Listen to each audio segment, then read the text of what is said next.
Xiao Yan has seized my accompanying origin. Therefore, I shall claim your half a lifetime of fate. No matter where you may reside in this world, you cannot escape my vengeance. This is the tale of a young lion's retribution. I hold a deep admiration for the character of Yafei. Alas, her role in the original narrative is rather limited. Of course, my utmost appreciation lies with Sonaire, yet this very fact precludes her from becoming the leading lady. Chapter 1. The male protagonist transformed into a lion. For 3 days, he has been staring blankly at the sizable purple orb, akin to a human head, resting upon the amethyst stone platform, utterly despondent. It is all gone, every last drop has been depleted. Even the stone platform has been shamefully licked clean. Why must his fate be so tragic? Merely 3 days prior, he had traversed from the Azure Planet. How did he end up as this unfortunate child? Presently, he is a small amethyst-winged lion king who has been robbed of his most precious sustenance. The amethyst-winged lion king flew over, tenderly licking his son's face, feeling his pain. This child is suffering deeply. Unable to contain himself, the amethyst-winged lion king unleashed another furious roar that reverberated throughout the Beast Mountain range, sending the beasts in the eastern region to cower in submission. Damn humans! I shall flay your skin and devour your flesh. Ze raised his head and added, Mother, I also wish to drink his blood. However, Ze understands that these are mere words of anger. This is the continent of fighting spirits, and he is acutely aware that the one who has stolen his accompanying amethyst origin is Xiao Yan, the future fighting emperor. This grudge cannot be avenged, and Ze cannot help but feel tears welling up. This transmigration is excessively suffocating. Mother, I want to eat meat. Ze gazed up at the amethyst-winged lion king with pleading eyes. The amethyst-winged lion king replied, Mother shall summon a few magical beasts for you. Ze insisted. Mother, I want to catch them myself. The amethyst-winged lion king pondered. In the eastern region of the Beast Mountain range, she is revered, even though her son is merely at the 3rd rank. Which tribe would dare to defy her? You shall follow your mother first. Amethyst seal, she uttered before a large slab of amethyst crystal. A stream of purple fighting spirit erupted from the mouth of the amethyst-winged lion king, causing the crystalline stone to crack and reveal a hidden chamber. Mother, where is this? This is the amethyst tomb, a forbidden ground of my clan.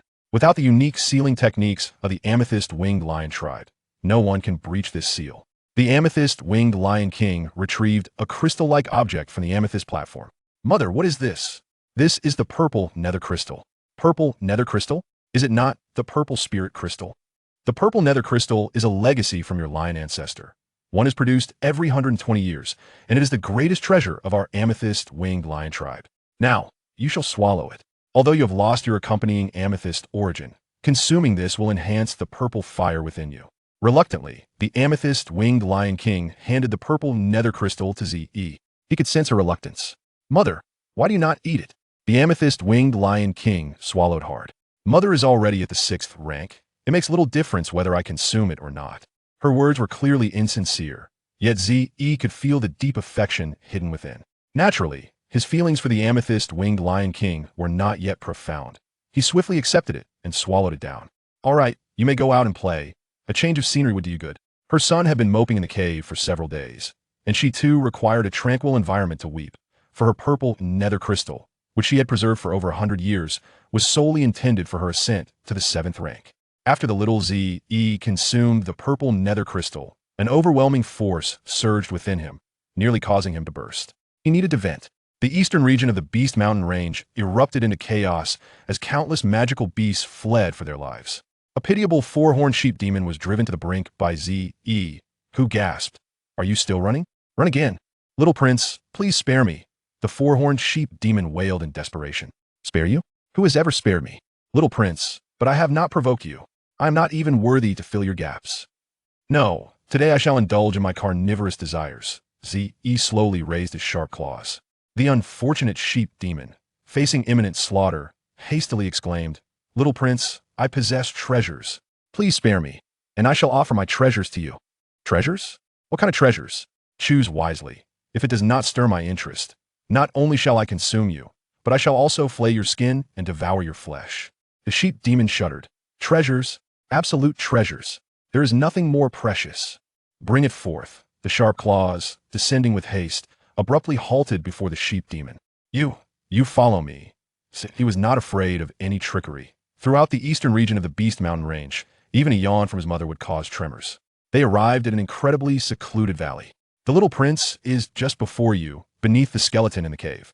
You stay put, or I shall consume your entire family. He descended and searched for a long time, but only found the remains of an unknown creature. Furious, Ze ascended and shouted, "What is this? Not a single hair in sight. How dare you deceive me?" The four-horned sheep demon, on the verge of tears, pleaded, "I would never dare. Little prince, the treasured herb is beneath that skeleton." Ze flew down once more, searching meticulously. Indeed, beneath the bones lay a mystical herb, its ochre stem remarkably peculiar, resembling a human form. The stem bore 5 leaves, resembling an umbrella that shielded the sunlight above, and a small pale yellow flower nestled among the leaves, accompanied by a berry-like fruit, glistening red and dripping with allure, its fragrance lingering in the air, undeniably extraordinary. The purple-winged creature bellowed, "What is this?" The sheep demon replied, "This is the transformation grass. We magical beasts can consume it to assume human form, thereby cultivating in the guise of humanity. It is the most treasured gem among us, my prince." The purple-winged creature was momentarily taken aback, having heard of transformation pills, but never of transformation grass. "How do you know this is indeed transformation grass? Moreover, if it is, why do you not consume it? Are you attempting to deceive me?"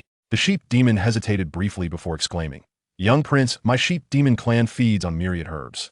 How could I not recognize this treasure? I yearn to consume it as well, yet alas, without 4th-tier strength, it would be utterly futile." The purple-winged creature wavered. Having traversed into the form of a small beast, he was indeed concerned. The prospect of becoming human was overwhelmingly blissful. Tales from battle through the heavens began to resurface in his mind, and ultimately, the purple-winged creature's heart began to quiver. This sheep demon seemed too fearful to deceive him, and the allure of transforming into human form was insatiably enticing. This was undoubtedly a rare treasure among magical beasts. Trembling, the purple-winged creature inquired, "Is it ripe?" The sheep demon responded, "The flower has borne fruit. It is as ripe as it can be. Now is the optimal moment to consume it." The purple-winged creature nodded, finding the reasoning sound, and addressed the sheep demon, "If you have not deceived me, I shall remember your kindness. You may depart now." The sheep demon turned to leave, yet the purple-winged creature remained oblivious to the faint smirk curling at the corners of its mouth. "Consume it, consume it. Even if you transform, you shall forget everything. When the time comes, will you remember what you truly are? You wretched fiend." Without uttering another word, the purple-winged creature plucked the transformation grass and swallowed it whole. Oh, it was bitter. He shuddered involuntarily. Soon enough, the purple-winged creature felt a dizzying sensation in his mind, his body beginning to convulse uncontrollably. His heart raced violently, and the unrelenting agony twisted his form as if he were a pretzel, while a peculiar aura emanated from within him. A terrifying, stinging pain coursed through his entire being, as though he were being mercilessly shredded by innumerable blades. Unable to contain himself, the purple-winged creature cried out, "Mother was right. One must not consume offerings from strangers. Ah, mother, mother, please save me.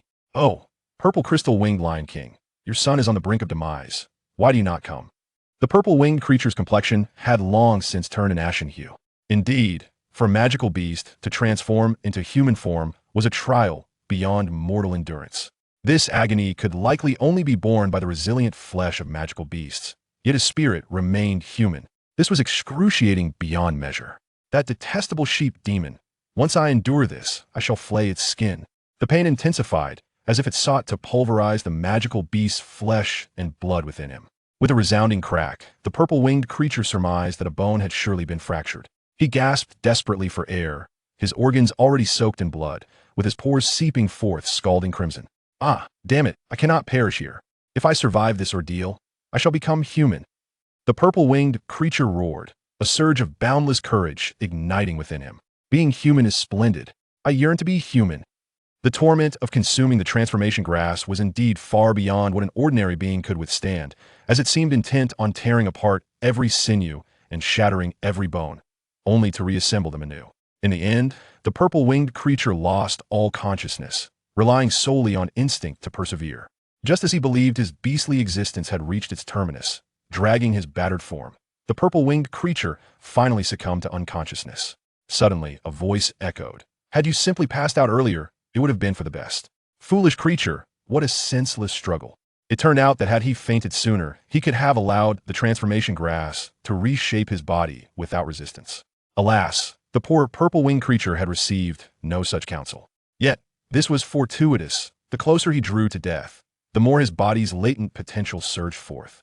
In this pivotal moment of life and death, the formidable potential of the purple crystal-winged lion's body was awakened.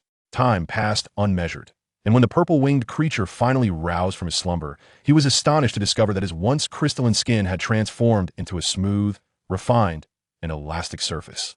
Under the influence of the transformation grass, this body even radiated a lustrous, jade-like glow.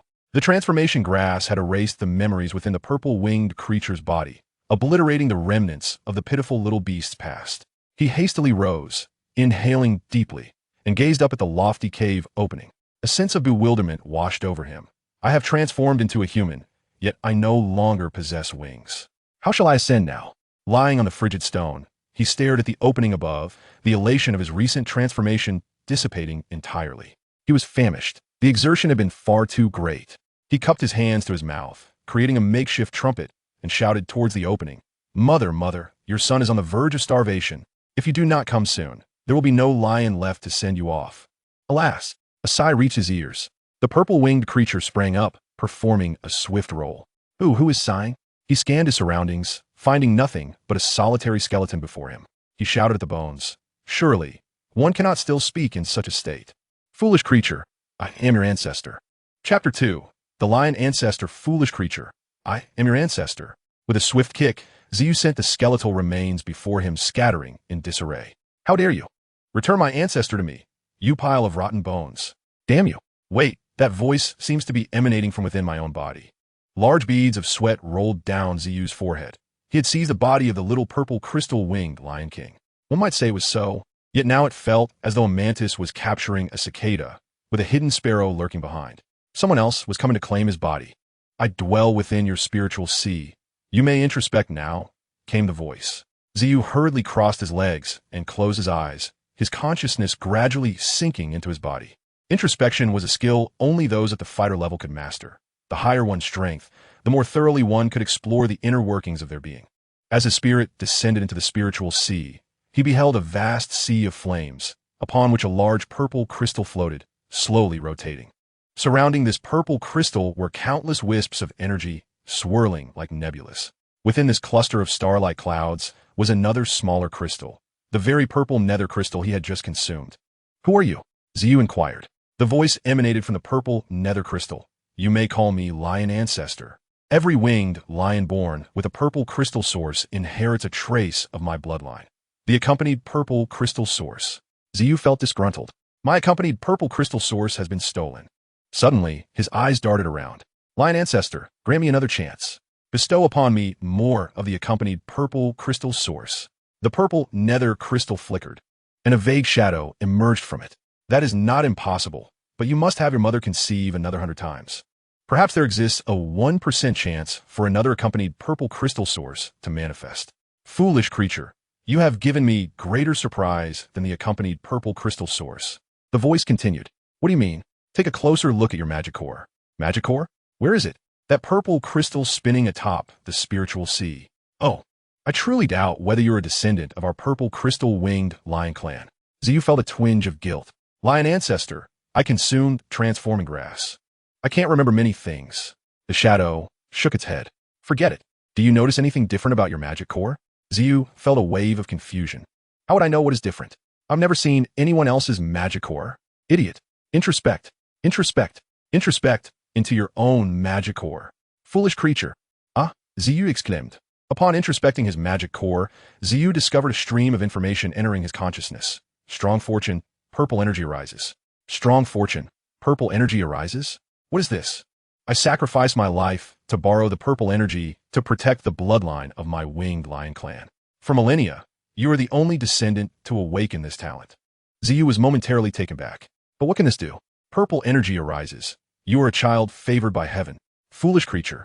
Do you think you obtained the transforming grass so easily, something others have sought for millennia without success?" Xiao understood. In simpler terms, it was merely good luck, the kind that ensured one always wanted something.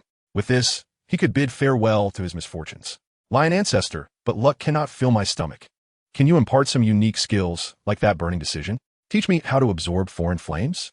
Or how to concoct medicine without absorbing foreign flames?" I cannot concoct medicine. There's no future in that.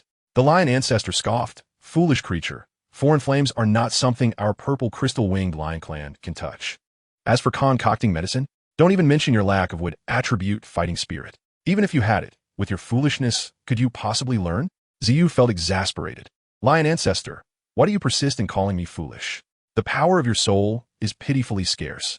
How could you train to become an alchemist? Xiao paused. On the fighting spirit continent, without absorbing foreign flames, one could never hope to rival the likes of the flame Emperor Xiao Yan. It seemed revenge was a distant dream. Otherwise, he would perish. Lion ancestor, it's not that my soul power is lacking. It's the seed you left behind that is inadequate. You say you can't do this. And you can't do that. What can you do? The lion ancestor hesitated. Foolish creature, were it not for your possession of the rare purple energy arising from my winged lion clan, I would have crushed your eggs by now. Though my soul power may not match that of the ancient heavenly phoenix, in terms of physical strength, even the ancient void dragon must yield to me. Xiao grimaced.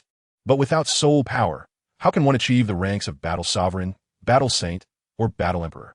Foolish creature, to attain sanctity through the physical form is not something other clans can compare to.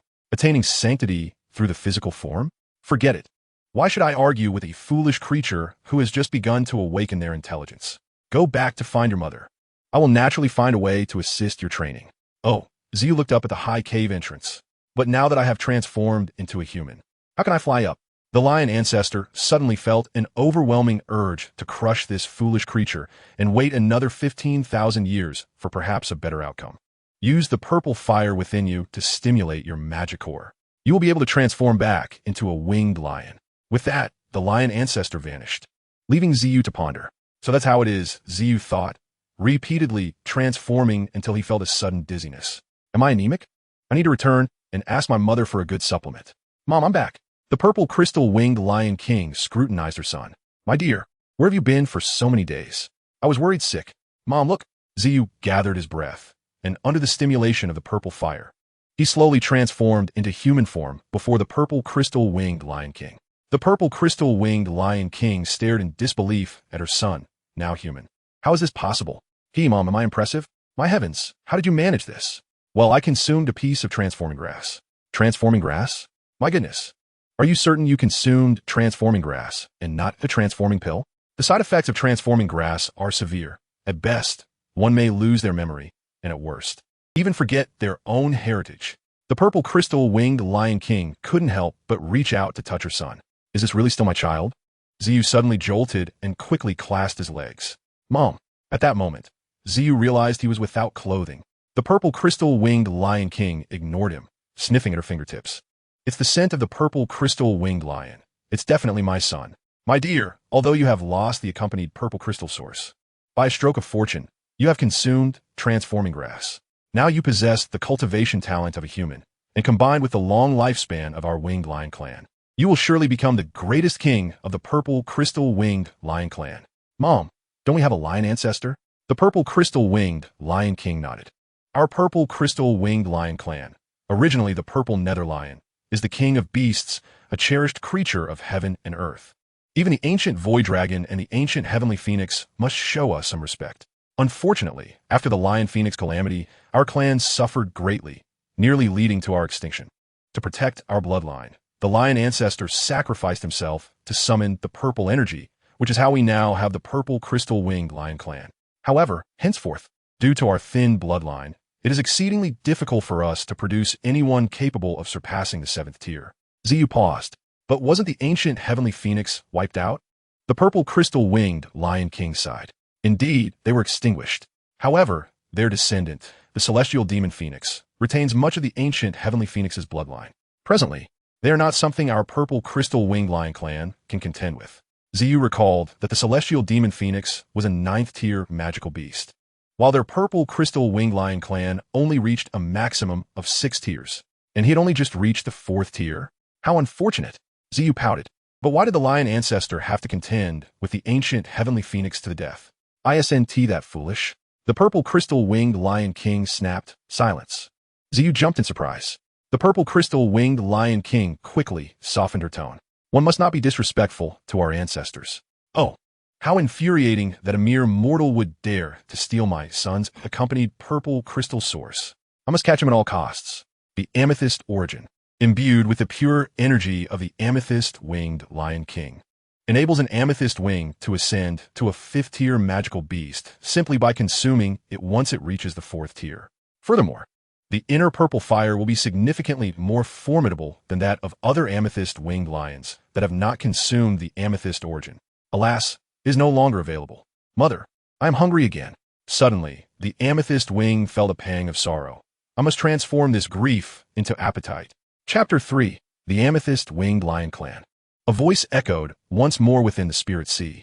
What is the Amethyst Origin compared to the true treasure, the purple cauldron? What? That spherical object on the Amethyst platform? What can it do? Consume it. It serves as the vessel for cultivating the Amethyst Nether Fire. The Amethyst Nether Fire? Is it the purple fire within me? Although the purple fire within our Amethyst-Winged Lion Clan is unruly, it pales in comparison to the exotic fires. Unlike other races, our Winged Lion Clan Spirit Sea is a veritable sea of flames. And this purple fire serves as both the energy source of this sea and a nurturing ground for your magical core. The Amethyst Origin can greatly enhance your purple fire, but it is not the Amethyst Nether Fire. The Amethyst Nether Fire, also known as the Heart Blaze of 10,000 Beasts, possesses the ability to absorb energy. Any energy will be devoured by it. With it, you can cultivate the unique Amethyst Nether Fire of our clan. Although weaker than exotic fires, if cultivated to the level of the Heart Blaze of 10,000 Beasts, it can rival any exotic fire. Is it truly that remarkable? Ancestor Lion, what must I do? This object is meant to be consumed alongside the Amethyst Origin. Upon hearing the Ancestor Lion's words, the Amethyst Wing's eyes lit up, and it lunged towards the Amethyst Stone platform, extending its paws to grasp the purple cauldron. Alas, after gnawing for a while, the Amethyst Wing ultimately despondently reported to the Ancestor Lion, I cannot bite it, nor can I swallow it.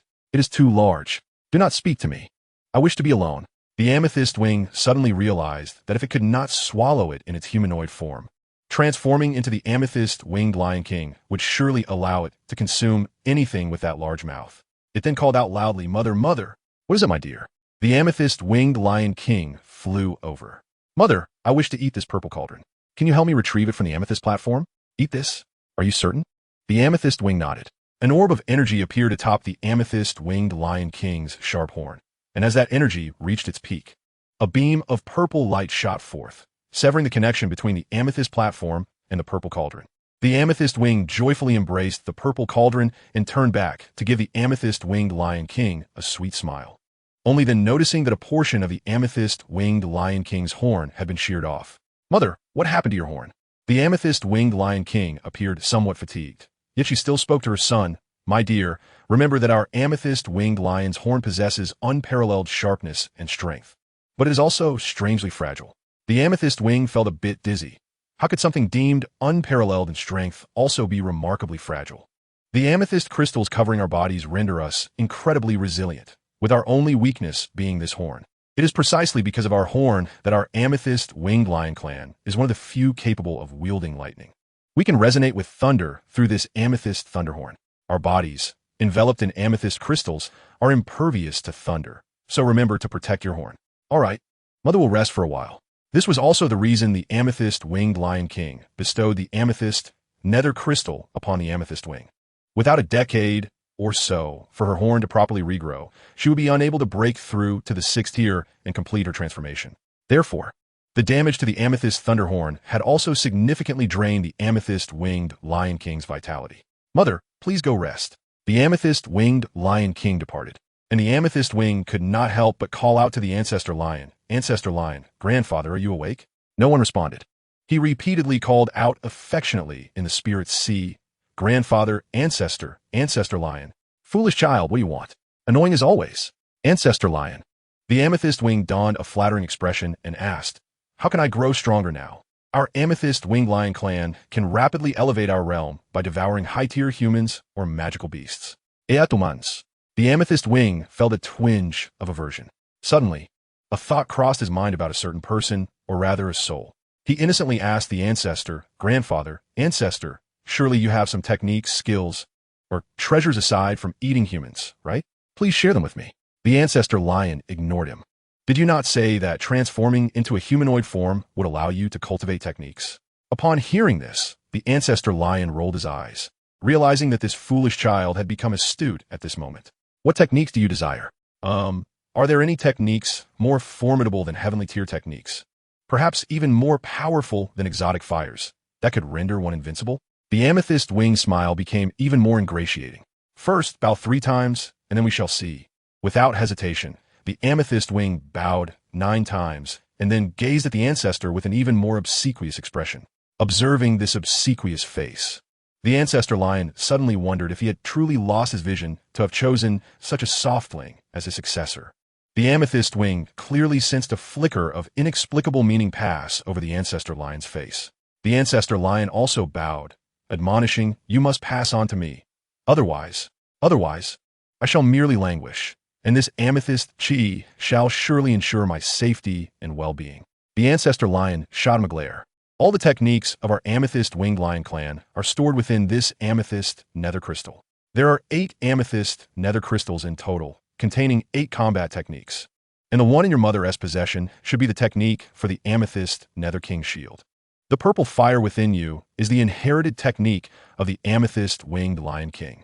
Each amethyst nether crystal you consume will not only elevate your tier, but will also allow your inner purple fire to ascend a tier until it reaches the heavenly tier. What tier is it currently? It is of the yellow tier, low level. The amethyst wing began counting on its fingers. Wait a minute, ancestor lion. There are only 8 amethyst nether crystals, so I can only advance to the high-level earth tier at most. Correct. 8 amethyst nether crystals will only allow you to reach the high-level earth tier, but when you factor in the tier gain from the amethyst origin, your inner purple fire can reach the heavenly tier. Curses back to the amethyst origin. Damned anti-inflammatory medicine. However, upon hearing about the heavenly tier technique, the amethyst wing felt exhilarated. It was no less than the burning decision of that brat Xiao Yan. But what if I no longer have the amethyst origin? Ancestor lion. The amethyst origin is gone. The continent of Dochi is vast. It is not only your mother who can produce amethyst origins. Indeed, the amethyst wing clapped its hands joyfully around the purple cauldron, exclaiming, "Ancestor lion, I have retrieved this purple cauldron." What now? The ancestor lion instructed, "Consume it. Place it upon your purple fire, and then use your inner purple fire to communicate with it. This purple cauldron will become your furnace for refining the amethyst nether fire. Is it large enough to digest? Foolish child, I do not wish to converse with you." Ancestor lion, grandfather. The ancestor lion weakly remarked. The purple cauldron was born alongside you, and is essentially a part of your body. Ancestor lion, please tell me more about the amethyst nether fire. The amethyst nether fire, also known as the fire of 10,000 beasts, is formed from the heart fires of myriad beasts. You must continuously use the purple cauldron to absorb the beast fires and then refine them with your purple fire. How do I go about this? First, you need to find 3 kinds of beast fires, completely devour and fuse them using the purple cauldron, and this fused fire will become the amethyst nether fire. The amethyst nether fire refined through the purple cauldron will transform into a tangible fire, possessing incredible power. As long as you can continually consume enough beast fires, the resulting amethyst nether fire will rival even the exotic fires. What about the amethyst nether king shield? The amethyst nether king shield, a combat technique derived from the amethyst nether crystal, can only be cultivated by our winged lion clan. It can create a wall of amethyst in front of you. As for its protective efficacy, that will depend on your strength.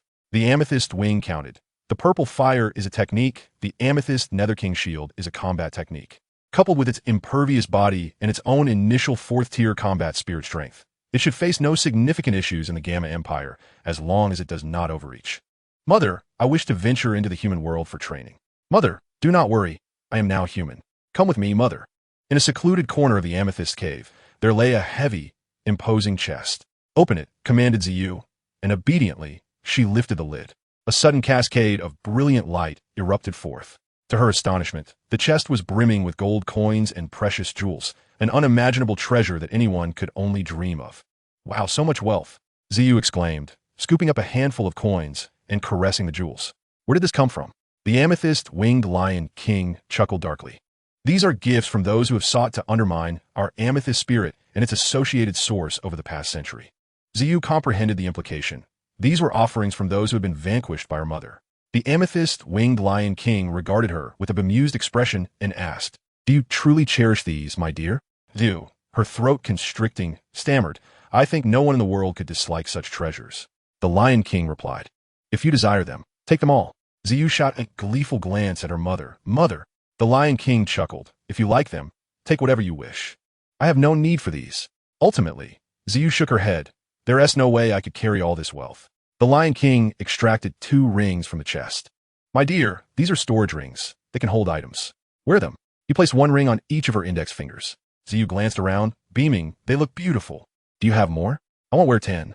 The Lion King's expression twitched, yet he adorned each of her fingers with a ring, creating a dazzling spectacle of colors and brilliance. Mother, I'm ready to descend the mountain now. I've taken what I need, and I'm dressed for the occasion. I can finally live like the townsfolk. This cave-dwelling life is utterly unsuitable for me. Chapter 4. Yutun City, here I come. Yutun City, strategically located near the Beast Mountain Range, has emerged as a prominent metropolis within the Empire of Jiamar. Where is Xiao headed?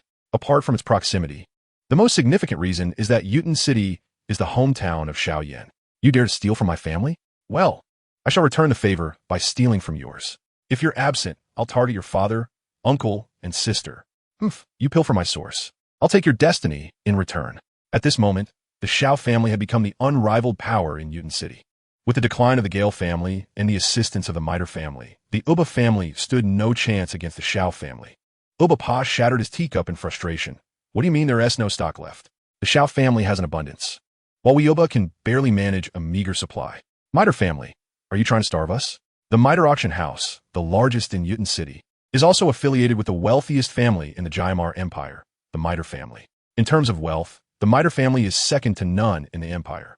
Alongside the Nalan and Mu families, they are known as the 3 giants of Jiamar, with significant influence in commerce and the military. Thus, despite the tempting profits of the auction house, no one dares to covet their interests due to the Miter family's formidable backing. A somewhat juvenile young man boldly strode into the grand hall at the street's end. Was there a need to conceal his identity? Certainly not. He had come to flaunt. And in a mere Yutun City, was there even a second Doling? Upon entering the hall, he was enveloped in a refreshing coolness, as if the oppressive heat had been stripped away, creating a delightful duality of sensation. His gaze swept across the opulent and spacious hall, leading him towards a door marked with the shimmering words Treasure Appraisal Room. Upon entering, he found a room somewhat empty, occupied only by an elderly man who was intently rubbing a piece of paper, seemingly deep in thought. Hearing the doors creak, the old man raised his head, observing the young man clad in purple robes. His brow furrowed slightly before quickly transforming into a professional smile. Young sir, are you here for an appraisal? Indeed, Xiao replied. The elderly man, Gunny, looked incredulous at the sight of this youthful boy. Xiao boldly seated himself and casually produced 2 scrolls from his left-hand storage ring.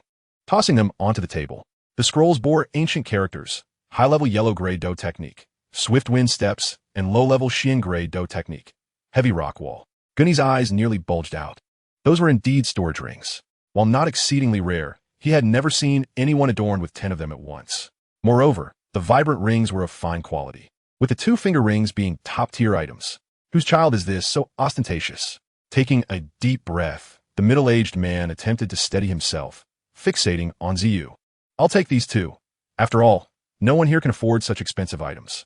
Gunny cautiously picked up the scrolls, and, after a moment, his expression shifted as he regarded Xiao with newfound respect. Young master, how much do you wish to sell them for? Xiao replied. You may price them as you see fit. Freely? Gunny was left speechless. What a reckless child this was. He gingerly took the scrolls and said respectfully, Please wait a moment. Young master, I need time for appraisal. Go ahead.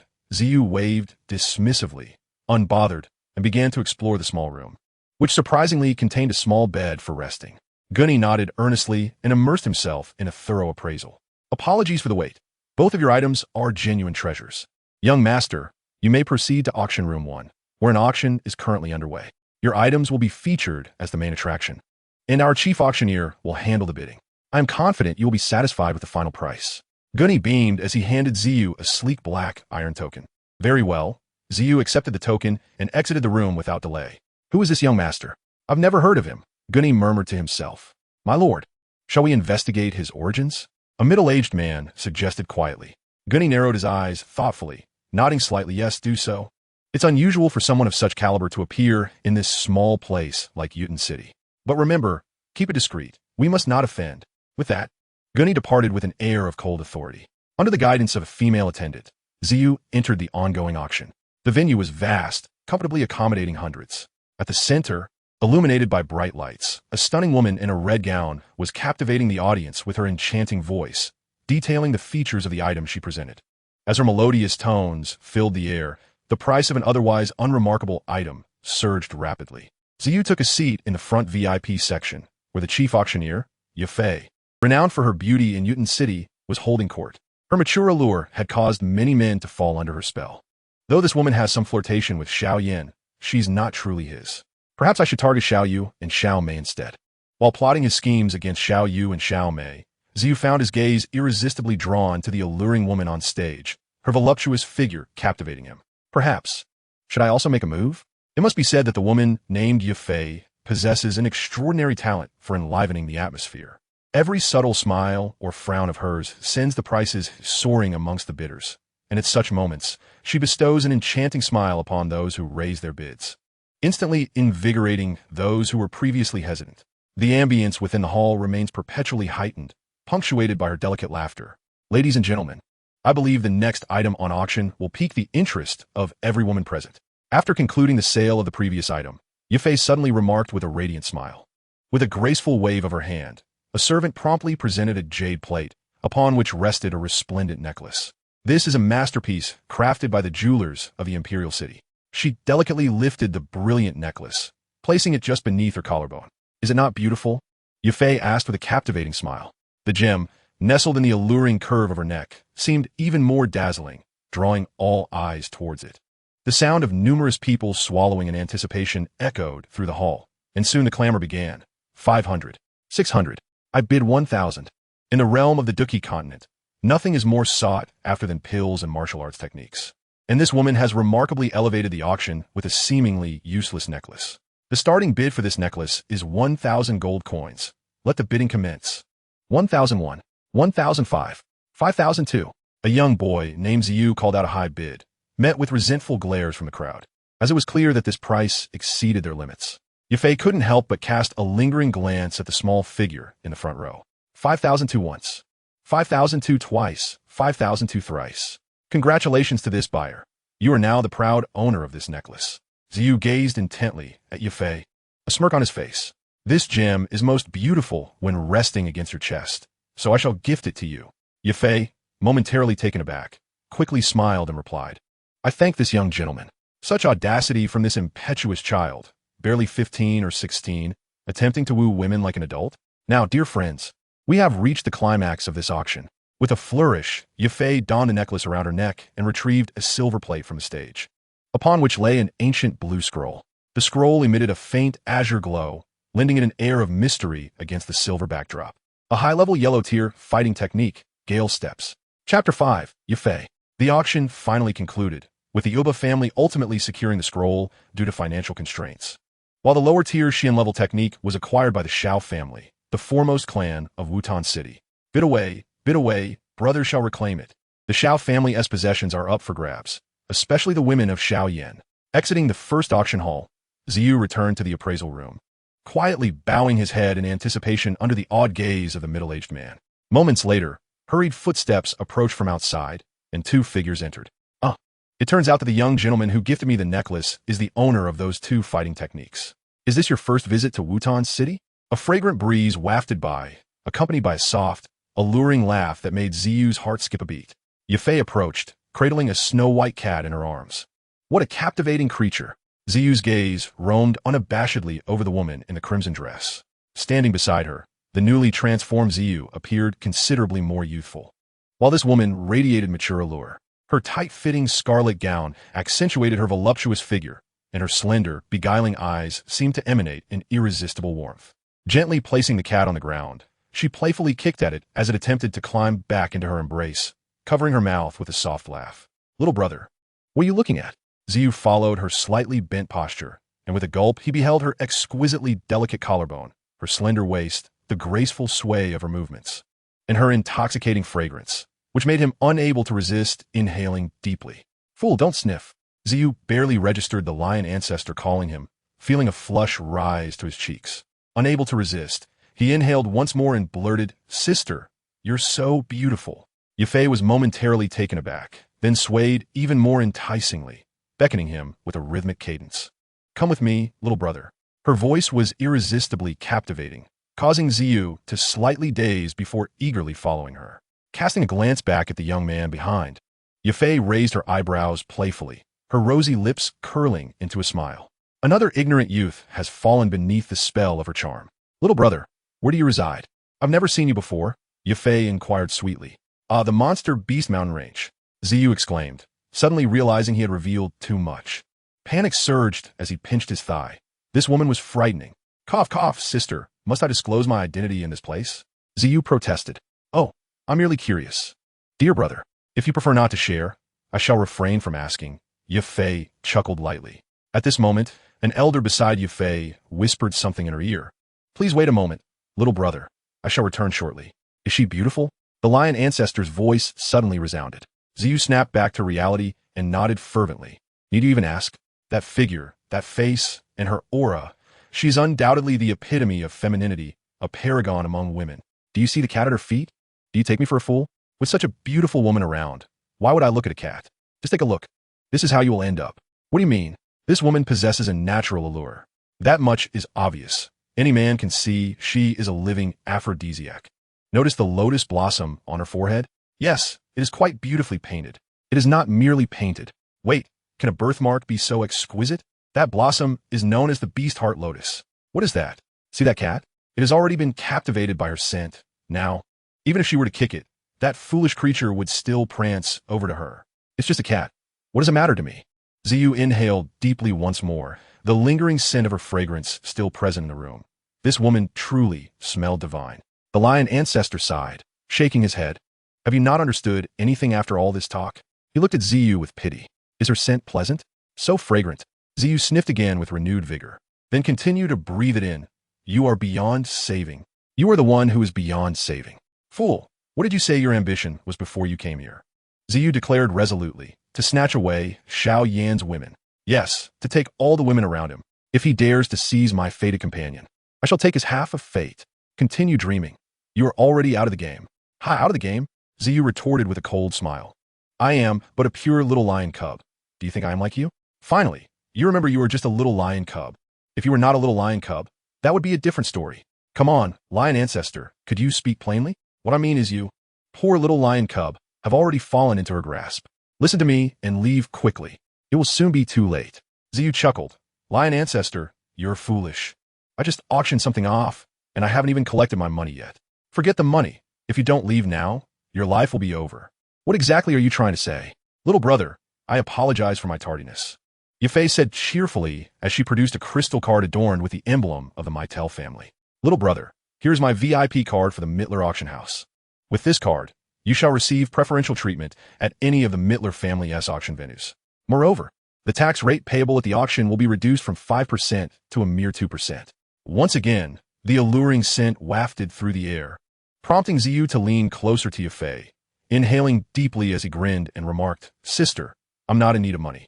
Yafei could not help but chuckle as she handed him a green card, her voice dripping with temptation as she asked, "Little brother, this represents the auction earnings of 640,000 gold coins, and after deducting the 2% tax, the remainder is all here." Ziyu did not take the card.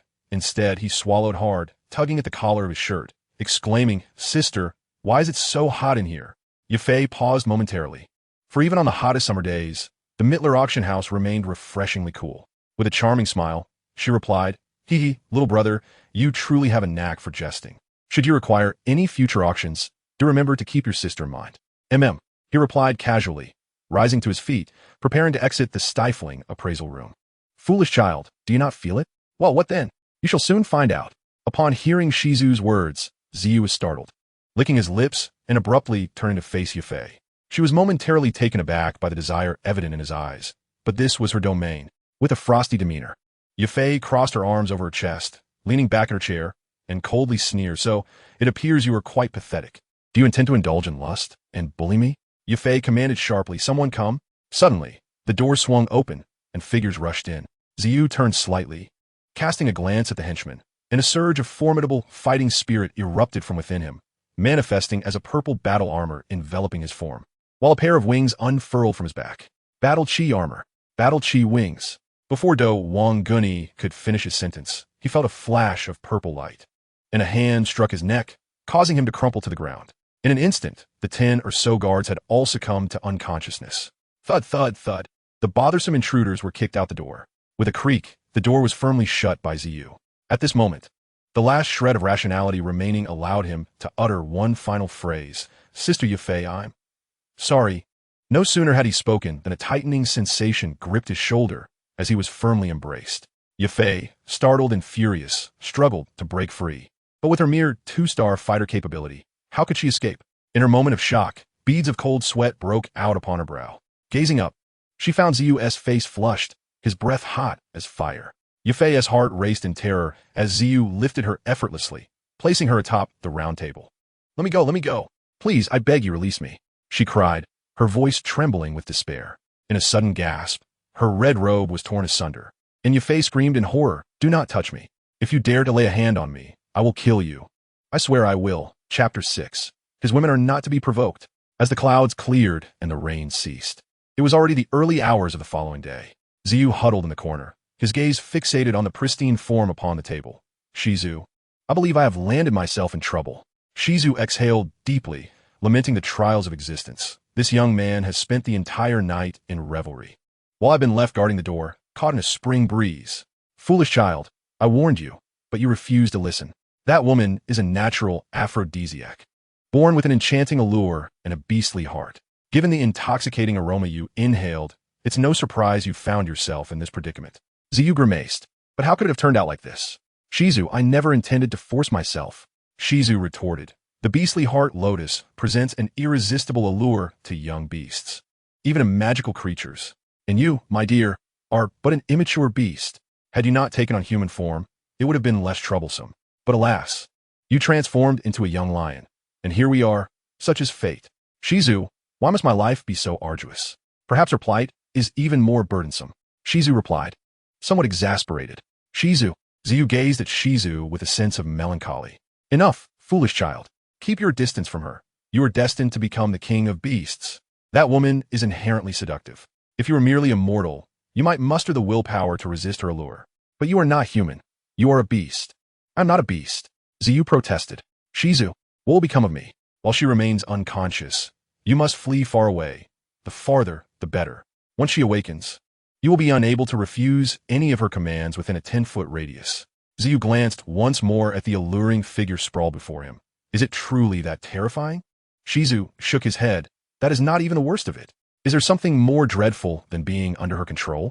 If you do not maintain your distance, you shall be transformed into a mere ox. Ziyu furrowed his brow. Can she even perform transformation magic? Can she turn a lion into a cow? Indeed, into an ox that toils endlessly in the fields. If she commands you to plow 3 acres, you will not dare to plow less than 2 rows. What do you mean? It means that as long as she desires, you will be unable to cease until she is satisfied. Fool, there are only exhausted oxen, never exhausted fields. Ziyu hastily donned his clothes and draped a blanket over Yufei's flawless form, swallowing hard as he thought, how enticing, how difficult it is to leave. Shizu, does this count as abandoning her after a moment of chaos? Well, not quite. However, you may choose not to abandon or forsake her. Imagining an ox laboring tirelessly in an endless field, he urged himself to run. At the Mittler auction house in Wutan City, Yufei gradually regained consciousness.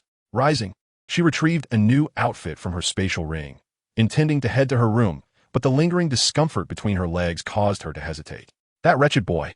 May I never encounter him again. If I do not flay your skin and castrate you for this, I shall never call myself Mittler Yufei. Her thoughts drifted back to the madness of the previous night. If the initial encounter had been forced, the latter part had been an insatiable pursuit on her part. Yufei cursed herself for her lack of shame. Undoubtedly, it had been a delightful experience. Though coerced, she could not deny that the little creature was undoubtedly a man capable of providing immense satisfaction to a woman.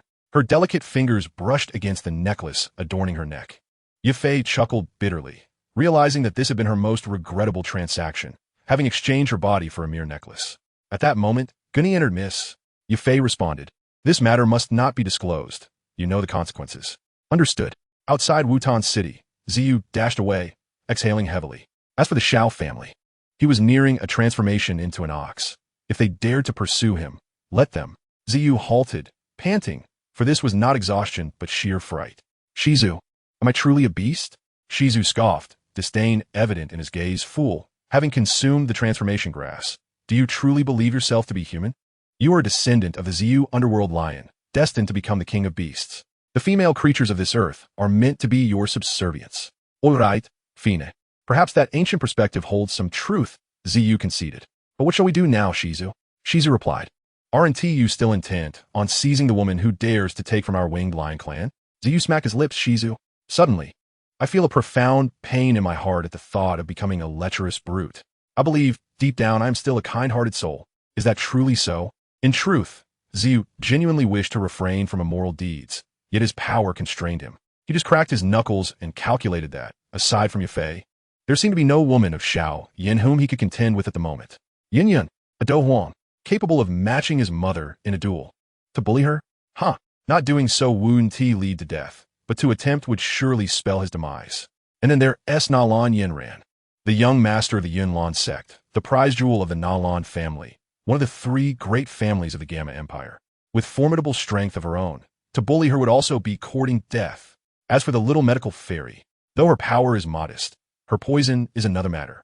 Even if he were to subdue her, should he not kiss her lips, she could very well poison him in other ways. No, this woman is absolutely off limits. Xiao Xunia? Absolutely not. With a Do Huang secretly protecting her and a background too deep to fathom, she is certainly untouchable. And what of that Queen Medusa? Zi shivered. She is a peak Do Huang. His mother might not even stand a chance against her. To dare lay a hand on her would likely lead to his mother's sanctuary being uprooted. Is there anyone else? There seems to be a Tai Su ancient dragon. At this moment, she should be in the Jia Lan Academy, although she is still a little lowly now. She is a 9th-tier magical beast, and currently possesses the strength of a Do Huang. Who knows who would overpower whom? Upon reflection, it appears that the only unfortunate soul he could bully is indeed Yafei. Sigh. The path to winning Xiao Yan's heart is fraught with challenges. Zi swallowed hard. Lion Ancestor, I've given it some thought. Let us focus on slaying monsters and honing our skills first. The Lion Ancestor replied.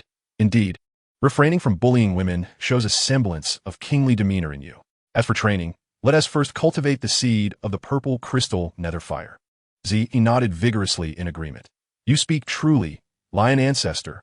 We must aspire to be the king of beasts. Training is of utmost importance.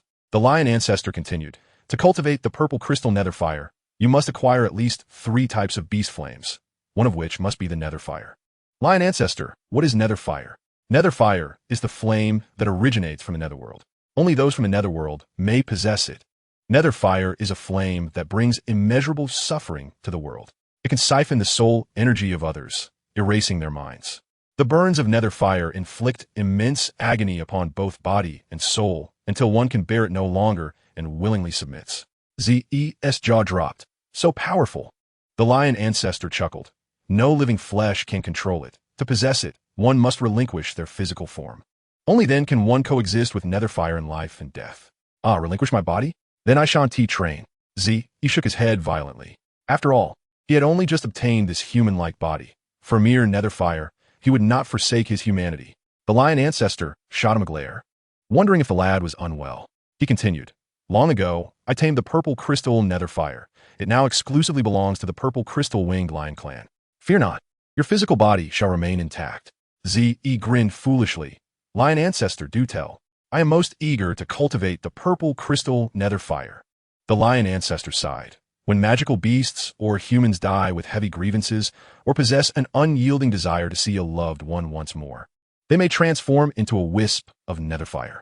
This fire will slowly dissipate after they have seen their desired person for the last time.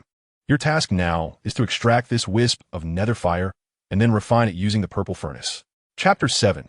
Slaying Monsters and Leveling Up a Month later.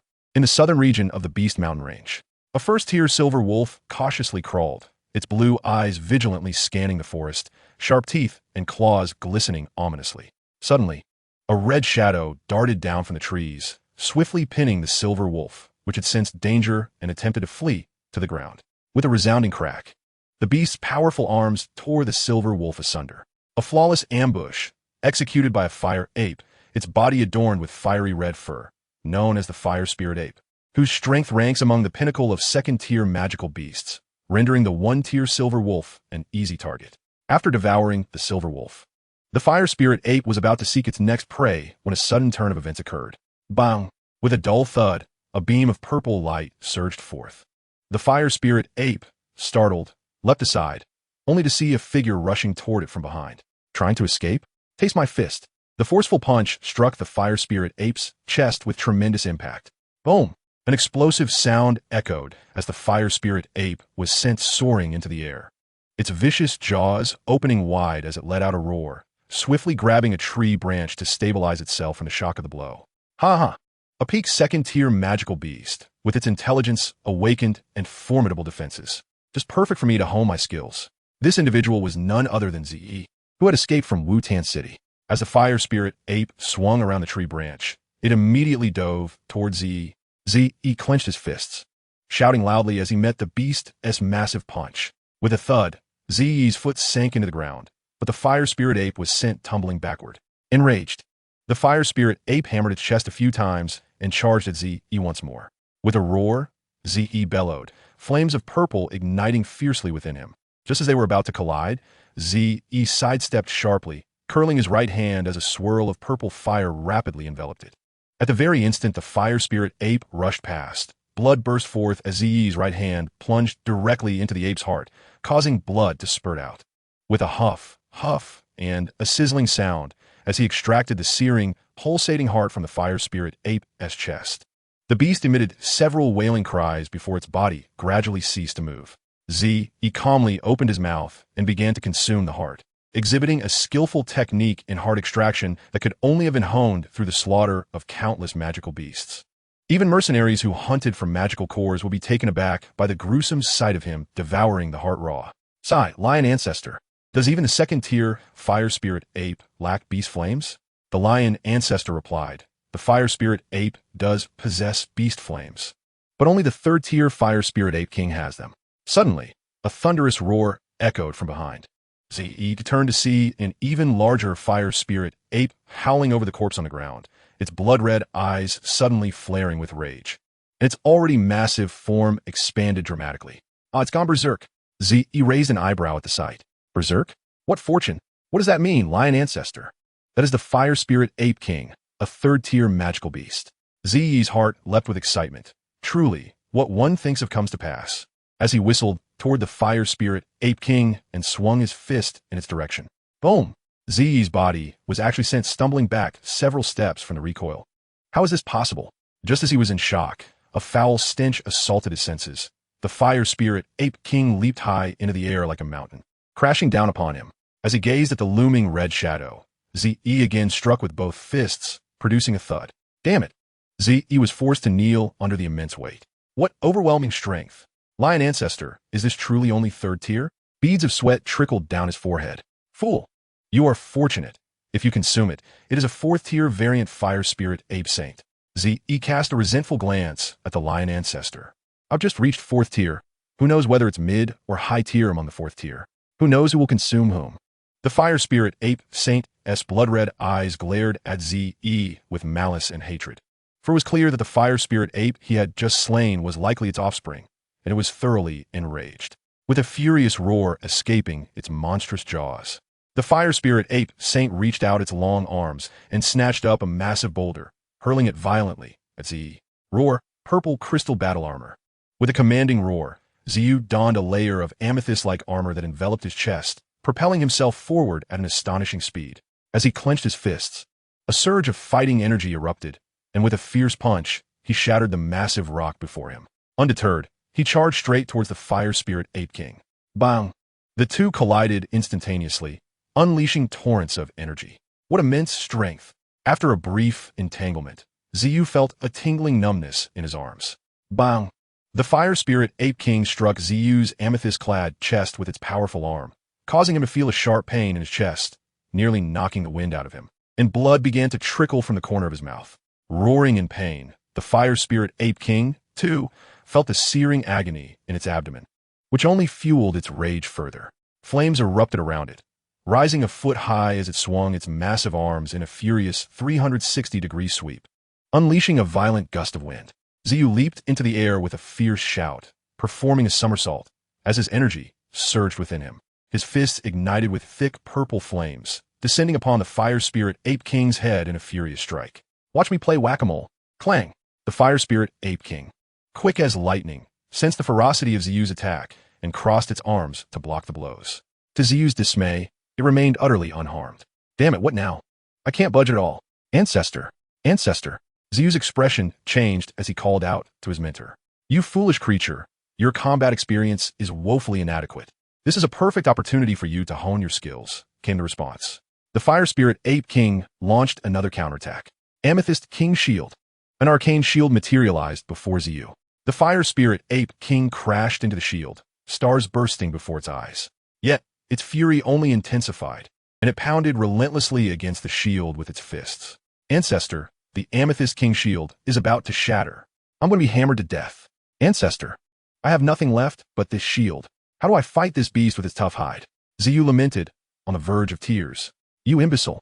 If you cannot handle a mere Fire Spirit Ape, you deserve to perish. I have no disciple as foolish as you. Boom! The Amethyst King Shield finally shattered under the relentless assault of the Fire Spirit Ape King. The air before Xiao tore apart, the enormous fist roaring towards him, expanding until it completely enveloped him. Xiao felt a wave of despair wash over him, cursing, damn it, I only have one fighting technique. With a resounding thud, the colossal fist struck Xiao's handsome face, sending him flying backward, blood gushing from his nostrils. Xiao struggled to his feet, gingerly touching his face. Damn, my nose is nearly broken, he exclaimed, his voice trembling. Old man, are you just going to watch me die? Speak up on how to fight back, or I'll burn incense for you every day. His gaze remained fixed ahead. Are you dead? The physical resilience of my Amethyst Winged Lion clan is not merely a boast. Blood streamed down, and Xiao scoffed. Look at how much blood I've lost, and you still call it resilient? You foolish creature, who would take a hit like that? I endure. You foolish thing. We of the Amethyst Winged Lion clan can consume high-tier creatures to enhance ourselves. Quickly, devour it for a great boost. Xiao remained speechless. Stop with that. Just tell me how to kill it. Fool. Its weakness lies beneath its belly. Transform. Xiao bellowed. Instantly, purple flames ignited within him, stimulating his magical core. With a series of cracking bones, a majestic amethyst-winged lion materialized before the Fire Spirit Ape King. Just as Xiao's roar echoed, the Fire Spirit Ape King, having gathered energy for a long while, suddenly darted behind him, its arms enveloped in fiery energy, resembling two burning iron claws as they grasped Xiao's wings. His wings, resembling bat-like flesh, were the only part of him not covered by amethyst. The Fire Spirit Ape King's fingers dug into the roots of his wings, causing blood to spur forth. Feeling the threat of death, Xiao's entire body ignited in purple flames, releasing an extreme fury as flames erupted from the wound at the roots of his wings. Boom! The shock wave spread, enveloping his wings, which trembled violently, unleashing a tremendous force that struck the Fire Spirit Ape King's face, causing blood and flesh to scatter, and even shaking the rocks beneath them. Roaring in madness, the Fire Spirit Ape King bellowed, blood streaming from its eye sockets. Xiao's luck held as he managed to burst one of its eyes. Damn it, I'll crush your jewels. At that moment, the Fire Spirit Ape King's body transformed, becoming a translucent crimson, with a dazzling red lotus flickering at its heart, its surface now clad in a thin, red, transparent membrane. You foolish creature, is this a mere beast life? Ancestor, it's not a mere life. It's the destiny of a king of beasts. Do you know what that is? If I knew, I wouldn't need you to guide me. Lotus Flame, is that the beast fire? Not entirely. Lotus Flame is extracted from the Millennium Blood Lotus essence. No wonder the Fire Spirit Ape King could evolve into the Fire Spirit Ape Saint. It possesses such an opportunity. Is this fire truly formidable? Lotus Flame is an extremely defensive fire, derived from the precious Blood Lotus essence, and when activated, it forms an energy scab on the surface, capable of withstanding intense heat. It has a strong counteraction against fire-based techniques. Thus, while your purple fire is superior in quality to that of the Fire Spirit Ape, it is ineffective against Lotus Flame. Then does it count as beast fire? Originally, it did not, but after nurturing from the Fire Spirit Ape King, you can now devour it. Xiao's heart raced, licking his lips. I must consume it. Be careful. It's coming to fight you. Xiu quickly focused, becoming more vigilant. Roaring, the fire spirit ape king threw its head back, its body expanding once more. Its fighting energy surged, doubling in strength. Fool run. Damn it. Its strength has broken through to the 5th tier. The valley trembled as the already massive form of the fire spirit ape king appeared even more ferocious. Its one-eyed face twisted in fury. Xiu felt the pressure of the ape's escalating aura, his expression shifting dramatically. Forget it. Let's get out of here. The fire spirit ape king leaped mightily, sweeping across. Amethyst King Shield. A massive crimson fist erupted from its blood-red form, striking the purple energy shield with unyielding force, resulting in a catastrophic collision of energies. Bang! The Amethyst King's shield shattered instantly. In the chaos of the clash, Xiu was sent flying along with the remnants of the shield, the fire spirit ape king's figure vanishing, leaving only deep footprints in the ground. This is bad. In the next moment, the fire spirit ape king descended upon him, burying Xiu into the earth, dust swirling around him. Ugh! Xiu managed a pitiful scream. As the crimson fighting energy dissipated, the fire spirit ape king seized Xiu by the leg, lifting him from the pit, blood trickling from his mouth. With a deafening roar directed skyward, the fire spirit ape king prepared to tear him apart. This is it. I'm done for. I'm gonna be ripped in half, Xiu thought, recalling the fate of the unfortunate silver wolf. Suddenly, a cucumber the size of a child's arm swayed before him. What is this? Xiu suddenly recalled something, hastily reaching out to tug at the 2 bags flanking the massive cucumber. The fire spirit ape king's ripping motion abruptly halted as a searing pain coursed through it. Realizing that if it tore Xiu apart, it would lose its prized possession. The palpable transformation emanating from the sacred fire spirit monkey was unmistakable. Xiu realized he had grasped its Achilles heel, a genuine vital point. Unable to restrain himself, Xiu yanked at the pumpkin bag with fervor, causing the fire spirit monkey's legs to tremble violently, perspiration cascading down its form. Xiu chuckled, caressing the pumpkin bag. Put me down gently now. The fire spirit monkey hesitated, prompting Xiu to tighten his grip, causing the creature to shudder and swiftly clench its legs, releasing Xiu onto the ground. In the valley, sunlight poured down, illuminating the slender figure of a youth whose expression betrayed a blend of arrogance, ferocity, and lewdness. The massive form of the fire spirit monkey began to diminish, while Xiu, wearing a crafty grin, fixated on its twitching body, tossing something in his hand. Foolish creature, you had to dangle me upside down. I couldn't reach your precious jewels before, but now you've presented them to me. He chuckled, indeed quite a dim-witted being. Do you think I would spare you if you let me down? Truly a brainless fool. Yet I must admit, your jewels are rather substantial. Having spoken, Xiu instinctively bit down on his newfound prize, immediately grimacing at the taste. Good heavens, what is this flavor? His face contorted as he realized he had mistakenly considered this unsavory item as heart food. Just as he was about to spit it out, the lion ancestor interjected. Don't you dare. It's a treasure, nourishing for vitality and strengthening the kidneys.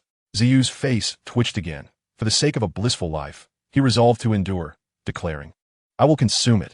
I shall not let either go to waste. The lion ancestor, exasperated, observed, this glutton never seems to satiate his hunger, regardless of the taste. Fool! Stop eating, swiftly retrieve its fire seed and magic core. Oh!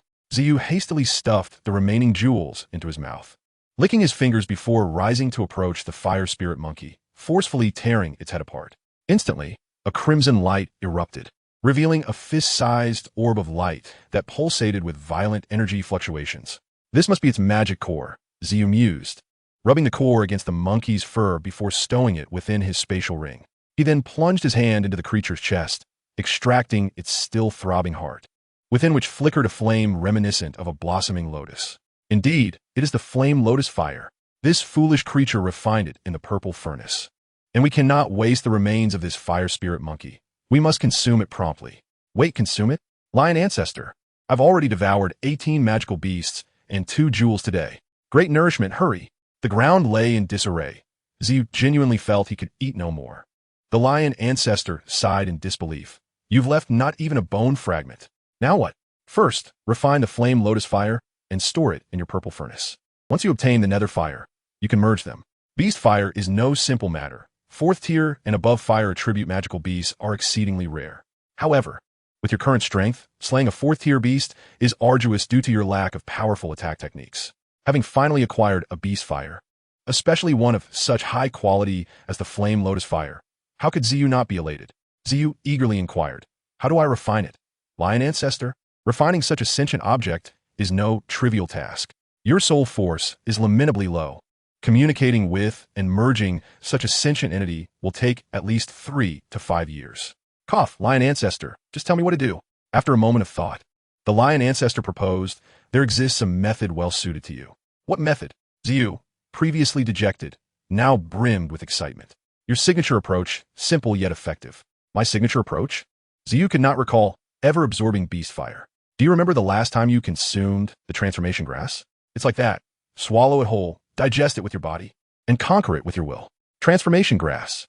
Xiao shuddered, recalling the unbearable pain it had caused. He resolutely stated, Lion Ancestor, perhaps I could try to communicate with it. I possess considerable charm. The Lion Ancestor chuckled silently, extending a finger to lightly tap Xiao's magic core, snapping his fingers. Follow my instructions. Quickly. The magic core is the essence of a magical beast. Even the slightest friction could provide substantial energy. Xiao sprang up, exclaiming, I'm on it, I'm on it. This devil within him, he thought bitterly. How could such a demon reside in his body? As he swallowed the flame lotus fire, the purple furnace within Xiao's body blazed to a vibrant crimson. The purple furnace resembled a cauldron, with purple flames serving as fuel, and within it boiled not delicacies, but fierce fire. It felt akin to cooking without oil. Xiao rolled his body incessantly. Lion Ancestor, it hurts, it's unbearable.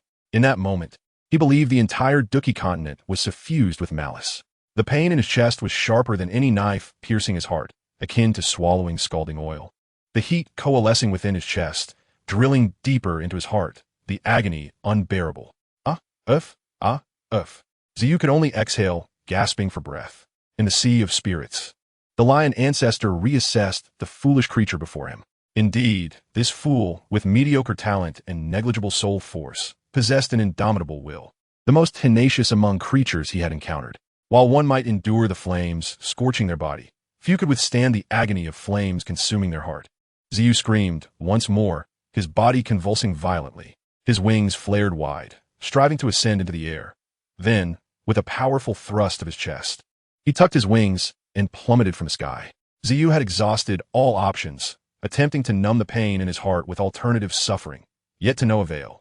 With a cacophony of cracking sounds, Xiao's claws nearly tore through his chest, yearning to extract his heart and cool the turmoil within. Oof. Finally, a red lotus blossomed within the purple furnace. Success. The temperature within the purple furnace plummeted suddenly, and the lotus unfurled, petals spreading outward, gradually revealing a figure. Within the sea of spirits, a faint red glow pulsed beneath Xiao's lavender skin, illuminating him with a dazzling sheen. Xiao let out a sigh. Chapter 9. I Shall Learn. Lying upon the cold stone floor, Xiao felt utterly lethargic, hardly able to fathom how he had survived the excruciating pain. He lifted his hand, joy evident on his face as he clenched his fist. Enveloped by a sphere of crimson flames, his eyes misting with emotion. Exhaling gently, Xiao half closed his eyes, his spirit gradually sinking within. In the sea of spirits, the red lotus floated serenely within the purple furnace, the very source of his previous torment, now appearing so docile. With a mental command, the purple flames within the purple furnace surged, strands of crimson Duki rapidly separating and flowing as directed by his will, coalescing into a beautiful red lotus in his palm. Xiao gazed at the exquisite red lotus with satisfaction. Suddenly, he sprang to his feet with a vigorous leap, the sound of cracking bones resounding throughout his body. What a refreshing sensation! Xiao unfurled his body, lifted his head, and bellowed towards the distant valley. I am destined to become the king of beasts. Such inhumane agony, and yet this foolish creature endured it. The Lion Ancestor could not help but admire him inwardly. A man destined to be the king of beasts? You little rascal, I believe you can do it. Come here. You foolish creature. I shall impart to you a combat technique. Xiao, filled with joy, rubbed his hands together and extended them, resembling a beggar pleading for alms. Lion Ancestor, esteemed elder, grant me this favor. The Lion Ancestor replied, this technique is one I have painstakingly developed over tens of thousands of years, and I have never imparted it to any winged lion before. Xiao's eyes narrowed into crescent moons as he clung tightly to the Lion Ancestor's leg, exclaiming, You are truly kind, Lion Ancestor. You really care for your grandson. The lion ancestor kicked at the overly affectionate Xiao. This technique is derived from the purple crystal underworld king fist. It is the most profound combat inheritance of our winged lion clan, complementing the purple crystal underworld king fist. Since its inception, I have yet to practice it, but based on my vast experience of living for countless eons, I can assure you that its fatality rate is exceedingly high. Xiao laughed, shaking the lion ancestor's leg in a bid to curry favor. A high fatality rate is splendid. Lion ancestor, you're truly wise. Isn't the goal of fighting to eliminate the opponent? If it isn't high, what use is it? The lion ancestor shot him a glare. Foolish one. It is the practitioner of this technique whose fatality rate is exceedingly high. Xiao released the lion ancestor's leg and dashed away. Are you joking with me? You would dare invent a technique that could cause one to perish? Clarify yourself. Lion ancestor. Xiao warily eyed the lion ancestor, fearing he might suddenly pounce and force something upon him, leaving him no choice but to practice it. Even if he survived, he would still be doomed. The lion ancestor continued. The purple underworld 7 injuries fist. You may also call it the 7 injuries fist. The 7 injuries fist? Am I to become the golden-furred lion king? The purple underworld 7 injuries fist, when executed, encompasses 7 distinct forces, some fierce, some gentle, some embodying strength within softness, and vice versa, whether horizontal or vertical or inwardly contracted. Even if one can withstand the initial force, they cannot bear the second. And if they withstand the second, how will they handle the third and fourth? Xiao smacked his lips. All right, that sounds incredible. Lion ancestor, I want to learn. I truly wish to learn. His eyes sparkled. Throwing a tantrum. If you do not teach me, I will cry. I will die for you to see. The lion ancestor disdainfully glanced at the Xiao who had once again clung to his leg, kicking him once more. The little rascal was holding on too tightly, making it impossible to shake him off. The lion ancestor continued. All living beings harbor the dual energies of yin and yang, along with the 5 elements within their organs. The heart belongs to fire, the lungs to metal, the kidneys to water, the spleen to earth, and the liver to wood. The purple underworld 7 injuries fist inflicts 7 injuries. Each use of this technique results in damage to one's own internal organs. The so-called 7 injuries actually harm oneself before harming the enemy. Xiao fell silent. Lion ancestor, what sort of ridiculous technique have you created? Using this repeatedly will damage my heart, liver, spleen, lungs, and kidneys. Wouldn't that mean my life is forfeit? The lion ancestor shook his head. The purple underworld 7 injuries fist is not impossible to practice. It simply has a prerequisite. One must consume 7 different types of beast fire. Otherwise, lacking any, you'll need to extract equivalent energy from your own organs to compensate. What are the 7 types? The 5 elements of metal, wood, water, fire, and earth, plus the dual energies of yin and yang. Fire belongs to the 4-tiered, twin-headed fire serpents earth fire heart flame. Wood belongs to the 5-tiered Kuei Mu beasts peach blossom fire. Water belongs to the 6-tiered storm dragon beast Qian blue water flame or the 7-tiered sea demon beast sea demon flame. Earth belongs to the 6-tiered fierce sand diamond rock apes songli flame. Metal belongs to the 7-tiered illusory fire scorpion dragon beast illusory gold fire. The yin belongs to the 8-tiered heavenly yin 3-headed lions heavenly yin demon fire. And the yang belongs to the 9-tiered blood yang pig god blood yang true fire. Xiao felt somewhat speechless, but these are all high-tier magical beasts. The lion ancestor discerned the hesitation of this foolish creature. Or you could utilize beast fires of the same attribute. Naturally, the higher the tier of the beast fire, the better the effect. Xiao pondered. Lion ancestor, I currently possess the flame lotus fire. The lion ancestor shook his head. That will not suffice. The flame lotus fire is not genuine beast fire. Foolish child, it is highly likely that before you acquire these 7 types of beast fire, you would perish from overusing the purple underworld 7 injuries fist. Now tell me, do you still wish to learn? Xiao hesitated and asked, Lion ancestor, what tier is this technique? The lion ancestor replied, it is of the profound tier, high level. Xiao felt a surge of indignation. You old fool. You expect me to trade my life for a high-tier technique? You are the real fool. The lion ancestor's lips curled into a faint smile. However, for each type of fire you collect, it can elevate the purple underworld 7 injuries fist by 1 tier, until all 7 beast fires are collected, allowing the purple underworld 7 injuries fist to reach the heavenly tier. A technique capable of evolution. To practice or not to practice? Practice or not to practice? Xiao was torn within, 2 little devils battling in his mind. To practice. This is a heavenly tier technique. Not to practice. It harms the body, injures the spleen, lungs, and kidneys. I must practice, otherwise, how will I compete for the woman of the future fighting emperor? But I can't practice. If I succeed, my kidneys will be ruined. Will I just become a flower vase to be displayed? Besides, the lion ancestor said it could be fatal. Xiao felt engulfed in anguish. He feared death. Yet he did not wish to live a life of mediocrity under Xiao Yan's shadow. However, this technique, while powerful, could lead to death. What to do? What to do?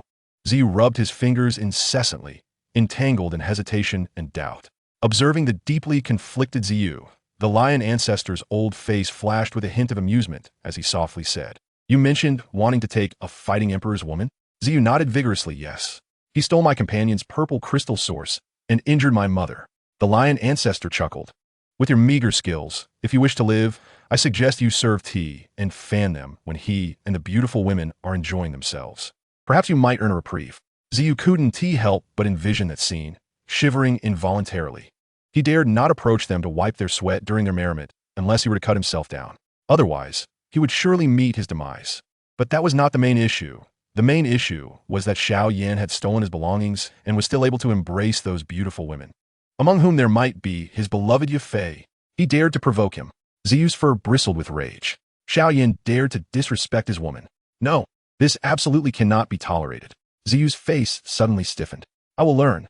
Lion ancestor, I will learn. I am willing to take the plunge," Xiao finally declared. "Have you thought this through?" The certainty in Xiao's voice rang clear as he replied, "I have thought it through. Lion ancestor. I still need to practice the purple crystal underworld fire. In the end, I must collect countless beast fires. So I will surely be able to gather all 7 types of beast fire. Have you forgotten? I am a little lion with exceptional fortune. You should reconsider." The lion ancestor teased. Xiao grew angry, suddenly standing up. "Old man, don't think I'm foolish and cannot discern your intentions. After all this talk, you're simply encouraging me to cultivate this 7 injuries fist, and now you advise me to back down? What is your meaning?" The lion ancestor chuckled sheepishly, a hint of pride in his demeanor. "So what if I'm encouraging you, foolish child? You can choose not to practice." Xiao suddenly recalled something and cautiously asked, "Lion ancestor, why are you helping me so much? Do you seek to be resurrected, with me assisting you in reshaping a physical body or something?" The lion ancestor spread his hands, saying, "Resurrected? Though I am but a wisp of divine consciousness, I now share the same lifespan as the heavens and earth. There is nothing I lack. If you ask what I desire, it is simply to see my winged lion clan return to its former glory." Xiao nodded, "Rest assured. Lion ancestor, with me around, the purple crystal winged lion clan will surely regain the splendor of the bygone purple-winged underworld king lion. I am destined to become the king of beasts." Chapter 10. The 7 Injuries Fist. The lion ancestor said, "Since you have made your decision, then close your eyes and concentrate. I shall impart it to you now."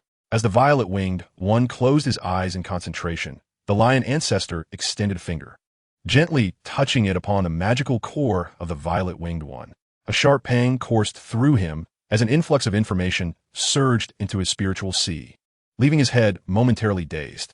The violet-winged one endeavored to comprehend the incantation, nodding slightly before slowly shutting his eyes. He crossed his legs into a meditative posture, forming seals with his hands. His gaze fell upon his nose, and his nose upon his heart, as his spirit gradually sank into his body. The violet fire within him began to simmer, coalescing into a stream of fighting spirit, which he guided along his meridians to his heart, liver, spleen, lungs, and kidneys. Each passage felt akin to a flock of wild geese being plucked of their feathers as they soared, causing a gnawing pain that made the violet-winged one shudder involuntarily. "Why can't you pass quietly?" he thought. "Must you clamor through my organs, leaving me to suffer the aftermath of your raucous flight?" At this moment, the fighting spirit, infused with the duality of yin and yang, manifested in a kaleidoscope of colors, swirling with an uncanny brilliance. The violet fire enveloped these 7 distinct energies, orbiting the magical core 7 times. Subsequently, it erupted forth from the core, guided by his consciousness, resembling a vibrant serpent that danced excitedly within the violet flames.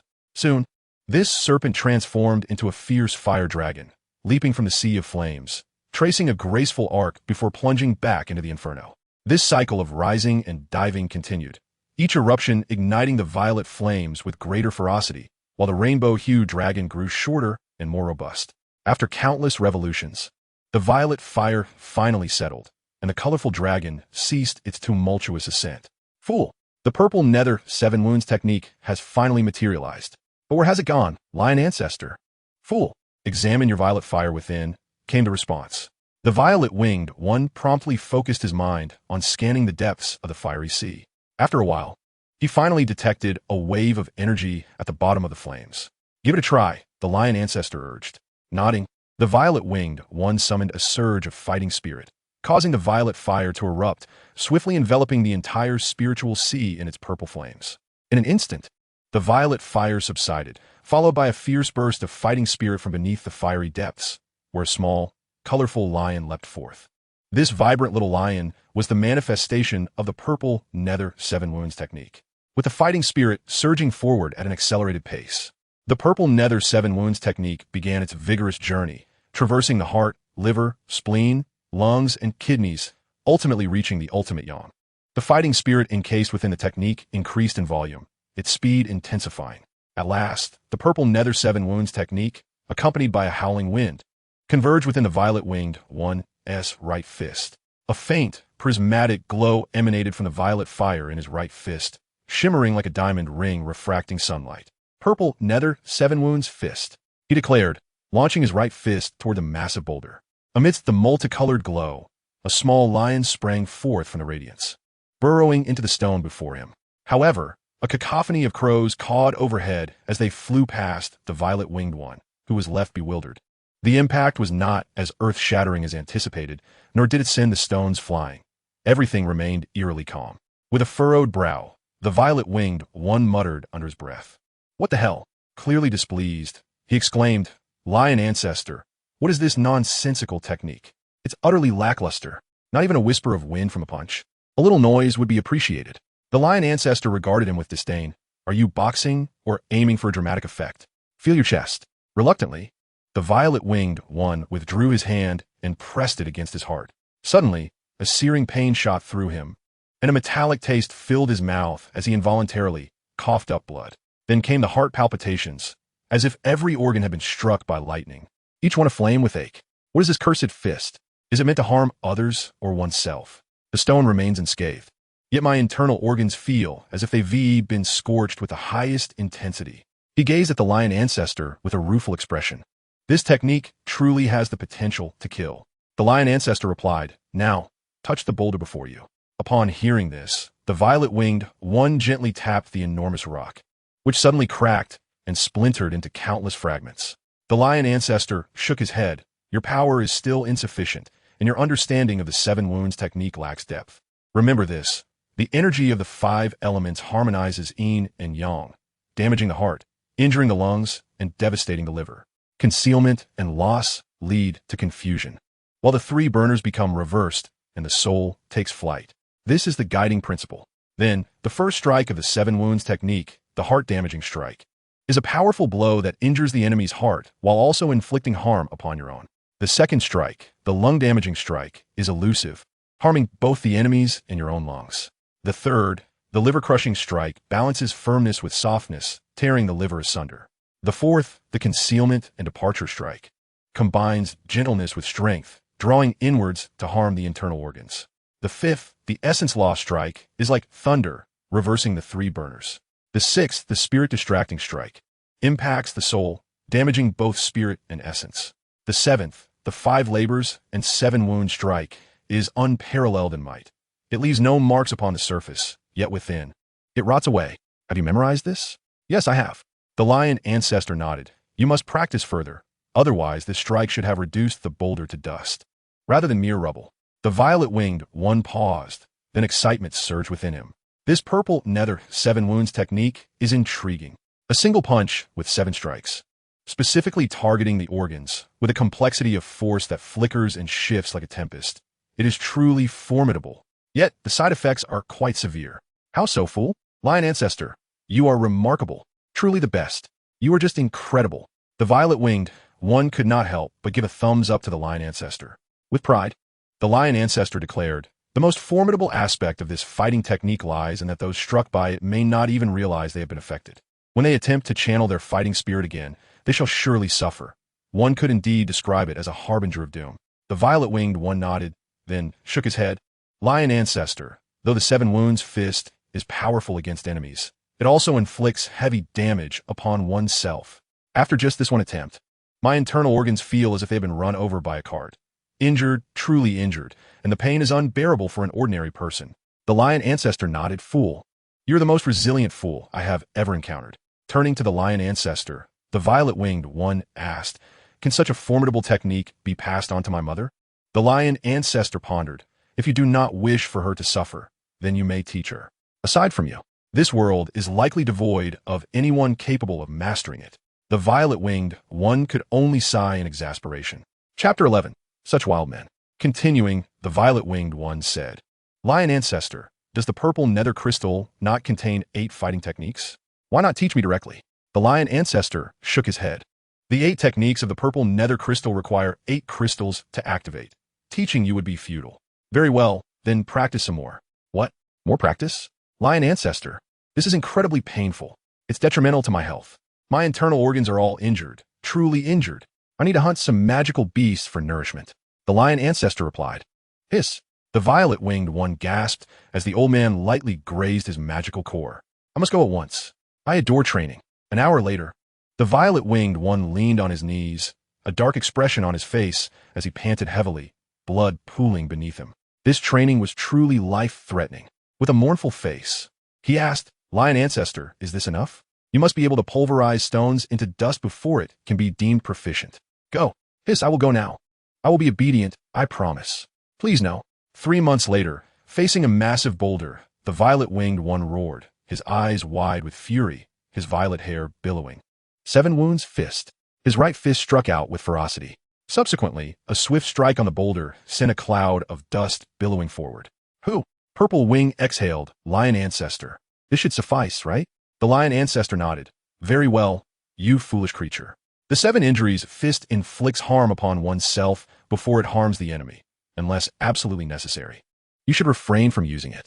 Otherwise, it may damage your liver and lungs, unleashing a wild temperament that could lead to a drastic change in your character. Purple Wing cast a resentful glance at the lion ancestor, pondering why he did not advise against its use during his training. Now, having already compromised his health and temperament, he felt an urge to strike the old man. Never mind, he thought, I won't hold a grudge against this old codger who only toys with his magic core. Purple Wing shifted his gaze to the ground strewn with stone powder, crouching to touch it. It was remarkably fine, akin to flour. What if I were to apply some anti-inflammatory medicine like this? Wouldn't that lad's kidneys be rendered useless? Surely they would be, right? Suddenly, he turned to the lion ancestor, eyes sparkling with excitement. Lion ancestor, let us seek beast fire, starting with the 4th-rank twin-headed fire serpent. The lion ancestor shot him a sidelong glance. You impetuous brat. You haven't even collected all 3 types of beast fire yet, and now you're set on hunting the twin-headed fire serpent.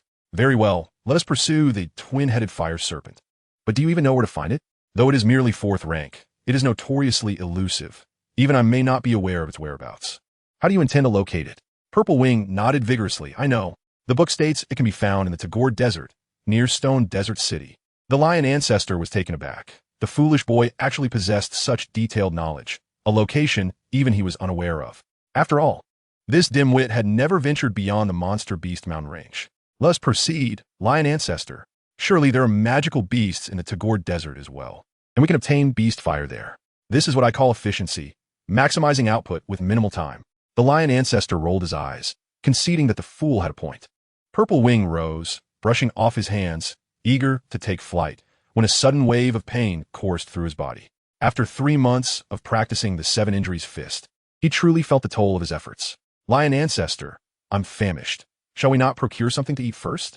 Purple Wing began to meticulously search through the mountains. Unbeknownst to him, perhaps due to the commotion over the past few months, he failed to discover a single magical beast. Glancing at the dimming sky, he shouted several times, Little cubs, come catch me. I need to replenish my strength. The lion ancestor shook his head wearily, managing a bitter smile. This fellow was still just a child. Deep within the dense forest, as they passed through another grove, the light finally faded completely. Suddenly, a flicker of fire in the distance caught his attention. Is someone there? Purple Wing pondered briefly before making his way toward the light. Wow, there really are people here, and quite a few. Purple Wing scrutinized them closely. They donned animal skins. Their long, unkempt hair giving them a distinctly untamed appearance. These must be true mountain dwellers, not much different from savages. However, their craftsmanship was commendable. A wild boar was skewered over a roaring campfire, the alluring aroma of meat wafting through the air. These are the Wuchi wildlings, the lion ancestor exclaimed, his eyes widening in shock. To think there would be Wuchi wildlings in the southern region of the Monster Beast Mountain Range. Fool, run. Purple Wing felt a jolt of fear. It seemed he'd never seen the lion ancestor so agitated before. Though he lacked many skills, he valued his life greatly. And if the lion ancestor said to run, he would certainly heed the advice. He dashed away for several miles, questioning as he ran, Lion ancestor, are those long-haired creatures very formidable? Generally, the Wuchi wildlings are around the second rank. Suddenly, Purple Wing halted. Why should I run? That old man. Did you not see the wild boar roasting over the fire? I am Stadovin. A few second-rank wildlings are nothing to fear. No, I must return and seize their meat. Otherwise, there will be nothing left but bones. With that, Purple Wing shot back toward the camp. The lion ancestor was left bewildered. Had this fool lost his senses? Running back instead? Purple Wing brazenly charged into the midst of the wildlings, shocking them as he ripped a hind leg off the roasting wild boar, defiantly glancing at the nearby wildlings. Second rank? What is there to fear? I could take on 7 or 8 of them, and 50 of the second rank are no match for me. Purple Wing took a hearty bite, savoring the meat's exquisite flavor. The wildlings stood in stunned silence, while the lion ancestor looked on in disbelief. This fool exhibited remarkable courage. However, it did not take long for Purple Wing to learn the truth of the old adage. Ignoring the wisdom of the elders leads to misfortune. But it was too late. These were not merely a few long-haired wildlings. There were dozens, no, hundreds. In that moment, his empty stomach churned violently, the earlier skirmish having drained his energy. As several long-haired wildlings charged toward him, Purple Wing's complexion began to pale. Fortunately, his physique was robust, though he endured several blows from the wildlings' bone knives. He managed to grab one of their weapons and swiftly felled another wildling before he had a chance to scream. However, a swarm of others surged forth. Did they not fear death? Lion ancestor? The lion ancestor was utterly speechless. Just then, a chilling snowball plummeted from the sky, aimed directly at the still battling Purple Wing. After exhausting his energy in recent months and engaged in what felt like an unending battle, Purple Wing had no strength left to evade, merely watching helplessly as the snowball descended toward him. Lion ancestor! Help! Chapter 12. The Mysterious Woman. Boom! With a resounding explosion, snowflakes erupted in all directions. One could not deny this fool's good fortune. At that critical moment, a long-haired wildling stumbled forward, displaying extraordinary bravery by using its body to shield Purple Wing from the snowball. The towering figure, over 2 meters tall, was instantly encased in ice. Purple Wing sighed in relief, but in the next moment, he noticed beams of white light cascading from the sky, enveloping a 10-meter radius around him. If caught by that, it would spell disaster. A flicker of fear surged within Purple Wing. This was an ice-type combat technique. The wildlings can wield combat techniques. Yet, that was not the most terrifying part. The wildling he had just felled was rising again, surrounded by dozens of wildlings. Purple Wing, now devoid of energy to fly, instinctively yearned to transform into the purple crystal wing lion to escape. Do not transform. A human expert is approaching. Whatever you do, do not transform. Otherwise, your fate will be dire. The lion ancestor shouted urgently. At that moment, Purple Wing dared not disobey the lion ancestor's words. Moreover, the arrival of a human was a positive sign. I am human. They should come to my aid, he thought, often overlooking his own identity as a magical beast. Fueled by the will to survive, a surge of strength awakened within him. Purple Wing desperately dodged the falling snowballs, disregarding the wildlings' bone knives. He had no time to dwell on that. The wildlings he had previously felled now bore eyes that glowed with an ominous red, and upon rising, they seemed even more powerful. The long-haired wildlings surged toward him, and suddenly, he found himself surrounded by several towering figures.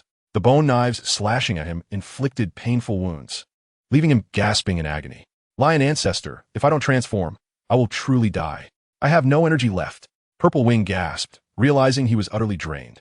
With 17 or 18 long-haired wildlings and a barrage of projectiles bearing down on him, if he didn't turn into a lion and flee, he would surely become a plaything for them in the snow. Transform, and your fate will be even worse. Humans must not know you are a magical beast, nor the purple crystal wing lion. You will be skinned, disemboweled, and have your magic core extracted. You will die a most gruesome death. What should I do then? Run. The formidable human warriors approached from the north. Xiu felt an overwhelming sense of despair. How I wish I could flee. Yet, I'm utterly drained of strength. Gritting his teeth, Xiu managed to dart through the legs of a wild man, then summoned every ounce of energy to sprint frantically toward the north. Shizu was left bewildered. Was this truly folly? To the northwest, a group of long-haired wild men were executing their ice combat techniques, and more critically, several human warriors were advancing from the north.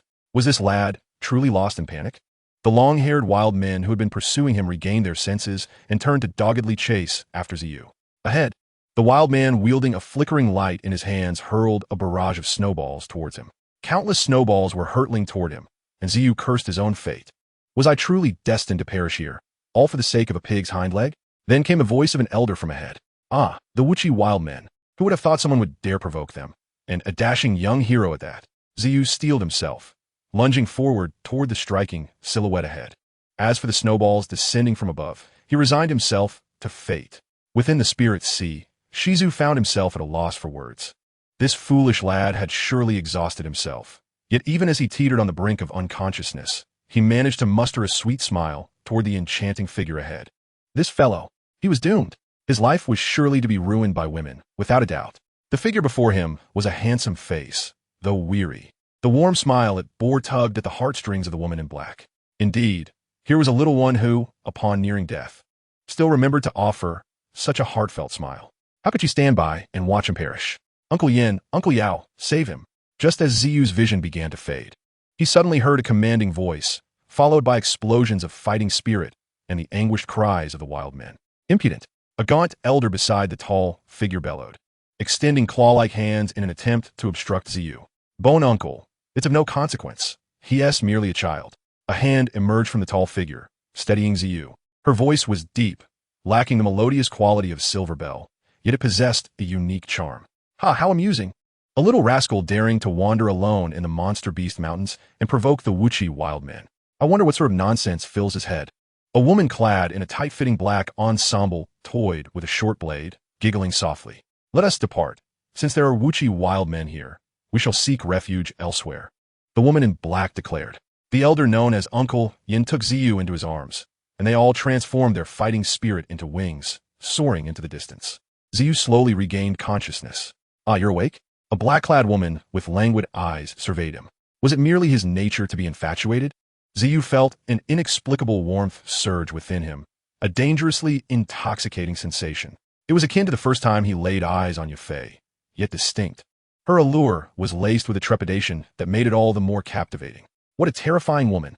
Yet, regardless of her fearsome presence, Xiu found it impossible to tear his gaze away from the enchanting woman before him. Perhaps it was the intoxicating spell she cast upon him, as he blurted out, "Sister, you are stunning." The elder known as Uncle Yao emitted a surge of fighting spirit, glaring at him. You insolent brat! Beware lest I pluck out your eyes, and sew your mouth shut. Within the spirit sea, Shizu could not help but exclaim, Goodness, 5 Do Huangs. Xiu jolted Do Huang. He began to survey the group seriously. There were a total of 6 individuals. The woman in black was evidently the most esteemed among them. The gaunt elder appeared decidedly unfriendly, while another woman clad in black, brandishing a glimmering serpent-shaped dagger, regarded him with a mischievous smile. Standing beside her were 2 stern-faced elders. And finally, a middle-aged man draped in a large robe, a raven perched upon his shoulder, who seemed rather taciturn, busily roasting meat by the campfire. Greetings, uncles and beautiful sisters. A polite child, wherever he went, radiated charm, didn't he? Xiu clasped his fist before the woman in black. Sister, I owe you my life. I shall repay you as a loyal servant in the future. The woman in black waved her hand with a soft laugh. Oh, little brother, I cannot say why I saved you. Perhaps she stretched languidly. Perhaps it was because you were about to be encased in ice by the Wuchi wild men. And I couldn't bear to see a man smiling at me at the brink of death. Tell me, little one, what were you thinking at that moment? Her words bore an irresistible allure, and Xiu, in a daze, replied, I thought if I smiled at you, you wouldn't let me die just like that. Upon realizing what he had said, Xiu quickly covered his mouth, staring at the woman in horror. What was happening? Within the spirit sea, Shizu could hardly believe his own ears, a mid-stage spirit realm. This girl was not simple at all. The woman in black seemed equally astonished before breaking into laughter. So your smile was a plea for me to save you. Zu's face flushed crimson, his heart murmuring, "Beautiful lady. What else could I laugh about when death was imminent?" The woman in black bit her lip in mock indignation. "Why didn't you deceive me? Just say you smile because you were entranced by my beauty." Zhu abruptly lifted his head to gaze at her, her anger bearing a captivating allure. "Sister, you look truly lovely when you're angry." The woman in black could not contain her laughter, her ire dissipating into mirth. The elder beside her shot Zhu a fierce glare. Chapter 13. The daughter of the Qiao family in the Dan realm. This woman was truly formidable. Her voice seemed to draw at his very soul. Zhu quickly gathered his wits. In her presence, his thoughts seemed to spill forth uncontrollably. He needed to leave this place post-haste. Zhu pinched his thigh. "Regardless, thank you for saving me. I think I should take my leave now." He attempted to rise, but found himself too weak, having exhausted all his energy. After several futile attempts, he remained on the ground, feeling quite embarrassed as he offered a sheepish smile to the woman in black, who merely chuckled softly, covering her mouth. "Uncle Tu, bring him a piece of meat." The black-clad woman called to the elder by the fire. Shortly after, the robed elder approached with a generous portion of meat, handing it to Zhu without a glance before departing. Zhu eagerly devoured the meat, even chewing the bones, feeling revitalized as if this body were once again his own. Gradually, he propped himself up, turning to the woman in black. "Thank you, I am Zhu, a 2-star Douling from Wutan City on the eastern border of the Monster Beast Mountains." Zhu felt it necessary to introduce himself. The elder, known as Uncle Yao, snorted. "At least you know some manners. Uncle, could I have a bit more? I haven't eaten in days." "Two, give him another piece of meat," the black-clad woman laughed, calling out. After devouring yet another large piece, Zhu felt completely rejuvenated. The woman in black regarded him thoughtfully. "Little brother, your complexion is darkening, and your pallor is ashen. Your internal injuries are severe. Your organs are all affected. It would be unwise to wander alone in the Monster Beast Mountains. You should accompany us for now, and when our business is concluded, we shall escort you out of the mountains." "Ah, thank you," Zhu nodded appreciatively. "This is the 7 Treasures heart-protecting pill I have concocted. Though it may not entirely heal the injuries to your internal organs, it should offer some benefit. Here, take it, and now you should rest." The woman in black retrieved a jade vial from her spatial ring. "Miss." She waved her hand dismissively and turned away gently, not fully comprehending why she felt a flicker of affection for this diminutive man. Perhaps it was due to that charming smile? She shook her head. "Impudent brat. Do you have any idea what this is?" "This is a 4th-grade elixir, the 7 Treasures heart-protecting pill. Just this one vial. Do you have any notion of its worth? You must have been blessed in your previous life." The old man, Uncle Yao, shook his sleeves in irritation and walked off. What a miserly old fool. It's not like he was parting with his own possessions. Zhu tipped the vial over, and only 3 pills tumbled out. The woman was stingy as well. Without hesitation, he swallowed one of the 7 Treasures heart-protecting pills, and soon, his eyes brightened as a warm current coursed through his internal organs, miraculously healing his injuries. Within the spiritual sea, the lion ancestor, clearly excited, exclaimed, "You lucky fool, this pill is quite effective." Zhu beamed. "Lion ancestor. Does this mean I won't suffer internal injuries from the 7 wounds fist anymore?" The lion ancestor shook his head. "Dream on. As long as you do not consume the 7 types of beast fire, the self-inflicted damage from the 7 wounds fist is unavoidable." Upon hearing this, Zhu's expression fell as he gazed at the jade vial, muttering, "So stingy. Why only 3 pills? If the woman in black were present, she would be infuriated. Just 3 pills. Did he realize how much precious medicinal materials were required to produce these? The lion ancestor continued, "Fool, be grateful. Even with these 2 remaining pills, they could save your life twice. Moreover, with the protection of the 7 Treasures heart-protecting pill, you can at least avoid coughing up blood in the future, and your pain will be lessened. That doesn't sound too bad. By the way, what about those wild men?" Zhu queried. The lion ancestor replied, "They're the Wuchi wild men, descendants of the ancient savage tribes, the Mogas. They have chosen a different path of existence between transforming into beasts and evolving into humans." "A different path?" "Indeed. Through witchcraft, they offer their souls and flesh to the corrupted earth. Although the highest-ranking Wuchi wild men are merely 4th tier. As long as they remain on the accumulated bones of the tainted land, they are immortal." "Immortal? Doesn't that make them invincible?" The lion ancestor shook his head. "Though the Wuchi wild men are immortal, they cannot stray far from the tainted land beneath their feet. Moreover, every 100 years, their bodies revert to dust. Only their hearts remain eternal. As long as they bury their hearts anew in the soil, they will awaken again after a century. Then that small grove is the tainted land you speak of?" The lion ancestor nodded. Someone has awakened them. Who? Who would dare rouse such terrifying beings? The scent of blood. It's overwhelming. The scent of blood? Never mind. Why should I concern myself with who has awakened these abominations? Xiao suddenly exclaimed with delight. Lion ancestor, I just had a brilliant idea. Imagine if we brought her home. Such a beautiful and talented woman. I may not be adept at alchemy, but I can find a wife who is, and that would be just as good, right? I'm so clever. The lion ancestor could only shake his head in disbelief. Foolish child, that notion is perilous. Perilous? Love is like a tornado. You wouldn't understand, lion ancestor. The lion ancestor retorted, do you not sense the overwhelming malevolence surrounding those individuals? Who are you referring to? Those 5 doe emperors and that woman in black? Indeed, their bloodlust is palpable, especially that young girl at mid-spiritual realm. I detected nearly 1,000 different scents of beast blood on her. Impudent brat, keep her distance. If I'm not mistaken, they are in search of the blood of fire attribute magical beasts. Blood? For what purpose? To concoct the blood demon flame. The blood demon flame? Indeed, it is a peculiar flame created through secret methods, requiring the blood of nearly 1,000 fire attribute magical beasts, which is then fused together. And finally, the fire attribute energy within the blood is condensed using secret techniques. The potency of the blood demon flame is formidable. Unless it ranks among the top 10 flames, it can hold its own.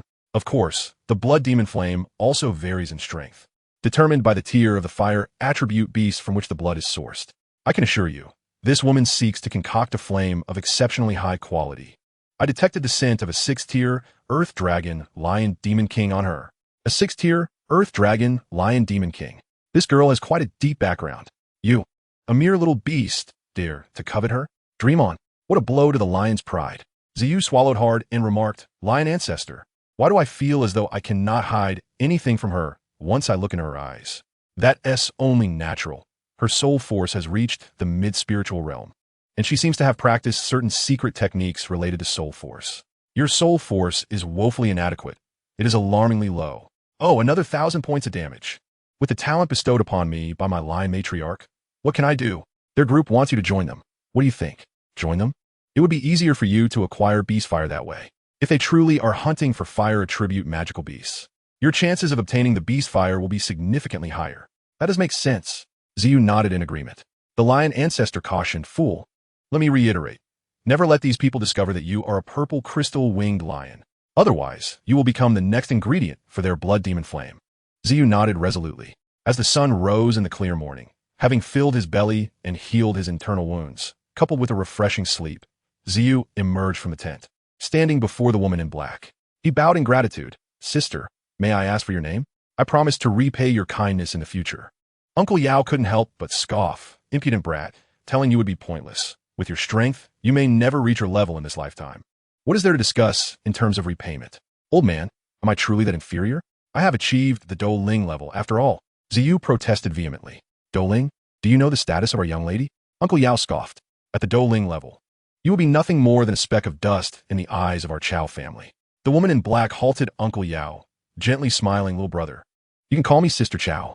If you ever have the chance to visit the Central Continent, do come to the Chao family in the Pill Domain as a guest.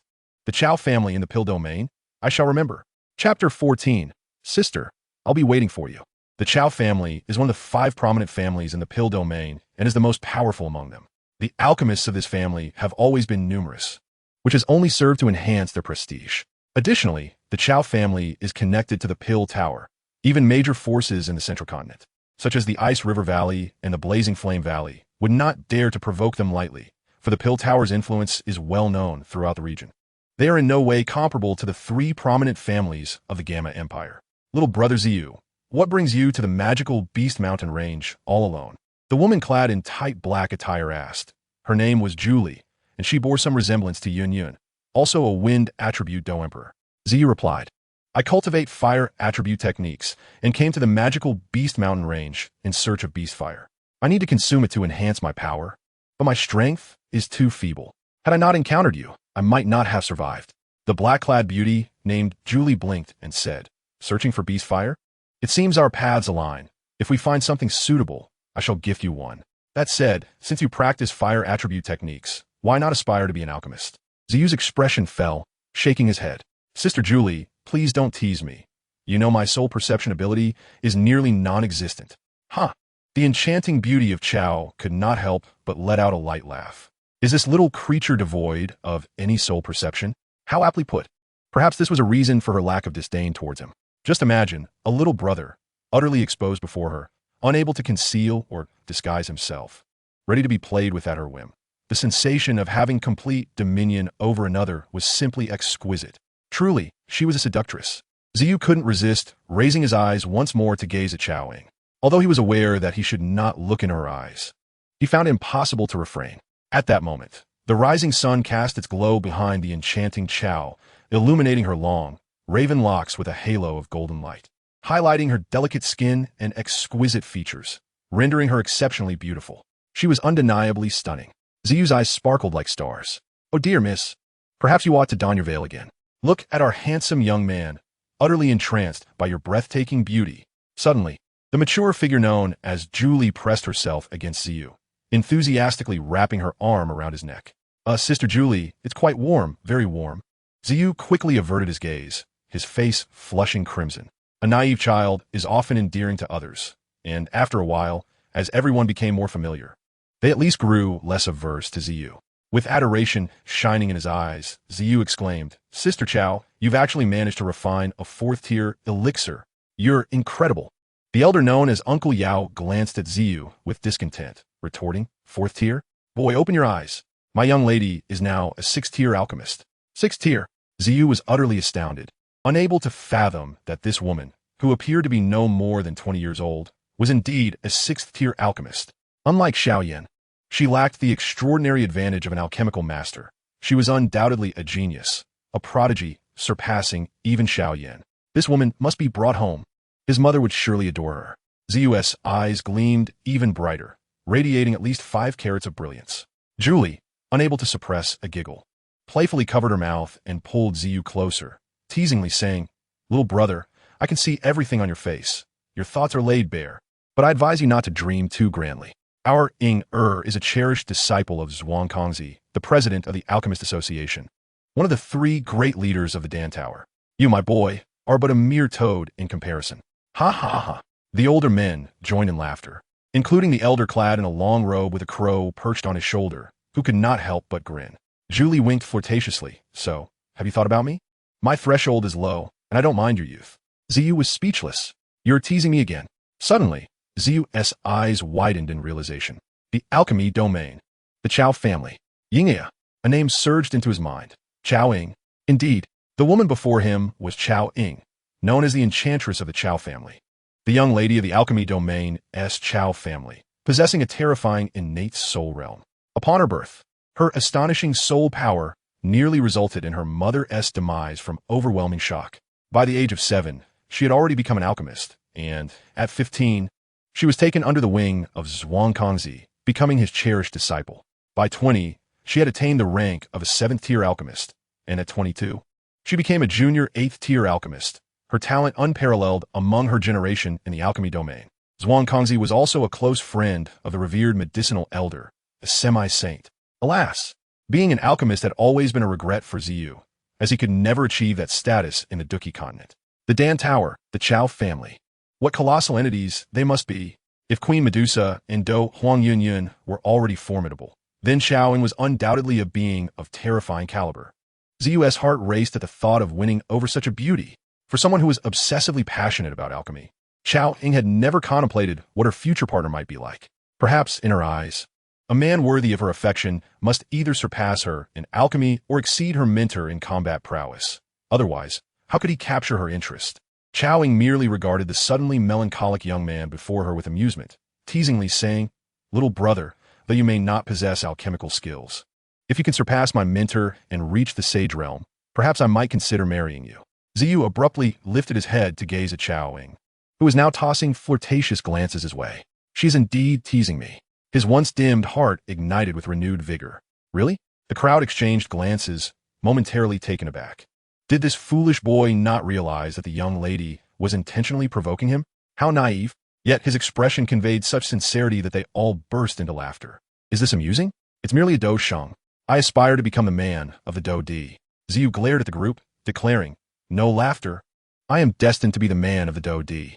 Their laughter only intensified, with Julie hanging on his Xiao, whispering playfully in his ear, "Little brother, I believe in you. You are to be the man of the Do D, so I'll be waiting for you to return and marry me. Get off me. Stop teasing," he protested. Julie giggled. "Oh, are you too good for me? Are you bothered by my age?" Ignoring Julie's playful antics, Xiao turned seriously to Xiao Ying and inquired, "Sister, how old are you?" Xiao Ying, caught off guard by Xiao's intense gaze, felt an unexpected flutter in her heart. This young man, strikingly handsome, had features as exquisitely sculpted as fine jade. He appeared youthful and innocent, yet the fervent look in his eyes could easily ensnare anyone. Unable to restrain herself, Xiao Ying blurted out, 16. Xiao replied solemnly, "In 10 years at most, I shall transcend into the sacred realm. Will you marry me? When you bloom into your prime, shall I lay out 10 miles of red bridal adornments for you?" Was he serious? The crowd exchanged bewildered glances. Xiao was indeed earnest. In 10 years, he was confident he could achieve this. As a member of the Xiao Jingyi lion clan, he could rapidly enhance himself by consuming high-level beasts. Xiao Ying observed Xiao intently, this earnest young man evoking a flicker of excitement within her. Was he truly serious? With her sole perception, how could she not discern his sincerity? 10 years to Do Sheng. Either he was delusional or she was. For a moment, she found herself actually believing in his audacity. Suddenly, the enchantress shook her head and laughed, her alluring voice ringing out. "Then let us await our little Do Sheng to come to the alchemy domain and propose." With 10 miles of red bridal adornments, laughter erupted among the crowd. No one took it seriously. After all, their young lady, known as the enchantress, relished in teasing others. Uncle Yao stifled his laughter, gently stating, "My lady, it's getting late. We must set off." Xiao ventured to ask, "Sister Qiao, where are you headed?" Qiao Ying's enticing gaze playfully flicked towards Xiao, her irresistibly cute lips pouting slightly. "Little Do Sheng, why don't you accompany us?" Chapter 15. The Phoenix's Cry Ahead. A Gale demon wolf was viciously devouring a hecatomb demon ape. In a mere moment, the Gale demon wolf's sharp fangs had already torn through the ape's throat, its claws slicing open the creature's abdomen. Xiao felt a pang of alarm. How swift! The Gale demon wolf's incredible speed, coupled with its razor-sharp fangs and claws, made it an exceptionally formidable presence among fourth-tier magical beasts. The group hovered midair, their dookie wings trembling. It was evident that Xiao's wings differed significantly from theirs. His were nearly entirely corporeal. Those violet wings, reminiscent of bat wings, flared out, leaving trails of soft lilac flames, dazzling in their brilliance. At this moment, the old man Yao's small and narrow eyes nearly bulged out of their sockets. The heavenly goose 9-row wings. The heavenly goose 9-row wings. You little rascal. You actually know the heavenly goose 9-row wings. Are you from the Golden Goose sect? Xiao was momentarily taken aback, then realized that the wings on his back were not the battle chi wings typical of a Do Wong level, but rather the innate purple crystal fire bat wings of the purple crystal-winged lion clan. It was impossible for a fourth-tier Do spirit to possess battle chi wings unless it was through a flight combat technique. Clearly, his fourth-tier strength could not be concealed from their eyes, and the fact that they mistook his purple crystal fire bat wings for the exquisite heavenly goose 9-row wings was not entirely a bad thing, as it spared him much explanation. No one considered the possibility of the beast transformation, for after all, a 7th-grade transformation pill was an exceedingly rare high-tier elixir, even within the realm of alchemy. Who would bestow such a priceless elixir upon a mere 4th-tier magical beast? And how could a 4th-tier beast possibly acquire such a rare potion? Xiao smiled and said, "What is the Golden Goose sect? This was given to me by my master. As for whether it is the heavenly goose 9-row wings you mentioned, I cannot say." Julie interjected, "The Golden Goose sect is a powerful sect within the Falling Goose Empire, led by the sect master Yin Luotian. He is indeed a formidable Do Zong expert." Old Yao, standing nearby, scoffed, "Formidable? He is merely in the early stages of Do Zong. Without those heavenly goose 9-row wings, he would be nothing." Julie smiled, but did not engage with his remarks, continuing, "The heavenly goose 9-row wings are the sect's treasure possession, a type of flight combat technique, primarily known for their incredible speed. At full speed, even a peak Do Zong expert might struggle to catch up with the sect master." Suddenly, Old Yao interjected with a sigh. "In truth, the heavenly goose 9-row wings are less of a flight combat technique and more of a method for creating such techniques. They can craft the wings of magical beasts into substantial wings like yours. This is a long-lost method of crafting combat techniques. The wings you possess must have been fashioned from the wings of a purple crystal-winged lion king that your master hunted. in terms of flight techniques, is indeed top tier. However, if you could persuade your master to teach you the movements and crafting methods of the heavenly goose 9-row wings, it would undoubtedly surpass your purple crystal fire bat wings. After all, the purple crystal winged Lion King is merely a 6th-tier beast. Old Yao's shrewd little eyes suddenly scrutinized Xiao closely. Tell me, who exactly is your master? To have hunted a purple crystal winged Lion King, one must possess strength at least at the 3-star Do Zone level. Xiao could not help but inquire. Is the purple crystal winged Lion King really that formidable as a 6th-tier beast? Old Yao shook his head. In terms of strength, the purple crystal winged Lion King is average among 6th-tier beasts, but its body is covered in purple crystals, providing exceptional defensive capabilities. Even a peak Do Huang would find it impossible to breach that defense. Now, tell me, what is your master's name? I had no idea that such a figure existed in the Gamma Empire. Xiao proudly replied. Ah, our purple crystal winged lion clan is indeed impressive.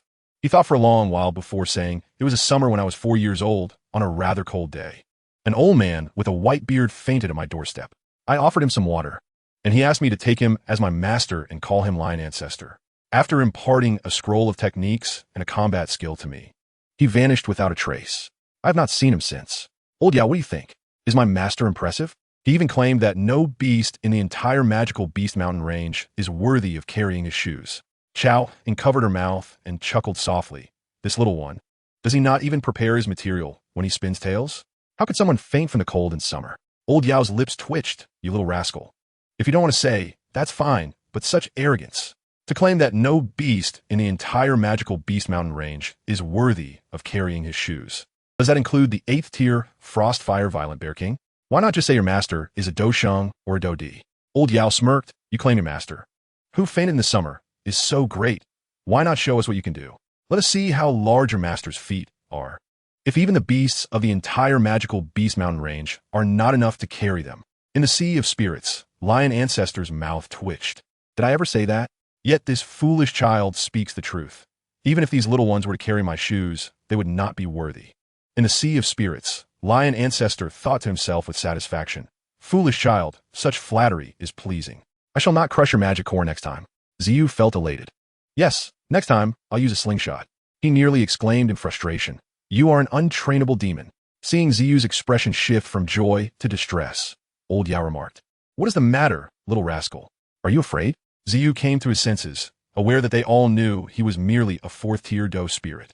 He understood that to truly leave a lasting impression on Xiao Ying and ensure she would remember him in the days to come, he had to make a stunning impact, to dazzle her eyes and engrave his name deeply in her memory. Otherwise, in less than a decade, he might find himself forgotten, cast away like a fleeting shadow. This woman was certainly not the type to be consumed by love for a lifetime. On the contrary, she was quite ruthless. If one did not genuinely move her, they would forever remain insignificant in her heart. Yet, should one truly touch her heart, it would belong to no one else, much like the coldly stunning Queen Medusa. Old Yao peered at Xiao with a peculiar smile.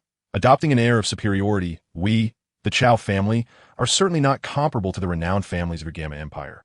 Even the Yunlan sect of the Gamma Empire would be unworthy of carrying our shoes. His words were deliberately provocative. And if you truly wish to make a name for yourself in this Do-Chi continent, then you must showcase some real ability. Mere boasting will not change anything. To be frank, I have encountered many boastful little brats like you. Old Yao's remarks were harsh and even unbearable, yet undeniably truthful. This was a world where strength spoke volumes. Xiao slowly stepped forward, flapping his wings. Throughout history, heroes have emerged in their youth, while beautiful faces ignite compassion. Today, I wish to astonish, and 10 years hence, I shall return to the realm of alchemy to wed you, Sister Qiao. Just you wait. Xiao's face bore no expression. And in that moment, even Xiao Ying could not discern his thoughts with her soul technique. As soon as he finished speaking, Xiao suddenly flapped his wings and lunged at the Gale Wolf. Old Yao was momentarily stunned. This world had no poetry. What was that boy saying? It sounded rather sour. Xiao Ying took a deep breath. He claims to be a hero. That much he understood. But could he truly be considered a hero? He says he wants to impress me today and that he will return in 10 years to marry me.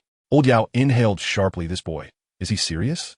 Julie, who had always been carefree, suddenly dropped her usual playful demeanor. This little one seems to be quite earnest. Let's see what he does. A glimmer of anticipation flickered in Xiao Ying's eyes. Chapter 16. The Price of Astonishment.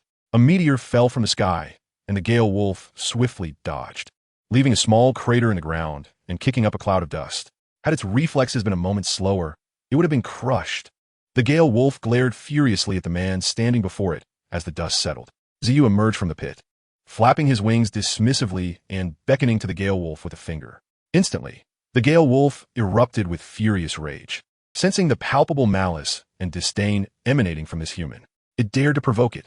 Its beastly blood surged, with a slight bend of its foreleg. A chilling aura of battle chi radiated from its body. The chilling aura of battle energy caused Julie to momentarily freeze, her eyes filled with disbelief. What was happening? A trace of sinister energy coalesced in the air, gravitating towards the Gale Wolf. Though exceedingly tenuous, this was the domain of a fifth-tier magical beast, attainable only by those of the human combat king level, capable of manipulating external energies for their own ends. Thus, the Gale Wolf before her must have already reached the pinnacle of the fourth tier, with only a fortuitous opportunity standing between it and a breakthrough. This lad was in for a rough time. A sharp voice pierced the tension as Julie fixed her gaze on Xiao. This Gale Wolf was likely beyond the capabilities of his two-star combat spirit. Moreover, the Gale Wolf was a high-level magical beast renowned for its swiftness. Elder Yao and his companions nodded in agreement. Elder Yao declared, "I shall assist that boy." Xiao Yan admonished softly, "No, let's observe how he fares." Yet, young miss, the Gale Wolf's speed is too formidable. A moment's carelessness could spell disaster. Elder Yao, despite his sharp tongue and relentless mockery of Xiao, displayed an unexpectedly warm-hearted nature in critical moments. If he could not contend with a mere fourth-tier beast, then her prior vow would be nothing but an affront to her. What use was he to me? Xiao Yan remarked coldly, revealing her true nature as a cunning enchantress. Trained as an alchemist from a young age, she had sacrificed much. While her siblings played, she could only watch enviously from the confines of her tower. She had no childhood. From birth, her life revolved solely around alchemy, ceaselessly refining potions. Aside from her guiding mentors and elders, she had scarcely seen her parents throughout her life. By the age of 7, she had already become a first-tier alchemist. At 15, she caught the attention of Zhongzhou, one of the 3 titans of the Alchemist Guild, and was brought there, yet her life remained unchanged. There was no one left for her to care about. She was cold-hearted, incapable of kindness towards anyone. She was ruthless. Those who needed to be eliminated were to be eliminated. She was utterly heartless. Those who should leave could do so, and those worth keeping would remain. She would never allow a man to become the entirety of her existence, for should he depart one day, she might find herself with nothing. Such was the essence of her, the Qiao family's enchantress. Elder Yao glanced at Xiao Yan before quietly retreating, his gaze fixed ahead. Within the spirit sea, Lion Ancestor warned, "Foolish creature, be cautious. This beast has already reached the peak of the 4th tier. You may not be able to match its speed." This foolish being had always feared death, had it not? Just as Lion Ancestor anticipated Xiao to falter, Xiao smiled calmly at Lion Ancestor and said, "Lion Ancestor, sometimes a man may cry, but he must never cower." The words left Lion Ancestor momentarily speechless. At that moment, the Gale Wolf emitted a series of chilling inhales, drool dripping from its maw as it began to pace, evidently having completed its charge and poised to pounce on its prey at the slightest opportunity. A suit of battle armor, resembling amethyst, suddenly enveloped Xiao's form, exquisitely radiant, sparkling brilliantly under the sun's rays. Elder Yao could not help but exclaim in surprise. "What is it, Elder Yao?" Julie inquired. Elder Yao replied, "His battle armor is rather extravagant. To have cultivated such armor to this degree with a 2-star combat spirit indicates this boy possesses considerable talent. Is this truly battle armor? Indeed, but more accurately, it should be described as a layer of armor over the amethyst. Most would be unable to discern it.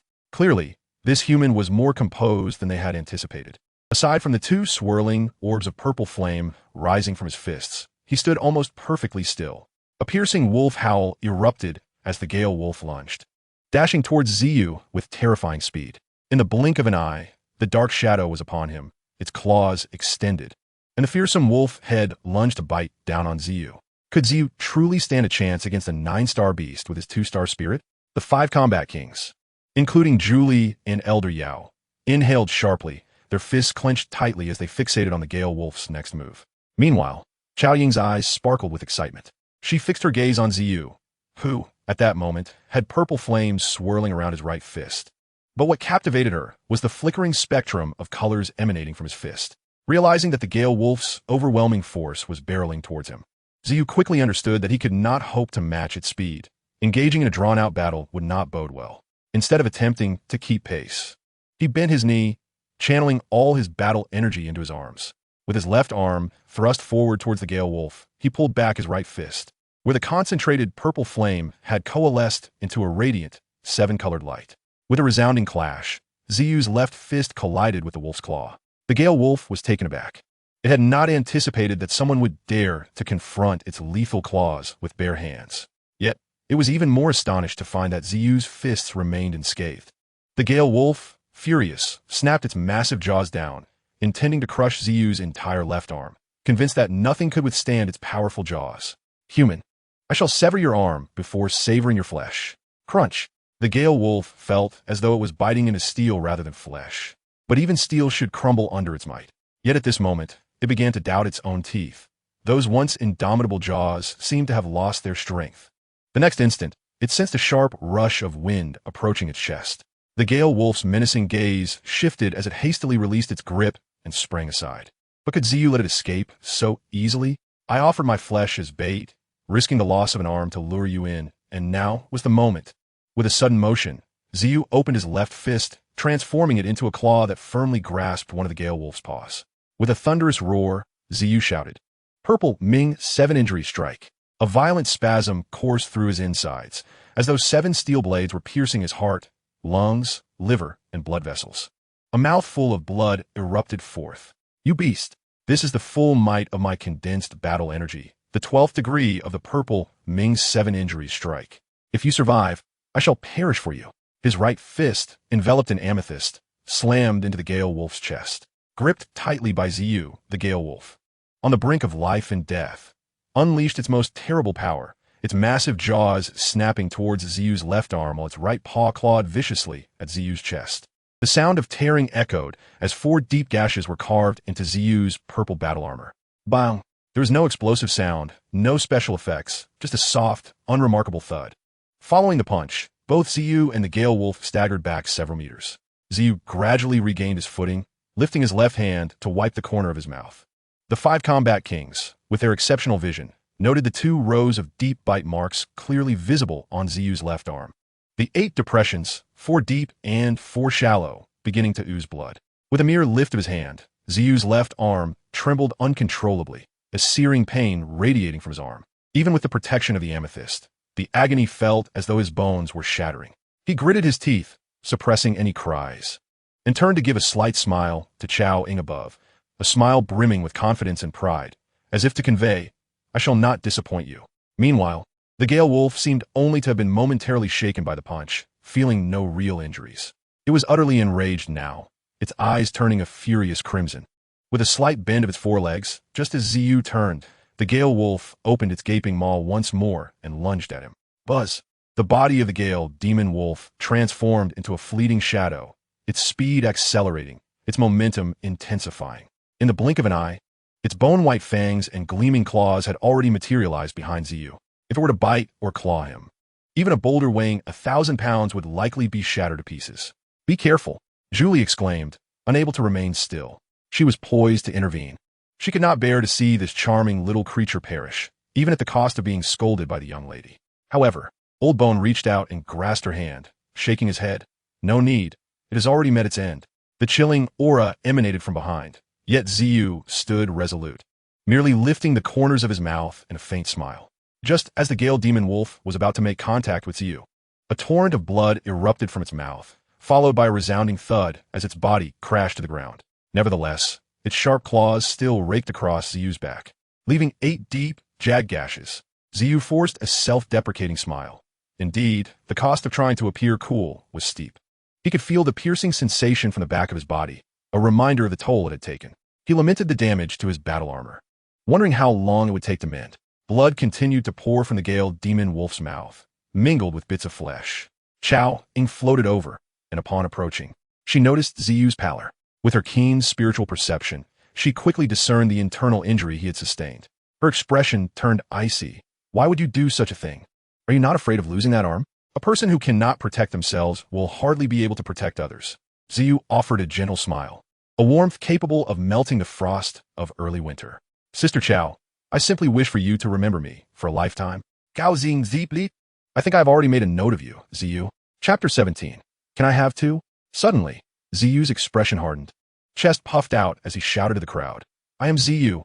I can lose, but I will not cower. I aspire to become a fighting emperor. Julie's brows arched slightly. This little fellow was indeed endearing, albeit a tad overconfident. The elder Yao twitched his lips, muttering, dream on, you little rascal. A fighting emperor? That's a legendary existence. Ziyu turned back to Chaoing. Sister Chao, I will protect you, even if it costs me my limbs and soul. As long as I remain standing, I will not allow you to suffer even the slightest harm. Chao Ying's chest rose rapidly for a few breaths before she retrieved a vial of coagulated blood powder from her storage ring, stating coldly, apply this, or else. If the blood drains away, you will become a ghost before you even reach the rank of fighting emperor. Julie stepped forward, taking the vial from Chao Ying's hand and gently applying it to Ziyu's back and hands. Little one, can you tell me what that technique was you just used? Ziyu nodded. Thank you, Sister Julie. That was the 7 Injuries Fist. It is a secret art passed down from my lion ancestor, though its side effects are quite severe. The 7 Injuries Fist? At that moment, Old 2, squatting beside the Gale Demon Wolf, had already opened its belly. Xiao Wu, come take a look. Julie put away the vial and approached, her brows knitting together as her eyes widened in disbelief. A pool of blood gushed from the gaping wound in the Gale Demon Wolf's belly. Once the blood had drained, the pitiful innards lay completely ruptured, organs and flesh intertwined, resembling a blooming flower dripping with fluids. Countless wounds resembled shattered jars, emitting streams of dark red blood mixed with murky gray and even greenish sludge, an abominable sight. How horrifying! Yao exclaimed, this little fellow's technique is rather insidious, isn't it? It appears silent, yet the hidden power is terrifying.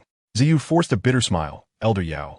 At this moment, my own internal organs are likely only slightly better than that of the Gale Demon Wolf. Yao was taken aback. You were also injured internally by the Gale Demon Wolf? Ziyu replied, it wasn't the Gale Demon Wolf that harmed me. Rather, my 7 Injuries Fist must inflict harm upon oneself before it can harm others. Such a sinister technique. You should refrain from practicing it any further. Julie admonished. Ziyu chuckled. No waities. My lion ancestor said that as long as I find 7 types of beast flames, I shall no longer suffer from these injuries. What's 7? Someone asked. Fire type. The earth fire of the 4-stage twin-headed fire spirit snake. Wood type. The peach blossom fire of the 5-stage Kuei wood beast. Water type. The Qian blue water flame of the 6-stage surge dragon beast, or the sea demon flame of the 7-stage sea demon beast. Earth type. The Tsangli flame of the 6-stage fiery sand golden rock ape. Metal type. The illusory gold fire of the 7-stage illusory gold scorpion dragon king. Yin type. The heavenly Yin demon fire of the 8-stage heavenly Yin 3-headed lion. Yang type. The true blood Yang fire of the 9-stage blood Yang pig god. Everyone exchanged glances, all sharing a bitter smile. Yao remarked, you little rascal, you should really not pursue this technique any longer. Not to mention the blood Yang pig god. A being akin to a fighting saint, even one of the 4 mountain lords of the monster beast mountain range, the illusory gold scorpion dragon king. You wish to target? We have come here precisely to seek it out. Moreover, even if the 5 of us combined may not be able to defeat it. Ziyu chuckled softly. If one does not have dreams, how are they different from salted fish? The typically taciturn Old 2 suddenly laughed heartily. Well said, you little rascal. I support you. Chao Ying regarded Ziyu with a peculiar gaze. If one does not have dreams, how are they different from a salted fish? Quite eloquent. Ziyu suddenly inquired, Elder Yao, you do not truly intend to exterminate the illusory gold scorpion dragon king, do you? Yao replied, if it is willing to cooperate, that would be ideal. If not, we may have to find a new mountain lord for the southern region of the monster beast mountain range. Ziyu's heart sank. Were they truly plotting against his uncle? Although the 4 mountain lords refer to each other as siblings, their bonds were not genuine, and yet they were beings akin to fighting Zhong.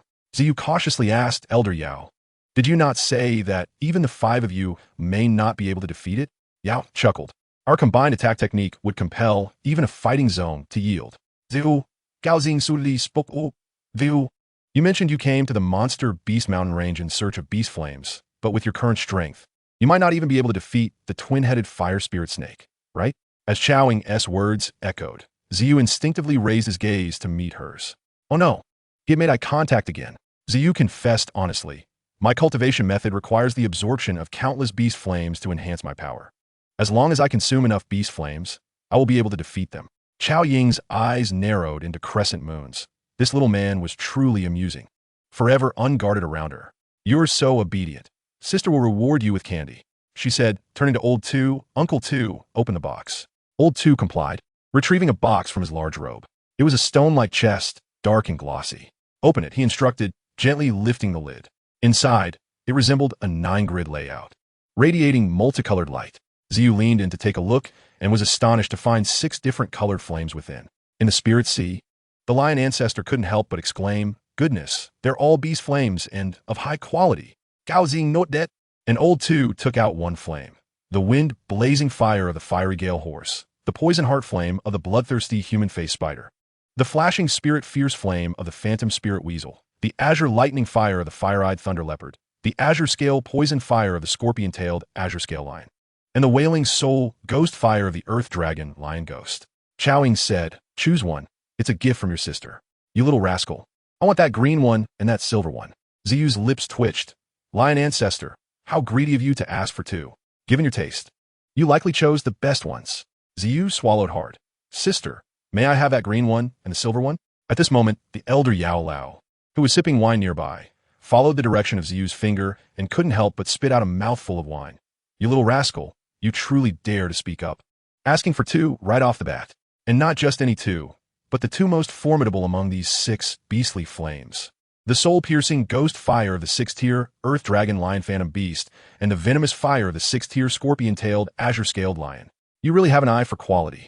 However, Chao Ying waved her hand dismissively. Give it to him. Young miss. Xiao suddenly felt emotional. Sister, you are too kind. Do you see this?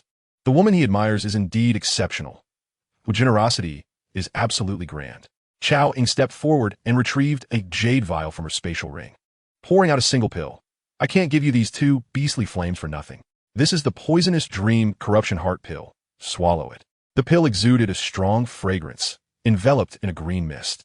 Without her needing to elaborate, Xiao immediately recognized it as a lethal substance, extremely toxic.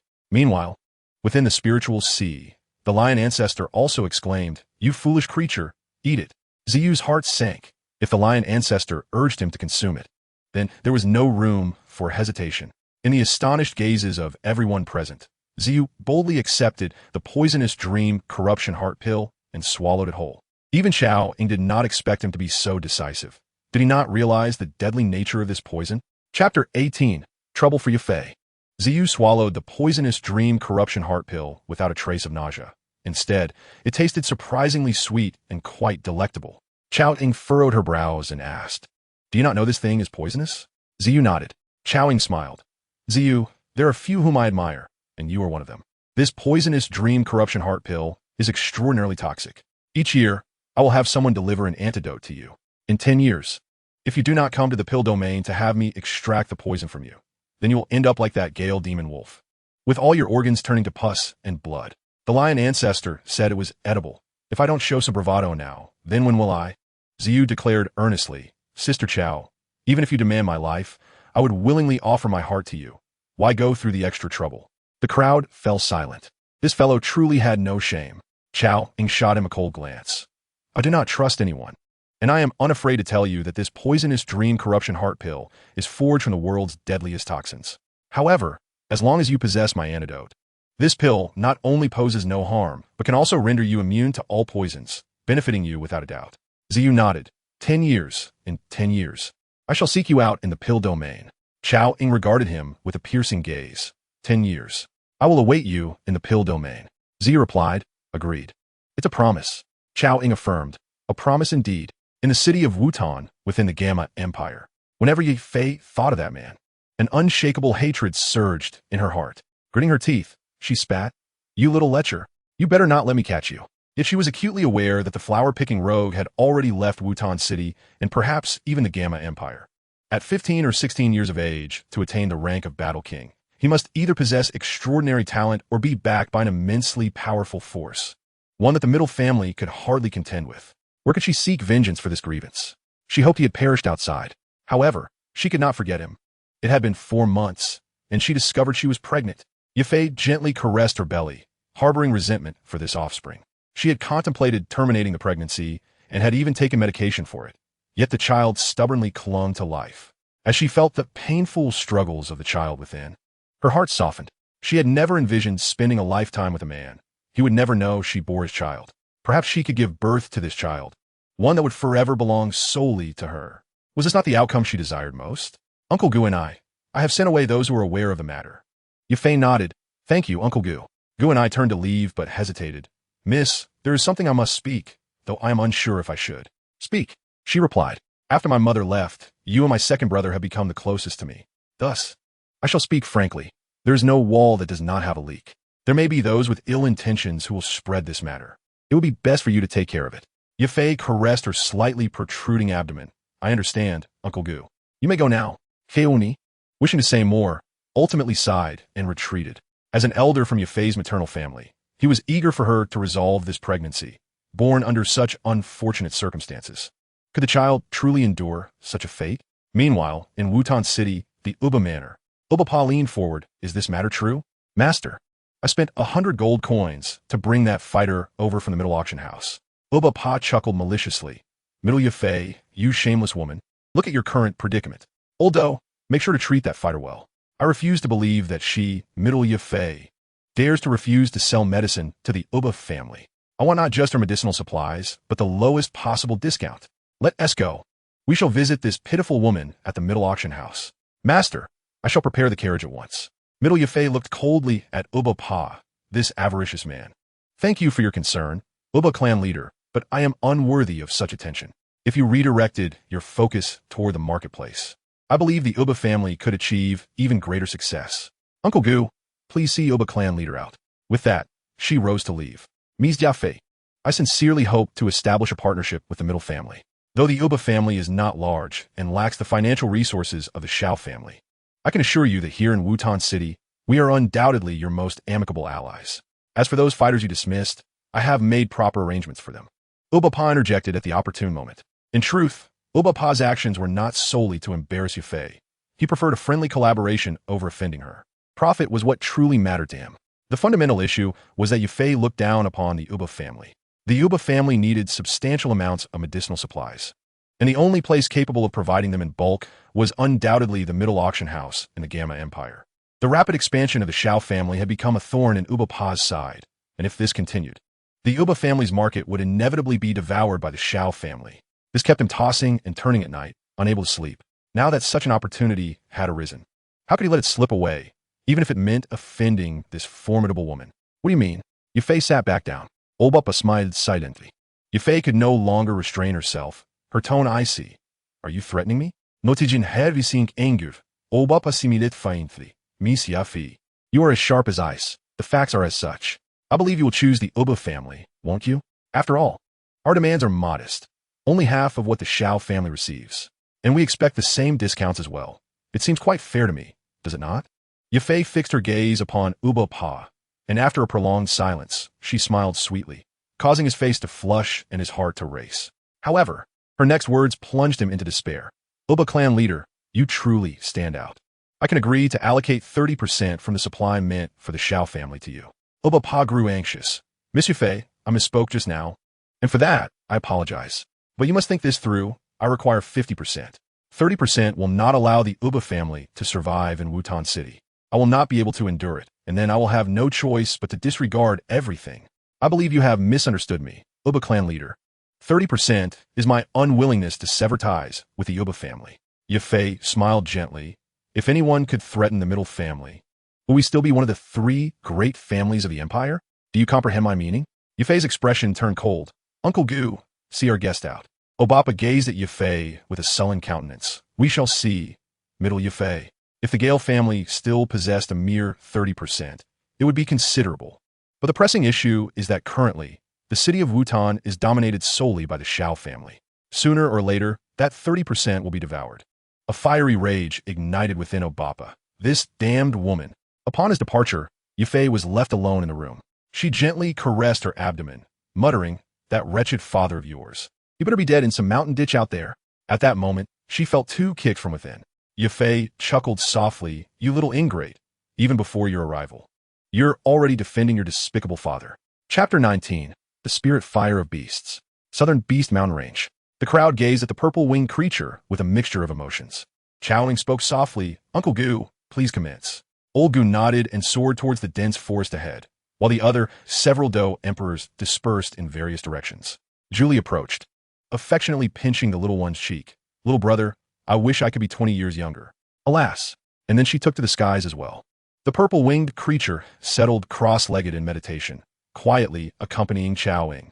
It was not exactly a form of cultivation. At this moment, his mind was entirely immersed in the sea of spirits, with an abundance of inquiries to pose to the lion ancestor.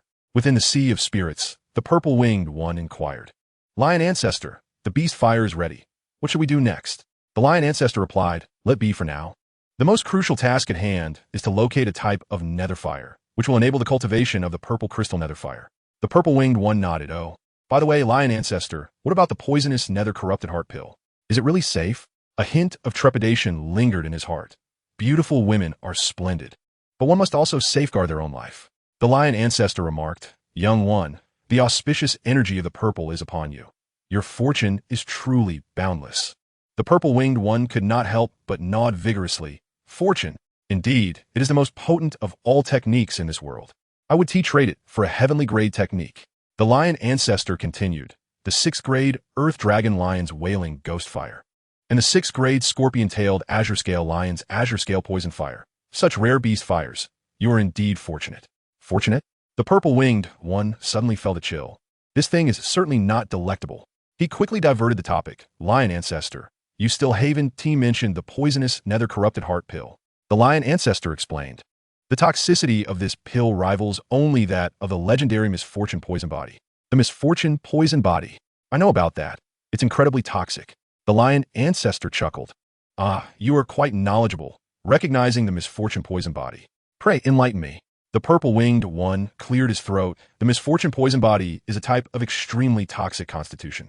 A mere touch from an ordinary person can lead to instant death, and even those of higher cultivation would succumb to its lethal poison. Furthermore, it can erupt, releasing a deadly toxin over a vast area. Am I right?" The purple-winged one smugly added, "I also know who possesses this constitution." The lion ancestor, surprised that this simpleton actually knew, replied, "Indeed, that is generally the case. However, do you know that the misfortune poison body is categorized into innate and acquired types?" Huh? This he truly did not know. The lion ancestor elaborated, "The innate misfortune poison body is exceedingly rare, its power unparalleled. Yet, it is nearly uncontrollable. Once the wielder's strength can no longer suppress the internal poison, the misfortune toxicity will erupt, causing widespread devastation." And the acquired misfortune poison body? This he was aware of. The lion ancestor pointed to the poisonous nether corrupted heart pill within the purple-winged one's body. This poisonous nether corrupted heart pill evidently meets that condition. What do you mean? The purple-winged one was a bit bewildered. Lion ancestor, you can't possibly want me to cultivate the misfortune poison body, can you? I would rather die than do that. That cannot be practiced. If I do, how could I still associate with the young ladies? The lion ancestor disdainfully glanced at the purple-winged one. Foolish child. With your trifling thoughts, do you believe I am unaware? Is it not your lower half that you cannot control? The purple-winged one felt a bit embarrassed. Lion ancestor, you cannot say it like that. I am my mother's only son.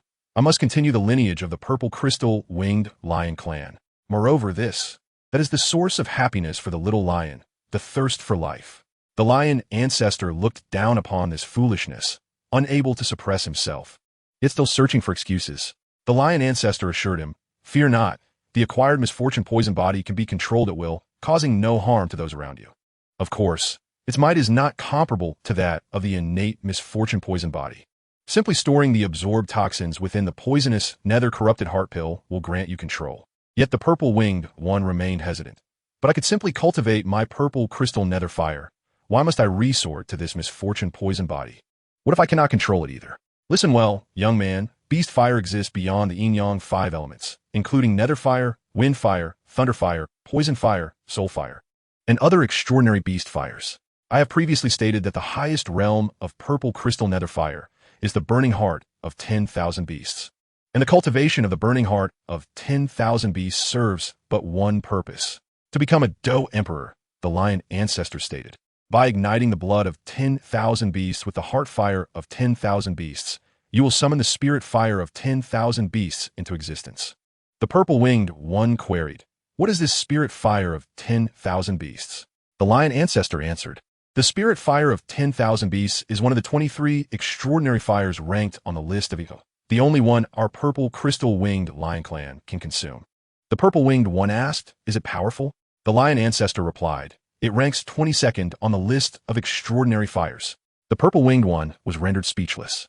Lion ancestor, you could simply state it ranks second to last. Why so grandiloquently proclaim it as 22nd? The lion ancestor grew angry. Foolish child. The spirit fire of 10,000 beasts is forged from the fire of 10,000 beasts and the blood of 10,000 beasts. What of it being second to last? For others, obtaining the spirit fire of 10,000 beasts may merely signify acquiring a second to last extraordinary fire. But you are different. Our purple crystal-winged lion clan walks the path of achieving sanctity through the physical body. As long as you can obtain this spirit fire of 10,000 beasts, you will ascend to the realm of the Emperor. Achieving sanctity through the physical body? Ascending to the realm of the Emperor? Does this mean that achieving sanctity through the physical body only allows one to become a Do Saint? The purple-winged one cautiously asked, what do you mean, lion ancestor? Are you saying that without obtaining the spirit fire of 10,000 beasts, I cannot reach the Do Emperor? The lion ancestor was momentarily taken aback, as though he had let something slip. Indeed, without the spirit fire of 10,000 beasts, you will ultimately only reach the pinnacle of Do Saint. To break through to the realm of the Emperor, the spirit fire of 10,000 beasts is indispensable. Furious, the purple-winged one lunged forward. You old man, you tricked me. I will fight you. The lion ancestor gently extended his hand towards the demon core, and the purple-winged one immediately wilted. With a weary tone, the purple-winged one said, lion ancestor, speak. Is there anything else you are concealing from me? Nothing more. The purple-winged one glanced skeptically at the lion ancestor. Really nothing else? Truly nothing. The purple-winged one coldly chuckled. Lion ancestor, acquiring the spirit fire of 10,000 beasts is your true intention for helping me. I assent it? The lion ancestor paused for a moment. This foolish child was surprisingly astute, pretending to be simple-minded all along. The lion ancestor sighed. Indeed, during the ancient primordial era, neither I, the purple-winged Nether King lion, nor the ancient phoenix, nor the ancient void dragon managed to break into the realm of the Emperor. For countless years, I have sought descendants capable of obtaining the spirit fire of 10,000 beasts. And then our purple-winged Nether King lion clan shall truly become the divine beasts among the three ancient clans. The purple-winged one shook his head. Wait. Was there also the 9 nether earth serpent and the 9-color devouring sky python? The lion ancestor scoffed. Burrowing insects of the earth do not deserve to be mentioned alongside our 3 clans. The purple-winged one was speechless. At least both of them were 9th grade magical beasts, while our purple crystal-winged lion clan is merely 6th grade. 6th grade. Very well, I shall defer to your words. The purple-winged one asked, so now, where is the spirit fire of 10,000 beasts? The lion ancestor shook his head. No one knows where the spirit fire of 10,000 beasts lies. The purple-winged one grew dissatisfied. Lion ancestor, have you truly wasted all these years? The lion ancestor retorted, no, 1,000 years ago. I should have already known the whereabouts of the spirit fire of 10,000 beasts. The lion ancestor stated, do you know of the ancient emperor Tawashi? The purple-winged one replied, lion ancestor, to speak plainly. The lion ancestor remarked, the Emperor Tawashi is the only being in these 10 millennia to have transcended the imperial realm, or rather, he may not be human at all. Xiao was taken aback, incredulously gazing at the lion ancestor. Is he also a magical beast? The lion ancestor shook his head. The essence of Tawashi is actually a cluster of strange fire, ranked 24th. In fact, it hasn't even made it onto the list. The lion ancestor nodded. Indeed, this strange fire, after millennia of silence, unexpectedly birthed sentience and fortuitously acquired the technique, the burning decision, to seize the heavenly strange fires. Xiao exclaimed, burning decision. The lion ancestor affirmed, from that moment, this cluster of strange fire transformed into a humanoid form, commencing a quest to seek out other strange fires and continuously devour them to enhance its own power, ultimately obtaining the top 23 strange fires from a list and breaking through to forge its imperial body. This strange fire list was established by it, and it was at the moment of its imperial ascension that I sensed the aura of the myriad beast spirit fire emanating from it. Xiao, still perplexed, inquired, lion ancestor, as you say, Does this mean one must absorb sufficient strange fire to evoke the myriad beast spirit fire? But our Zhongzhou winged lions cannot absorb strange fire, can we? The lion ancestor retorted, "Foolish child, the myriad beast spirit fire is formed from the convergence of the flames and blood of countless beasts since the dawn of time. Its essence is the repeated fusion of beast flames and beast blood. As long as you consume enough beast flames and devour enough magical beasts to cultivate the myriad beast burning heart, you can summon the myriad beast spirit fire." Xiao nodded slowly. "Oh, I seem to understand. In essence, the Zhongzhou dark fire you have me cultivate is indeed to forge the myriad beast burning heart, enabling the summoning of the myriad beast spirit fire." "That is approximately the case," the lion ancestor replied. "Thus, to fuse the flames of countless beasts into one, you must cultivate the Enan poison body. Only then can you absorb the poison fire." Xiao responded, "Oh." The lion ancestor sighed, "You rascal are the most gifted descendant of our Zhongzhou winged lion clan. It is your duty to lead our clan to break through the 9th tier and reach the imperial tier." Xiao took a deep breath. "Old man, let me ask you one question. Is it more formidable to become a Dou emperor with strange fire, or for us to become one with the myriad beast spirit fire? Do not deceive me. If you do, I shall return home and live off the fat of the land." The lion ancestor inhaled deeply. "Those who become Dou emperors with strange fire are certainly stronger than us." Xiao exclaimed, "I shall not train any longer. I'm heading back to the magical Beast Mountain range to snuggle with my wife. Is there any hope left in this life? Even if I exert myself to the utmost, I would still fall short of Xiao Yan. Why must I endure this suffering?" The lion ancestor continued, "However, if you were to consume the myriad beast spirit fire before the Dou emperor invokes it with strange fire, what do you think would happen?" "What would happen?" Xiao inquired. The lion ancestor smirked coldly. "Even if he's a Dou emperor, he will inevitably lack a type of strange fire. Do you understand?" Suddenly, Xiao's eyes lit up. "Indeed, in this case, even if he gathers the other 22 types of strange fire, he will ultimately be missing one, preventing him from achieving completeness." But soon, Xiao's eyes dimmed again. "But, lion ancestor, even if he lacks one type of strange fire, he still possesses 22 types. I only have one myriad beast spirit fire. I cannot possibly contend." The lion ancestor sneered. "He cannot achieve completeness, but we can." "What do you mean by that?" Xiao questioned. "Have you forgotten how the myriad beast spirit fire is formed?" Xiao murmured to himself. "The myriad beast spirit fire is formed from the convergence of myriad beast flames and beast blood." Suddenly, Xiao's eyes brightened again. "Lion ancestor, I understand. The myriad beast flames and beast blood that I collect are the very essence that strengthens the myriad beast spirit fire." "Precisely. By nurturing the myriad beast spirit fire with myriad beast flames and beast blood, how could it possibly be outmatched by a Dou emperor of incomplete strange fire?" Chapter 20. The Illusionary Golden Scorpion Dragon King. "Very well, in pursuit of the Dou emperor's path, old man, I shall go all out." Xiao immediately revitalized himself and withdrew from the sea of spirits. As soon as he opened his eyes, he was met with incessant cries and wails ahead. "What is happening?" Xiao rose and soared into the air, scanning the surroundings. In all directions, for torrents of dust converged towards the center. The howls of wolves, roars of beasts, and the mournful cries of birds fill the air. "Is this a beast tide?" Xiao wondered. "A man-made beast tide. Humans are driving the beast tide."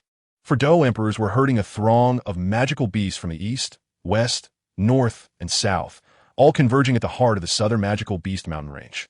Then, Xiao watched in disbelief as they began slaughtering the gathered magical beasts. Why? How could this be? 5 Dou emperors were mercilessly butchering a group of magical beasts below the 4th tier, utterly defenseless. The stench of blood permeated this primal forest. The never-ending wails of the dying mingled with flashes of blades and swords, creating a ghastly tableau of severed limbs and dismembered bodies, the chilling atmosphere nearly suffocating Xiao. In the span of a mere tea ceremony, thousands of magical beasts had been slaughtered, with the remaining beasts consumed by terror and despair. This was a meat grinder, madly tearing apart their bodies and draining their blood. Xiao was already dumbfounded. They were slaughtering magical beasts right before his eyes. He could even feel their desperate cries for escape. The overwhelming sin of blood had left him gasping for air. At that moment, Xiao truly felt like a beast rather than a human, the bloodline of magical beasts within him threatening to erupt. Yet he could do nothing. If he dared to intervene, he would surely be the next to perish. After another brief moment, few could still move. Aside from the skeletal elder, the others had retreated. This was an utterly unequal slaughter, a complete display of brute strength oppressing the weak. Xiao murmured to himself, Must it really come to this? Are you afraid, kid? Have you softened? Uncle Yao cast a sidelong glance at Ziyu. Ziyu licked his lips, clenching his fists. Why must this be done? Huh, kid, are you feeling unwell? Uncle Yao remarked. Beside them, Xiao Ying replied expressionlessly to draw out the illusionary golden scorpion dragon king. Zuli Vipit Herdaguf, the master of the southern magical beast mountain, a 7th-tier magical beast, the illusionary golden scorpion dragon king, usually sleeps deep underground. Without such a provocation, it would be impossible to draw it out. With a thunderous rumble that shook the earth, a colossal scorpion dragon emerged from the billowing dust, its entire body covered in golden scales edged in black, radiating a dark golden light. Xiao Ying narrowed her eyes and took a step forward, soaring into the air, her black attire billowing in the wind, accentuating her alluring figure, while a slight flush of excitement colored her beautiful face. Xiao Ying gazed at the black-edged golden scorpion dragon king, saying, "This is a last resort. I hope the Scorpion King will not take offense." A violent wave of energy and a ferocious dragon's roar erupted like thunder in the ears of the onlookers. Umans, Umans, you have enraged me, utterly enraged me. Xiao Ying remained unfazed. I kindly request a drop of your essence blood. If you're willing, I can offer 3, no, 5 or 6 6th-tier magic cores in exchange. Ha ha ha. The illusionary golden scorpion dragon king laughed wildly. You slaughter thousands of lives in my southern mountain range, and now you dare to ask me for a drop of essence blood? Ha ha ha. If I let you leave this magical beast mountain range alive today, I shall no longer be the master of this southern mountain. The booming voice resonated like colossal waves, the overwhelming power radiating from the illusionary golden scorpion dragon king. So this is the pressure of a 7th-tier magical beast? The ferocious dragon's roar sent a shiver down Ziyu's spine. Suddenly, Ziyu remembered something. A 7th-tier magical beast? The illusionary golden scorpion dragon king. Lion ancestor. The illusionary golden fire of the illusionary golden scorpion dragon king is precisely the beast fire I need for my Zimming 7 injuries technique. With that thought, Ziyu's mouth watered, completely forgetting how many magical beasts had just perished. In the sea of spirits, the lion ancestor shot him a disdainful glance. If you wish to avoid death, you should suppress that greedy look. They came for this. Ziyu swallowed his saliva. Foolish child, do you know who the illusionary golden scorpion dragon king is? The connection between her and your mother runs deep. Well, how should I put it? They wouldn't have an affair, would they? The lion ancestor responded with silence. In the Beast Mountain range, there exists a mountain lord in each cardinal direction. They refer to each other as siblings. And your mother is the youngest and weakest among them. Ziyu retorted with indignation. My mother is incredibly powerful. You know, a 2-star Do Huang. The lion ancestor scoffed. Powerful? Nonsense. Among the 4 mountain lords, your mother is merely a 6th tier, while the others are 7th and 8th tier beings. She brings shame upon my winged lion clan. Ziyu inquired. Who are the 4 mountain lords of the Beast Mountain range? The eastern lord is the amethyst winged lion king, a 6th tier beast. The western lord is the thunderbat matriarch, a 7th tier beast. The southern lord is the illusionary golden scorpion dragon king, also a 7th tier beast. The northern lord is the frostfire rampant bear, an 8th tier beast. The lion ancestor continued. If your mother were not shielded by her indestructible amethyst, she would have no place among them. Ziyu chuckled. Lion ancestor, it appears that your lineage is quite remarkable. Look at how both my mother and I benefit from your legacy. Indeed, wait. Nonsense. I'm not as weak as your mother. Xiao Ying remarked. Scorpion King. Why not consider a little convenience for both parties? In response, the illusionary golden scorpion dragon king unleashed a fierce roar. Yao Lao's expression changed as he rushed forward. Young miss, be careful. With Xiao Ying's formidable spiritual strength, such sonic attacks would hardly affect her. Thus, it seems, we must resort to confrontation. At that moment, Ziyu felt a painful throb in his head from the overwhelming force of the roar. How powerful! A shiver ran through him. The desire to seize the illusionary golden fire dissipated in an instant. This was the true strength. The terrifying spiritual shock made Ziyu feel as insignificant as an ant. You little brat, your spiritual strength is utterly lacking. I must find a way to bolster my defenses against spiritual energy. Otherwise, I'll be in for a rough time ahead. At this moment, Old Bone charged forward, bellowing, kill. His gaunt form suddenly expanded in the air, and his massive fists hurtled toward the illusionary golden scorpion dragon king. Immediately, the other 4 Do Huang experts also advanced. The illusionary golden scorpion dragon king's enormous scorpion tail lashed forward, sending a brilliant golden wave of light toward Old Bone. A pale white battle armor rapidly shone on Old Bone's body, sparkling as if crafted from diamonds. With clenched iron fists, he braced himself against the golden wave. Bone hardening, bone erosion, round dagger dance, shattering bone and soul spike, blood-devouring bone hand, heart-piercing white bone claw. In that instant, the earth trembled. After enduring the combined assault of the 5 Do Huang, the illusionary golden scorpion dragon king remained stationary, while Old Bone and the other 4 Do Huang were sent sprawling. Clearly, even with 5 Do Huang, the gap in strength against the Do Zone level illusionary golden scorpion dragon king was significant. In the vast, dark purple eyes of the illusionary golden scorpion dragon king, a clear disdain was evident, and its enormous scorpion tail swept toward the crowd once more. Instantly, countless boulders shattered, dust swirled, and debris flew. In a mere moment, Old Bone was completely engulfed. The sound of clashing echoed from the obscure dust. Chapter 21, Illusionary Golden Fire. Xiao couldn't help but glance at Xiao Yan beside him, noting her calm demeanor as she gazed inside, exuding an air of confidence. Despite the illusionary golden scorpion dragon king being at an advantage, Xiao found himself asking, "Lion Ancestor, do you truly believe they can win?" The Lion Ancestor replied, "It seems quite difficult. The 7th-tier illusionary golden scorpion dragon king is not something mere 5 Do Huang can gang up on easily. However, since they dared to provoke it, they must possess some means, perhaps a hidden combined technique to enhance their strength." But Xiao interjected, "But what?" The Lion Ancestor continued, "Have you not noticed? The illusionary golden scorpion dragon king has yet to leave the ground. Even if it falters with its abilities, it can burrow underground at critical moments. To hunt it down is no simple feat." Xiao paused. "So this fellow can burrow underground?" The Lion Ancestor nodded. "In terms of earth traversal techniques, few beasts can rival it. To become one of the 4 mountain lords of the Beast Mountain range, the strength of the 7th-tier illusionary golden scorpion dragon king is not to be underestimated. These humans have truly provoked its wrath. This battle may well be to the death. Indeed, to draw it out, Xiao Yan slaughtered thousands of beasts, forcibly awakening it with the scent of blood, effectively enraging this 7th-tier powerhouse. As soon as it made its move, it held nothing back. A series of thunderous roars echoed from the dust. The Lion Ancestor was right. How could Do Huang possibly contend with the Do Zone? The illusionary golden scorpion dragon king is not merely a 7th-tier beast. It is a dragon-type beast covered in thick scales that provide formidable defense, and its burrowing ability is unparalleled. Even if it falters, it can dive underground. And for human experts to engage it, there would be tantamount to courting death. Xiao looked once more at Xiao Yan, pondering her true intentions.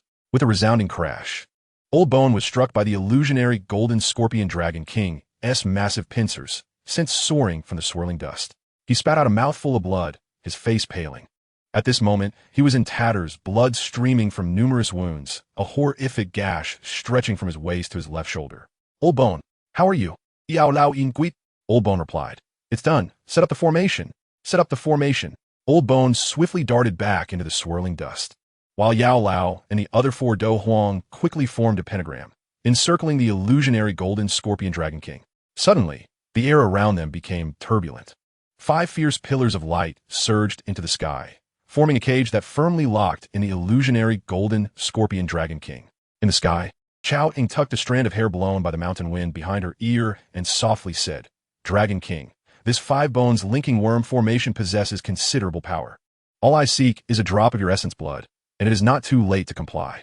Trapped within the pillars of light, the scorpion dragon king arrogantly retorted, "Such trifling skills dare to show off before this king?" Xiao Yan frowned. "If that is the case, I must offend you." To arrange this formation, Old Bone had sustained significant injuries from the illusionary golden scorpion dragon king's attacks within mere minutes. Had the other 4 Do Huang not diverted sufficient attention, the formation would have been incomplete, and he would have collapsed from his wounds. The difference between Do Huang and Do Zone is a chasm in combat prowess. Today, having slaughtered thousands of my mountain folk for no reason, none of you shall escape. The illusionary golden scorpion dragon king declared ominously. In the Dochi continent, the weak are devoured by the strong. What of it? Gaozing ziplit non tialen, gradi humans. Let my children accompany you to the grave. The illusionary golden scorpion dragon king roared in fury. The azure sky was painted in a riot of colors by the fierce energy fluctuations, accompanied by continuous rumbling thunder. The 5 pillars of light shot towards the clouds, and as the dust settled, a clear formation emerged on the ground. Xiao swallowed hard.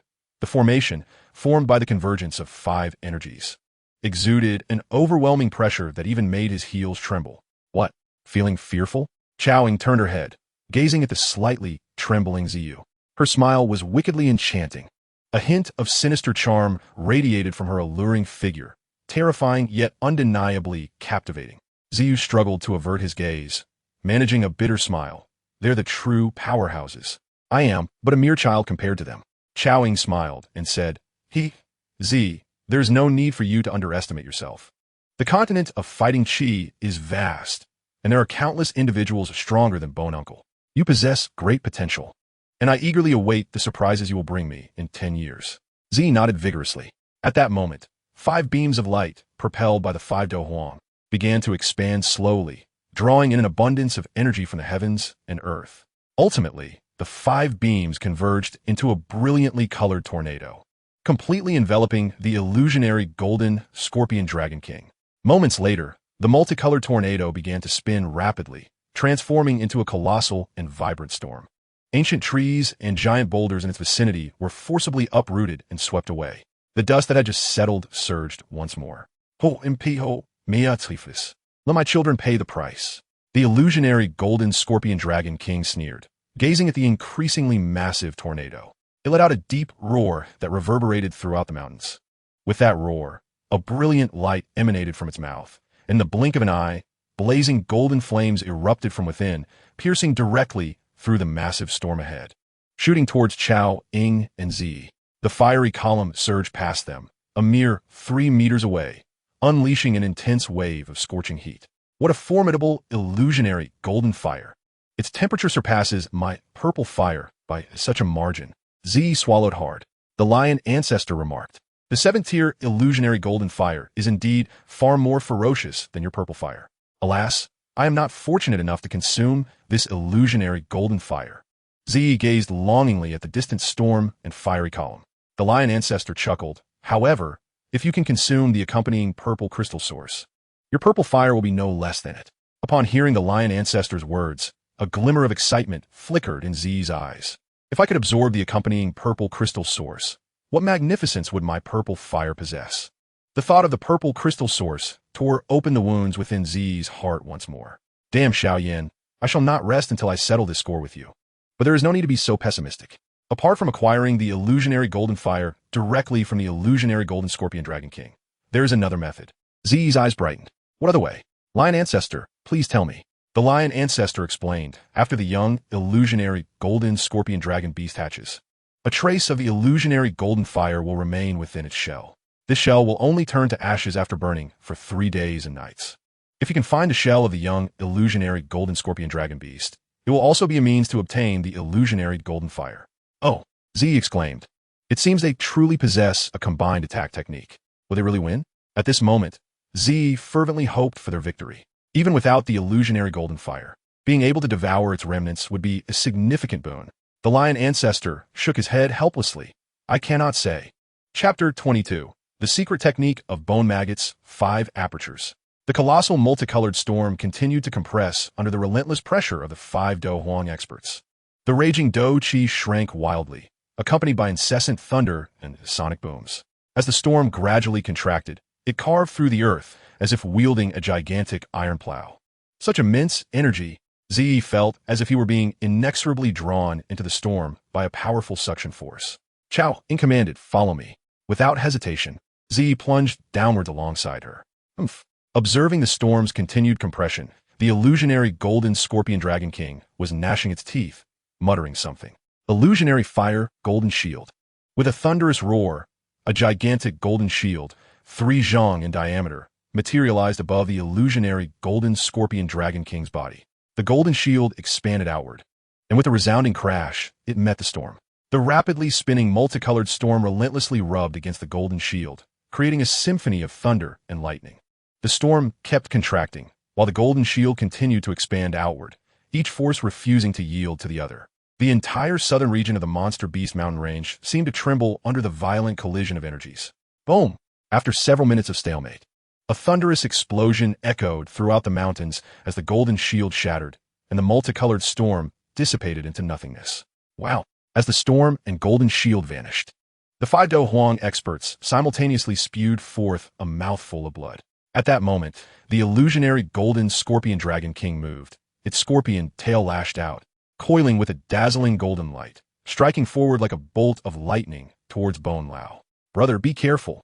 Among the 5, Bone Lao was the most gravely injured.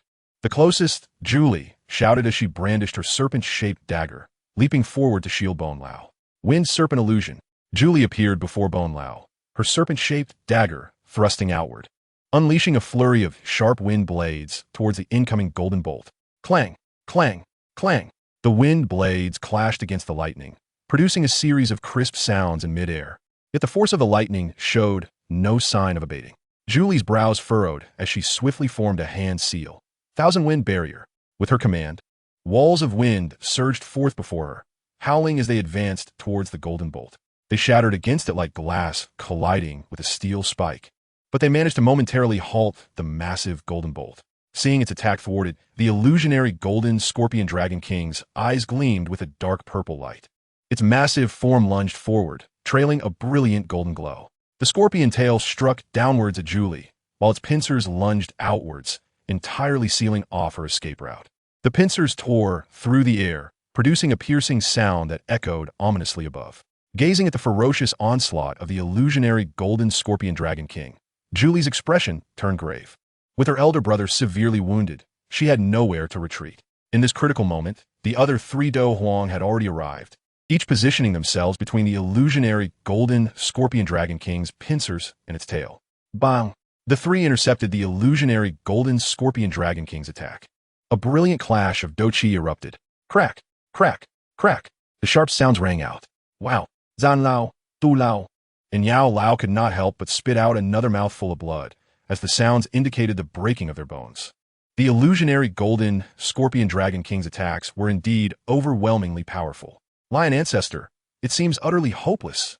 Z furrowed his brow. The Lion Ancestor shook his head. The inherent defense and attack of magical beasts are formidable, especially for a high-tier beast like the illusionary golden scorpion dragon king. Engaging in direct confrontation is exceedingly foolish. As the illusionary golden scorpion dragon king inflicted severe injuries upon the 3 Do Huang, a deep roar escaped its mouth. Humans, you will pay the price for this. Ha ha ha!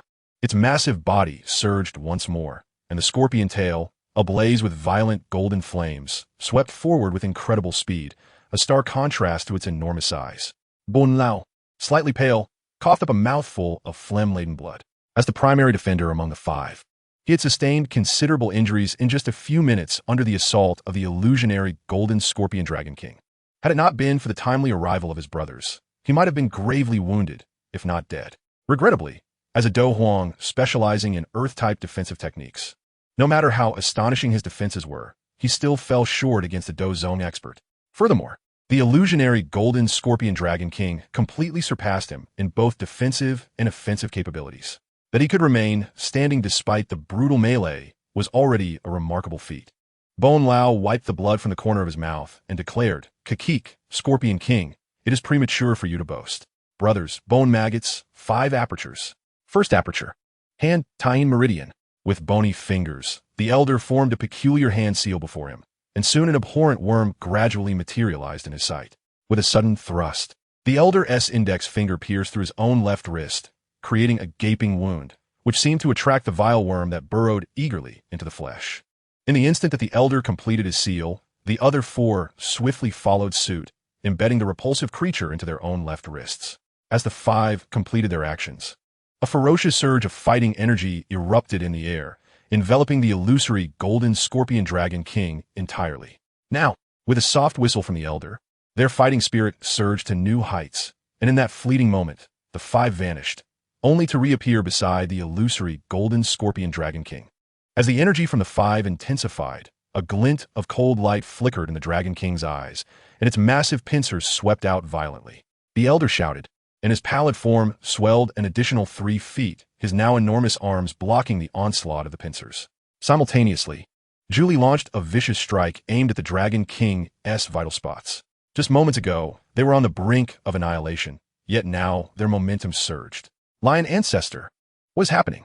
Purple Wing inquired, puzzled. Secret technique. Bone maggot 5 points, the Lion Ancestor replied. Secret technique. The lion ancestor nodded. By stimulating the 5 major acupoints with bone maggots, latent potential is unleashed. When all 5 acupoints are activated, the power is unparalleled and invincible. The activation not only harnesses the energies of the 5 elements within the body, causing a grotesque transformation of the skeletal structure and amplifying strength tenfold, but it also nullifies pain, rendering one a body of adamantine. Such power. The lion ancestor shook his head. However, this comes at the cost of life force. The toll on one's lifespan is incalculable. Chapter 23. The Scorpion Dragon Egg. Sensing the sudden surge in the 5 strength, the battle-hardened, illusory golden scorpion dragon king ignited in a halo of golden flames, a sharp fiery ring erupting from its body. The 4 quickly propelled themselves away, narrowly avoiding the searing ring's deadly edge. A missed strike. The elder's expression grew increasingly grave.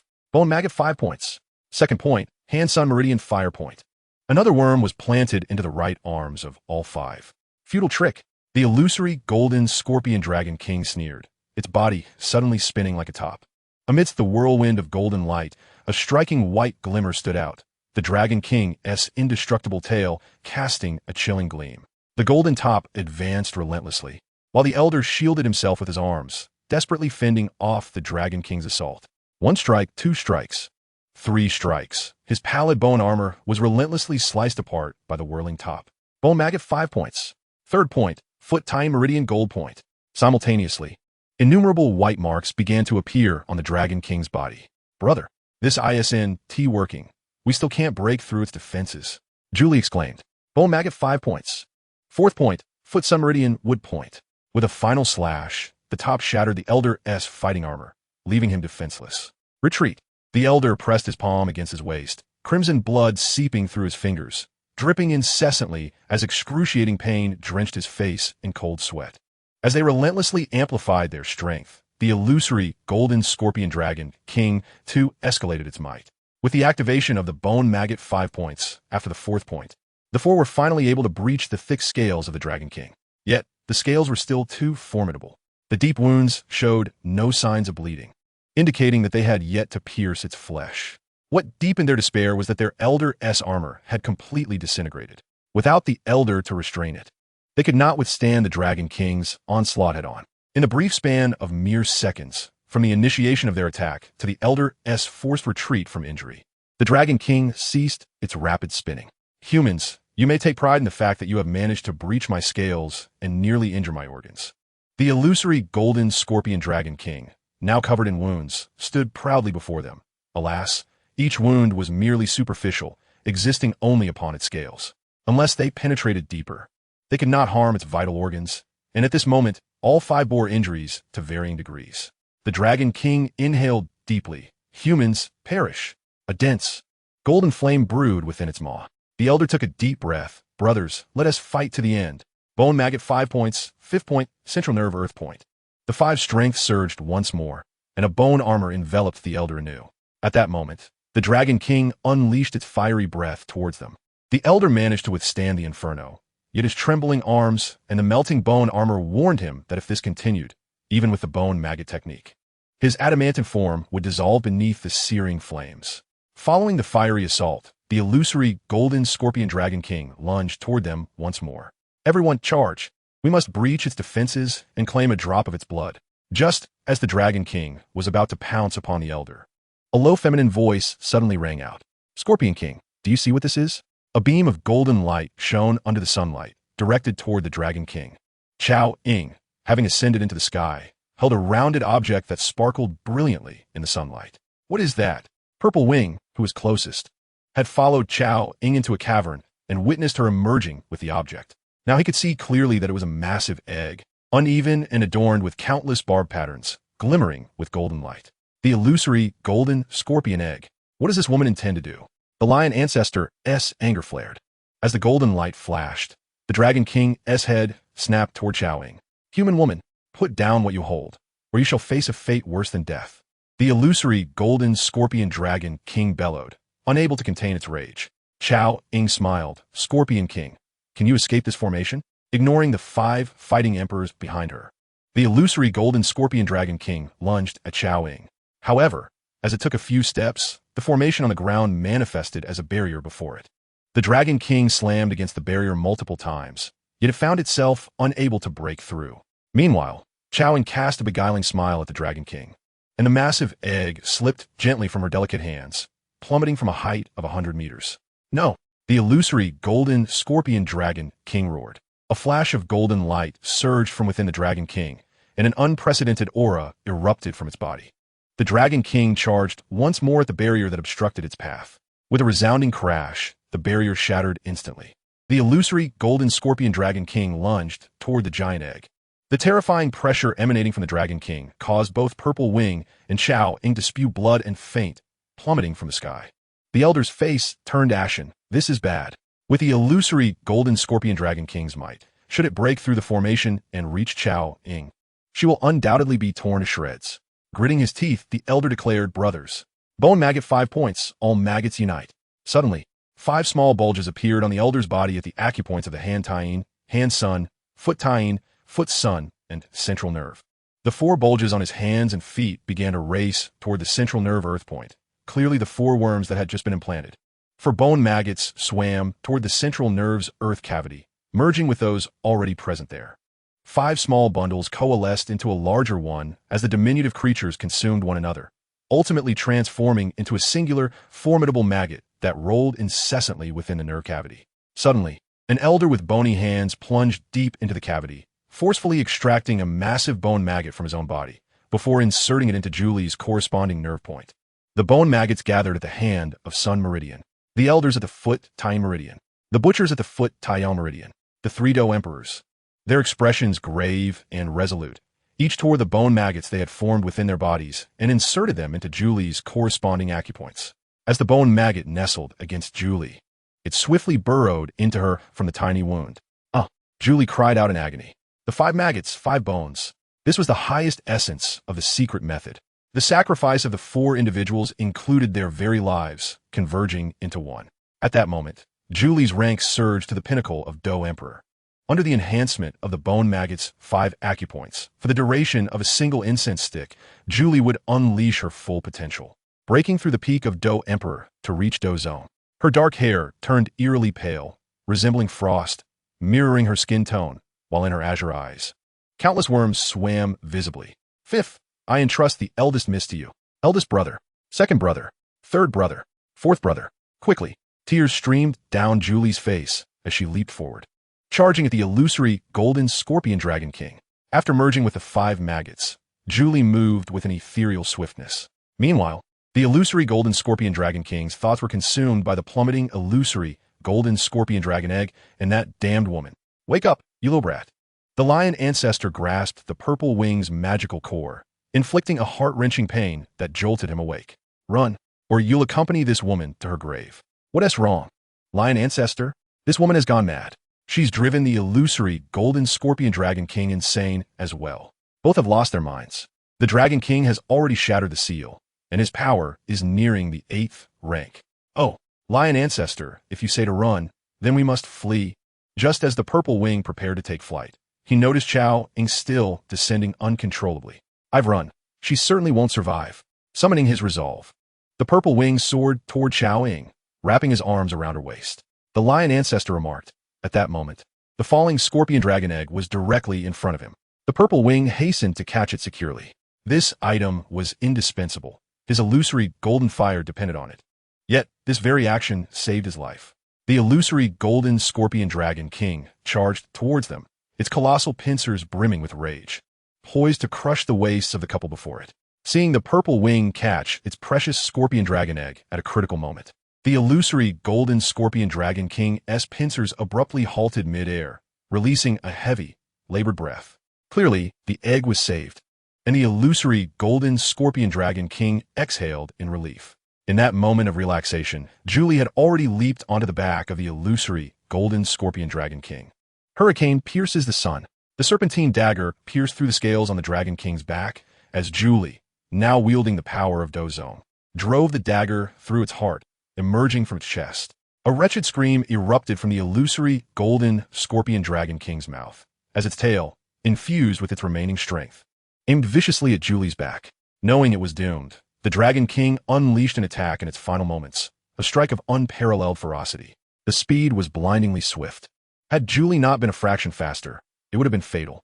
In a desperate twist, she narrowly evaded the strike, though the tail still grazed her waist.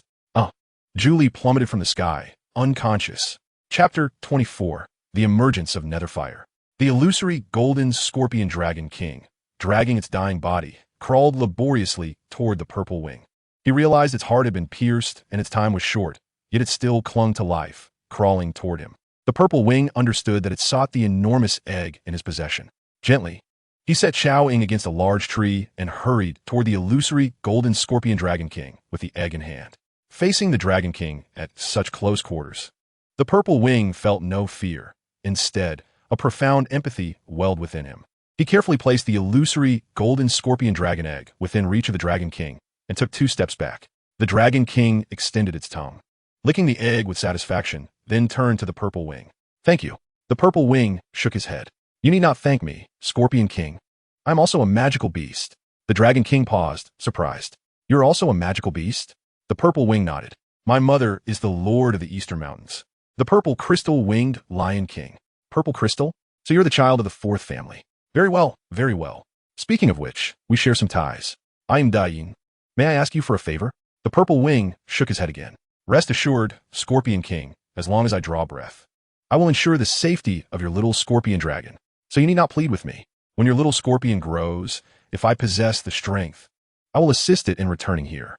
Your bloodline shall reclaim its rightful place as the ruler.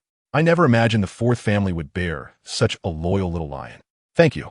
The illusory golden scorpion dragon king gazed intently at the purple wing for a moment. "Since you are a magical beast, why do you associate with these humans?" The purple wing took a deep breath, unable to bring himself to deceive a soon-to-die powerhouse.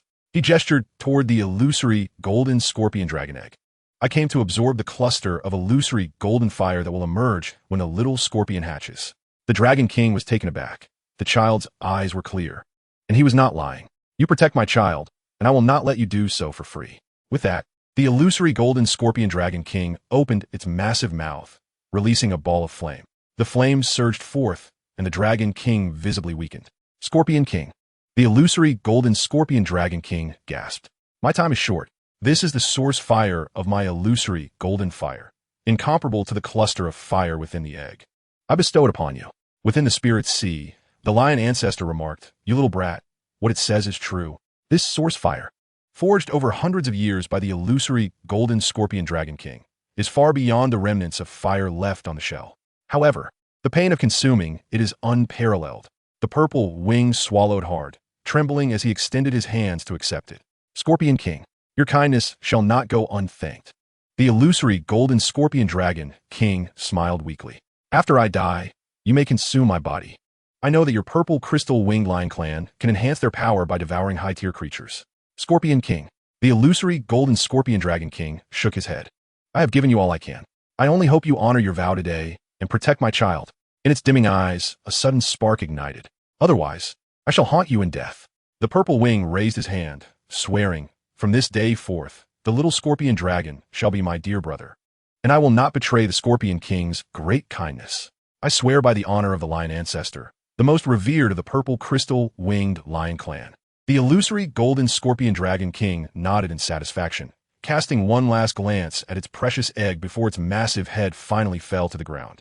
Just as the illusory golden scorpion dragon king drew its last breath, a faint, ethereal black energy emerged from its crown, floating above the illusory golden scorpion dragon egg. "You little brat, look at what? Nether fire!" The lion ancestor exclaimed excitedly. The purple wing was momentarily stunned. "Nether fire? Where?" Excitement surged within Ziyu as he beheld the shimmering golden scorpion dragon egg before him, a treasure he had sought for over half a year. Above the egg, he fixated upon a flickering black flame, suspended in the air, emanating an aura of chilling malevolence. As he scrutinized the flame, he discerned shadowy figures swirling within its core, reminiscent of tormented souls. Overcome with eagerness, Ziyu reached out to grasp it. "Do not move, you little rascal." He halted his hand at once. This wisp of ghostly fire was in essence distilled from the purest malevolence, a substance so perilous that, if mishandled, it could sear one's very soul into oblivion. "Lion Ancestor, what are you waiting for? Please instruct me on how to capture it. This ghostly fire is notoriously difficult to tame."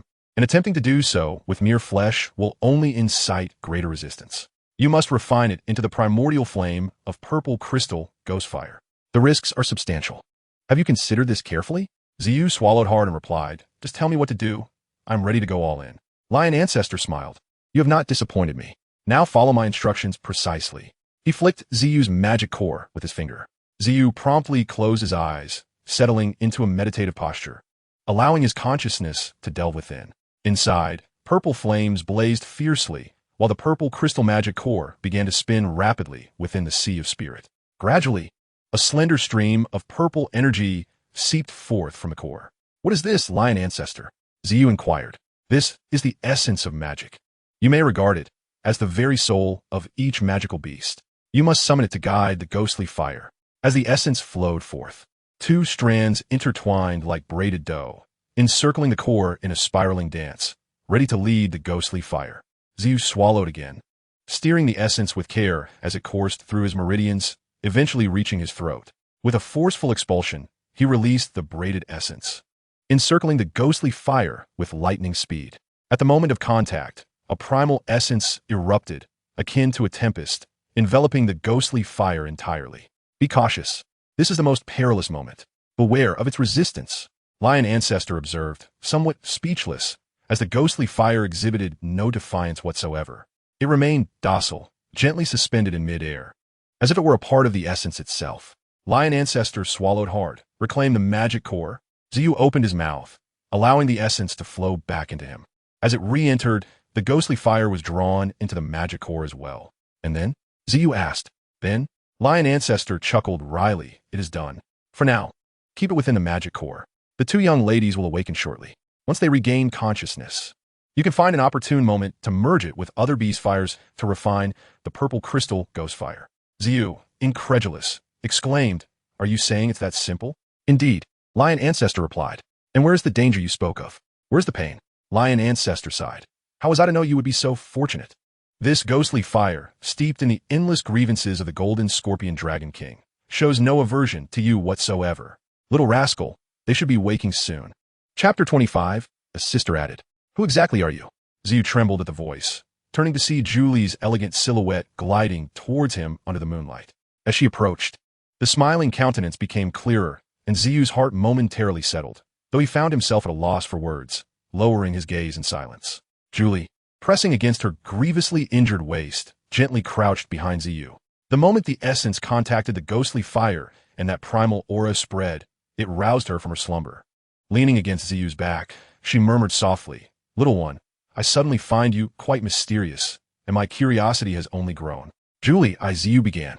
Let be if it's inconvenient to speak, she interjected, gazing up at the starry sky. Do not deceive me. If you cannot share, it is better left unsaid. You saved both the young lady and me, and that is enough to assure me of your goodwill. When did Julie become so profound in her speech? Xiao smiled, feeling a sense of relief. Thank you, Julie. She turned her face to him, offering a faint smile, and then retrieved several small vials from her storage ring, handing them to Xiao. Little brother, help me apply this. Okay. Xiao promptly rose to accept them, but was at a loss for how to proceed. Help me unfasten it, Julie instructed. All right. Xiao rubbed his hands together, swallowing nervously. Julie, I really am going to do it. Julie chuckled softly, her voice weak. Go on, don't worry. Even if you see something you shouldn't I won't gouge out your eyes. Xiao's heart raced as he cautiously reached for the clasps on Julie's armor. After removing it, he carefully lifted her inner garment. A deep gasp escaped him. Her blood had congealed the fabric to her wounds, and the pain radiating from her back nearly overwhelmed even a warrior of her caliber. Be gentle, you clumsy oaf. Are you trying to kill me? Julie bit her lip, enduring the pain. Xiao felt tears well up. Sister, it's all stuck together. I must tear it open to apply the medicine. With a deep breath, he ripped the fabric away from her wound, revealing a gaping injury nearly the size of a bowl, from which blood seeped once more. Xiao hastily sprayed the medicine onto the wound. Done, you little rascal. There's more to do. Hurry, it's a penetrating wound. Xiao stepped closer, his cheeks flushed as he timidly lifted her inner garment up to her chest, terrified to go further, then sprayed more medicine onto the wound. Finished. Sweat beads glistened on Julie's forehead. She took a deep breath and forced a smile at Xiao. Help me change into another outfit. Oh no, I can't do that. Once you're well, you'll definitely gouge out my eyes. Quickly, You cannot let me wear this bloody garment. But you can change once you're healed. Ziyu protested. I could go wake Sister Xiao and have her help you. Julie shook her head. Hurry. I don't want the young lady to know I'm gravely injured. But Julie glanced over at Xiao Ying, still unconscious against the tree, and continued. The young lady isn't truly so cold-hearted. She is very lonely. For 16 years, she lived in a tall tower, akin to imprisonment. Why? Julie sighed. From a young age, the young lady displayed extraordinary talent for alchemy. Over these 16 years, she has rarely left the tower, spending her days in relentless alchemical pursuits. One can imagine the solitude within her heart. I once saw her standing at the tower's window, gazing longingly at her brother in their mother's embrace, tears streaming down her face. She yearned to feel that warmth in her mother's arms. Ziyu was struck silent. Perhaps the young lady has never truly known joy in her life. Ziyu pondered. Being confined for 16 years in one place would drive anyone mad. The esteemed genius alchemist Xiao Ying had sacrificed so much behind her title as a 6th-grade alchemist. You little rascal, the young lady's heart is incredibly tender. If you truly care for her, you must shatter her facade of indifference and help that gentle, shy girl rediscover herself. With a nod of his violet wings, Ziyu reassured, Sister Julie, fret not. I shall ensure Sister Xiao experiences happiness once more. Julie chuckled. All right, enough of that. Quickly, help me change into something else. Reluctantly, Ziyu stepped behind Julie. The sound of fabric tearing echoed as he gently unraveled her inner garment, revealing her smooth back and alluring curves. At that moment, Julie's upper body lay completely bare before him. Although he diligently averted his gaze, the fullness of her figure could not be obscured even by her back. The absence of clothing made her ghastly wounds appear all the more horrifying. Ziyu swallowed hard, retrieving a new garment from his spatial ring and tearing it into strips to bandage Julie's wounds. Several times, his arm inadvertently brushed against areas he ought not to touch, causing Julie's body to tense suddenly. Amusement flickered in Ziyu's eyes. It seemed that this seemingly flirtatious older sister was not as brazen as she pretended to be. You brat. What are you laughing at? Julie scolded, flustered. Ziyu paused, pondering. How does she know I'm laughing while my back is turned? No, I'm not laughing. I'm barely holding back tears. My dear sister, how can you endure such pain? Julie chuckled lightly, only to wince as she inadvertently tugged at her wound. You little rascal, you're shaking with laughter, yet you think I'm unaware. Just wait. Once I'm healed, I'll show you what. After finishing the bandaging, Ziyu gently draped a large robe over her. Sister Julie, let me assist you to the cave for some rest. Oh, carry me, please. Em utterly drained. Julie replied with a bittersweet smile. Understanding the truth in her words, Ziyu nodded and carefully wrapped one arm around her legs, lifting her into the cave of the illusory golden scorpion dragon king. He gently set her down, only to notice a charming blush blooming on her cheeks. Sister Julie, I'll go wake Sister Xiao. If you need anything, just call for me. As Ziyu turned to leave the cave, Julie unexpectedly called out, Ziyu, be my brother. I have no family left. Ziyu glanced back at her, a glimmer of mischief in his eyes as his lips curled into a slight smile. Sister, for the next decade, you must speak highly of me in front of Sister Xiao. My future happiness depends entirely on you. Julie laughed again. That cursed wound, who would treasure you? You mischievous little brother, now scram. As long as you're around, this wound will never heal. Chapter 26. A missing drop of blood. Ziyu approached Xiao Ying, contemplating whether to carry her into the cave. After a moment of hesitation, he bravely extended his hands to lift her. However, just as he cradled her leg, Xiao Ying's tightly closed eyes suddenly flew open, her beautiful gaze now icy and filled with indignation as she locked eyes with Ziyu. Sister Xiao, you're awake? Ziyu stammered, startled, quickly retracting his hands and stepping back. Ouch! Xiao Ying's backside met the ground with a thud. Ziyu hurriedly explained, Sister Xiao, I intended to help you to the cave. I meant no harm, truly. I promise. Xiao Ying, knowing he spoke the truth, stood up, rubbing her sore backside as she surveyed their surroundings. Where are the others? Ziyu took a deep breath. Sister Julie is already in the cave. Would you like to check on her? She's injured quite severely.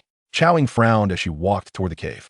Sister, upon assessing Julie, Xiao Ying's expression shifted as she scanned her surroundings. Don't move. How did you sustain such severe injuries? Where are Uncle Gu and Uncle Yao? Julie's face fell. Eldest brother, second brother, third brother, fourth brother. They have already departed. Xiao Ying's eyes glistened with unshed tears as she forced a smile.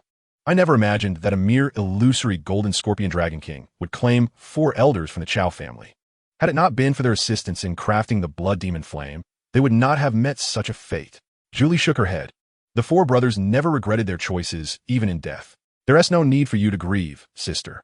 Thankfully, we have slain the illusory golden scorpion dragon king. Their sacrifices were not in vain. They can rest in peace. Unsure of what to say, Xiao Yan simply nodded in agreement.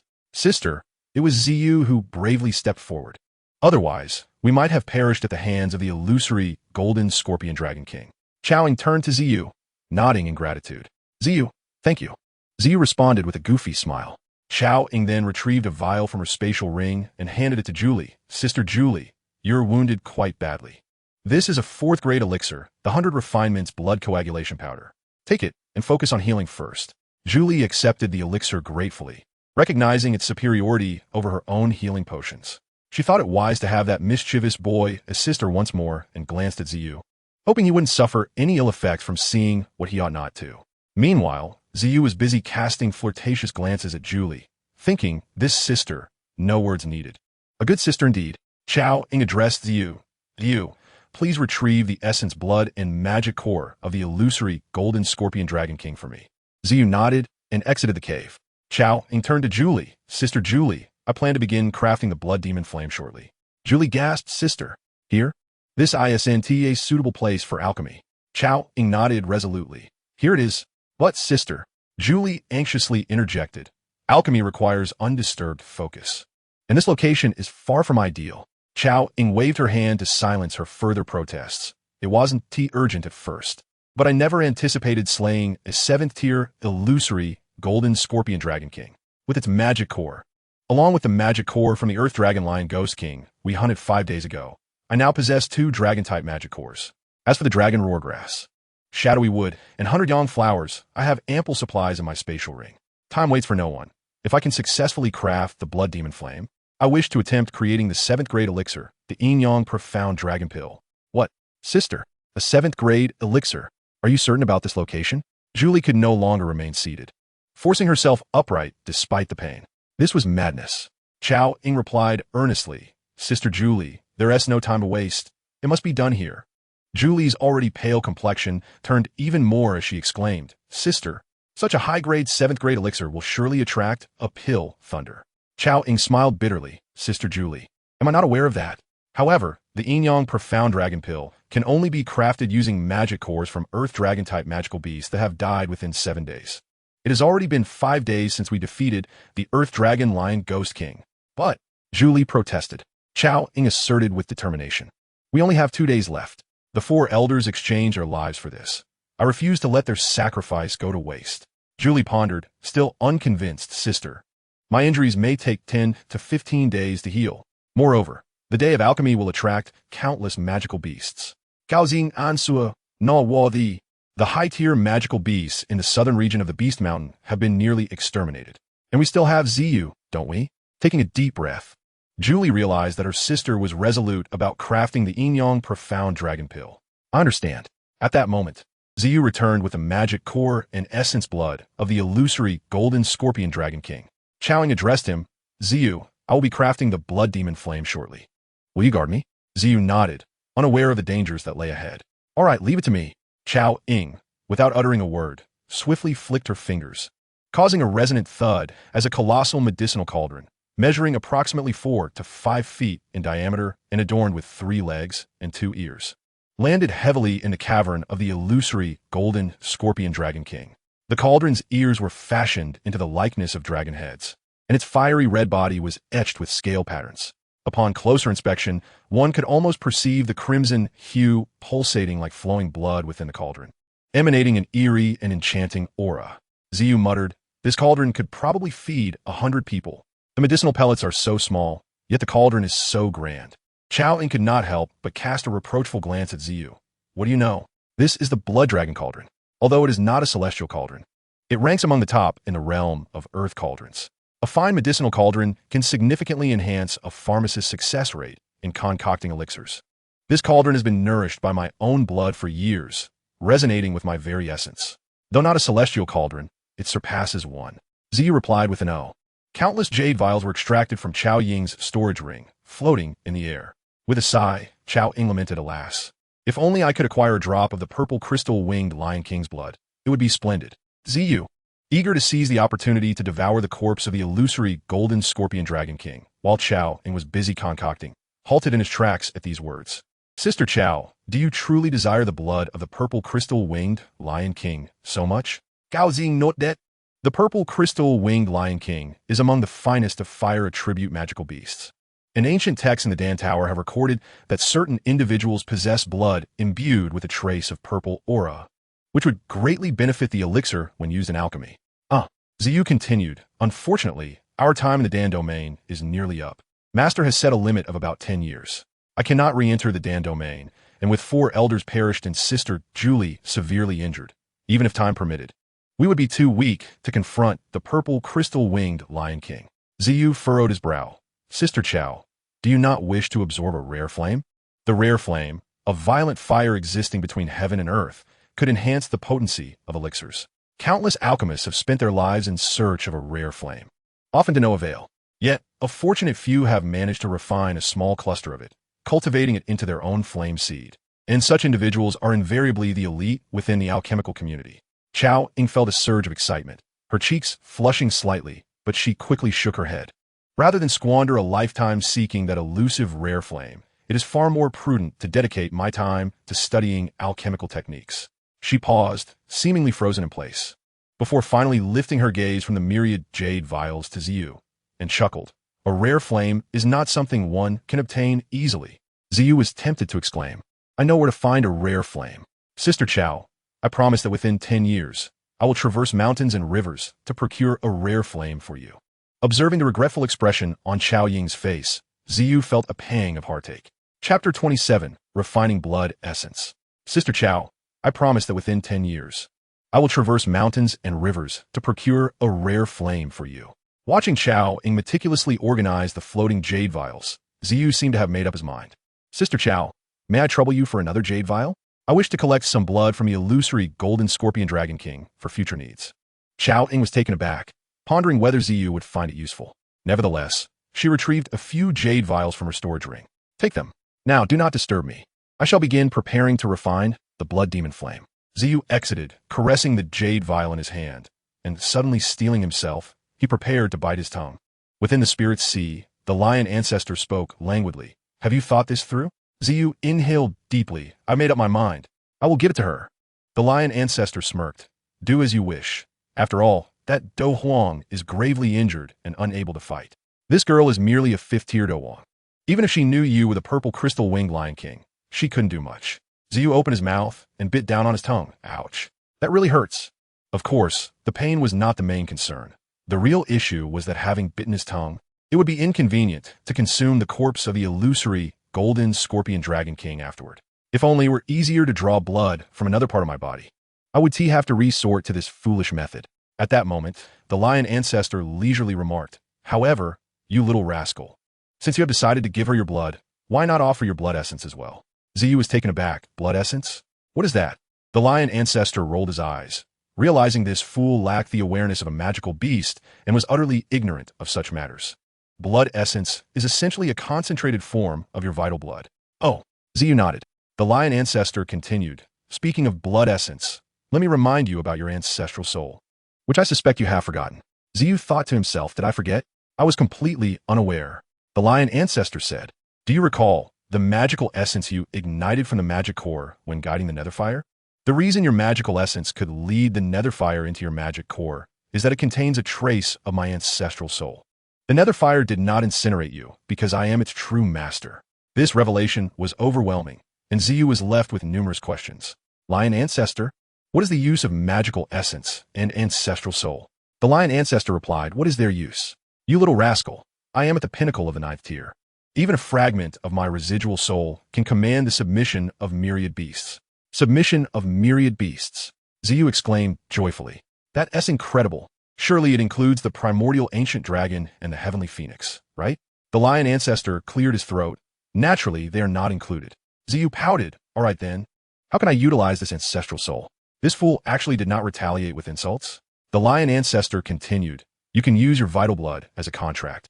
With the blood contract as a medium to awaken the trace of ancestral soul left within the magical essence of the purple crystal-winged lion clan.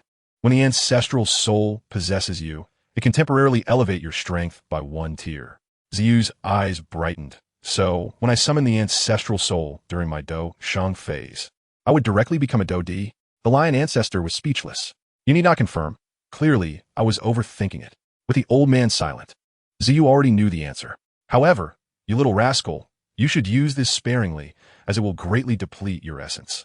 Ziyu furrowed his brow and asked, if it depletes my essence significantly, why would you have me give her my blood essence? Are these two not different? The lion ancestor nodded. Blood and blood essence are fundamentally different. To put it simply, your blood essence originates from your vital blood, while losing blood can be replenished.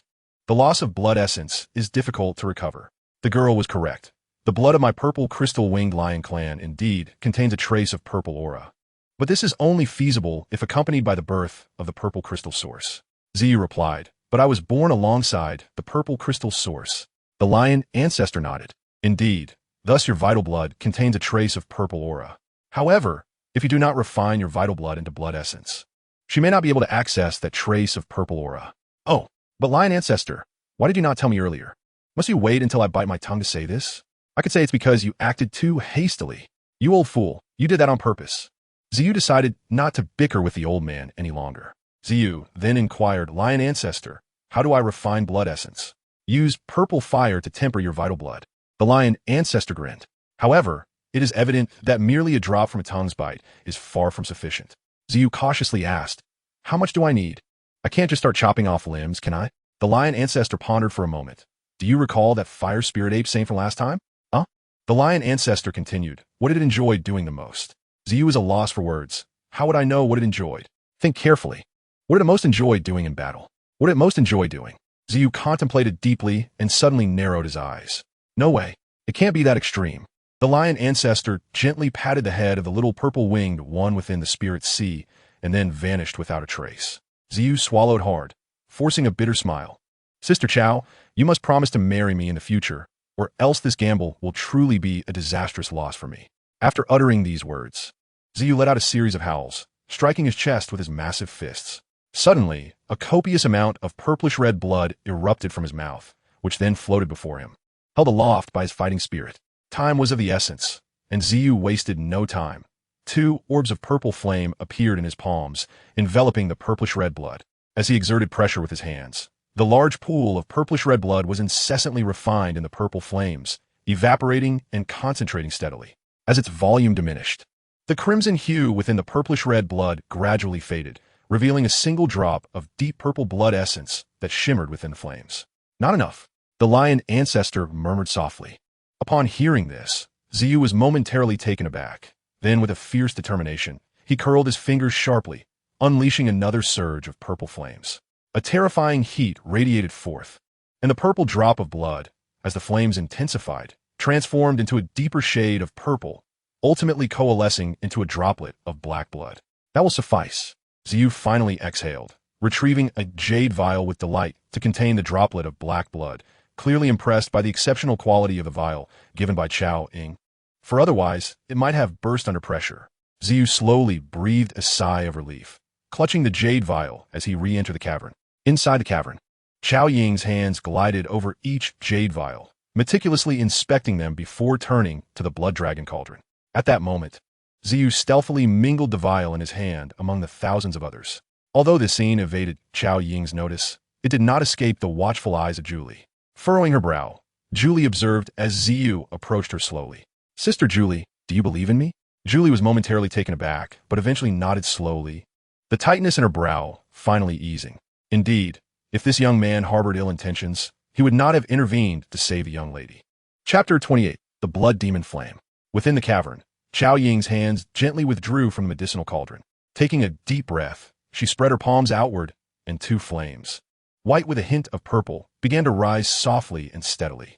Instantly, a fierce fire ignited within the blood-red cauldron. What is this? Julie inquired. This is the Earth's Heart Sun Fire, refined from the rare medicinal Earth Heart Pearl. Although its grade is not exceptionally high, it possesses a unique function that enhances the success rate of alchemy. As the temperature within the cauldron gradually ascended, Qiao Ying's delicate fingers danced lightly, and over 1,000 small jade vials flew in an orderly fashion toward the cauldron, tilting slightly to release droplets of blood from fire attribute magical beasts into the cauldron. Xiao frowned as a potent scent of blood wafted from the cauldron. As the last vial of blood was poured in, Xiao Ying's slender fingers suddenly flicked rapidly. With the lightest of taps from her fingertips, a flame surged out of the cauldron and then vanished. Instantly, a myriad of vibrant colors erupted from within the blood cauldron. At that moment, Xiao Ying's soul perception was entirely immersed in the cauldron, tirelessly controlling the temperature of the Earth's heart-sun fire, which danced alluringly under her command. The flames continuously refined the blood plasma within the cauldron, and her eyes sparkled with a fervent focus and sheer enjoyment. Xiao couldn't help but marvel. Even confined within a small tower for 16 years, diligently refining medicines day in and day out, it was undeniable that she possessed an intense passion and obsession for alchemy. Were it not for this, she would not have achieved such remarkable success today. The white and purple flames in Xiao Ying's palms surged continuously, with flickering tongues of fire occasionally leaping from the cauldron before dissipating. However, the pungent scent of blood grew increasingly potent. Rise! With a gentle command from Xiao Ying, a soft jet-black liquid slowly floated up from the cauldron. This was the amalgamation of the blood plasma from the myriad fire attribute magical beasts. Suddenly, Xiao Ying's ivory-like fingers shot toward her rosy lips, and as she bit down gently, 2 drops of crimson blood welled forth from her fingertips. With a deft flick, the 2 drops of blood flew toward the cauldron. As soon as the droplets touched the mass of jet-black liquid with a sizzling sound, the once blackened blood plasma began to stir restlessly, releasing wisps of ethereal glow. Xiao Ying's hands moved with fervor, and the Earth's heart-sun fire erupted more violently from the cauldron. Yet, Xiao was horrified to notice that with each of Xiao Ying's graceful gestures, 2 droplets of blood flew from her fingertips into the black blood plasma. Xiao Ying was wholly absorbed in controlling the temperature of the flames within the cauldron. At such a moment, any slight increase in temperature could reduce the black blood plasma to mere vapor. As dawn gradually broke, faint rays of morning light began to pierce the entrance of the cave. The jet-black liquid, under the relentless scorching of the flames, began to slowly release a hint of yellow impurities. Observing the yellow impurities surfacing on the surface of the blood plasma, Xiao seemed to hear Xiao Ying's soft sigh of relief. Xiao Ying took another deep breath, and with a flick of her finger, she separated the small mass of yellow impurities from the blood plasma. Xiao paused momentarily. Was it merely his imagination? The jet-black blood plasma appeared to have lost some of its darkness after the yellow impurities were extracted.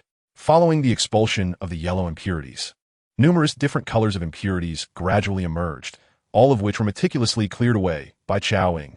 The once sizable mass of blood plasma had dwindled to the size of a thumb, and the profound jet-black blood plasma had now transformed into a strikingly red droplet of blood. This seemed akin to his own refinement of blood essence. It was now the critical moment. Xiao Ying couldn't help but take another deep breath, forcefully waving her hands. The white and purple flames in the cauldron surged dramatically, and the surrounding temperature soared sharply, coalescing into a sharp tongue of flame that roasted the vividly red droplet suspended above. At that moment, a cry of a monkey echoed from outside the cave, and suddenly the droplet of vibrant red blood seemed unable to withstand the flame's searing heat, bursting forth in a dazzling display like a firework before the 3. Xiao's heart lurched. Was this a failure? Meanwhile, Julie's grip on Xiao's arm tightened painfully. As the brilliant display of fireworks faded, an intensely red flame gradually blossomed atop the cauldron. Xiao Ying inhaled deeply, extending her right hand, and the brilliantly red flame gracefully floated toward her palm. This flame blazed with vibrancy, exuding an aroma of blood so potent that even fresh blood seemed to pale in comparison. Within the rising flames, a tiny purple silhouette could be discerned, flitting about like a fire sprite. As it succeeded, Xiao gazed at Julie in silence, and she returned his gaze, both sharing a wordless exchange. Surely, it must have succeeded. How could this be? The flame's core is imbued with a trace of purple energy. Xiao Ying exclaimed in astonishment, her eyes glistening with unshed tears. The blood demon flame had manifested as the most exceptional blood demon purple heart flame. Elated, Xiao Ying cradled the blood demon purple heart flame and rushed toward Julie. Sister Julie, I did it. It's the finest blood demon flame. Congratulations, young lady. Julie replied with a smile, her gaze inadvertently flickering toward Xiao. Sister Xiao, congratulations. Xiao gazed at Xiao Ying with a hint of melancholy. At this moment, Xiao Ying was completely oblivious to him, immersed in unparalleled joy. It took her a full quarter of an hour to emerge from the enchantment of her elation. Taking a deep breath, she remarked, with this blood demon flame, I have a greater chance of successfully refining the 7th tier Yin-Yang Xianlong pill. What? Sister Xiao, did you just say you're going to refine the Yin-Yang Xianlong pill? Ziyu was momentarily stunned, questioning whether he had misheard. Xiao Yan turned to Ziyu and said, You will guard me while I refine the Yin-Yang Xianlong pill. He hadn't misheard. It truly was the Yin-Yang Xianlong pill. This elixir left a profound impression on him. Having taken a healing potion before, it had once saved him from the brink of death, enabling him to successfully break through to the Dozuan level. Of course, he knew that Xiao Yan would not offer him any of this pill, yet he felt a surge of excitement nonetheless. He had never witnessed anyone refining such a high-tier elixir as the Yin-Yang Xianlong pill. Chapter 29. The Pain of Residual Consumption. Within the Spirit Sea, the lion ancestor said, You little rascal, hurry and consume the remains of the illusory golden scorpion dragon king. Ziyu replied, Can I wait for her to finish refining the pill? The lion ancestor shook his head. It will take at least 7 or 8 days to refine a 7th tier pill. Hurry and eat it. Consuming the remains of the 7th tier illusory golden scorpion dragon king will greatly enhance your strength. Moreover, such high-tier pills will inevitably produce phenomena, and the energy fluctuations they generate will attract the covetous gaze of all the magical beasts within 100 miles of the Monster Beast Mountain range. This little girl is indeed too audacious. If you do not hasten to increase your strength, you may very well be engulfed by the ensuing beast tide. After pondering for a moment, Ziyu turned to Xiao Yan and said, Sister Xiao, rest assured and refine your pill. I will guard the entrance for you. At this point, Xiao Ying's complexion, once flushed with the excitement of refining the supreme blood demon flame, had now settled, revealing a somewhat pale visage as the flush faded. Ziyu was startled. Sister Xiao Yang smiled gently. It's nothing, merely a depletion of blood energy from refining the blood demon flame. A brief hour of rest should suffice. She took out a pill from her spatial ring and swallowed it, then sat cross-legged, closing her eyes to recuperate. Ziyu turned to Julie and nodded. Sister Julie, I will watch over the outside. You should rest well. Julie weakly nodded in agreement. Outside the cave, Ziyu found himself at a loss regarding how to approach the remains of the illusory golden scorpion dragon king. Ultimately, he took out a small knife and made a few marks. The lion ancestor remarked, You little rascal, that's not how it works. In our purple crystal wing lion clan, residual consumption means you must swallow a whole. Ziyu stared in shock at the colossal illusory golden scorpion dragon king before him, incredulous. How is that possible? It's enormous. The lion ancestor reassured him, It is feasible. Even the ancient void dragon has been consumed before. But you must transform into the purple crystal wing lion king to accomplish it. Ziyu glanced back at the cave, took a deep breath, and summoned his purple fire to stimulate his magic core. A fierce battle aura erupted, and his entire form shimmered with purple light as he rapidly expanded, soon transforming into a gigantic beast measuring 5 to 6 meters in length. His skin, covered in purple crystals, sparkled brilliantly under the morning light, dazzling to behold. Upon his fearsome lion head, a fiery red spiral horn twisted, surrounded by whirling clusters of purple flames. His blood-red, beastly eyes glimmered with an unusual purple light, and his massive maw, filled with sharp fangs, exhaled purple flames with each breath. As his enormous purple bat wings flapped, torrents of pale, purple flames erupted forth like a raging inferno.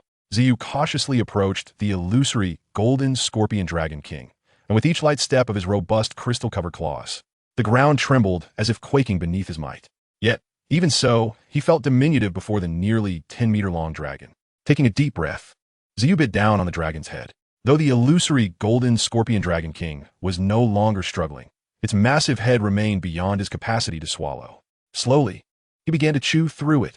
Ziyu forced his jaws wider, and with a series of crunching sounds, the bones shattered under the pressure. His massive jaws clamped around the dragoness head. It was too large. To prevent it from slipping out, Ziyu instinctively hooked his left fang into the dragon's head, while the right fang began to draw it into his mouth. With both fangs working in tandem, he gradually crushed the dragon's skull, alternating between pulling and biting until he began to consume it. However, this was an arduous task. The dragon's bones were incredibly tough. Ziyu panted heavily, tears streaming from his eyes, not tears of sorrow, but of sheer exertion. It felt akin to forcing an apple into his nostrils.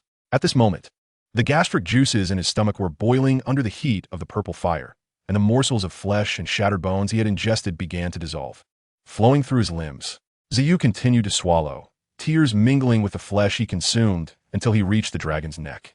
If Xiao Ying and Julie were to witness this scene, they would likely faint from shock. The body following the neck posed an even greater challenge. It was several times larger than the dragon's head. His fangs tirelessly performed their alternating motions, and tears flowed freely. Truly, it was a mouthful of tears and a mouthful of flesh. Beneath Xiao's gaping maw, the once impenetrable scales of the illusory golden scorpion dragon king, which had stumped 5 Dohuang experts, seemed no cause for concern as he consumed it inch by inch. His throat was completely blocked. He could no longer swallow. Xiao could only groan and gasp through his nostrils, the agony overwhelming. He was destined to be the first purple crystal wing lion king to choke to death.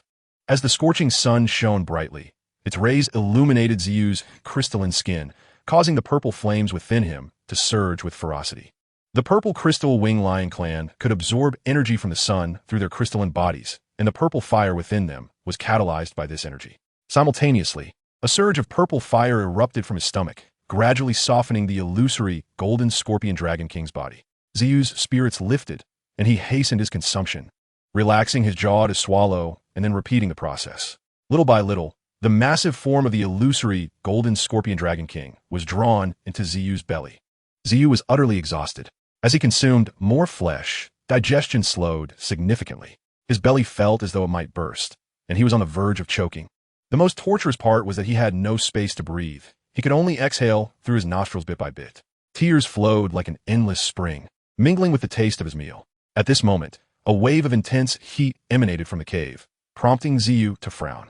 Without needing to guess, he knew that Xiao Ying had begun the refinement of the Yin-Yang Xianlong pill. The magical beast could be attracted by the energy released from the pill at any moment.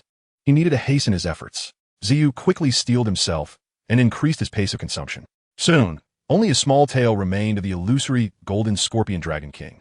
But this tail, predominantly composed of scales and bones, was its toughest and most challenging part to consume. Tears streamed down Xiao's face even more profusely. As the sun dipped below the horizon, a delicate aroma of medicinal herbs wafted through the air. At that moment, Xiao had completely consumed the illusory golden scorpion dragon king. His body swelling into a round shape akin to a balloon, lying motionless on the ground, only emitting labored gasps. Even a low-level magical beast would feel emboldened to flaunt its prowess before him, provided it possessed the capability to break through his amethyst barrier. Xiao had no inclination to move, though one could not deny that this meal was undoubtedly the most exquisite he had ever savored. He would require rest until the dawn of the morrow to fully digest the illusory golden scorpion dragon king within him. Lion ancestor, must consuming high-tier creatures always be this agonizing? Xiao lamented. The lion ancestor shook his head, explaining that while devouring high-tier humans was considerably easier, as Xiao grew, so too would his size, making the consumption of high-tier magical beasts increasingly manageable. Chapter 30. I have gained a tail. Fortunately, this location was the lair of the illusory golden scorpion dragon king in the southern mountains, a place where few magical beasts dared to venture. With their mountain lord having been slain by humans, even the more intelligent high-tier creatures would steer clear, opting instead to remain docile in their dens.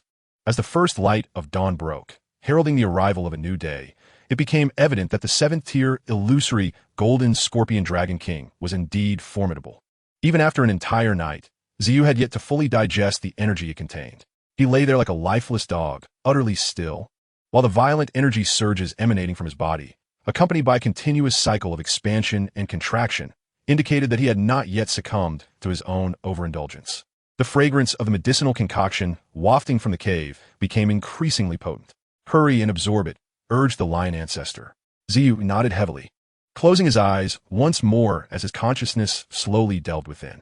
The digestive juices flowed through every vein in his body, disseminating the energy of the illusory golden scorpion dragon king to every corner of his being. He needed to convert this energy into fighting spirit, absorbing it all into his magic core.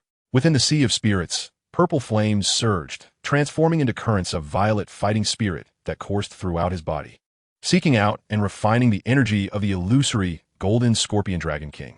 At that moment, his magic core began to spin at an accelerated pace. As the core rotated rapidly, A reverse cyclone gradually enveloped it, resembling a whirlpool that voraciously absorbed the freshly refined fighting spirit. The purple flames incessantly refined the fighting spirit within the cyclone.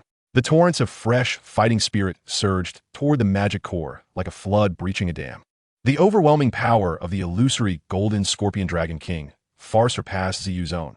He sensed a looming crisis as the deluge of energy surged toward his core.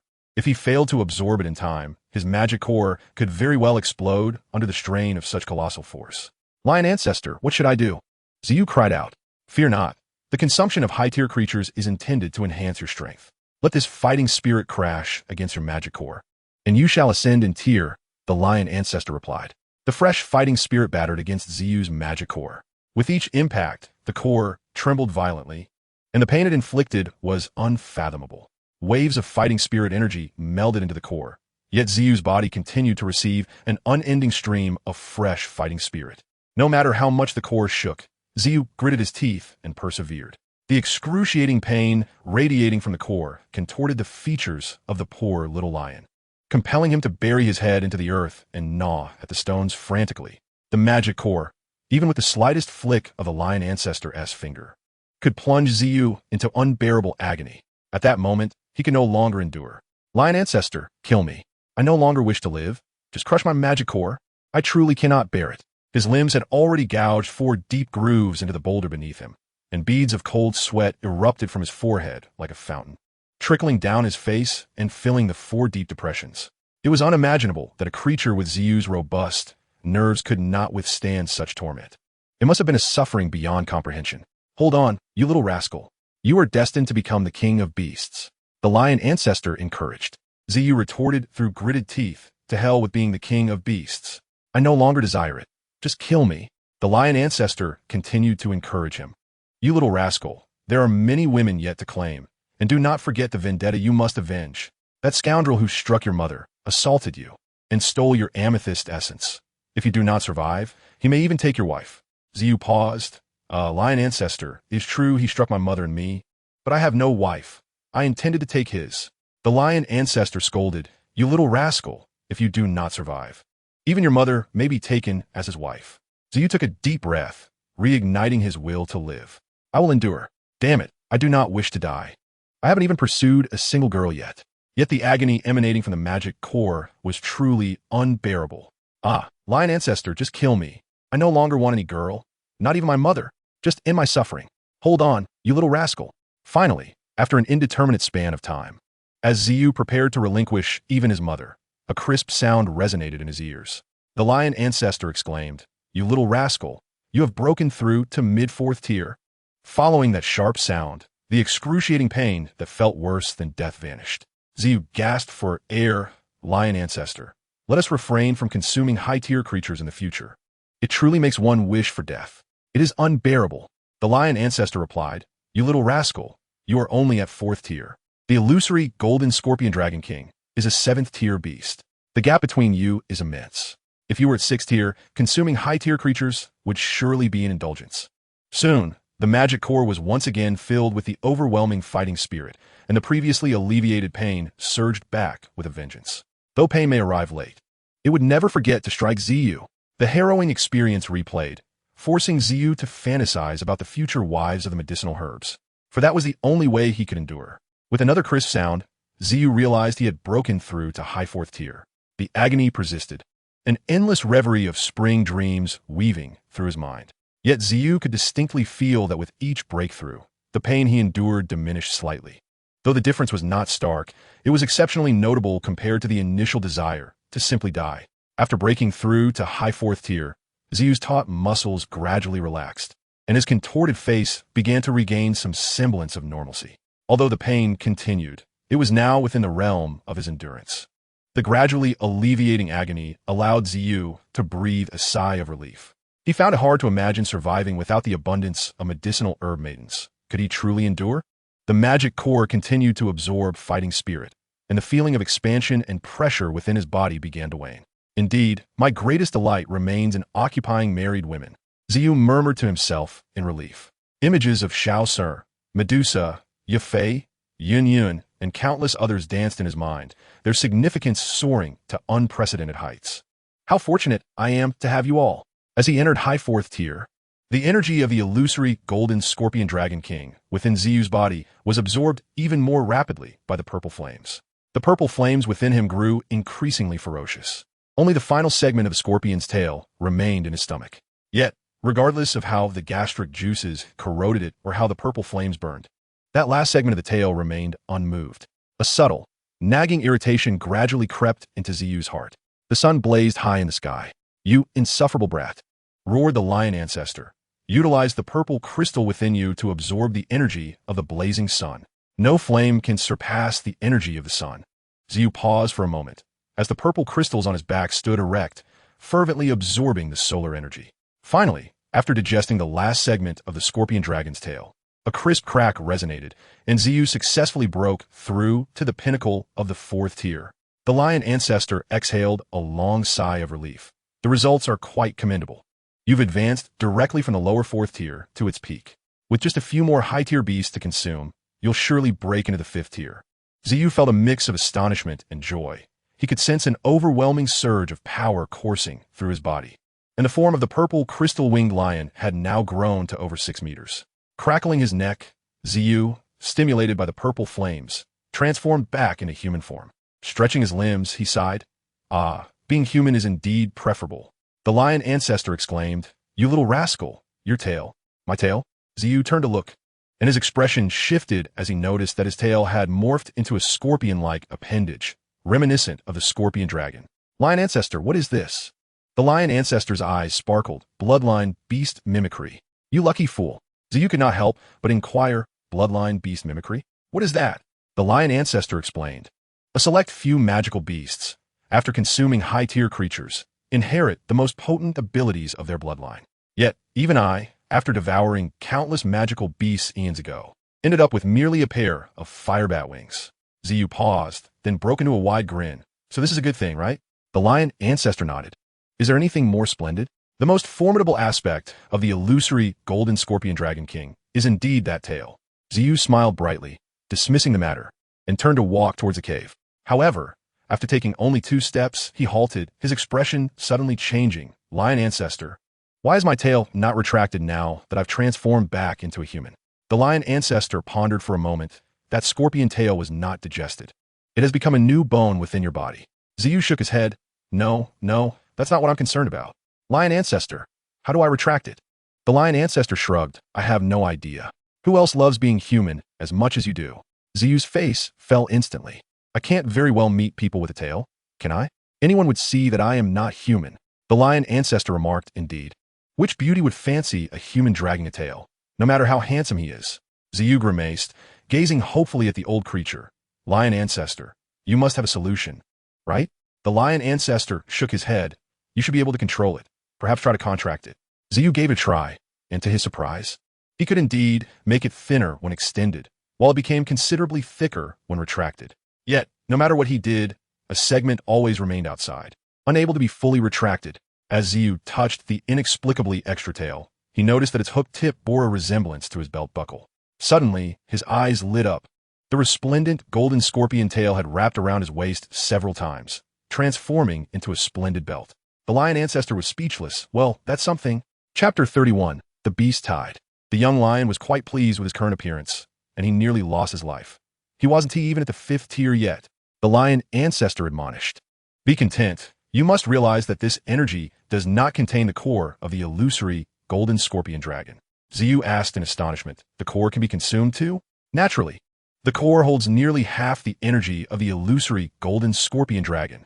Otherwise, why do you think that girl traded 3 6th-tier cores for it?" Ziyu was about to step into the cave when the lion ancestor called out, "You're not going to consume the corpses of those 4 Emperor-level fighters?" Humans. Ziyu shook his head vigorously. He found it hard to accept the thought of consuming humans, especially the deceased. But was consuming the living not an option? However, thanks to the lion ancestor's reminder, Ziyu remembered the 4 elders, sighed, and moved their bodies to the cave entrance. Perhaps when Xiao, Ying, and Julie left, they would take the remains back for a proper burial.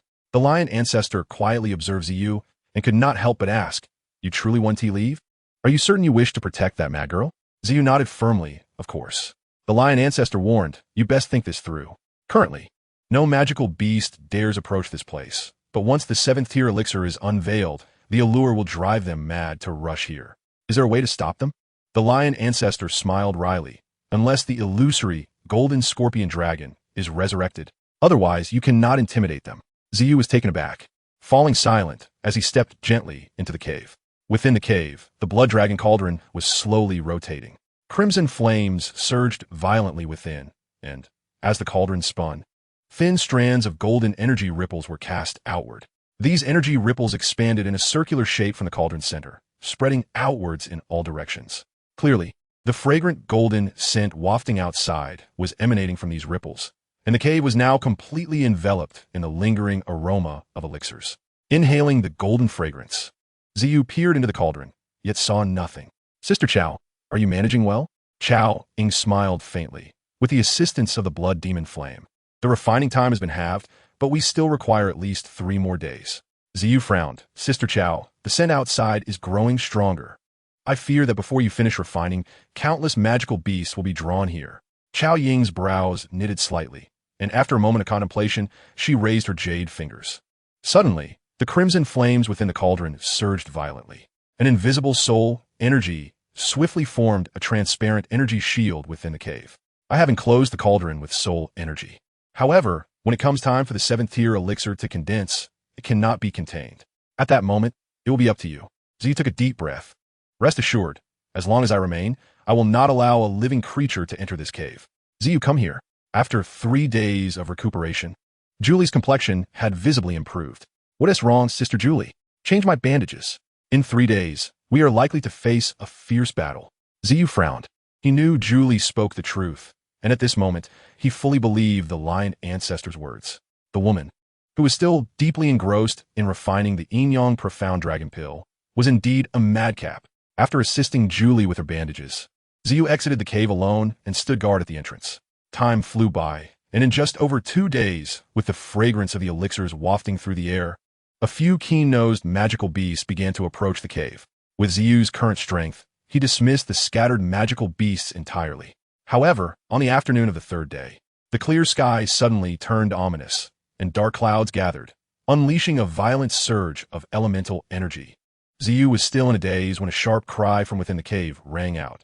Xiao, under no circumstances let anyone in. I need 1 hour to finalize the elixir. Before Xiao could respond, a billowing cloud of dust surged towards him, rendering him speechless. The beast tide, the true beast tide had arrived. At this moment, countless magical beasts surged towards the cave, bounding and leaping, their deafening roars shattering the once tranquil mountains. How could there be so many? Xiao's pupils constricted. Even if these magical beasts were not of high rank, they were not something he could easily eradicate. At that moment, Julie emerged, dragging her still injured body. Even she appeared pale with fear. Sister Julie, hold the cave entrance. Xiao gritted his teeth and charged into the tide of beasts. If he did not block them outside, the dangers within the cave for Xiao Ying would only increase. A trio of 3rd-tier silver wolves charged forward, their crimson eyes glinting ominously as their gaping maws lunged towards Xiao. Drawing a deep breath, Xiao unleashed a fierce barrage of purple flames from his clenched fists, sending the silver wolf reeling backward. However, a stray beast made a beeline for the cave entrance, targeting Julie. With a cold smirk, Xiao flicked his scorpion dragon tail from his waist, the indomitable appendage piercing through the chest of the silver wolf with ease. Julie pressed her hand against her side, her right hand poised to release her serpent-shaped dagger, but the silver wolf that had leapt towards her suddenly froze in place, only to be yanked back by a whip. Crashing against a nearby boulder, its massive head shattering upon impact, rendering it lifeless. Julie shivered. That whip looked strikingly familiar, and it seemed that this impudent boy had significantly honed his prowess. Thud, thud, thud. The relentless sound of magical beasts collapsing echoed as Xiao wielded that whip with unparalleled precision, piercing through the chests of the monsters and shattering their necks, leaving countless corpses in his wake. Upon closer inspection, Julie realized with astonishment that the whip resembled the tail of the illusionary golden scorpion dragon king. But how had Xiao managed to refine the tail into a weapon? Xiao too recognized that the tail was far sharper than his fists at that moment. Lower-tier beasts were injured merely by grazing against it, and a direct strike would prove fatal. Furthermore, its length could be adjusted, extending his attack range beyond 3 meters. Yet, The multitude of beasts surging towards the cave possessed little intelligence, their minds consumed by the alluring scent of elixirs. They remained oblivious to the scorpion dragon tail in Ziyu's grasp, charging forth madly toward the cave at any opportunity. Soon, a mountain of corpses began to pile beneath Ziyu's feet. Impudent boy, don't advance too far. Though the beasts are numerous, their strength is generally weak. The true high-tier beasts linger behind, Julie shouted. Driven by bloodlust, Ziyu, upon hearing her words, swiftly retreated a few steps. Howl! At that moment, a sleek, black-furred wind shadow wolf sprang forth. Julie's face paled instantly. A fourth-tier wind shadow wolf. Ziyu was only at tier 4 himself, although he had triumphed in their last encounter. It had come at a cost. The wind shadow wolf darted directly towards Ziyu. One wolf was not the issue. What was truly terrifying was that, even with the wind shadow wolf approaching, the lower-tier magical beasts relentlessly surged towards Julie. Ziyu inhaled deeply. Purple crystal nether king shield. A curved violet energy shield materialized before Julie, sealing off the cave entrance. As the wind shadow wolf lunged closer, Ziyu's eyes gleamed with ferocity. He suddenly propelled himself forward, colliding directly with the wind shadow wolf. His fists, enveloped in violet crystal, met the wolf's sharp claws with a resounding clash. However, the wolf's gaping maw, filled with razor-sharp fangs, descended upon Ziyu's head. With a swift thrust, the sharp scorpion tail pierced through the wolf's throat, emerging from its forehead. Ziyu let out a cold chuckle, retracting the scorpion tail, obliterating the wind shadow wolf's head in an instant. With a fierce flick, the 3-meter-long scorpion tail swept past the purple crystal nether king shield, its sharp tips slicing through the ranks of magical beasts. A torrent of blood splattered against the violet shield, the acrid scent of blood permeating the air. Julie inhaled sharply. When had this boy become so formidable? Howl!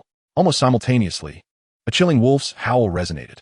Julie looked up, realizing that 5 pitch-black wind shadow wolves had materialized behind Ziyu, one even sporting a horn resembling that of a rhinoceros. The moment these 5 wolves appeared, the tide of beasts surged forward, halted abruptly. Julie's complexion turned ashen. Ziyu, brother, that's the wind terror wolf, a 5th-tier magical beast. Ziyu stepped back 2 paces, shielding Julie behind him, his gaze fixed on the 5 wind shadow wolves. Sister Julie, your injuries are not yet healed. Under no circumstances should you act recklessly. Allow me to handle them. Thus, Ziyu stood protectively behind Julie, who gasped as she noticed the scorpion tail now poised just above his backside. No sooner had Ziyu spoken than 4 of the wind shadow wolves lunged simultaneously. The wolf pack never acted alone. They were relentless in their pursuit. Ziyu leaped into action, charging directly at the 4 magical wolves. He no longer regarded the wind shadow wolves as significant threats, yet facing 4 at once was no trivial matter. He could no longer hold back. The purple Nether 7 Injuries technique coalesced in his fists, and purple flames danced around him, transforming him into a blazing deity, the air around him growing fiercely scorching. The urgency of the situation demanded immediate action. He could not afford to be ensnared. If surrounded by the wind shadow wolves from all sides, it would indeed lead to his demise. With a rush, Ziyu concentrated his energy to its zenith. His fists enveloped in searing purple flames as they bore down upon the gaping maws of 2 wind shadow wolves. This was undoubtedly a scenario the wind shadow wolves relished, and they lunged to meet his fists. Crack! The razor-sharp fangs latched onto Ziyu's violet crystal armor, sending a twinge of pain through his arm. Unfazed, Ziyu thrust 2 waves of the 7 Injuries technique into the jaws of the 2 wind shadow wolves, while simultaneously, the scorpion tail swept around, ensnaring a wolf attempting to flank him from behind. As the tail constricted, the unfortunate creature was torn in 2, collapsing lifelessly to the ground without a sound. The last wind shadow wolf, charging directly at him, slashed its claws across Ziyu's chest. The violet crystal armor creaked ominously. Ziyu had only his legs left to rely on. With a powerful kick, he executed a spectacular aerial maneuver aimed at the wolf's throat. Chapter 32. Wind Terror Wolf. All of this transpired in the blink of an eye, too swiftly for the wolves to react. Ziyu landed, gasping for breath as he unleashed his fists, employing the 7 Injuries technique simultaneously. Though he unleashed his full power, his insides roiled with agony. The 2 wind shadow wolves struck again, yet they quickly fell, spewing blood and even chunks of flesh from their mouths. However, their madness could not be quelled, as more wind shadow wolves surged forth from behind the 5th-tier wind terror wolf. Clearly, the 5th-tier beast had no intention of engaging directly. Ziyu cursed under his breath. This cunning creature was intent on wearing him down with attrition. The Wind Terror Wolf was far more strategic than Xiao had anticipated. In addition to the 4 Wind Shadow Wolves advancing towards him, 4 shadows darted past him, heading straight for Julie.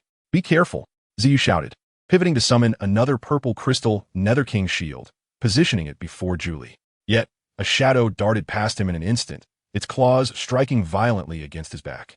In an instant, a tremendous force surged through him, and with a cough, he spat out blood. Ignoring the pain, he rolled to the side to evade. The shadow was none other than the 5th-tier Wind Terror Wolf, its gaping maw adorned with 4 elongated fangs gleaming menacingly. However, this creature chose not to pursue further, baring its teeth menacingly at Xiao. "You dare to launch a sneak attack?" Xiao bellowed furiously. The Wind Terror Wolf suddenly erupted in laughter. "Human, this is not a duel." To Xiao's astonishment, the Wind Terror Wolf could articulate human speech. The violet-winged creature poised to strike. Yet just as he was about to launch an assault on the Wind Terror Wolf, the remaining 8 Wind Magic Wolves rapidly opened their gaping maws and lunged toward Julie. The speed of the Wind Magic Wolves was astonishing. In an instant, they were upon Julie. With the combined strength of 8 Wind Magic Wolves, his purple crystal Underworld King shield would not withstand for long.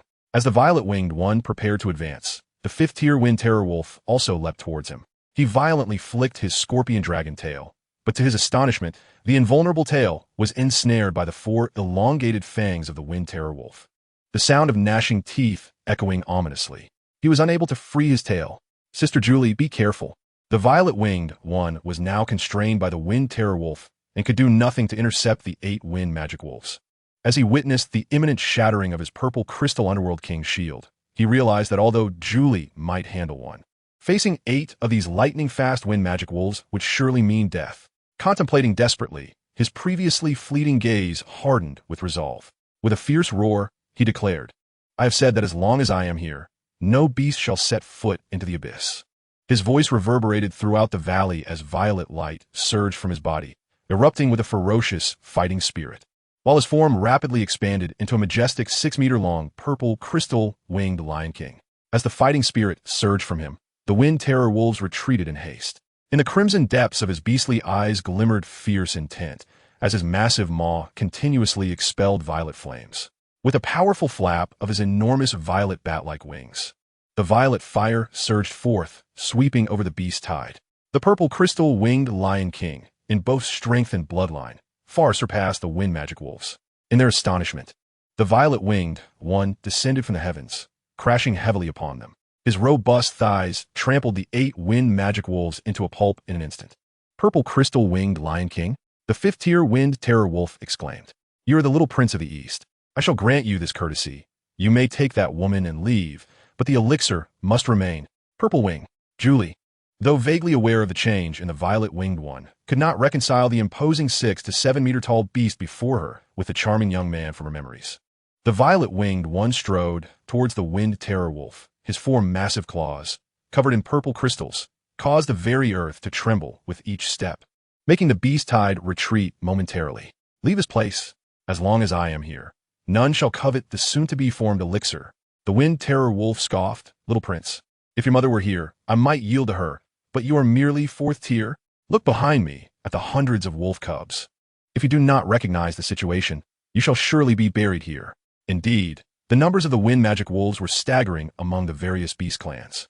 Even though the violet-winged one was a purple crystal-winged lion, he was still only 4th tier, and facing hundreds or even thousands of Wind Magic Wolves would lead to his demise. The violet-winged one glanced at the 5th-tier Wind Terror Wolf. "I have said to leave. None shall covet the soon-to-be-formed elixir." In response, the Wind Terror Wolf's glistening claws lunged forth, an ominous shadow enveloping him as the air itself seemed to tear apart in that moment. The gleaming claws expanded ominously before the violet-winged one. With a powerful flap of his wings, the violet-winged one charged at the Wind Terror Wolf. A sharp sound pierced the air. The Wind Terror Wolf's razor-sharp claws, propelled by its incredible speed, pierced the violet-winged one's chest, which was covered in purple crystal. With a loud bang, the Wind Terror Wolf was sent reeling backward, having struck true, but it swiftly withdrew before the scorpion dragon tail could retaliate. "Ha ha ha! The illusionary golden scorpion dragon king is dead, and the earth dragon lion ghost king along with the scorpion-tailed azure-scaled lion are no more. From this day forth, I shall be the lord of the southern region of the Monster Mountain Range. And today I shall use the carcass of this ungrateful purple crystal-winged Lion King as my throne. The violet-winged one's body trembled violently as crimson blood gushed forth from the wound in his chest. Purple Wing. Julie's voice quivered as she stared intently ahead. The immense figure of the violet-winged one now stood like a mountain, unwavering and silent. With a furious roar, he proclaimed, "To pierce my purple crystal, old Wolf King. You may take pride in that. However, to use my corpse as a cushion, you are not worthy." Taking a deep breath, he added, "I am sorry, Sister Julie." As he gazed at the ferocious wind terror wolf so near, a sinister smile crept across his face. He tilted his head aside and inhaled deeply, a powerful suction drawing in the skeletal remains of the old corpse at the cave's entrance, which he bit into, leaving only 2 legs dangling outside, twitching. Crack, crack. With the sound of shattering bones, the 2 exposed legs slowly disappeared into the violet-winged one's mouth, the old corpse consumed entirely. No, brother. Chapter 33. The ancestral soul appears. A torrent of formidable energy exploded from the violet-winged one, consuming remains. The wind terror wolf gasped, as fresh fighting spirit stimulated his magic core. The violet-winged one let out another agonized cry. Not enough. Another corpse was drawn into his mouth. Julie had collapsed to the ground, horrified as she watched the violet-winged one devour the remains of her 4 brothers one after another. The 3rd corpse. The wind terror wolf sensed disaster. The increasingly potent fighting spirit was beginning to surpass its own. This little beast must perish. It could not allow him to continue consuming remains to enhance his strength. But at this moment, the violet-winged one was utterly unable to fight back. He stepped back, collapsing onto the ground as the wind terror wolf ruthlessly slashed at his skin. Blood flowed incessantly from his massive body. The 4th. Finally, as the remains of the last elder were completely devoured, a surge of overwhelming fighting spirit erupted from the violet-winged one's body, forcefully sending the wind terror wolf flying. The wind terror wolf stared in disbelief at the purple crystal-winged Lion King before it. He had truly broken through. Here he was, enduring injuries and consuming the remains of high-tier humans. And now he too was 5th tier? The violet-winged one roared fiercely, his body fully stretching as he advanced towards the wind terror wolf. The wind terror wolf steadied itself, coldly sneering, "Little beast, even if you are 5th tier, I am 5th tier intermediate." D. The wind terror wolf unleashed all its energy in a ferocious charge at the violet-winged one. The violet-winged one gazed coldly at the approaching wind terror wolf, suddenly opening his massive maw to roar once more. From the many wounds on his body, a vast cloud of blood mist erupted, enveloping him entirely. Taking a deep breath, the blood mist gradually converged towards his mouth, coalescing into a large mass of blood plasma. With blood as the covenant, and the covenant as the medium, summon forth my ancestral soul. Moments latte. The mass of blood plasma twisted into a peculiar rune that materialized before the violet-winged one. As the rune appeared, the entire valley began to tremble violently, accompanied by a resonant lion's roar that echoed throughout. All beasts, save for the 5th-tier wind terror wolf, prostrated themselves at that moment, overwhelmed by a pressure that made their very souls tremble. They could only grovel in fear before this force.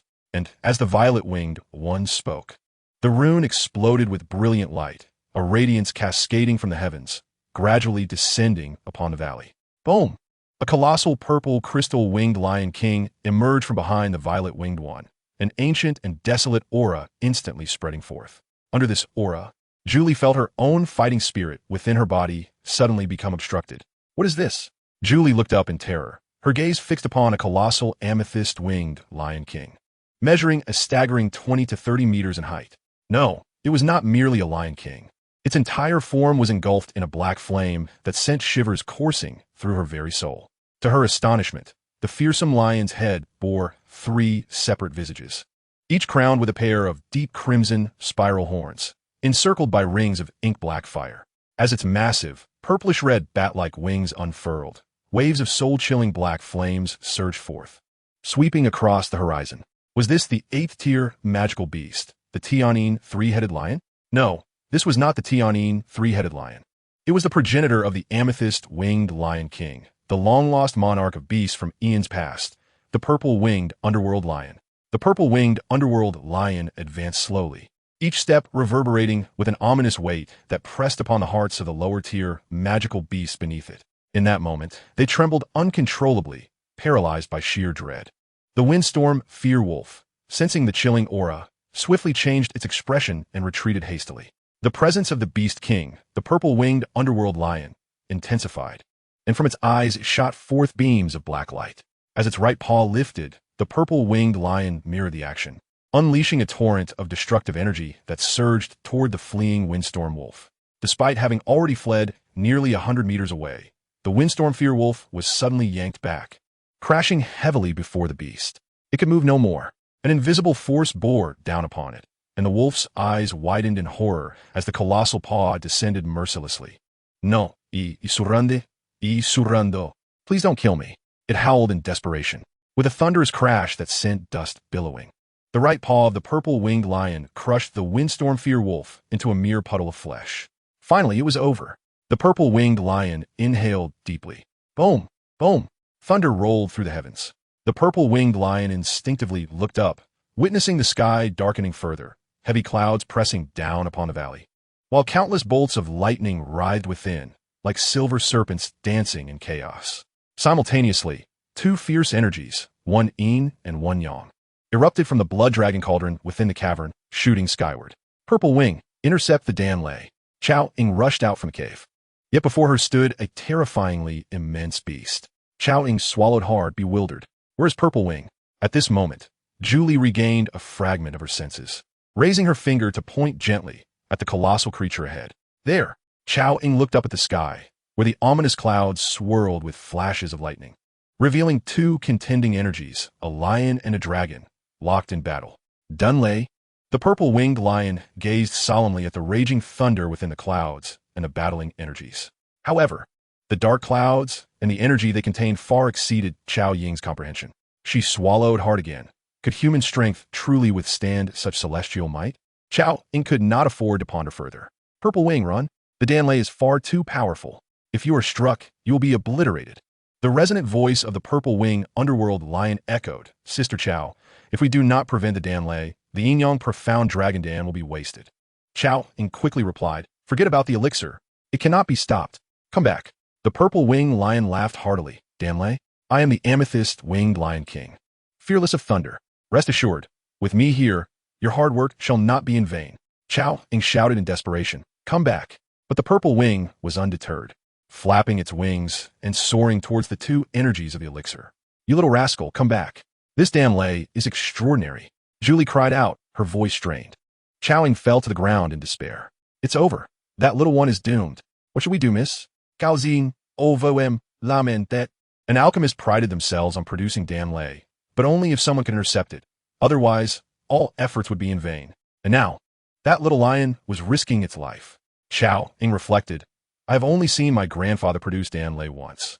And this yin-yang profound dragon Dan precipitates a Danlei even more formidable than his.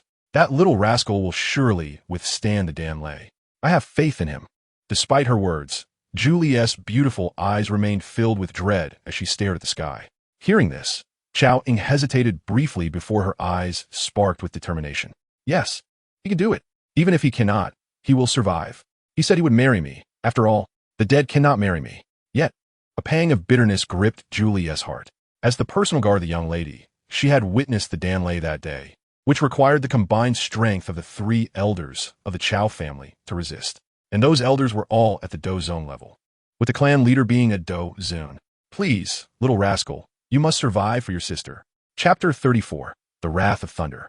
The clouds above had grown increasingly oppressive, looming menacingly as if the very sky were about to collapse upon them. It felt like an apocalyptic weight pressing down on them. The purple-winged lion had soared beneath the cloud cover, and Xiao Ying looked up, realizing that the heavy clouds were nearly upon them. Within those clouds, silver serpents of lightning danced chaotically, colliding with each other, resonating with thunderous roars that instilled a chilling fear. Suddenly, amidst the turbulent clouds, a silver beam, as thick as an arm, shot forth, illuminating the darkened world. The purple-winged lion raised its head, gazing at the dense clouds that seemed to crackle with thunder, the sounds reverberating in its ears, causing a dull thrum within its mind. Was this the Danlei? Fixated on the lightning swirling within the clouds. Sensing the immense energy contained therein, a fervent glimmer flickered in the purple-winged lion's eyes. Mother, you said our amethyst-winged lion clan fears not the power of thunder. I hope you did not deceive me. Boom! The silver lightning within the clouds clashed more violently, and the atmosphere grew increasingly oppressive. After a tense moment, the clouds suddenly split, revealing a gaping rift, from which a massive bolt of thunder erupted, crashing down like a colossal silver dragon, aimed directly at the two entwined elixirs. The silver dragon surged downward, and the purple-winged lion lunged forward, bracing its amethyst thunder horn against the impending lightning. Bang! A force of celestial might struck the purple-winged lion's brow, producing a thunderous sound that echoed throughout the heavens. The fury of the thunder unleashed countless tiny arcs of electricity, darting like swarming silver serpents across the sky. Xiao, Ying, and Julie gasped, their hearts entwined in anxiety. Purple Wing. They beheld the purple-winged lion, its elongated horn bracing against the silver dragon, which began to condense upon the tip of its amethyst thunderhorn, transforming the intense white light into a blinding blue glow. Layer upon layer of lightning cascaded upon the amethyst thunderhorn like undulating waves, rising and falling endlessly. Go! Moments later, as the purple-winged lion uttered a low command, all the lightning converged upon the amethyst thunderhorn, condensing into a blue point. With a surge of ferocious energy, it shot forth from the tip of the horn, piercing through the thick cloud layers above, creating a gaping hole. Feeling slightly dizzy, the purple-winged lion took a deep breath, shaking off the tingling sensation coursing through its body, raising its head defiantly. I am the amethyst-winged lion king. Unafraid of thunder. The ominous black clouds swiftly converged once more, roiling with increasing ferocity. Moments later, a resounding crack echoed, a thunderclap that surpassed the previous one in magnitude. Erupting from the depths of the darkened sky, the indomitable purple wing once again flared its wings and soared forward. Come forth. With unwavering resolve, it embraced the colossal lightning bolt amidst the astonished gazes of countless magical beasts. Boom! The crystalline horns of the purple wing collided with the titanic thunderclap, unleashing a vast explosion of silver light across the heavens, akin to fireworks bursting into bloom. In the next instant, a surge of energy coalesced within the crystalline horns, propelling itself toward the ominous clouds once more. Such overwhelming power of the heavens. Blood began to seep from Purple Wing's nostrils, for even as it expelled the terrifying force of the lightning, the brutal impact upon its forehead was excruciatingly unbearable. At the cave's entrance, Xiao Yan gazed in awe at the purple wing, which had withstood 2 strikes of lightning, her astonishment tinged with an uncontrollable excitement. Perhaps, just perhaps, the purple wing could indeed endure the Dan thunder and safeguard the elixir. Boom! Boom! Boom! After devouring 2 furious bolts, the dark clouds seemed to swell with even greater rage. Countless silver flashes erupted as silver serpents broke through the clouds, descending wrathfully upon the purple wing hovering above the elixir. As the torrential lightning rained down, a fervor ignited within Purple Wing's eyes. In this moment, it radiated the boundless majesty and audacity of the purple-winged king lion. Ah, come forth. What is there to fear from the heavenly thunder? My fate is mine to command, not dictated by the heavens. Undoubtedly, the present purple wing epitomized unparalleled dominance. With its head held high, it laughed maniacally, unafraid as it faced the tempest of lightning. Boom! Boom! Boom! The tremendous thunderclaps resounded, erupting incessantly in the sky, each explosion causing the very fabric of the world to tremble. The 3 crystalline horns atop the 3 heads of the purple-winged king lion quivered in response to the onslaught of thunder. The apocalyptic scene instilled a profound dread within the souls of the 2 women. The lightning that struck without warning chilled Purple Wing to the core, and Xiao Yan could even discern the skeletal outline of the creature flickering amidst the thunder. In the sky, after enduring dozens of brutal strikes, a pallor crept over Purple Wing's visage, blood gushing from its 7 orifices. Clearly, this corporeal form was far inferior in resilience to the crystalline horns. A drop of warmth fell upon Xiao Yan's face. Could this truly be withstood? Was it possible? It must be possible. Xiao Yan gently parted her lips and tasted that warmth. The lightning surged violently within Purple Wing's body, rendering it weak, its aura significantly diminished. As Purple Wing's momentum waned, the Dan thunder intensified, threatening to obliterate both it and the elixir it guarded. Boom! A silver flash illuminated the heavens, as a colossal silver Dan thunder shot forth from the clouds.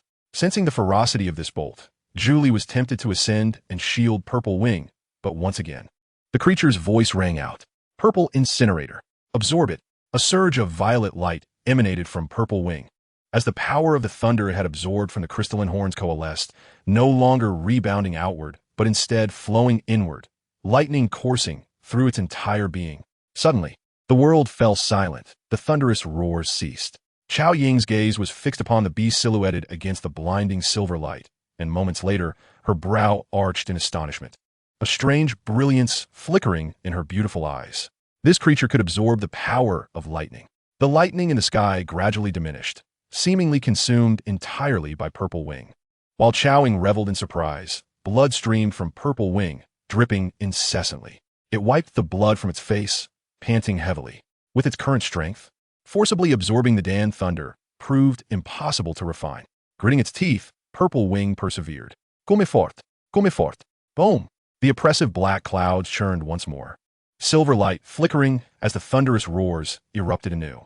The valley transformed into a blinding white, as a massive silver dragon broke free from the clouds, hurtling toward Purple Wing. The thunder contained within this bolt was more terrifying than any prior, likely the final strike of the Dan thunder. To confront it head-on would surely spell doom. Yet, Purple Wing had awaited this moment. It forcefully propelled the absorbed Dan thunder from the crystalline horns toward the oncoming deluge of lightning. Boom! Like a meteor crashing to earth. The ferocious lightning collided with the thunderbolt erupting from Purple Wing's crystalline horns.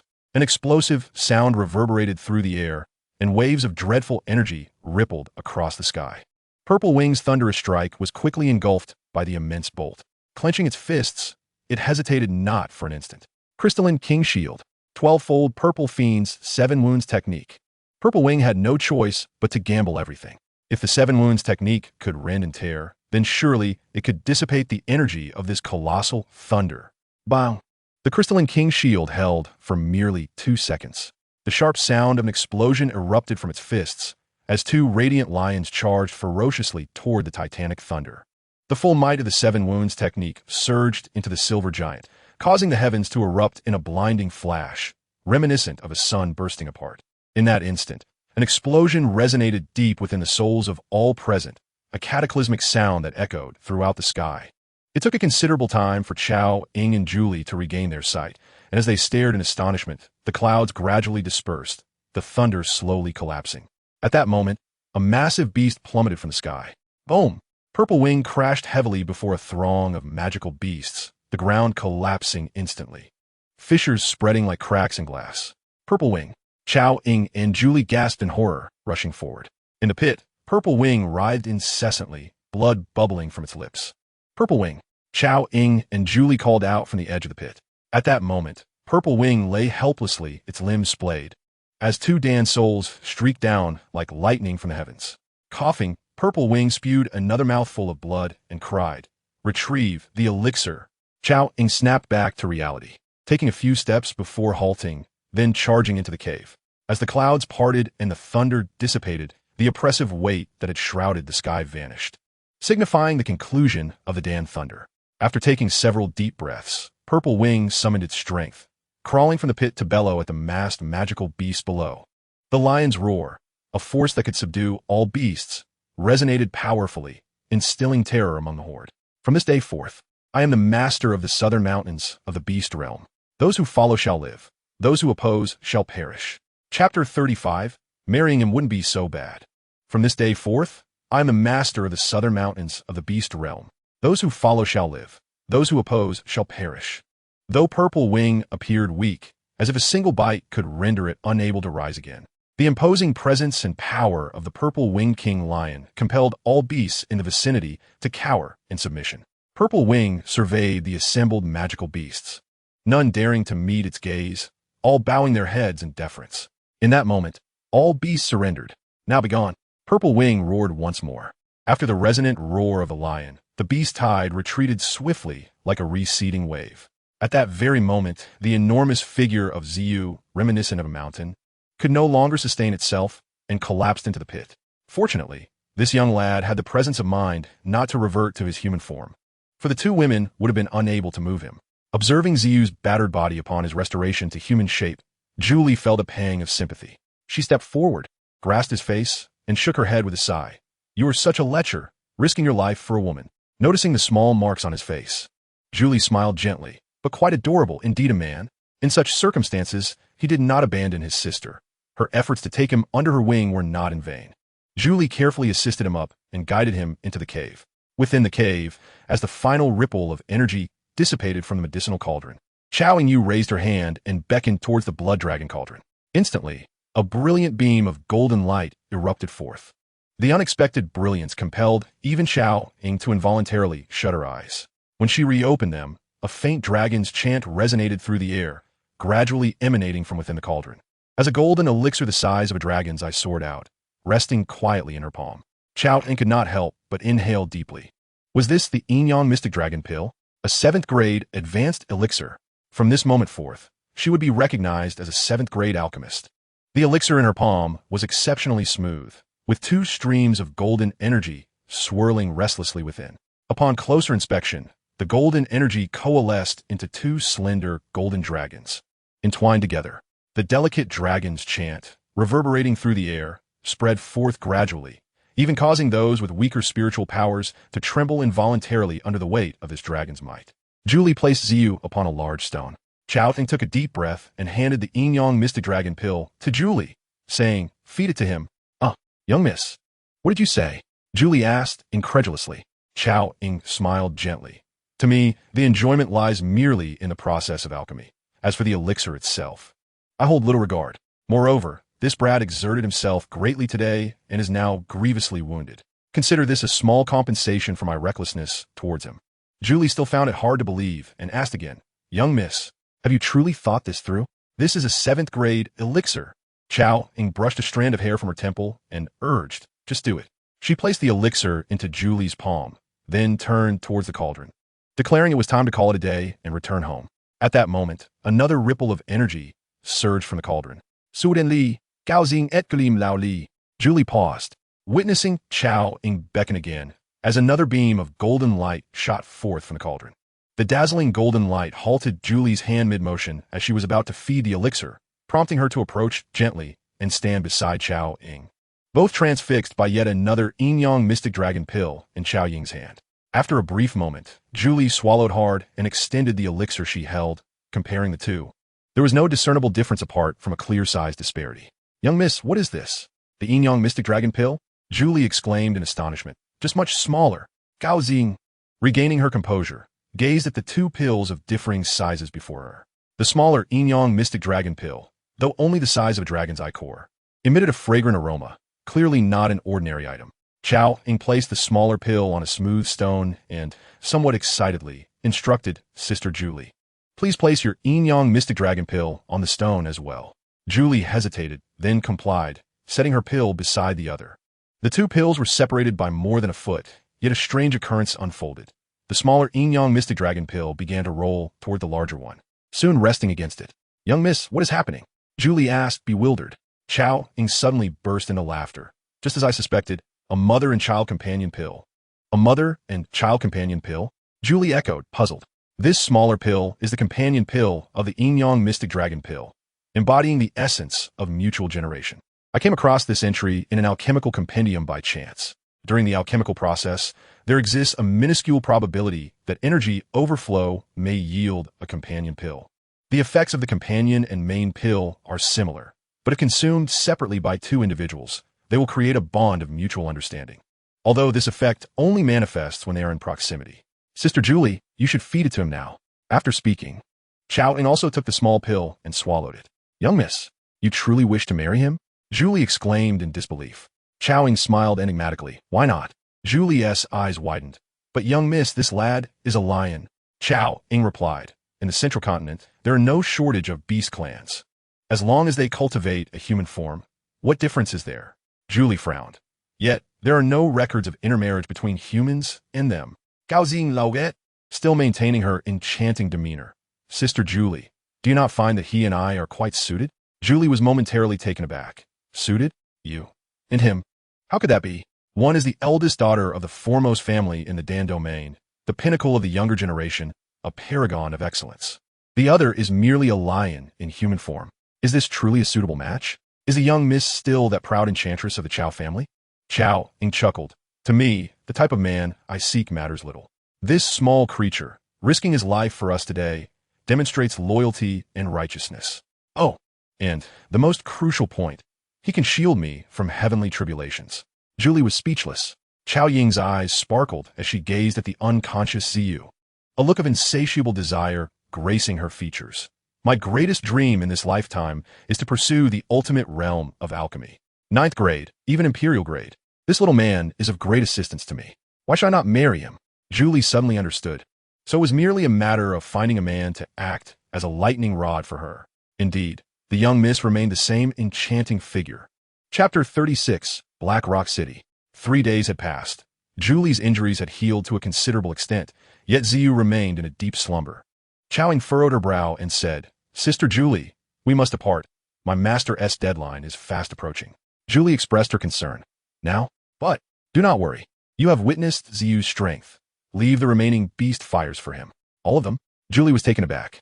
"Gaoxing Smai, Neijali, since we have decided to invest, we must be willing to part with capital." "That enchantress." Julie placed the black stone box containing 6 beast fires beside Ziyu. With lingering reluctance, she cast one last glance at him before rising to follow Xiao Ying out of the cave. Xiao Ying chuckled. "What is this? Are you already reluctant to part? He will be my man from now on. You must not harbor any designs on him." Julie was speechless. "Young miss, I am his sister, making me your sister-in-law." Xiao Ying laughed lightly. "Let us go, sister-in-law. You'll have the chance to see each other again." "Huh?" Xiao Ying continued. "I have invested too much in this little fellow. Once we return to the Dan domain, you will come to deliver the antidote for the poisonous nether-corrupted heart pill to me once a year. Oh, by the way, have Uncle Gu and Uncle Yao's remains been taken care of?" Julie suddenly recalled that horrifying scene and stammered, "They have been taken care of. Then let us return to the Dan domain." 3 days later, Ziyu slowly awoke. By this time, his injuries had largely healed. As he rose, he discovered a black jade box beside him, along with 2 pieces of paper resting atop the box. "What is this?" Ziyu picked up one of the papers, which read, 10 years, do not disappoint." The other paper prominently displayed a pill formula for the 4th grade elixir, the 7 Treasures Heart Protection Pill. Suddenly, Ziyu felt an overwhelming sense of happiness swell in his chest. He leaped up and dashed out of the cave, transforming in an instant into a colossal amethyst-winged lion king, bellowing triumphantly into the valley. "Ha ha ha! How delightful!" Instantly, the myriad beasts of the southern warcraft mountains prostrated themselves before him. The lion ancestor cast a sidelong glance at him and remarked, "You impudent brat. Don't get too carried away. It's not just that pill recipe. The girl also left you 4 beast fires. Hurry and cultivate the amethyst nether fire." With excitement, Ziyu opened the black jade box, revealing indeed 4 beast fires resting quietly within. "Beast fires? How splendid! But there's no rush, lion ancestor. I did not endure that pill thunder for nothing. I now possess a great deal of thunderous energy stored within my amethyst furnace. Since it dared to intrude into my body, let it assist me in breaking through to the 5th tier." As his words fell, Ziyu gradually closed his eyes, reverting to his human form, and sat cross-legged to enter a state of cultivation. Heikong City, a large metropolis in the eastern province of the Jaimar Empire, stood out even among the Empire's grand cities. As Ziyu gazed up, he marveled at the imposing city walls constructed entirely of neatly arranged black stones. His next destination was the Tagore Desert, and to reach it, he needed to go to a large city like Heikong City to board a flying transport team. After all, the 2 locations were too far apart. Traveling on foot would take 4 to 5 months, while flying at full speed would be exhausting. Calculating the time, it seemed that Xiao Yan should be arriving at the Tagore Desert around now. After 6 months of intensive cultivation, infusing himself with thunderous power, and merging 6 beast fires with nether fire, he had now attained the pinnacle of the 5th tier. It was time to seek out the misfortunes of the medicine. As dawn gradually unveiled its splendor, a large golden scorpion perched on Ziyu's shoulder as he stepped out of the inn, drawing the astonished gazes of onlookers. This was no ordinary pet. During those 6 months, the illusionary golden scorpion dragon egg had finally hatched, and Ziyu had taken in the little scorpion dragon, along with a cluster of illusionary golden fire extracted from shell. Strolling through the morning streets, he searched for a particular person. There was someone in Heikong City that he absolutely needed to find. Regrettably, despite inquiring with 17 or 18 locals, none had any knowledge of Guter's whereabouts. Indeed, Guter was the individual he sought, and if fortune favored him, that bottle of accompanying amethyst essence had not yet been squandered. However, given Gyuder's obsession with treasures, it likely hadn't been wasted. Frustrated, Xiu kicked a stone beside his foot, causing it to clang against a nearby sign. Who goes there? Xiu paused and looked up, only to find two burly men glaring at him in anger in front of a grand and imposing building. His gaze suddenly fixed on the gilded sign above. It read, Mytel Auction House. Suddenly, he recalled the enchanting woman. He wondered how she was faring now, likely harboring a deep resentment towards him. He mused softly. Under the fiery glares of the two muscular men, he began to step away. Yet abruptly, Xiu halted. If I cannot find Gyuder, I can make him come looking for me. That fellow was known for his love of collecting treasures, so if he brought a valuable item to auction, wouldn't he draw him out? But what could he use to entice that fellow? Gyuder had a penchant for rare medicinal herbs and extraordinary curiosities. Alas, he had nothing at hand. Wait a moment, he did have something. The seed of illusionary golden fire. Gyuder would surely be enamored. As for the concern of being robbed for revealing wealth, he chuckled to himself. The number of Do Wang in the entire Jiamar Empire could be counted on one hand. As for Xing Tian, that old fellow came from royalty and likely wouldn't stoop so low. Yin Yin? She should be accompanying Gu He to the Tagore Desert by now. Who else? The Ice Emperor? That fellow was currently incapacitated and absent. It appeared that in the entire Jiamar Empire, there truly was no one he feared. After all, he was now a peak 5th-tier Do Wang himself. As he approached the entrance of the auction house, the two fully armed men who had been observing him for quite some time stepped forward to block his path. Young brother, this is the Mytel auction house. Do you wish to enter? Ah. Xiu paused momentarily before retrieving a VIP card from a spatial ring. Please, go ahead. Upon seeing the VIP card, the demeanor of the two guards shifted completely, and they bowed respectfully to Xiu. Entering the auction house was an experience far beyond what the auction house in Wutan City could offer. While it wasn't opulent, it was close enough, adorned with an air of elegance. On either side of the corridor, display cases showcased various porcelain vials, swords, and armors. The guiding young lady exhibited remarkable professionalism, pausing every 10 steps to gesture invitingly, accurately directing him onward until she led Xiu into a private room. Inside the room awaited a black-robed appraiser who was respectfully waiting. The young lady quietly withdrew. The appraiser bowed slightly and inquired, What treasure do you wish to auction? Xiu retrieved the black jade box from his spatial ring and slowly opened it. In the appraiser's astonished gaze, Xiu nodded in satisfaction. This is the one. Instinctively, the appraiser leaned forward, closely scrutinizing the brilliant cluster of flames before him. What is this? It's nearly blinding. The appraiser rubbed his eyes in disbelief, and then rubbed them again. Trembling, he asked, Esteemed sir, could you please tell me what this treasure is? Xiu chuckled, lifting his chin with an air of arrogance. Illusionary golden fire, the beast fire of the 7th-tier magical beast, the illusionary golden scorpion dragon king. The appraiser staggered, nearly tumbling from his chair. Not even a single existence of 7th-tier Do Zone could be found in the entire Jiamar Empire. Please wait a moment. I need to fetch our chief appraiser. Go on. Go on. Xiu waved his hand impatiently. In just 2 or 3 minutes, the appraiser returned, accompanied by an elderly man clad in azure robes, his hair tinged with gray.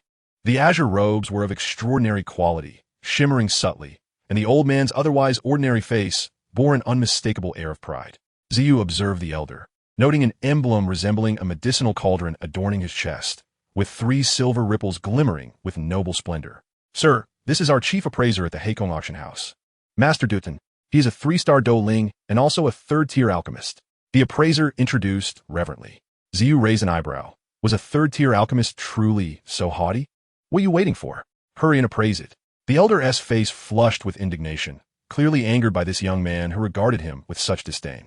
The middle-aged appraiser cautiously lifted the fire seed from the table and handed it to Dutton. Upon receiving the fire seed, Dutton's eyes nearly bulged out of their sockets. His breathing grew heavy, and his chest heaved as he fixated on the brilliant golden flame before him. For an alchemist, the allure of this flame was simply irresistible. What is this? What is this? Xiu rolled his eyes in exasperation. It seemed Dutton was yet another who couldn't recognize true value. Illusionary golden fire. The beast fire of the 7th-tier magical beast, the illusionary golden scorpion dragon king. Dutton sensed the extraordinary nature of the flame before him. Yet his knowledge was insufficient to comprehend its true essence. After much effort, Dutton finally shifted his gaze from the illusionary golden fire to Xiu, re-evaluating this young man. A person capable of possessing such a treasure was no wonder he dismissed Dutton as inconsequential. Being able to acquire the belongings of a 7th-tier magical beast made him seem trivial by comparison.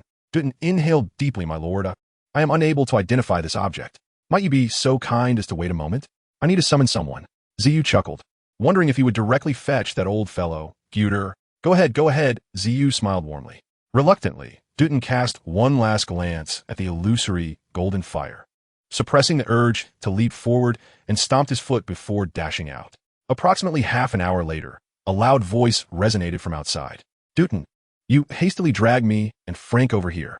If this isn't something of great value, just wait and see. Dutton replied, Otto, I didn't bring you here. You insisted on coming. Upon hearing this, Xiao realized it wasn't Guter. Under the astonished gaze of the appraiser, he withdrew his illusory golden fire. My lord, what are you doing? Xiao, dissatisfied, retorted, Is this how the middle auction house safeguards its client's privacy? With that, he turned to leave. At that moment, Dutton had already led Otto and Frank inside. Hearing Xiao's words, his face flushed crimson. My lord, I sincerely apologize. It's just that your treasure is exceedingly rare, and I truly cannot identify it. However, rest assured, these two gentlemen are the president and vice president of the Alchemist Guild in Blackrock City. I guarantee, by the honor of the Middle family, your identity will remain confidential. Otto squinted his eyes and slowly edged closer to Xiao. Young man, you can rest easy. With our status, we would not stoop so low.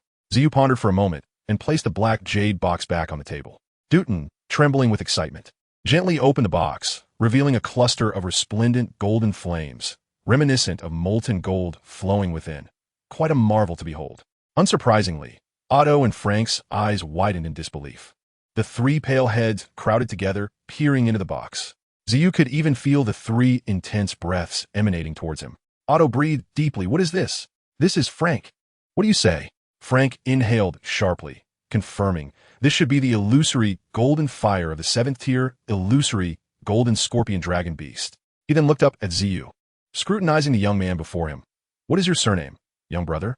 If I am not mistaken, this little pet on your shoulder is the illusory golden scorpion dragon. Isn't it? Everyone abruptly turned their gaze to Xiao and noticed the golden scorpion resting on his shoulder. Young brother, the juvenile of the illusory golden scorpion dragon. I never expected you to have tamed such a rare creature. Xiao gently lifted the little illusory golden scorpion from his shoulder and placed it on his left arm. Its 6 legs immediately clasped around his wrist, while Xiao's right hand caressed it. Hee, I am Xiao. This is a pet I stumbled upon. No, not a pet. He will be my brother from now on. Dutton swallowed hard. Young brother, how do you wish to auction this treasure? Xiao's eyes sparkled as he replied. I seek to exchange it for a companion purple crystal source, along with a transformation pill. Dutton nearly dropped his tongue in disbelief. The companion purple crystal source was something he had only heard of in rumors, and the transformation pill was an exceedingly rare 7th-tier elixir. How could this be possible? Otto could not help but exclaim, Young brother Xiao, you aren't suggesting that this scorpion should consume the transformation pill, are you? In truth, Xiao intended to procure a transformation pill for his mother, but he couldn't divulge that to them. Xiao raised his head. Naturally, this treasure is anything but ordinary. Otto sighed with a wry smile. Anything but ordinary. This creature is born as a peak 2nd-tier magical beast. With a bit of training, it will swiftly reach the 3rd tier. Dutton stared in horror at the diminutive scorpion. It possessed the strength of a 2nd-tier human fighter at such a young age. Meanwhile, he had only just advanced to a fighter in his gray-haired state. After a long pause, Dutton finally steadied himself and shook his head. Young brother, I fear that this treasure will not be auctioned off in haste. You must understand, even the companion purple crystal source is a treasure that is more often spoken of than seen, let alone the 7th-tier transformation pill. Xiao contemplated, is it truly unobtainable? Is the transformation pill truly that precious? He then added, then I will settle for the companion purple crystal source and request your assistance in refining a transformation pill. I will prepare the materials myself. Xiao's concern was not whether the transaction would succeed, but whether it would lead him to the individual possessing the companion purple crystal source. Dutton shook his head once more. I fear that even the companion purple crystal source is not something that everyone possesses. I can assure you that even within the entire Gamma Empire, it is unlikely anyone holds this item. Xiao smiled lightly, closing the black jade box. Oh, what a pity. However, you might as well take this illusory golden fire to auction and see. Wait a moment. Otto suddenly interjected. I may know someone who has a companion purple crystal source. Otto exchanged glances with Frank, both nodding in agreement. Such a treasure was better kept from appearing in the auction house of Blackrock City. It would undoubtedly bring chaos and bloodshed to the city. Otto spoke gravely. Dutan, it's not that I wish to undermine your auction, but you must understand that once this item appears in your auction house, with the limited strength of your establishment, it might not be able to maintain order. Dutan fell silent. Chapter 38, Guter. Otto turned to Xiao and asked, little fellow, are you certain you wish to exchange for the companion purple crystal source? Indeed, I am certain. This item is of utmost importance to me. Xiao nodded emphatically. Observing Otto's contemplative demeanor, Xiao's heart stirred as he suspected Otto was recalling Guter. After a moment, Otto stated that fellow did indeed acquire such a remarkable item recently. I suspect he is the only one in the entire Gamma Empire who possesses it. If he refuses to exchange with you, I hope you will consider auctioning at the middle auction house in the holy city of Gamma. After all, our small place cannot withstand too much commotion. Oh. Upon hearing this, Xiao's eyes lit up. He hurriedly asked, where is he? Follow me, Otto replied with a smile. That old eccentric you speak of. He is notoriously obsessed with treasures. Frank interjected, his brow furrowed in concern. Otto chuckled. Yes, that old eccentric. The last time I visited him, he furiously cursed that Xiao Yan fellow for trading a bottle of companion purple crystal source for his ice spirit cold spring. Xiao Yan, are you referring to Guter? Xiao inquired anxiously, needing to confirm if they were indeed speaking of the same person. Otto paused. Why do you know of Guter, young brother? He. The foremost collector in the Gamma Empire, the brother of Dan King Gu He. Who doesn't know him? Otto nodded. Indeed, that's him. However, young brother, I must warn you. Should he refuse to exchange, he may pester you for your illusory golden fire, and you cannot blame me for that. Frank sighed. That fellow is too peculiar. Extremely obsessed with collecting rare treasures. Once he discovers you possess the illusory golden fire, he will not let you go until you are thoroughly exhausted.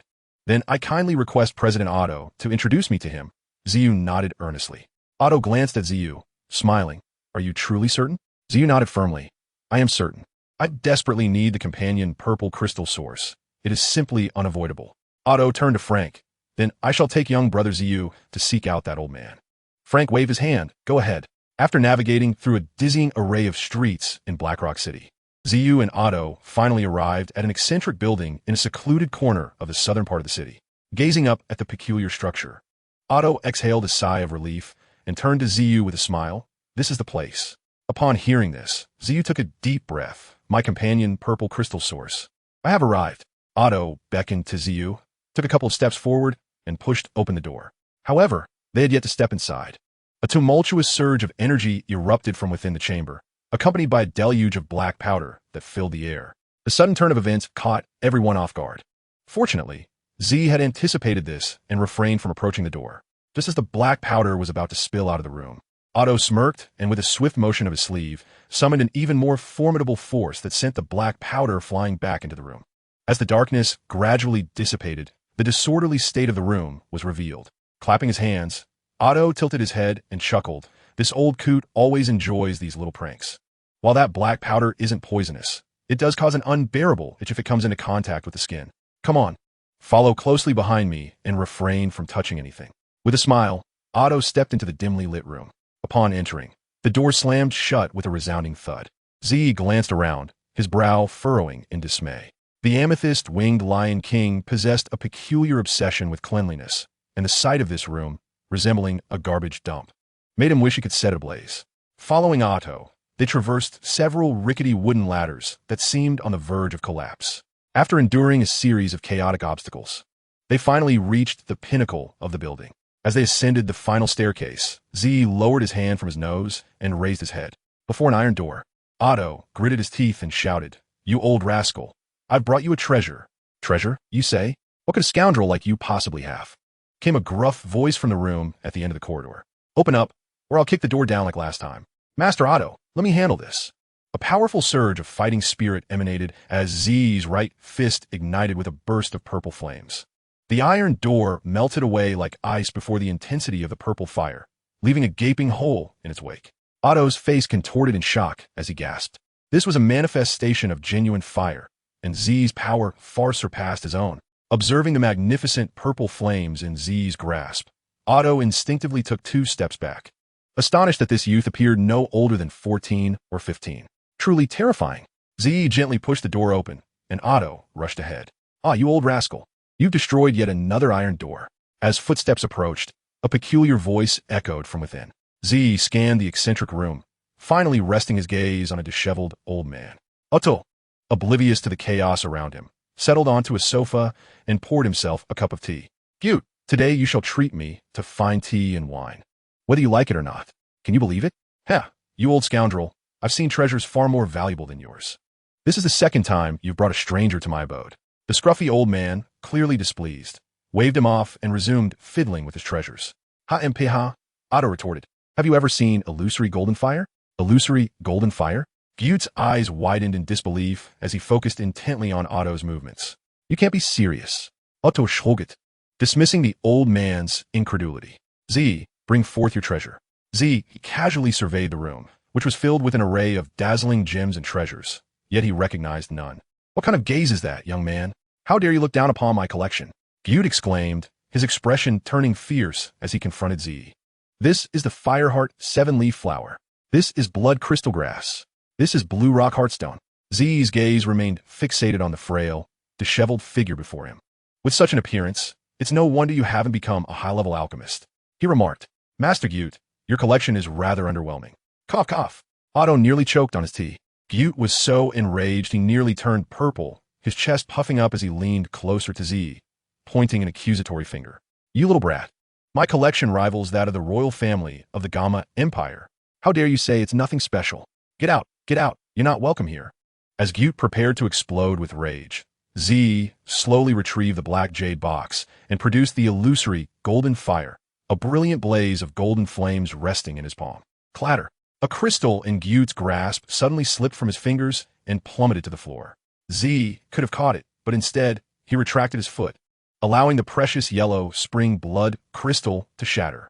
Otto rolled his eyes. What was the big deal about stepping on it? That was at least worth 50,000 gold coins. Otto felt a twinge of sympathy for Gyut, who must have been devastated, looking at the two before him, one valuing treasures as if they were life itself, the other treating them as mere refuse. Otto couldn't help but chuckle. Just then, Gyut snapped out of his shock from the sound of the broken crystal, his expression a mix of fury and helplessness, akin to someone who had just swallowed something vile. Otto felt a wave of satisfaction wash over him. Time to leave this place of chaos, Otto declared, rising to his feet. I've delivered the person you requested, so I'll be on my way. But remember, if this transaction succeeds, I expect my introduction fee. He extended a hand. Get lost, you old rascal. Gyut hurled all his fury at Otto, cursing him in indignation. With Otto gone, Gyut turned his attention back to the golden flames. Illusory golden fire, he exclaimed, forcing himself to focus as he turned to retrieve a thick tome hidden behind a stone slab. He flipped through the pages rapidly, as if searching for something. Illusory golden fire. It truly is, Gyut shouted excitedly, slamming the ancient book onto the table. Meanwhile, the illusory golden scorpion dragon beast on Z's left arm crawled up onto the ancient tome, resembling the creature depicted within, its head like a dragon, body like a scorpion, and a sharp tail raised high. Gyut's eyes widened in astonishment. This is the illusory golden scorpion dragon beast. Good heavens, you even have such a rare beast as a pet. Gyut hastily donned a sycophantic demeanor, inviting Z to sit on the sofa. Young brother, come sit. How do you plan to sell this illusory golden fire? Z extended his hand, and the small illusory golden scorpion dragon beast scurried back to his arm, resembling a wrist guard. He smiled warmly at Gyut. I won't sell it. I only wish to exchange it. Gyut furrowed his brow, personally pouring a cup of tea for Z. May I ask, young brother, what treasure do you wish to exchange for it? Z took a sip of tea and replied, the accompanying amethyst essence. The teapot nearly slipped from Gyut's grasp as he scrambled to catch it, his expression twitching. The accompanying amethyst essence. He had barely gotten it warmed up, yet compared to the illusory golden fire before him, this was undoubtedly a lucrative trade. Very well, wait for me. Gyut turned and began hammering on a section of the wall, haphazardly. With a muffled thud, a hole appeared behind the wall. Z quietly caressed the illusory golden scorpion dragon beast on his arm, waiting patiently. Moments later, Gyut emerged, cradling an object in his hands. He placed a basin-sized, white jade box on the table, completely oblivious to the fact that he had left the hidden chamber behind him open. Though separated by a layer of white jade, Z could distinctly sense the familiar resonance of the accompanying amethyst essence within the box. Yes, this was indeed his accompanying amethyst essence. With a tinge of reluctance, he gently patted the jade box. Gut pushed it forward and reached for the illusory golden fire of Xiao. Xiao delicately opened the jade box, revealing a diminutive white jade vial. As he removed the cork, a wisp of purple mist gracefully ascended, and the temperature of this small space seemed to surge dramatically at that moment. Overwhelmed by a stirring from the depths of his bloodline, Xiao could not help but let a tear escape. My accompanying purple crystal source. At long last, I have found you. Go was momentarily taken aback, exclaiming, "How deeply do you cherish the accompanying purple crystal source? If one were to regard treasures as lifelines, I would reckon I am the foremost in the entire Gamma Empire. Yet I have never shed a tear over it. Well, as long as the trade is successful." Within the spirit sea, Lion Ancestor shook his head and remarked, "You little rascal, this quantity is insufficient." Xiao was momentarily stunned, and Lion Ancestor continued, "Such a small vial. You will need at least 6 vials, 3 to enhance your purple fire, and 3 to facilitate your direct breakthrough from the 4th to the 5th tier." Taking a deep breath, Xiao pushed the accompanying purple crystal source towards Gut. "This is not right. I shall not trade it." "Not right? Not trading?" Gut slammed his hand on the table. "Do not jest. This is indeed the genuine accompanying purple crystal source. Unequivocally authentic." Gut looked at Xiao as if he were a fool. Xiao nodded. The item was indeed correct, but the quantity was not. "The quantity is not right." Gut was beginning to lose his composure. "How much do you desire?" Xiao replied flatly. "A vial of that size, at least 6 vials. Gut sprang up from his chair. 6 vials? Have you lost your senses? I assure you, even this single vial is a rarity in the Gamma Empire. Then I shall not trade." After saying this, Xiao reached for the illusory golden fire in Gut's hand. Gut hurriedly concealed the illusory golden fire behind him. Xiao coldly laughed. "Master Gut, do you still wish to monopolize it?" A tremendous surge of fighting spirit erupted from Xiao's body, and his entire being was engulfed in pitch-black flames. Gut felt his soul tremble violently. Fighting Emperor? How could this be? This little brat could not possibly be a fighting emperor. Indeed, Xiao had yet to attain such power. He was merely at the pinnacle of fighting king, but the flames that burned were of a terrifying nature. The kind that could inflict endless suffering upon the world. Flames that no mortal could possess. The purple crystal nether fire. The purple crystal nether fire could siphon the energy of souls, extinguishing one's will. Its flames would sear the soul, inflicting immense agony until the victim could no longer endure and willingly submitted. Gut had a keen sense of the soul, and it was precisely due to this sensitivity that he felt the tremors of fear, profound fear. The figure before him, completely enveloped in black flames, resembled a famished specter from hell, terrifying, utterly terrifying. Only a great fighter in strength. Gut collapsed to the ground with a thud. He swallowed hard, handing over the illusory golden fire with a stammer. "Here, take it." A cold smile crept across Xiao's face. "If I do not frighten you, you will never learn to fear. Your brother is the Pill King Guhi. So what? Others may respect him, but I do not necessarily fear him." Xiao extinguished the flames, feigning to leave. Gut scrambled to his feet. "Xiao, wait. Hold on." Clearly, his desire for the illusory golden fire had triumphed over his fear. Xiao gazed at Gut, adopting the innocent demeanor of a neighborly little brother. "Master Gut, do you have any other accompanying purple crystal sources?" Chapter 40. I have arrived at the Tagore Desert. Gut chuckled bitterly, shaking his head. Such a rare treasure as the accompanying purple crystal source. I truly do not possess any more. I fear the only one left is with that little brat who traded it to me. Xiao could not hold back his anger. "That little brat stole it from me." Gut sighed. "Well, since you have none, I shall take my leave." Yet Gut was unwilling to let him go so easily. "Wait. Brother, let us discuss further. Look at my collection. Take whatever you fancy. I implore you, spare me the illusory golden fire." Gut clung desperately to Xiao's leg, nearly begging on his knees. Though, if Xiao were willing, he truly would kneel to show his sincerity. Xiao glanced disdainfully at the collection in the room, curling his lip. "I do not want any of your junk." Gut was taken aback. "This is junk? How can you call this junk?" Dragging the still clinging Gut towards the door, Xiao said, "Do not follow me, old man. I am imploring you. Trade with me." Xiao had finally witnessed Gut's relentless determination to achieve his goals. Feeling it was about time, Xiao shook his leg and said, "I say, old Gut, trading is not out of the question." "Ah, happiness comes too suddenly." Gut looked up at Xiao with hopeful eyes. "Is that true?" Xiao nodded. "Of course, but not for this vial of accompanying purple crystal source." Gut cautiously inquired, "What do you want then?" Xiao smacked his lips and replied, "A 7th grade pill, transformation pill." Gut gasped, releasing Xiao's leg, collapsing in disbelief as he stared at Xiao. Xiao looked down at him for a moment before squatting beside Gut affectionately asking, "So, do you have it?" Gut regained his composure, realizing this little brat was utterly shameless and more cunning than he. "You little rascal, are you joking? While the illusory golden fire is rare, the value of a 7th grade pill transformation pill is undoubtedly greater. Do you take me for a fool?" Xiao pouted. "Is the pill transformation pill really that valuable? Have you considered that with the illusory golden fire, you could refine as many pill transformation pills as you desire?" Gut was speechless. "Are you dreaming? You think refining a pill transformation pill is like making candy? Not to mention, the materials for a pill transformation pill are exceedingly rare. Even if you had the materials, you would need at least a 6th grade alchemist to barely manage the refinement. The entire Gamma Empire has only one person capable of that." Xiao chuckled. "I know your brother, the Pill King Gu He. Then you should also know that I am only a 3rd grade alchemist. I cannot possibly refine a 7th grade pill transformation pill." Xiao nudged Gut's knee with his elbow, grinning. "I know your brother has a pill transformation pill on hand. If you bring it to me, we can finalize this deal." Gut stared at Xiao as if he had seen a ghost. You actually encourage a 3rd grade alchemist to steal from his own brother." Xiao shook his head earnestly. "To take, not steal. Taking from your own brother, can that be called stealing?" Gut was left speechless. At that moment, he fully comprehended that Xiao had approached him solely for the pill transformation pill held by Gu He. Xiao continued to coax. "How about this? I will not let you suffer a loss. If you bring me the pill transformation pill, I shall provide you with 2 sets of materials for it." Gut scrutinized the cheeky little rascal before him. "Do you have any idea how rare the materials for the pill transformation pill are? Not to mention, just one ingredient. The Jew medicine could take a decade of foraging to find." Xiao laughed. "Isn't it just a single pill transformation grass? I have a way to procure it." "Gut Guspit. Is that so? Who exactly are you?" Xiao suddenly stood up. "I will not waste more words with you. Whether or not you wish to trade is up to you.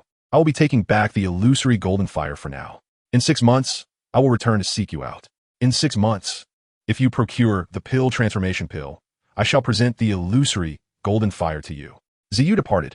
"Pill transformation pill. Pill transformation pill. Pill transformation pill." Gut murmured to himself. After a long pause, he suddenly recalled something, leaping to his feet and lunging towards the table. Staring blankly at the empty white jade box, his accompanying purple crystal source was gone. He had yet to secure the illusory golden fire. Damn it, catch that thief. As Xiao exited Gut's residence, he glanced around and then spread his wings, searching the skies for a means of aerial transport. After soaring over several unfamiliar streets, he finally found the flying transport station in the spacious plaza at the city center. In the vast expanse of the square, a dozen colossal avian creatures known as the thick-winged birds were resting. These magnificent beings did not belong to the category of magical beasts but were genuine birds, characterized by their remarkably gentle temperament and a propensity to be tamed by humans. However, due to their scarcity, only empires possessed the resources to establish such aerial transport fleets. Although the thick-winged birds could not rival the speed of other magical avian creatures, they excelled in endurance. A single hearty meal would enable them to fly steadily for nearly 4 to 5 days. Moreover, their capacity for burden-bearing was exceptional. An adult thick-winged bird could effortlessly carry objects weighing 5 to 6 times its own weight for extended flights. As Xiao navigated through the throngs in the bustling square, he observed long queues forming beside each thick-winged bird. Beside each ladder descending from the birds, an attendant clad in uniform was collecting boarding tickets. Xiao rushed toward the sign that Redstone Desert City, when suddenly a large handful of gold coins clattered to the ground. Instantly, the crowd surged forward, scrambling to seize the coins. Xiao called out to the attendant, "Hey there, my good fellow, you've dropped something." The ticket collector, who was about to crouch down to retrieve the coins, pushed his cap back with an irritated expression and glared at Xiao. In a swift motion, Xiao produced 2 more handfuls of gold coins from his ring and stuffed them into the attendant's arms, saying, "I noticed it and thought I'd help you pick it up." The attendant's frown instantly transformed into a radiant smile. "But my friend, I lost my bird ticket while picking up this stuff." The attendant, now beaming, exclaimed, Come, hop on. I've already purchased your ticket." He waved the ticket towards the lengthy queue behind him. Thus, Xiao managed to ascend onto the bird's back, surveying the scene from above, only to spot several enormous avian beasts entirely dissimilar to the thick-winged birds. With a single glance, Xiao recognized that these formidable creatures were indeed magical beasts. Exuding an aura that suggested they were the first tier, their bodies infused with flowing wind attribute energy. Clearly, these were wind attribute flying magical beasts, whose flight speed was unparalleled by the bird he currently rode. At that moment, A strikingly attractive woman clad in a uniform sauntered past Xiao. He promptly called out, "Beautiful lady, may I ride that beast?" She chuckled lightly. "Oh, young man, according to imperial regulations, only alchemists may ride the wind-soaring birds for free. Noting Xiao en son visage." She elaborated with a smile. "What if I offer more money? I'm pressed for time." "Dear sister," Xiao pleaded, pitifully retrieving a handful of gold coins from his ring. The woman chuckled softly and shook her head. "That's not permissible." "Oh, sister, you're truly beautiful. Could you possibly grant me a private room?" Xiao insisted, pressing a handful of coins into her palm, despite the absurdity of withdrawing money once taken out. Chapter 41. The Heist. With a resounding shriek, the giant winged bird leaped into the sky under the command of its tamer, soaring towards the Tagore Desert. Sitting by the window of his compartment, Xiao gazed at the fleeting wisps of clouds outside. Damn it! Only alchemists can ride? Are they really that remarkable? Just wait. I shall acquire a mount even more formidable than this. Xiao mused, repeatedly rubbing the vial containing the source of purple crystal from his ring. I need at least 2 more vials. I may forego the breakthrough in levels, but the enhancement of the purple fire energy is indispensable. The distance from Black Rock City to the Imperial border was still considerable. Even at the speed of a thick-winged bird, it would take at least 5 days of flight to arrive. Therefore, Xiao resolved to settle down and cultivate. As the bright daylight gradually dimmed, time flew by, and soon it was dusk on the 4th day. Suddenly, the giant winged bird emitted a startled cry. Xiao jolted awake, flinging open the window, a refreshing evening breeze rushing to greet him. Looking down, he beheld an endless expanse of desolate desert, exuding an inexplicable aura of desolation and bleakness. "Little brother, planning to run after stealing someone else's belongings? I've been searching for you for 4 days." A melodious voice rang out. Was it directed at him?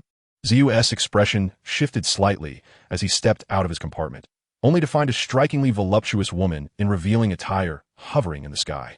Her fluttering wings indicated that she was at least a formidable fighter of the king rank.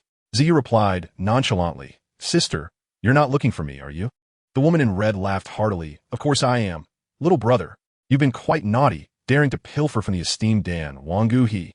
Her laughter was enchanting. Xiao could not help but chuckle. "Dan Wanggu He, you say? Clearly, that shameless old man Gute is using his name to hire 5 fighters from the Gamma Empire to hunt me down." Before her laughter could fade, 4 more fighters flew in behind her. Each of these individuals stood over 9 feet tall, their muscular forms bare-chested, clad in matching leather vests. Their expressions devoid of emotion, yet exuding an aura harder than iron. The 4 men bore a striking resemblance to one another, their wings flapping in perfect synchrony, neither faster nor slower than the others. The red-clad woman murmured, "So hot, it's absolutely scorching." A bead of sweat trickled down her cheek, and she delicately wiped it with her fingertip, an action both alluring and captivating. This woman practices seductive arts," the lion ancestor remarked within Xiao's spirit sea. Perhaps having encountered the enchanting Yafei, Chao Ying, and Julie, Xiao felt no stirrings of desire towards the woman before him. The woman, taken aback, laughed. "Little brother, am I not beautiful?" Xiao chuckled. "In comparison to others, I suppose you are. But if you've seen true beauties like I have, you'd find yourself rather ordinary." The woman swayed her body more provocatively. "Oh, little brother, you've encountered other beauties? I wouldn't have guessed. You're quite the naughty one for your age." Xiao inquired, "Sister, you're not here specifically to bully me, are you?" The woman in red giggled. "Dan Wanggu He, who would dare provoke the Gamma Empire? They'd be fortunate to curry favor with us. Now, come along with us. Sister 1T, make it difficult for you." Xiao nodded, realizing that the status and connections of an alchemist were indeed remarkable. "May I ask the names of the esteemed fighters?" The woman in red replied with a playful smile.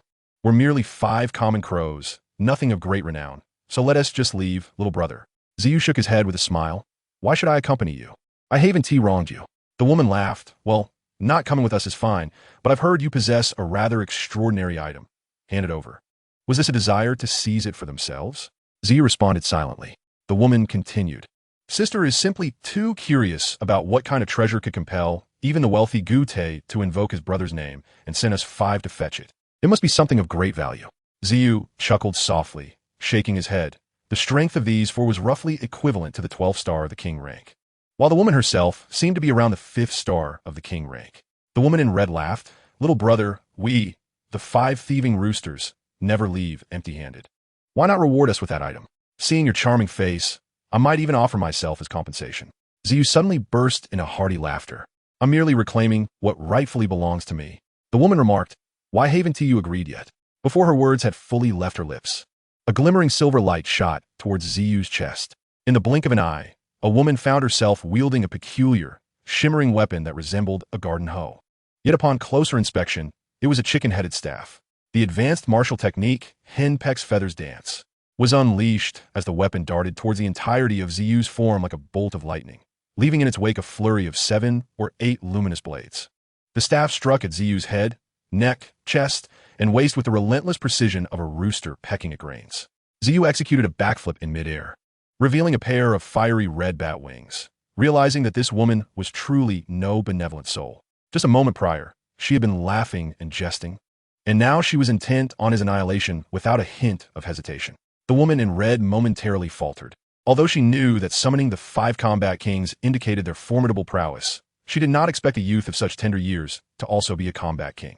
A resplendent purple battle armor materialized around Ziyu, his purple crystal battle armor. Let us all attack together. The moment the exceptional armor was revealed, the woman in red called out, prompting 4 burly men to draw from their storage rings 4 pairs of gauntlets resembling chicken claws. Henpeck's feathers dance. Chicken frenzy, 3 claws. The chicken-headed staff was in motion, and the 4 pairs of chicken claws sprang into action. The 4 robust combat kings struck with astonishing speed, their coordination seamless, one pecking while 4 clawed, their movements so synchronized that even a being with 9 hands could scarcely match their finesse. Though Ziyu had reached the pinnacle of combat kings, his actual combat experience was nearly non-existent, and he found himself flustered by the flawless synergy of the 5 external weapons before him. The woman in red laughed mischievously. "Brothers, exert yourselves, and once we handle this little brat, I'll accompany you for a 3-day slumber." Like a stimulant, the 4 pairs of claws danced even faster. Ziyu sustained several hits. Yet with each clash, he discerned that despite the ferocity of the claws, they could not pierce the protective layer of purple crystal encasing his fists. Suddenly, Ziyu chuckled. "With your level of martial skills, do you dare to use them against me?" Gradually, he liberated his hands and feet, launching powerful strikes against the chicken claws, unleashing waves of surging battle energy. Chapter 42. Intense Battle. The 4 combat kings gazed incredulously at the diminutive figure before them, as the fists encased in purple crystal collided with their claws, sending shockwaves through their grips. The power was formidable, and it only intensified. At that moment, a flash of green light erupted from the delicate, flawless fingers of the woman in red. Chicken pestilence poison finger. A plume of emerald smoke billowed forth, enveloping Ziyu entirely. Ziyu, momentarily taken aback, halted his actions. One burly combat king suddenly burst into laughter. "So it's just a fledgling little brat, ha ha ha." This combat king was the first to charge into the toxic mist, while the woman in red halted her chicken-headed staff mid-air, sweetly commanding, "Third brother. This dashing young lad possesses commendable strength. Leave him for me. He'll be a great boon." Before she could comprehend the unfolding events, a shriek pierced the air. A golden whip had shot through the back of the combat king, emerging and curving towards his neck. In the sky, Ziyu stood with arms crossed over his chest, an air of nonchalance about him, as the whip dangled the struggling and wailing combat king. Suspended aloft, the combat king grasped desperately at the air, unable to reach Ziyu. "Is it lethal poison?" "Alas, yaeme munitu ol toxins." Ziyu scoffed arrogantly. The woman in red's countenance darkened to the depths of fury. "Release him, and I shall let you go." Ziyu shook his head. "To utter such words now is rather too late. Haha, you were quite gleeful when you attacked me earlier." The golden whip tightened around the combat king's neck, and as his massive head tilted, it plummeted from hundreds of meters above. The combat king's arms fell limp, swaying helplessly in the winds of the high altitude. Third brother. Third brother." One of the burly combat kings rushed forward, his face contorted with rage. "You little beast. I shall ensure your demise." The woman in red echoed angrily. "Everyone, attack together. Avenge our third brother." A layer of golden battle armor, glimmering faintly, enveloped their forms. The golden-type armor, cultivated through gold techniques, boasted superior defense against ranged assaults compared to earthen techniques, while their speed far exceeded that of the latter. Gazing at the brilliant golden chestplate, Ziyu sneered. "You think this shabby armor can withstand my might?" A fierce glimmer of murderous intent flashed in his eyes. Today, he would leave this place alive only by his own hand. With the roar of the combat king, the 3 kings and the woman in red lunged at him like 4 ferocious beasts. Xiu discarded the headless body and charged at them without hesitation or fear. In this moment, it was the brave who would triumph on the narrow path. The 6 steel claws tore through the air with a vicious rush. Their coordinated attack was as flawless as ever, launching simultaneously. 3 claws from the left, center, and right surged forward. Xiu did not evade. Instead, he unleashed a tempestuous punch aimed at the leftmost combat king. His right fist engulfed in searing purple flames, colliding fiercely with the steel claws. With his full strength behind the punch, he could not, however, counter the lethal strikes from the other 2 combat kings who were swiftly closing in. For despite their formidable strength, he was still a combat king, and their speed was not significantly inferior to his own. The 4 sharp claws bore down on him like the deadly fangs of a ravenous beast. In normal circumstances, one would prioritize survival when besieged. But Xiu was resolute in his intentions. Just as the claws aimed for his waist, he invoked the purple crystal demon king shield. At a critical moment, a violet crystalline arc shield materialized before the claws. The sudden appearance of the shield caught the 2 combat kings off guard, and the claws collided forcefully with it, effectively isolating them on Xiu's right side, allowing him the opportunity to charge at the leftmost combat king. With a resounding crash, his right fist met the 3 claws in a brutal clash. The razor-sharp steel penetrated his purple crystal-encased fist by over an inch, yet could advance no further. In the ensuing struggle of their combined battle energies, the 3 claws shattered within mere heartbeats, and fists collided with fists. The combat king on the left felt as though his right arm was about to snap. Despite his robust physique, he was utterly overpowered, his body involuntarily retreating. Meanwhile, the woman in red soared behind Xiu, her chicken-headed staff descending with ferocity, executing the henpeck's feathers dance upon him. Xiu's scorpion dragon tail lashed upwards to deflect the staff, and with a powerful flap of his wings, he traced a graceful arc through the air, entirely evading the woman's assault, and without pausing, he launched himself towards the retreating combat king. What a masterful maneuver! This was beyond mere martial technique. The woman clad in crimson discerned the extraordinary mastery of flight exhibited by the young man in the air, as if the pair of wings were genuinely an extension of his being, moving with an effortless grace. This was hardly surprising, given that those wings were, after all, a natural part of the amethyst-winged Lion King. Brother, descend to the ground. The aerial battle is unfavorable. Upon hearing this, the combat king abruptly turned and dove toward the earth. Attempting to flee would not be so simple. The purple-winged figure surged forward with renewed speed in pursuit. Simultaneously, the woman in red and her 2 companions also redirected their assault toward the purple-winged one. 5 figures plummeted like lightning from several hundred meters above. As they neared within 20 meters of the ground, the purple-winged one was poised to catch up to the fleeing combat king. With a powerful right fist aimed at his back, the combat king, already glancing over his shoulder, sensed the imminent danger and swiftly turned to block with crossed arms. The 7 Injuries fist, while unable to reach the chest or abdomen, could not transmit its hidden force into the opponent's internal organs. The combat king fancied that by enduring this punch, he could leverage the force generated to propel himself downward. Yet, the purple-winged one was no fool. At the precise moment before their contact, he summoned a shimmering amethyst king's shield with his left arm to shield himself. Brother, be cautious. The purple-winged one's right fist struck forcefully against the combat king's crossed arms. Meanwhile, a golden tail, akin to a viper, lunged menacingly toward his vulnerable region. The combat king was at a loss for words. The audacity of this young man was astonishing. Striking below the belt in a duel was utterly shameless. His lower region, untrained in martial arts, will be severely compromised by such a strike, perhaps even rendering it useless. Ultimately, preserving that area was more crucial than sustaining a blow to his chest. The purple-winged one awaited the moment the combat king's fists began to descend. His left fist, already charged with the 7 Injuries energy, enveloped in a swirl of violet flames, radiating an unmatched ferocity, and cutting through the air with a sharp sonic boom aimed at the combat king's right chest. Sensing the terrifying energy coiling around the purple-winged one's fist, the combat king's expression shifted slightly. His fists were already sinking to counter the golden whip. Gritting his teeth, he urgently channeled his energy as the golden armor on his chest flared brilliantly. Boom! The purple-winged one's left fist connected solidly with the combat king's right chest armor, unleashing a wave of invisible force that sent his body careening backward into the amethyst king's shield. Crack! Crack! The right chest armor bore a shallow imprint of a fist, while fissures radiated outward. Such formidable power, At that moment, the purple-winged one's right fist surged toward him again, completely sealing off his retreat with an arcane energy shield. The Combat King, with no other option, swung his left fist to deflect the golden whip, freeing his right fist to strike fiercely at the purple-winged one. Suddenly, 7 muffled explosions reverberated within his body. As the sounds echoed, the Combat King's body trembled violently, his face shifting between hues of green and white, a trickle of blood escaping the corner of his mouth.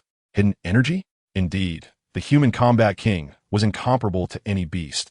Upon sensing that ominous energy, he understood the gravity of the situation and hastily attempted to neutralize it. Nevertheless, that dreadful hidden force wreaked havoc within his organs, and he coughed up a mouthful of blood. The purple-winged one would not grant him the time necessary to dispel the energy of the 7 Injuries fist. His right fist was mere moments away from crashing into the Combat King's chest. The Combat King's visage contorted into a snarl, resembling a cornered beast. With a ferocious roar, he bellowed, "You little beast! I'll fight you to the end."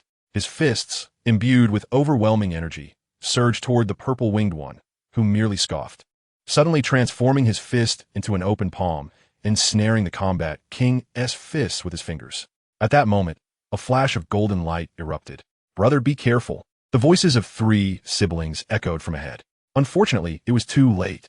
With a sickening sound, the Combat King glanced down at his dantian, realizing that the golden whip had pierced deeply into his energy reservoir. Once the reservoir was breached, his energy began to leak uncontrollably, and the 7 Injuries energy, unable to find any resistance, detonated violently within him, rendering his organs a gruesome pulp. Chapter 43. The Soul-Capturing Dance. Another foe slain. Before the purple-winged one could regain his composure, for steel claws raked across his back with a brutal sound. The chicken-headed staff struck directly at his spine. The sudden onslaught rendered the purple-winged one's back completely numb, hurling his body downward. Swish, swish, swish. 3 figures rapidly descended toward the direction in which the purple-winged one had fallen. Boom! Dust erupted. The purple-winged one crashed into the sand, gritting his teeth as he executed a swift roll to evade. Were it not for the protection of the amethyst battle armor, he would surely be severely injured. He wiped the blood from the corner of his mouth, recalling the terrifying golden whip as he observed the swirling clouds of sand ahead. The remaining 2 men and 1 woman from the chicken thief group hesitated, fearful to advance. As the dust settled, the purple-winged one emerged slowly. Beneath the blazing sun, 6 menacing gazes locked onto him, their weapons gleaming in the light, reflecting a blinding radiance. Observing the remaining 2 men and 1 woman, confidence surged within the purple-winged one. If he was unafraid of 5, what could 3 do to him? Mischievously, he tossed a flirtatious glance at the woman in red, proclaiming, "Sister, shall we refrain from fighting? I have been reluctant to strike you." Suddenly, the woman in red covered her mouth and giggled, revealing an unexpected pink handkerchief in her hand. Her laughter rang like silver bells and golden aureoles, sweet and melodious, enchanting all who heard it. "Little brother, how tender-hearted you are. I wonder where such a handsome lad comes from, unwilling to harm his sister. Do you perhaps wish to seduce me?" Her voice, low and slightly husky, held an irresistible allure, each word tantalizingly teasing the purple-winged one's senses. The woman's complexion bloomed like a peach blossom, strikingly vivid, her eyes radiating an enticing charm. In an instant, the purple-winged one felt his fighting spirit wane. A sudden realization struck him. Was this the art of seduction? The woman's gaze grew more alluring, her smile sweeter, her graceful form drawing him into a whirlpool of desire. As she approached, her enchanting scent wafted through the air, quickening his heartbeat. "Little brother, I'm coming closer. You mustn't strike me," she cooed, her delicate hand brushing through her hair. "Do not inhale. This is an aphrodisiac." The lion ancestor's voice rang out in warning. It turned out that the woman in red had concealed a potent intoxicant within her handkerchief. To deliver this fragrance directly to the purple-winged one's senses required not just a casual wave of the cloth, but an exacting mastery of timing, technique, and wind direction, skills honed through years of practice. Fortunately, the lion ancestor's timely warning prompted the purple-winged one to hold his breath. Indeed, the world was fraught with peril. The woman in red feigned surprise, yet continued to smile sweetly. "Little brother, allow me to perform a dance for you, and I assure you will enjoy it." Her hands glided gracefully, her waist swaying enticingly, each movement seemingly designed to provoke the purple-winged one's most primal desires. Her crimson attire fluttered in the breeze, revealing her satin-like skin glistening under the sun. With a gentle toss of her head, her long, raven hair cascaded like flowing clouds, resting upon her flawless chest. Her dance was as graceful and fluid as silk, her jade-like hands slender and delicate, occasionally gliding over her crystalline, elongated thighs. Her cherry lips slightly parted, enchanting eyes tilted upward, and her chest rose and fell rhythmically. The little lion was on the brink of madness. The woman's body twisted, stretched, and trembled in the wind, pleading for something. The yellow sands beneath seemed to fall into silence, save for the intoxicating sound of her breath, which carried an unusual rhythm, seeping into the will of the purple-winged creature. Purple Wing hastily closed his eyes, aware that this was something he should not behold. A moment's loss of control could lead to his demise. Yet, unable to withstand the allure of her breath, he succumbed and opened his eyes. At that moment, his gaze was bloodshot, his body trembling. Despite his desperate attempts to resist, he was loath to shut his eyes. Lion Ancestor, what is happening? Lion Ancestor sighed. The soul-enticing dance of the pure maiden, a rare secret art indeed, possesses an unbelievable power, as rumored. The woman in red drew closer, and Purple Wing, unable to maintain his footing, sank to one knee, nearly devoid of strength. The woman giggled, remarking that the little brother was indeed a dense one. Incapable of appreciating the favors of a beauty, she never expected that at such a tender age, he was no longer a mere boy. He. Purple Wing forced a bitter smile. Sister Yafei, I am truly reaping what I have sown. The woman in red continued to giggle, the pure maiden's inquiry into love. A deep entanglement that penetrates the bones. The taste of such ecstasy is something you could hardly dream of, and today I shall grant you this little privilege, dear child. Do not worry, sister would never kill you just like that. Your cultivation must be greatly replenished. I would never allow you to perish without extracting every drop of your essence. Elders, come forth and break this child's tendons. Purple Wing felt tears welling up. Lion Ancestor. What should I do? I'm going to die. This time, I'm truly going to die. Lion Ancestor shot him a disdainful look. Are you a fool?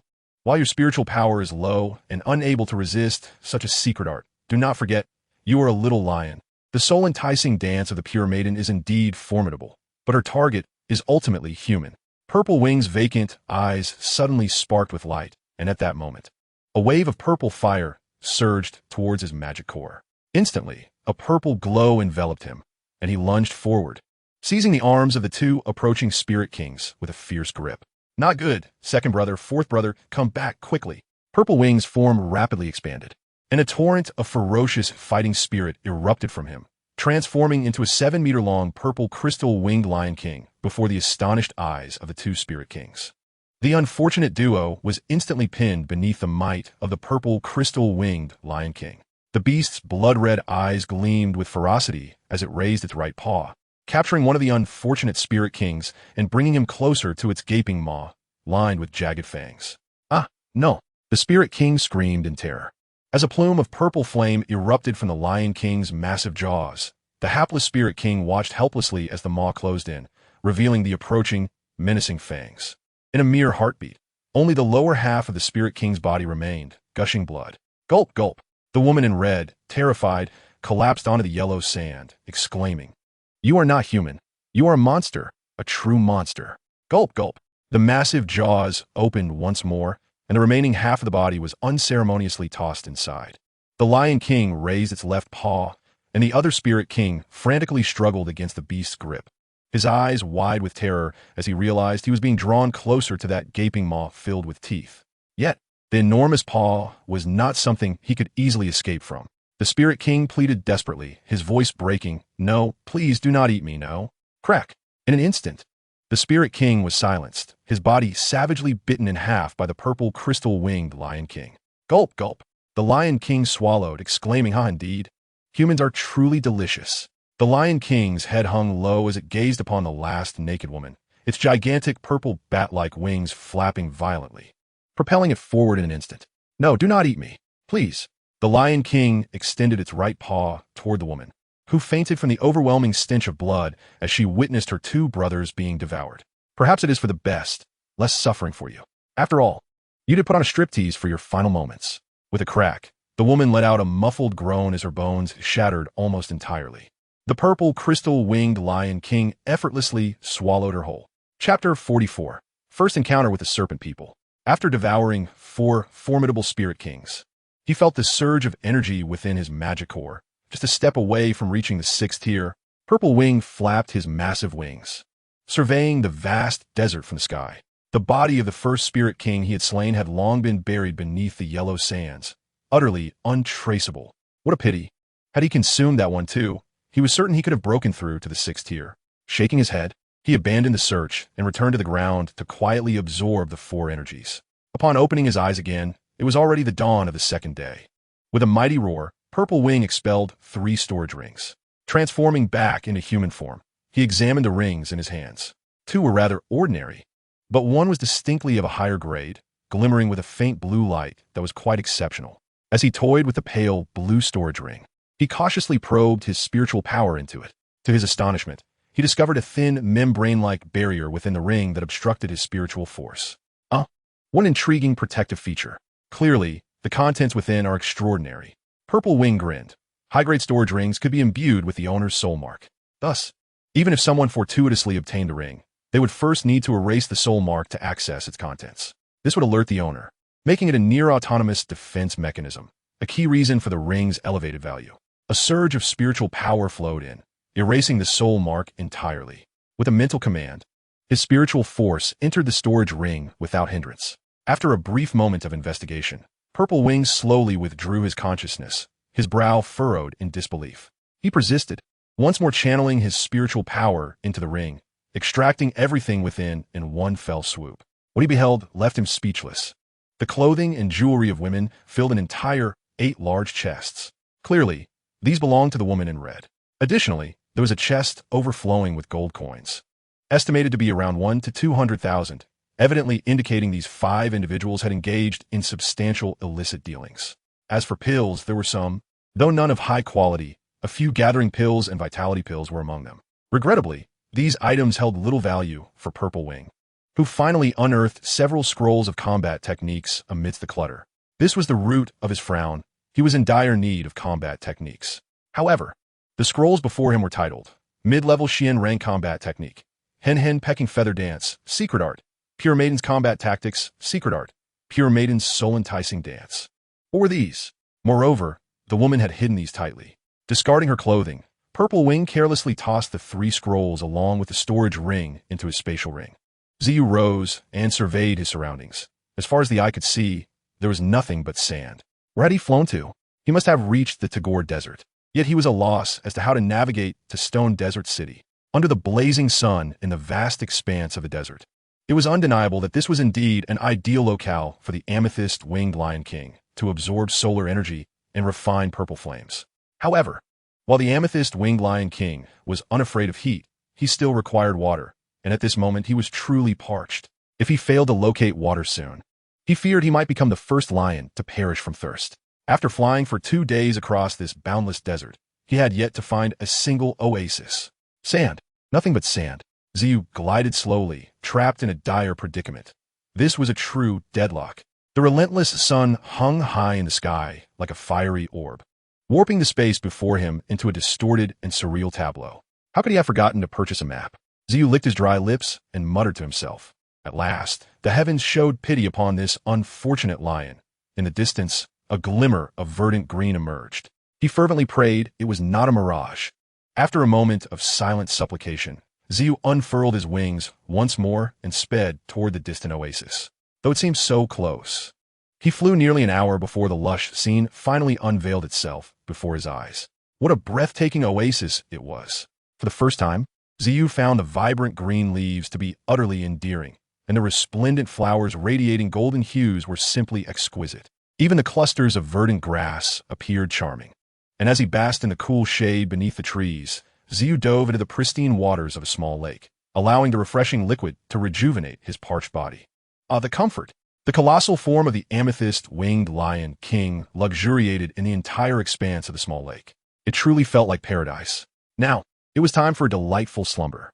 Just as Xiao prepared to rest, a series of desperate cries from women pierced the air, accompanied by the clanging of metal.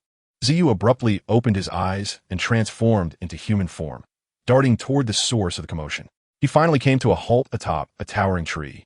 curiously observing a throng of individuals below in the desert. There, over 20 mercenaries wielding an array of weapons surrounded 5 stunning women, each cradling a wooden basin. Without a doubt, they were beauties. Even with Zhu's extensive experience, he could not deny the allure of these 5 women. In front of them stood a brawny man with an exposed torso, though from the waist down, he bore the grotesque tail of a serpent, which thrashed about, producing a resounding crack. This muscular serpent man was already bleeding profusely, with several crossbow bolts embedded in his body. Here lay the serpentine folk of the Tagore Desert. Zhu paused for a moment. Were these truly the serpent people of the Tagore Desert? His gaze shifted to the mercenaries, finally resting on a grinning man with a lecherous demeanor. This man had a long face and was shaking his head like a winter melon, with arms as thin as bamboo poles. Dressed in an oversized robe that resembled a draped bedsheet, he leered at the 5 serpent women, his gaze shamelessly roaming over their ample bosoms and slender waists. The 5 serpent women appeared to be around 20, their delicate features exquisite. Their scant attire barely covered their prominent chests, leaving their bronzed, seductive waists completely exposed to the lustful eyes of the mercenaries. Zhu frowned. How could it be that, despite sharing a serpent tail, this serpent man was so unappealing compared to the serpent women? The lecherous man spoke, his voice cold and rasping, laced with depravity. Kill the man, spare the women. Clearly, this man was their leader. Upon hearing his command, the mercenaries' faces lit up with salacious intent. Brother Moxing, with so many serpent women, can we? One mercenary inquired eagerly. Moxing chuckled knowingly. Fear not. Follow me, and you shall not be disappointed. But let me make one thing clear. You may only touch one at most. These lovely serpent women will fetch a high price when sold. Brother Moxing, we're thrilled to follow you. Another mercenary chimed in. Moxing grinned. First, let us deal with that man, then we'll see to the rest. We must hurry, for we are quite close to the serpent folk's territory. The male serpent man bellowed, Shameless humans, I will fight you. Moxing sneered, a mere 5-star fighter? Brothers, attack. Under the onslaught of the mercenaries, the serpent man, known as Haya, quickly succumbed to multiple wounds. His robust serpent tail could no longer support his formidable body. Moxing seized his hair and began dragging him across the sand. You overestimate yourself, ugly serpent man. Brothers, sever his head. Without a word, one mercenary raised his weapon and swung down at Haya's head. Haya's eyes widened in horror as he beheld the descending blade. He feared not death, for who would protect his sisters if he fell? Brother Haya, the serpent women cried out, who can save us? Just then the steel blade, swift as lightning, suddenly snapped midair with a sharp crack. The mercenaries stumbled back in shock, clutching the broken blade and exclaiming in terror, Who is it? The 20-odd mercenaries glanced around, yet apart from themselves and the dying serpent man, there was no one else in sight. How could this finely tempered steel blade have broken inexplicably? Moxing barked, what are you waiting for? Keep chopping. The mercenary replied, the blade broke on its own. What in the world? Once more, he raised the half-blade, attempting to strike down again. But as another crack echoed, the blade lost yet another segment. The mercenaries exchanged bewildered glances, noticing a tiny leaf inexplicably stuck to the blade, and despite over 40 pairs of eyes watching, none could discern how the blade had broken. The mercenary's face turned pale as he stammered, Brother Moxing, there's a ghost, a real ghost. Moxing pondered for a moment, then suddenly snatched the steel blade from one mercenary's grasp and, with a sinister smile, swung it toward the serpent man with greater urgency and speed. Mid-swing, he abruptly twitched his wrist, causing the blade to falter. A crack resounded again, and his weapon splintered into two. Moxing trembled. Who are you? Might I request the honor of your presence? The dying serpent man seemed equally stunned, muttering, the queen, it is the queen. She has come. You shall not live. Moxing paused. Who? The Medusa queen? Impossible. It is still several days' journey to the serpent folk's holy city. At that moment, a voice called out, if the Medusa queen had arrived, would you pitiful fools still be alive? Zhu descended gracefully, having decided it was time to intervene. In this desolate, uninhabited desert, encountering a human mercenary group was quite fortuitous. It seemed he had found a lead to Stone Desert City. Chapter 45. The Sand Mercenary Group. All present turned in terror, their heads swiveling toward the source of the voice. A gust of wind swept through, rustling the leaves, and amidst the eerie twilight, a faint purple silhouette appeared before them like a swift breeze. Such speed, Moxing's steel blade slipped from his grasp. Zhu, with a languid demeanor, addressed Moxing. You, come here. Moxing was momentarily taken aback, pointing at himself in astonishment. Me? You call for me? Zhu grinned mischievously. Indeed, I speak of you. Why the days? Come closer. He was but a boy who appeared no older than 14 or 15, with unkempt purple hair tied carelessly into a knot atop his head. The boy, with his lively eyes brimming with innocence, bore a mischievous grin upon his cherubic face, lending him an air of untamed wildness. No one could ever associate him with the stature of a formidable warrior. He was merely a child, yet to grow up. However, at this moment, a flicker of unmingled with trepidation appeared in Mo Xing's gaze as he approached, trembling and bowing. Master, how may I serve you? Ziyu inquired. Which mercenary group do you belong to? The timid Mo Xing, accustomed to intimidating the weak, quickly replied, I am part of the Sand Mercenary Group. Master, what are your orders? Ziyu smiled. Take me to Shimo City. Mo Xing exhaled in relief. Thankfully, his life was spared. He glanced at the 5 serpent women before turning back with difficulty. Yes, my lord. As for you, Ziyu turned to the serpent folk. Let's part on good terms. You may leave. One serpent woman stepped forward, supporting Haya. Might I ask your esteemed name, Great One? The Meisha clan is grateful for your kindness. Ziyu grinned. I am called Ziyu, and you all should return to Shimo City. Should I arrive there and not find you? He cast a glance at the dazed 20-odd mercenaries, gesturing across his throat. Suddenly, a pair of massive violet wings unfurled, and with a swift motion, Ziyu seized Mo Xing by the collar and soared into the sky, vanishing in the blink of an eye. Diduang. The mercenaries stood frozen, watching the fading violet streak in the sky. The oasis fell into a profound silence. One mercenary gulped audibly, breaking the stillness of twilight. What did he just say? He said he would wait for us in Shimo City. No, he said that if he doesn't see us upon his arrival, none of us will live. What are we waiting for? The group exchanged glances and bolted towards Shimo City. In their wake were 6 bewildered serpent folk. In the sky, Mo Xing looked down in terror at the swirling sand below. Dowang. Thankfully, I have a pleasing appearance. He muttered softly. Master, if you have any commands, please do not hesitate to give them to me. I would go to any lengths to see your tasks fulfilled. Ziyu smiled. Ah, you are quite obedient. I appreciate that. Ensure you execute your duties well, and I shall reward you handsomely. He casually retrieved a scroll from his spatial ring, revealing the Douji, Shenjie Zhongji, Pinji Zhuolingwu. This is your reward. Follow me, and there will be plenty to feast upon. Mo Xing gazed in disbelief at the Douji in his hands, heaven above. I, Mo Xing, have truly encountered a benefactor. My dear mother, it is fortunate that you blessed me with such an appealing visage. Tears welled in his eyes. Grandfather, you shall be my grandfather henceforth. Wherever you command, I shall not waver. Ziyu indeed favored such a character. Though merely a trifling individual, this morally dubious figure, driven by self-interest and adept at reading a room, was undoubtedly the best to manipulate and utilize. Ziyu sought not his loyalty, but rather his capacity to accomplish tasks. While one should not expect grand endeavor from such a person, it was certain he could assist in the forthcoming tasks and complete them with utmost efficiency. A silvery hue began to blanket the yellow sands, the radiant light caressing the desert, presenting a stark contrast to the previous day's moods. In Ziyu's eyes, the Tagore Desert now exuded a certain allure and mystery. The Qinglian earth fire, even if I cannot absorb it, I can sell it to Guha. Absolutely. I must seize it swiftly. Every moment counts. As dawn broke, having flown through the night, the sky gradually lightened, the hazy desert appearing veiled in a silver-gray mist. Before long, the eastern horizon revealed a pale light, illuminating a grand stone city before them. Mo Xing pointed ahead. Grandfather, our Sand Mercenary Group's headquarters is to the west of Shimo City. See that towering flagpole? The vast courtyard beneath it is ours.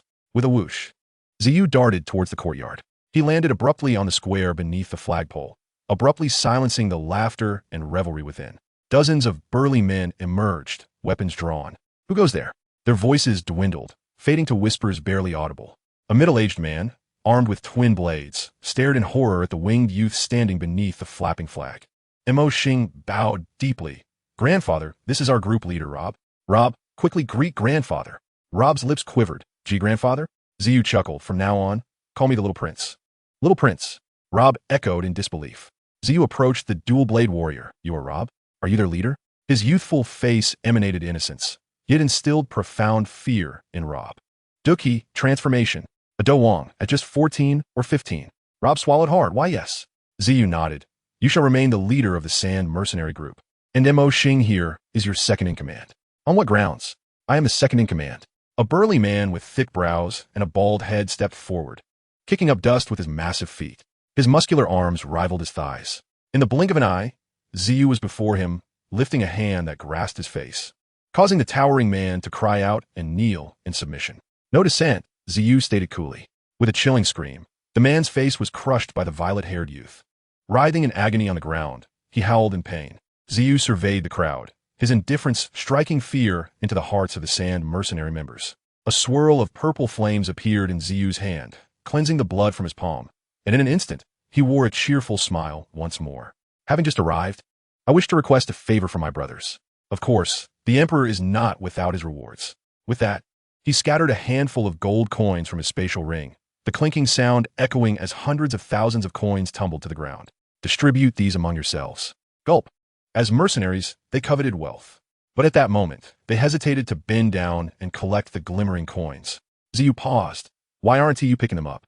Anyone who collects less than their share will face dire consequences. With a rush, everyone except Rob and Mo Xing dove to the ground, scrambling to gather the coins. Mo Xing winced as he watched the countless gold coins slip into others' pockets, unable to suppress a gulp. Grandfather, that's all money.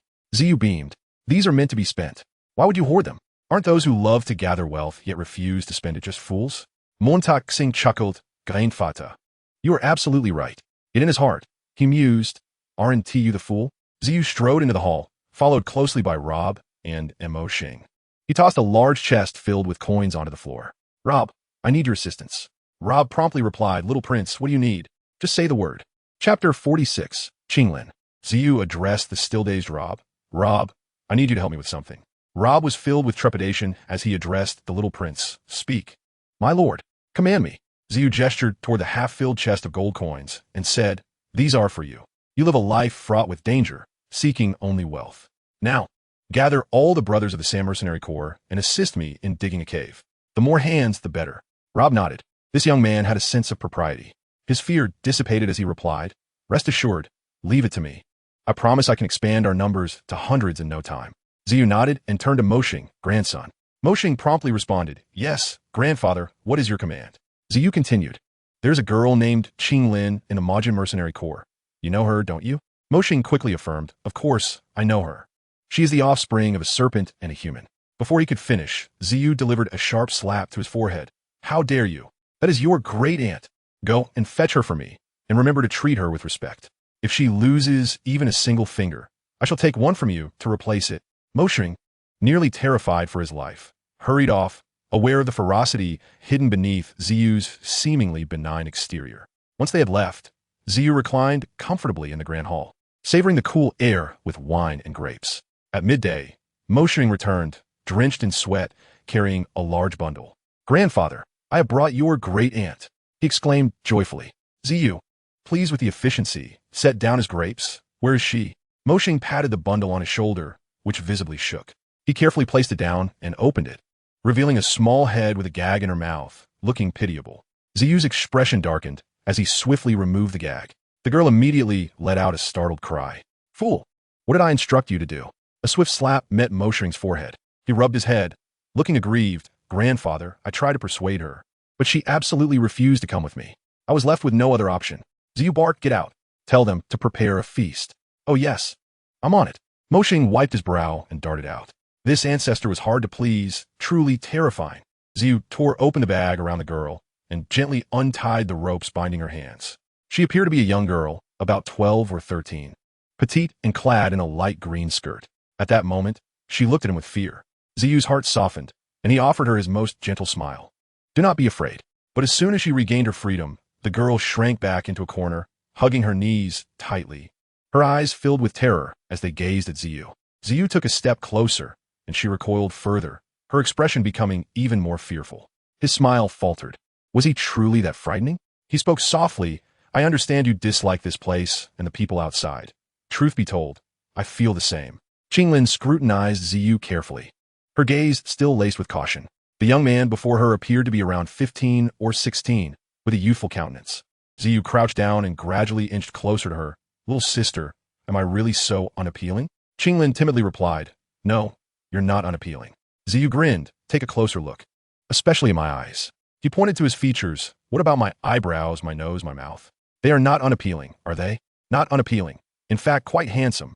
She admitted, following his gaze as he directed her attention to his eyes, eyebrows, and nose. Ziyu clapped his thigh, laughing exactly, from head to toe. There is not a single flaw. Qinglin chuckled softly, retreating slightly, but by this point, the initial fear had begun to dissipate. This young man felt more like a friendly neighbor than a threat. Let me tell you, anyone as handsome as I am cannot possibly be a bad person. The 12 or 13-year-old girl gradually lowered her guard. Your name is Qinglin, correct? Ziyu continued to gaze at her with a sweet smile. Yes, she replied softly. Let me show you something. Ziyu slowly rolled up his sleeve, revealing a smooth arm that sparkled like jewels, a sight that could incite envy in any woman. Qinglin's eyes widened in astonishment as he pulled his sleeve higher, revealing countless tiny purple crystals emerging on his flawless skin. Ziyu raised a finger to his lips, signaling for silence. Little sister, we are the same kind. I know you have it too. Qinglin swallowed hard, meeting Ziyu's gaze as if making a decision. She slowly rolled up her sleeve to reveal a fair wrist adorned with spirals of green scales. Ziyu extended his wrist for comparison. I told you we are family. Just look at how beautiful it is. Yours is even more stunning than mine. At his words, Qinglin felt her fear vanish. She looked up at Ziyu, sensing a connection. Could he truly be her kin? Was she no longer the sole outcast? After 13 years of hardship, her fragile heart had long been devoid of familial warmth, filled only with gratitude for those who had been kind and fear for those who had been cruel. A peculiar feeling blossomed within her, as her eyes, which had never known joy, began to shimmer with an unusual allure. Qinglin timidly said, Your beauty is like a gemstone. It surpasses mine. Ziyu gently lifted her chin. From this moment forth, you are my sister, and I am your brother. Should anyone dare to bully you again, I shall make them pay dearly. Brother. Qinglin gazed at him, her lively eyes sparkling with light. Just then, Mo Xing entered, followed by several others carrying a feast of food and drink. Upon seeing Mo Xing, Qinglin instinctively hid behind Ziyu, recognizing him as the notorious Mo Xing of the Sand Mercenary Corps, a villain of ill repute. Come here, Ziyu commanded, displeased. Grandfather, what else do you require? Mo Xing approached with a bow. Ziyu gently pulled Qinglin forward. From now on, she is your great aunt. If she suffers even a slight grievance in Stone Desert City, I will twist your head off. Great aunt, I have always respected you. Mo Xing exclaimed, bowing deeply. Qinglin clutched Ziyu's clothing in confusion, having felt inferior for so long. For the first time, she sensed safety behind someone. You may leave now. Ziyu guided Qinglin to a seat. Sister, you must be hungry. Let us eat first. Wherever I go, you shall follow. Qinglin hesitated. But I must return to the Magian Mercenary Corps. Ziyu retorted angrily. Why would we return to serve them? No one is above you. You will stay with your brother from now on. Qinglin gasped, but Ziyu tore off a large chicken leg and forcefully stuffed it into her mouth. This sensation was unprecedented, being cherished. As Qinglin took a bite of the chicken leg, tears streamed down her cheeks. Ziyu's heart ached. He gently pressed her against his chest. Cry if you must. From now on, you shall shed no more tears. Will you trust me? Yes, Qinglin replied, her voice choked with emotion. Ziyu cupped her small face in his hands, tenderly wiping away her tears. Let us eat. Okay, Qinglin responded, a sincere smile blossoming on her face. In her vibrant green eyes, 3 delicate green dots surfaced quietly. Chapter 47. The Movement of the Strange Fire. At this moment, Rob entered the room, saying, Little Prince, I have nearly accomplished the task you entrusted to me. We have gathered a full 300 people. Indeed, wealth can summon the divine. Ziyu chuckled and replied, Captain Rob, you haven't had lunch yet, have you? Come, sit down and share a meal with us. Rob hesitated. I couldn't possibly. Ziyu smiled reassuringly. Sit down. I'm not a tyrant, and I would never create difficulties for you. I also need to discuss our next steps. Rob clasped his fists in acknowledgement, stating, Then I shall indulge myself. Ziyu called out to the entrance, Su and Zi, come in as well. And Mo Xing, who had been waiting outside, hurried in, asking, Grandfather, what do you require? Ziyu instructed, Take a seat. I have matters for you to attend to.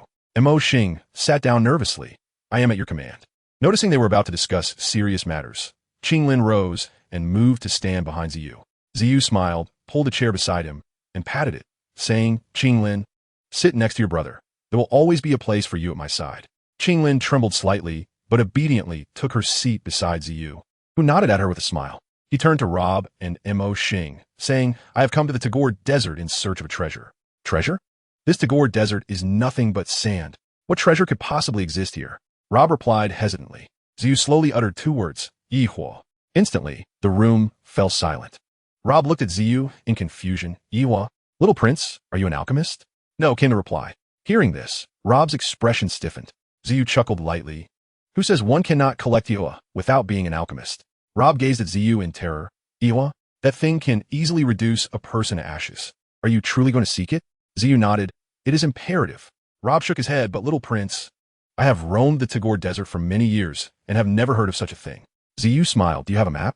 Rob quickly nodded and retrieved a sheepskin scroll from his storage ring, carefully unfurling it on the table. This is the map of the Tagore Desert.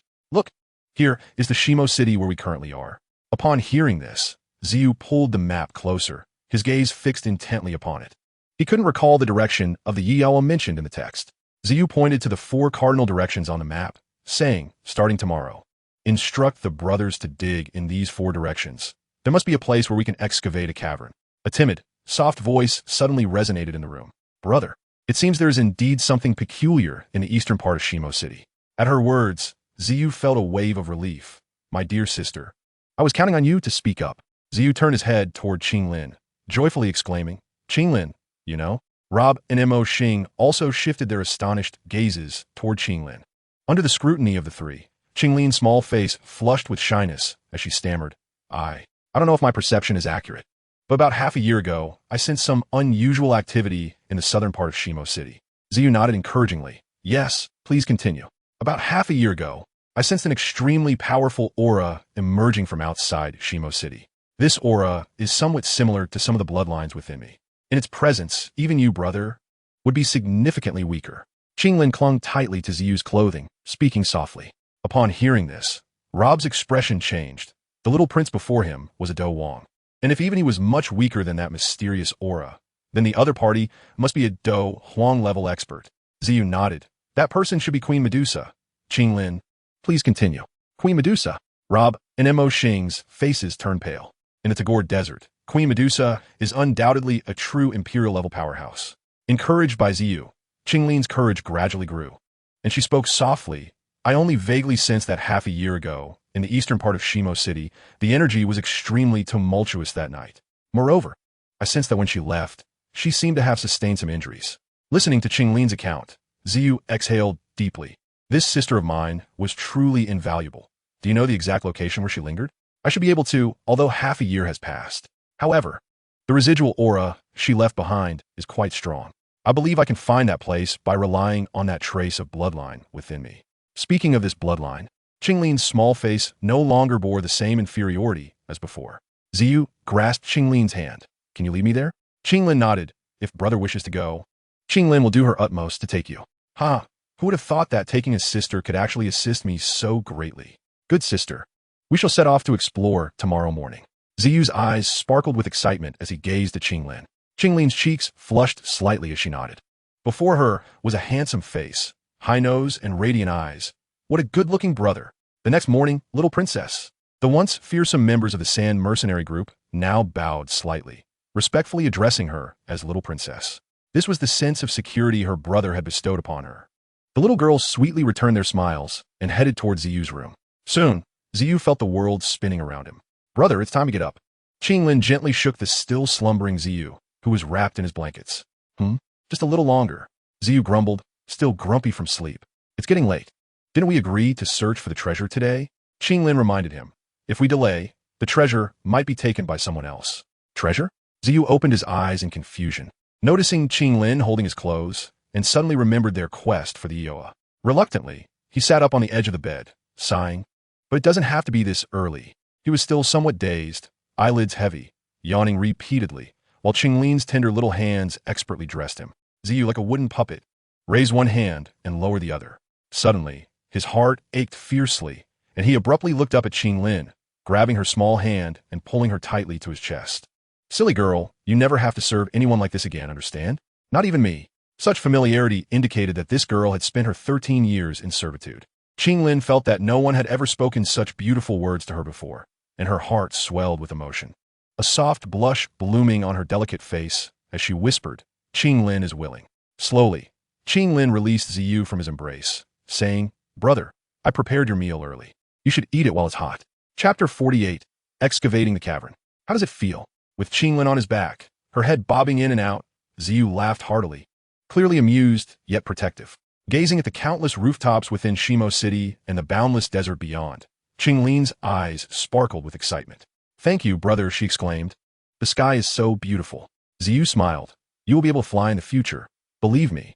Upon hearing this, Qinglin froze, and after a long moment, she buried her head into Ziyu's broad back, softly murmuring, "Brother, meeting you is truly wonderful. Thank you, brother." Through the thin fabric, Ziyu could feel her rapid heartbeat. In the eastern part of Shimo City, "Little princess, are you certain it's here?" Gazing upon the vast expanse of the flat desert before him, the terrain appeared strikingly mundane, devoid of any distinctive features that might capture one's attention.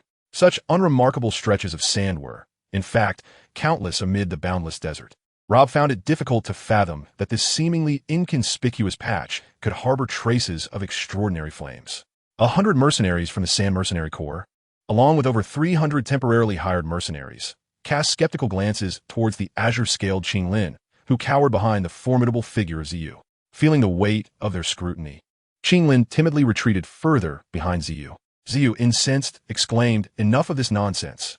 My sister claims that the location is indeed here, so dig. Whoever uncovers it first will be handsomely rewarded."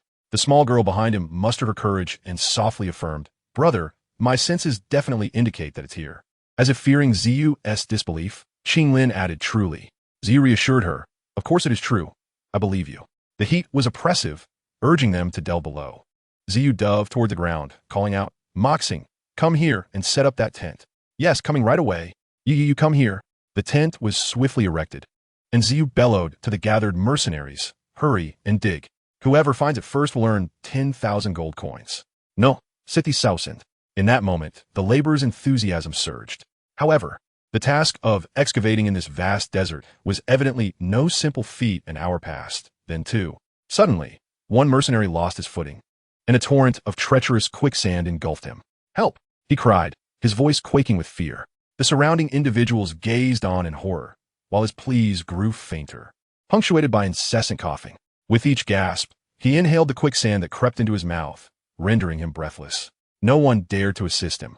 All instinctively recoiled in terror. A fellow mercenary, hired alongside him, rushed to Rob's side, pleading, "Captain Rob, please save my brother. We'll forfeit our pay. Just save him." Rob observed the mercenary, whose body was already swallowed up to his armpits by the quicksand, being inexorably dragged into the abyss. Rob swallowed hard and shook his head. "It's futile. With only us, the more we send, the more will perish." Unless he glanced towards Ziyu beneath the tent, pondering whether this boy, who regarded human life so lightly, would indeed intervene to save a life. Unless what? Speak quickly. Time is of the essence. The mercenary was frantic, like an ant on a hot pan. Rob gestured towards Ziyu. "You must plead with him. That's a battle king. Only he can pull your brother from the quicksand." "Battle king?" The mercenary gasped. Meanwhile, the unfortunate soul engulfed by the quicksand could no longer call for help. Each exhalation caused his chest to contract involuntarily, allowing the dreadful quicksand to surge into the gap, sealing it tightly, and he was on the verge of suffocation.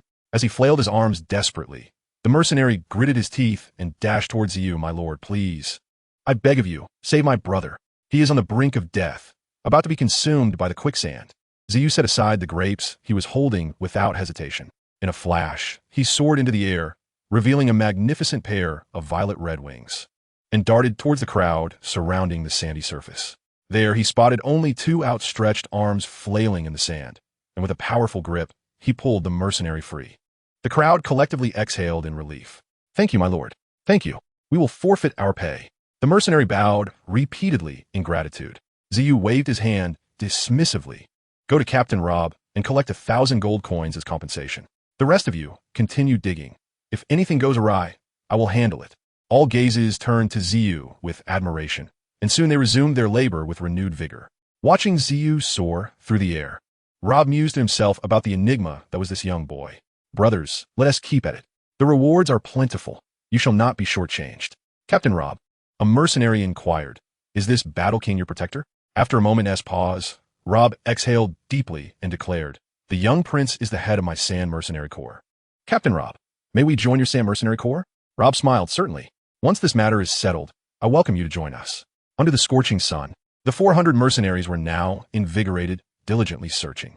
Rob looked up once more to the sky, where the handsome youth remained aloft, relentlessly flapping his wings. Undeterred by the oppressive heat, surveying the entire worksite. He was not as cold-hearted as he appeared. Little Prince, we seem to have discovered traces of a passageway over here. A figure in the distance shouted excitedly. Zhu's heart raced as he swiftly soared towards the sound, revealing an opening about half a meter wide. From the darkened cavern, plumes of searing steam rose incessantly. Bravo, brothers! Well done! Reward for all! Zhu exclaimed, giving a thumbs up to Qinglin, who was approaching. The young girl beamed with joy. Zhu called out to Rob, "Take the brothers back. I'll descend alone." Rob was taken aback, as he had not ordered the mercenaries to assist him in scouting. He cautioned, "We do not know what dangers lie below. My lord, let the brothers descend first to scout the path." Zhu shook his head. "Your strength is insufficient. Recklessly entering could cost many lives. I can manage alone." The rescued mercenary insisted, "Little Prince, allow me to scout for you. I owe my life to you." Zhu understood that they would not be of much help, shaking his head. "In that case, you should cherish your life. Return, for you cannot assist me down there." Chapter 49, The Twin-Headed Fire Spirit Snake. "Rob, take Qinglin back. If anything happens to her, I will hold you accountable," Zhu declared, turning to leap into the abyss. Qinglin stumbled as she ran, calling out, "Brother, remnants of a powerful presence from half a year ago linger in the passage below. I can accompany you. I should be able to guide you to her rightful position." Zhu swooped down to help Qinglin up, brushing the sand from her clothes, and gently shook his head, smiling tenderly. "It's too dangerous, Lin. You must return with them." "Brother, I can truly assist you," Qinglin implored. Zhu smiled at her. "I know you can help. In fact, you've already aided me immensely. Be obedient. It's too perilous below. If you join me, I might have to divert my attention to protect you, which would only heighten the danger. Stay put and wait for me. I shall be fine." How to put it? "My silly sister, I wish you could come with me. But I cannot very well feast on the twin-headed fire spirit snake in front of you, can I? Moreover, if you were to capture it, what would I do? So, be good and stay at home. As for the serpentine magical beasts, fear not. I will capture them for you later." After contemplating Zhu's resolute expression, Qinglin finally nodded slightly, her lips moving. "Very obedient. All right, I shall descend now." Zhu affectionately patted Qinglin's small head. "Rob, return Qinglin." Before the words had fully left his mouth, Zhu had already vanished into the pitch-black cavern. "Little princess, allow me to escort you back," Rob offered. Qinglin shook her head firmly, gazing at the dark entrance. "I will wait here for my brother. I will leave only when he emerges."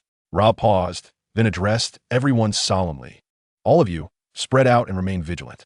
No one is to approach within 300 meters. Rest assured, Captain, before the little prince emerges.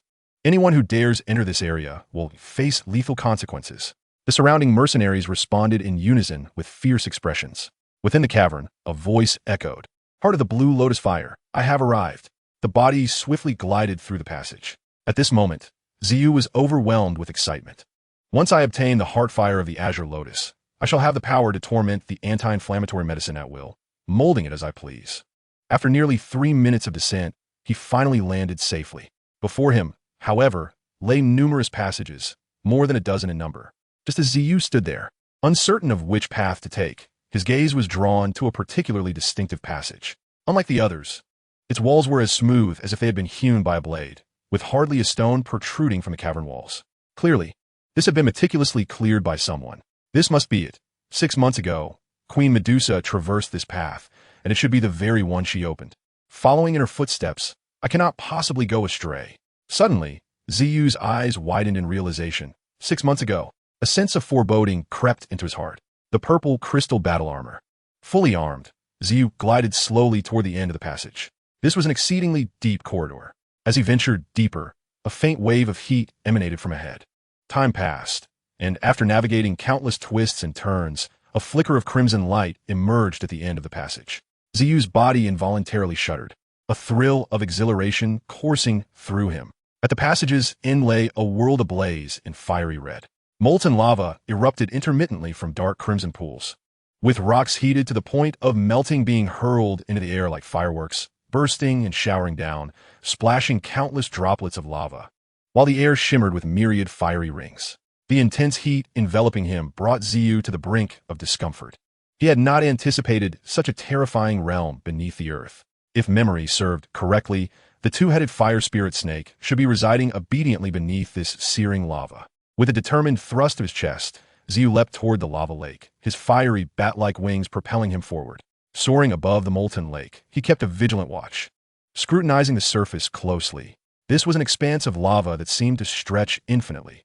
The deeper he flew, the more oppressive the heat became.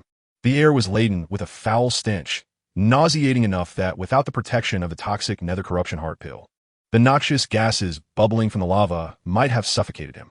Waves of scorching heat surged toward him, and columns of lava erupted beside him, licking at his garments, which had long since dried to a brittle crisp from the heat. Were it not for the shield of energy surrounding him, his clothes would surely have ignited. After circling the vast lava lake for approximately a quarter of an hour, Xiao found no trace of the two-headed fire spirit snake. Within the spirit sea, Lion Ancestor remarked, "Hey, you little rascal. You were indeed right. Beneath this lava lies a two-headed fire spirit snake." Xiao exclaimed in joy, "Lion Ancestor, have you found it?" Lion Ancestor nodded. "Those two slender black shadows beneath that lava column are indeed it. It has been tailing you for quite some time." Xiao turned to look, but the swirling lava made visibility nearly impossible. "Foolish boy," Lion Ancestor sighed. "Your soul perception is truly worlds apart from your luck." Xiao could only respond with silence. "Perhaps to gain something, one must sacrifice another," he mused. Lion Ancestor continued, "The two-headed fire spirit snake is a creature of immense evolutionary potential. It begins at merely the first tier, subsisting on lava, yet with sufficient opportunity, it can ascend to the sixth tier. TSK, TSK, TSK. Your luck must be extraordinary. That two-headed fire spirit snake is likely nearing the fifth tier. The fire energy here is indeed remarkable." Xiao chuckled. "Lion Ancestor, do you believe there is an extraordinary fire here?" Lion Ancestor's eyes brightened. "So that's the case. No wonder. Be cautious, it is coming." Suddenly, a tremendous roar erupted. Countless streams of molten lava surged violently toward him. Xiao halted, deftly dodging the barrage of lava arrows while keeping his gaze fixed ahead. Amidst the torrential downpour of molten rock, two massive silhouettes shot up from the lava with a startling velocity, hurtling towards Xiao like lightning. Accompanied by a deafening shriek that echoed in his ears, the two-headed fire spirit snake lunged at Xiao with astonishing speed. Its two grotesque maws opened wide, and two crimson tongues flickered like daggers aimed directly at him. Purple crystal Nether King shield. The serpent's head crashed against the violet energy shield, sending ripples of ferocious energy rippling outward. With another piercing shriek, the two-headed fire spirit snake's tail slammed against the lava, sending tendrils of molten rock shooting skyward. Reaching for Xiao in midair, gazing at the impossibly real two-headed fire spirit snake before him, Xiao swallowed hard. "Come to me, my dear. Purple crystal nether fire." In an instant, black flames enveloped Xiao's entire being. With a powerful flap of his bat-like wings, he shot toward the two-headed fire spirit snake like a bolt of purple lightning. His right fist, adorned with the purple crystal, struck fiercely against one of the serpent's heads. Hiss! The two-headed fire spirit snake recoiled in pain, letting out an enraged hiss as its massive tail swung violently. Instantly, torrents of molten lava erupted towards Xiao. Simultaneously, the other enormous head opened its gaping maw, lunging to bite at Xiao. Purple crystal Nether King shield. Another arc-shaped energy shield materialized in front of the serpent's head, and Xiao used the force of the impact to propel himself sideways like a cannonball, narrowly evading the surging lava. Damn, this creature can attack using the lava. Eliminating it in this place won't be easy. Chapter 50. What is Netherfire? Hiss. The prey that had seemed within reach had escaped.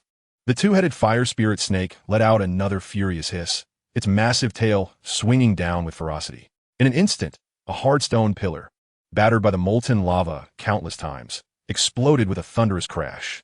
As the pillar shattered, debris rained down.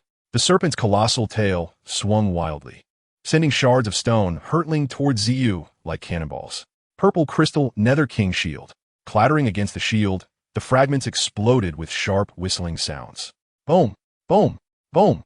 Some stones that grazed the edges of the arcane shield smashed into the solid rock wall behind Xiao, embedding themselves like steel nails. This creature is surprisingly clever. I almost feel reluctant to consume it, Xiao thought, gazing at the two grotesque heads of the two-headed fire spirit snake. Calculating rapidly, Xiao flicked his massive wings. Purple crystal Nether King shield.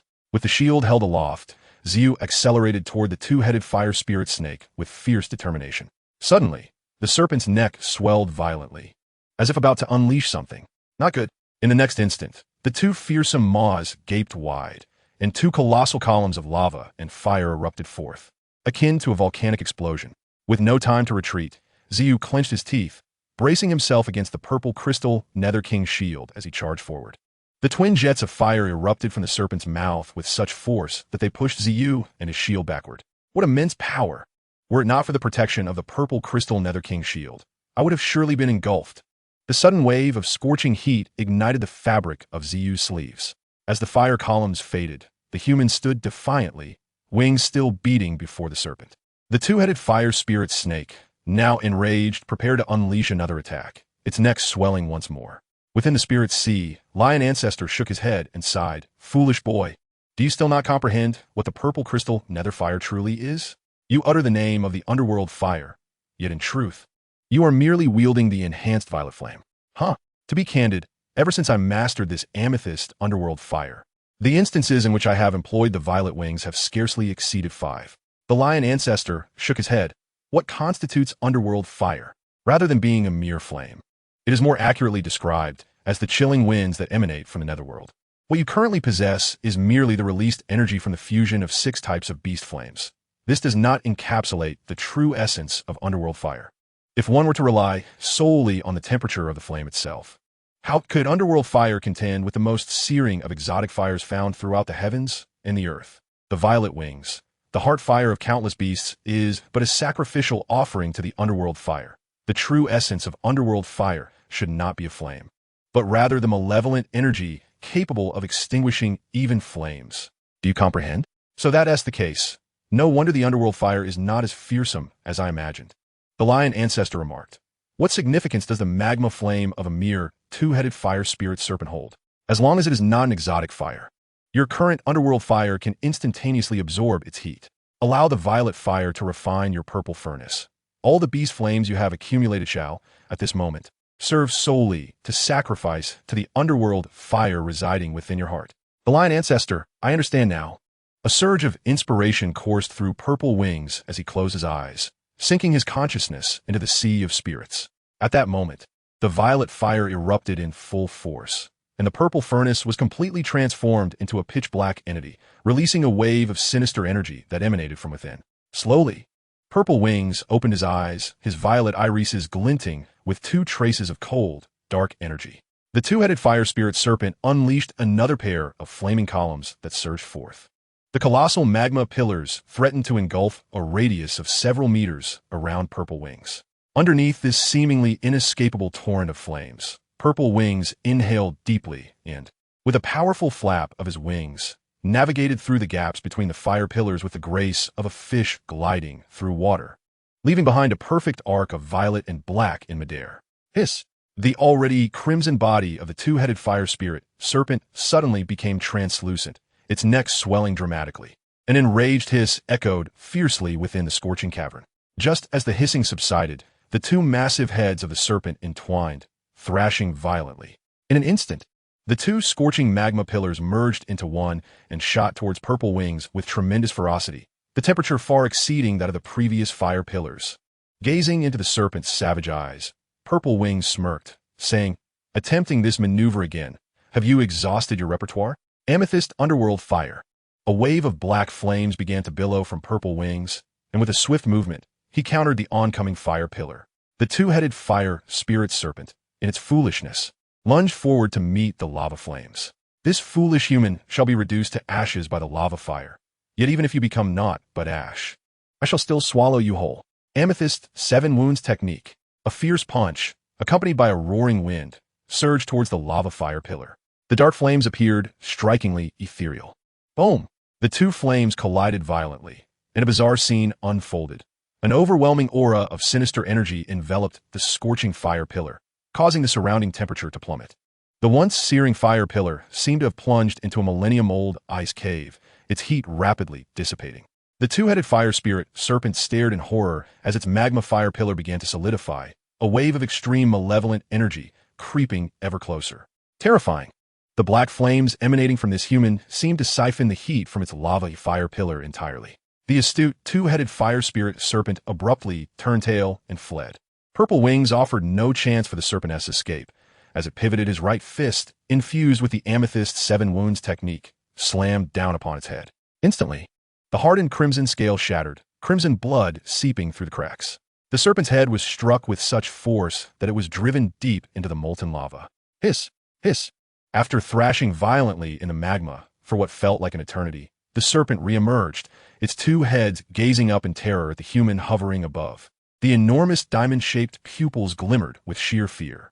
With a powerful flap of his wings, Purple Wings lunged toward it, but the two-headed fire spirit serpent instinctively sank downwards. Vanishing from view. It's over. I've frightened it. A smirk tugged at the corners of Purple Wings' mouth. The underworld fire surged once more, and he prepared to dive into the magma, confident that his underworld fire, capable of extinguishing even magma, would shield him from the intense heat. Chapter 51. The Azure Lotus Core Fire. Just as Purple Wings was about to leap into the magma, the lion ancestor cautioned from within the sea of spirits. You impudent brat, if you plunge into the lava lake with the amethyst underworld fire in pursuit of it, you might exhaust your battle energy before you even grasp it, turning into a roasted lion for it to feast upon. Purple Wings paused, halting his movement. What then? If it doesn't emerge, I cannot savor its flesh. The lion ancestor rolled his eyes. Do you not possess the flame, monkey, Saint-S flame lotus fire? That is a fire with formidable defensive capabilities. Activating it will form an energy barrier around your body, providing resistance against extreme temperatures. The magma poses no threat to you. You could even swim within it without concern. Upon hearing this, Purple Wings remembered that he possessed such a fire that was not a beast fire. As he summoned the flame lotus fire, his body began to shimmer with a vibrant red transparency, a thin red membrane enveloping his surface. And a red lotus blossomed at his heart, radiating an incredibly brilliant red light. With a resounding thud, Purple Wings plunged into the magma lake. The two-headed fire spirit serpent, reveling in its dominion over the magma, suddenly spotted the terrifying human leaping into the lake, rapidly swimming toward it. The serpent dove deeper into the earth, one of its massive heads swiveling back in alarm to behold the approaching menace. Where's my sense of safety? This searing magma lake offers no solace. As the detestable human drew ever closer, the serpent's body surged with a deep crimson flame, hastily propelling itself toward the earth's core. Damn it, can't you move any faster? Purple Wings nearly exclaimed in frustration. A desperate chase ensued, with the serpent fleeing for its life. For over half an hour, Purple Wings struggled to keep up, yet he could not close the gap. The lion ancestor sighed. If it truly wishes to flee in this magma-filled underworld, even a battle emperor might not be able to catch it. In the magma, one of the serpent's heads watched in terror as the human had pursued it for over half an hour. That accursed human, his eyes gleaming with insatiable greed, saliva dripping from the corners of his mouth. He intends to swallow me whole. Absolutely. The two-headed fire spirit serpent swam with even greater desperation. Purple Wings could feel the temperature rising to unbearable levels. Could it be trying to lead me to the Azure Lotus Core fire to incinerate me with exotic flames? Amidst the scorching magma, as the molten rock flowed over his body, Purple Wings smirked, realizing he had not been incinerated. Thanks to the protective red membrane clinging to his body, he estimated the temperature to be only around 60 or 70 degrees. However, the two-headed fire spirit serpent was simply too swift. Frowning, Purple Wings exclaimed, "What should I do, lion ancestor? That wretched creature is utterly uncatchable." The lion ancestor shook his head. There's no solution. In this core world, it seems no one can pursue it. Yet, I find it curious why it has not managed to shake you off entirely. By all logic, with its speed, you should have lost sight of its tail long ago. Gazing at the two-headed fire spirit serpent ahead, with one head nearly drooping, Ziyu's eyes suddenly sparkled with realization as he exclaimed, "I understand now. That 7 injuries fist must have inflicted serious damage upon it. At this moment, it is likely fleeing with its severely wounded body. If that's the case, let's increase our speed." Ziyu's conjecture proved accurate. The two-headed fire spirit serpent was currently engulfed in internal turmoil, its head spinning and burning with pain. Had it not been for the serpent's exceptionally hard skull and scales that had absorbed much of the impact from his purple inferno 7 injuries technique, its head would have likely burst by now. Yet, even in its weakened state, that head hung limply between its other neck. And had it not possessed the unique trait of having two heads, it would have been finished by now. It desperately needed a place to recuperate instead of exhausting itself in a frantic escape. Unfortunately, the relentless human was closing in faster, forcing it to accelerate further. But each burst of speed sent piercing pain through its head. In this fiery realm of blazing magma, hidden currents surged with ferocity, occasionally unleashing torrents of molten rock from inexplicable directions. Within these currents lay an immense energy. A direct hit would surely send one flying. Yet, the two-headed fire spirit serpent was evidently well acquainted with this territory. Before the currents arrived, it always managed to find the most suitable route to navigate through.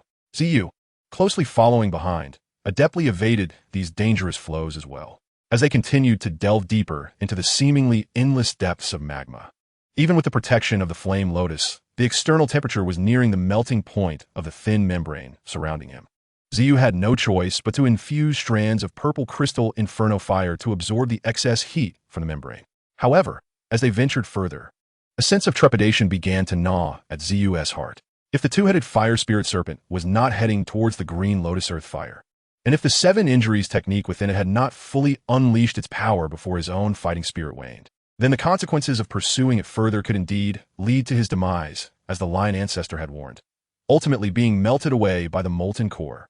Fear gripped Zhu's heart. Meanwhile, the two-headed fire spirit serpent showed no signs of slowing down. It did not even glance back to gauge how far Zhu had fallen behind, but continued its relentless descent into the depths of the earth. You little rascal. You can't pursue any longer. Without the two-headed fire spirit serpent, there are no other fire elemental beasts to substitute. We must retreat. Just as Zhu wrestled with his thoughts, the lion ancestor's grave voice suddenly echoed in his mind. Lion ancestor, let me chase for another 10 minutes. If I don't catch up, I'll retreat. But the prey is so close, and the greed of human nature has overtaken my reason. I simply cannot bear to give up. You little rascal. That is not an option. We're too deep. Look at the magma outside. The lion ancestor said sternly. Hearing his words, Zhu finally noticed the surrounding fiery magma, which had inexplicably begun to take on a slight bluish hue. This change indicated a rapid increase in temperature. The temperature of this magma has nearly exceeded what your flame lotus can withstand, the lion ancestor added, his tone laced with unprecedented concern. Blue. Zhu's eyes suddenly lit up. So this foolish serpent has indeed led me to the green lotus earth fire. Rest assured, lion ancestor, my luck is exceedingly strong. I will not perish here. Zhu's lips curled into a smile, his heart inexplicably buoyed with joy. The lion ancestor, somewhat exasperated, remarked, You little rascal, speaking such baseless things. At such high temperatures, luck count for nothing. With a slight smile, Zhu enveloped himself entirely in the purple crystal inferno fire, dramatically accelerating his speed as he surged towards the two-headed fire spirit serpent. The unfortunate creature felt an ominous chill closing in behind it and let out several desperate shrieks, suddenly bolting away with renewed vigor. Damn it, look at the two-headed serpent's movements. Zhu couldn't help but curse. It's become a single-headed serpent. Yet it still runs so fast. Without further hesitation, Zhu gritted his teeth, propelled himself forward, and transformed into a shadow, racing ahead. The fire spirit serpent dove deeper, heedless of its own safety. 3 minutes. Zhu clenched his teeth, feeling his heart race with an intensity he had never experienced before. Not far ahead, a brilliant green light radiated, enveloping the surrounding magma. Within that glow, a delicate green lotus stood gracefully. The green lotus earth fire. Chapter 52. Do not treat the lion as a human. Haha, old he, I didn't expect someone have already excavated a cave for us. A powerful aura accompanied a hearty laugh that resonated across the vast desert. Who? Rob, the Sam mercenary, looked up in terror as the figures in the sky rapidly grew larger. Boom! 2 figures darted down from above, suddenly halting over the cave. The sharp wind pressure sounded like thunder in midair. Hundreds of mercenaries from the Sam Mercenary Corps gazed upward in shock, their pupils constricting, struggling to swallow the lump in their throats. Duke fighters. 2 Duke fighters. However, shortly after their appearance, a resounding roar echoed across the desert. In the distance, a black dot gradually enlarged, and moments later, a massive, entirely emerald beast emerged in the skies above the desert. It seems there are indeed others here. The colossal beast hovered in the air, and a booming laugh followed, soon accompanied by 6 figures emerging from behind it. 8 individuals leaped down from the air, finally landing softly a few meters from the cave. Rob quickly scanned the descending figures, his already constricted pupils now resembling pinpricks. 5 spirit fighters, 3 Duke fighters, and the leading Duke fighter was accompanied by a cloaked figure whose aura surpassed even that of the little prince. Such a terrifying ensemble appearing in this desert. Were they perhaps also drawn here by the extraordinary fire mentioned by the little prince? Gazing at the dark cave, The leading Duke fighter's expression suddenly turned cold. Has anyone gone down? Rob understood. He was inquiring about the azure-scaled individual at the cave's edge. Rob hurriedly stepped forward to speak. My lords, what brings you here? The leading middle-aged man replied coldly. How many went down, and how long have they been gone? Under such a lavish assembly, Rob nearly bowed down, trembling as he responded. One person has been gone for over half a day. What level of strength? Duke fighter. A nearby burly man scoffed derisively. A mere Duke fighter dares to covet such treasures by taking the lead. The leading man commanded. Zhongzhou, you and Yin sure come with me down. Feng Li, you all guard the entrance. Azure Scale quickly stood up, arms outstretched to block their path. You shall not go down. My brother is below. One of the 4 spirit fighters stepped forward and slapped her aside with a swift motion. Get out of the way. You ignorant thing. Azure Scale was immediately cast aside, blood trickling from her swollen lips. The cloaked figure murmured, Zhao Sui, do not trouble, little girl. He then leaped into the cave. The man named Yin Shi followed suit. The leading man shook his head at Zhao Sui before also jumping into the abyss. Azure Scale attempted to rush forward, but Rob quickly pulled her to his chest. Little princess, calm down. Please stay calm. Zhao Sui disdainfully glanced at the over 400 mercenaries. Why are you still here? Rob quickly replied, my lord. We are hired mercenaries aiding in the excavation of the cave, waiting for the employer to return and compensate us. Zhao Sui laughed heartily. Still waiting for him to return? He actually said he is still waiting for him to return? The wind beside him, along with 3 formidable spirit fighters, couldn't help but burst into laughter. This was a rare flame. Surely, it was not something to be shared with others. It seemed likely that he would meet his demise beneath it. Qinglin's eyes widened with fury as she glared at the man named Zhao Huai before her. Her brother would not be able to ascend. The Qinglian Earth Heart Fire? The countenance of Ziyu was instantly suffused with unrestrained joy. With a slight tremor, she surged forward once more, her sights set on the 2-headed fire spirit serpent. At that moment, the serpent suddenly accelerated again, hissing sharply.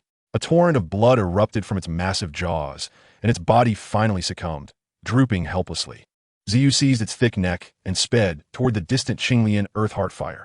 The poor, 2-headed fire spirit serpent, expending all its energy in a desperate bid for survival, had completely unleashed the 7 injuries force within it.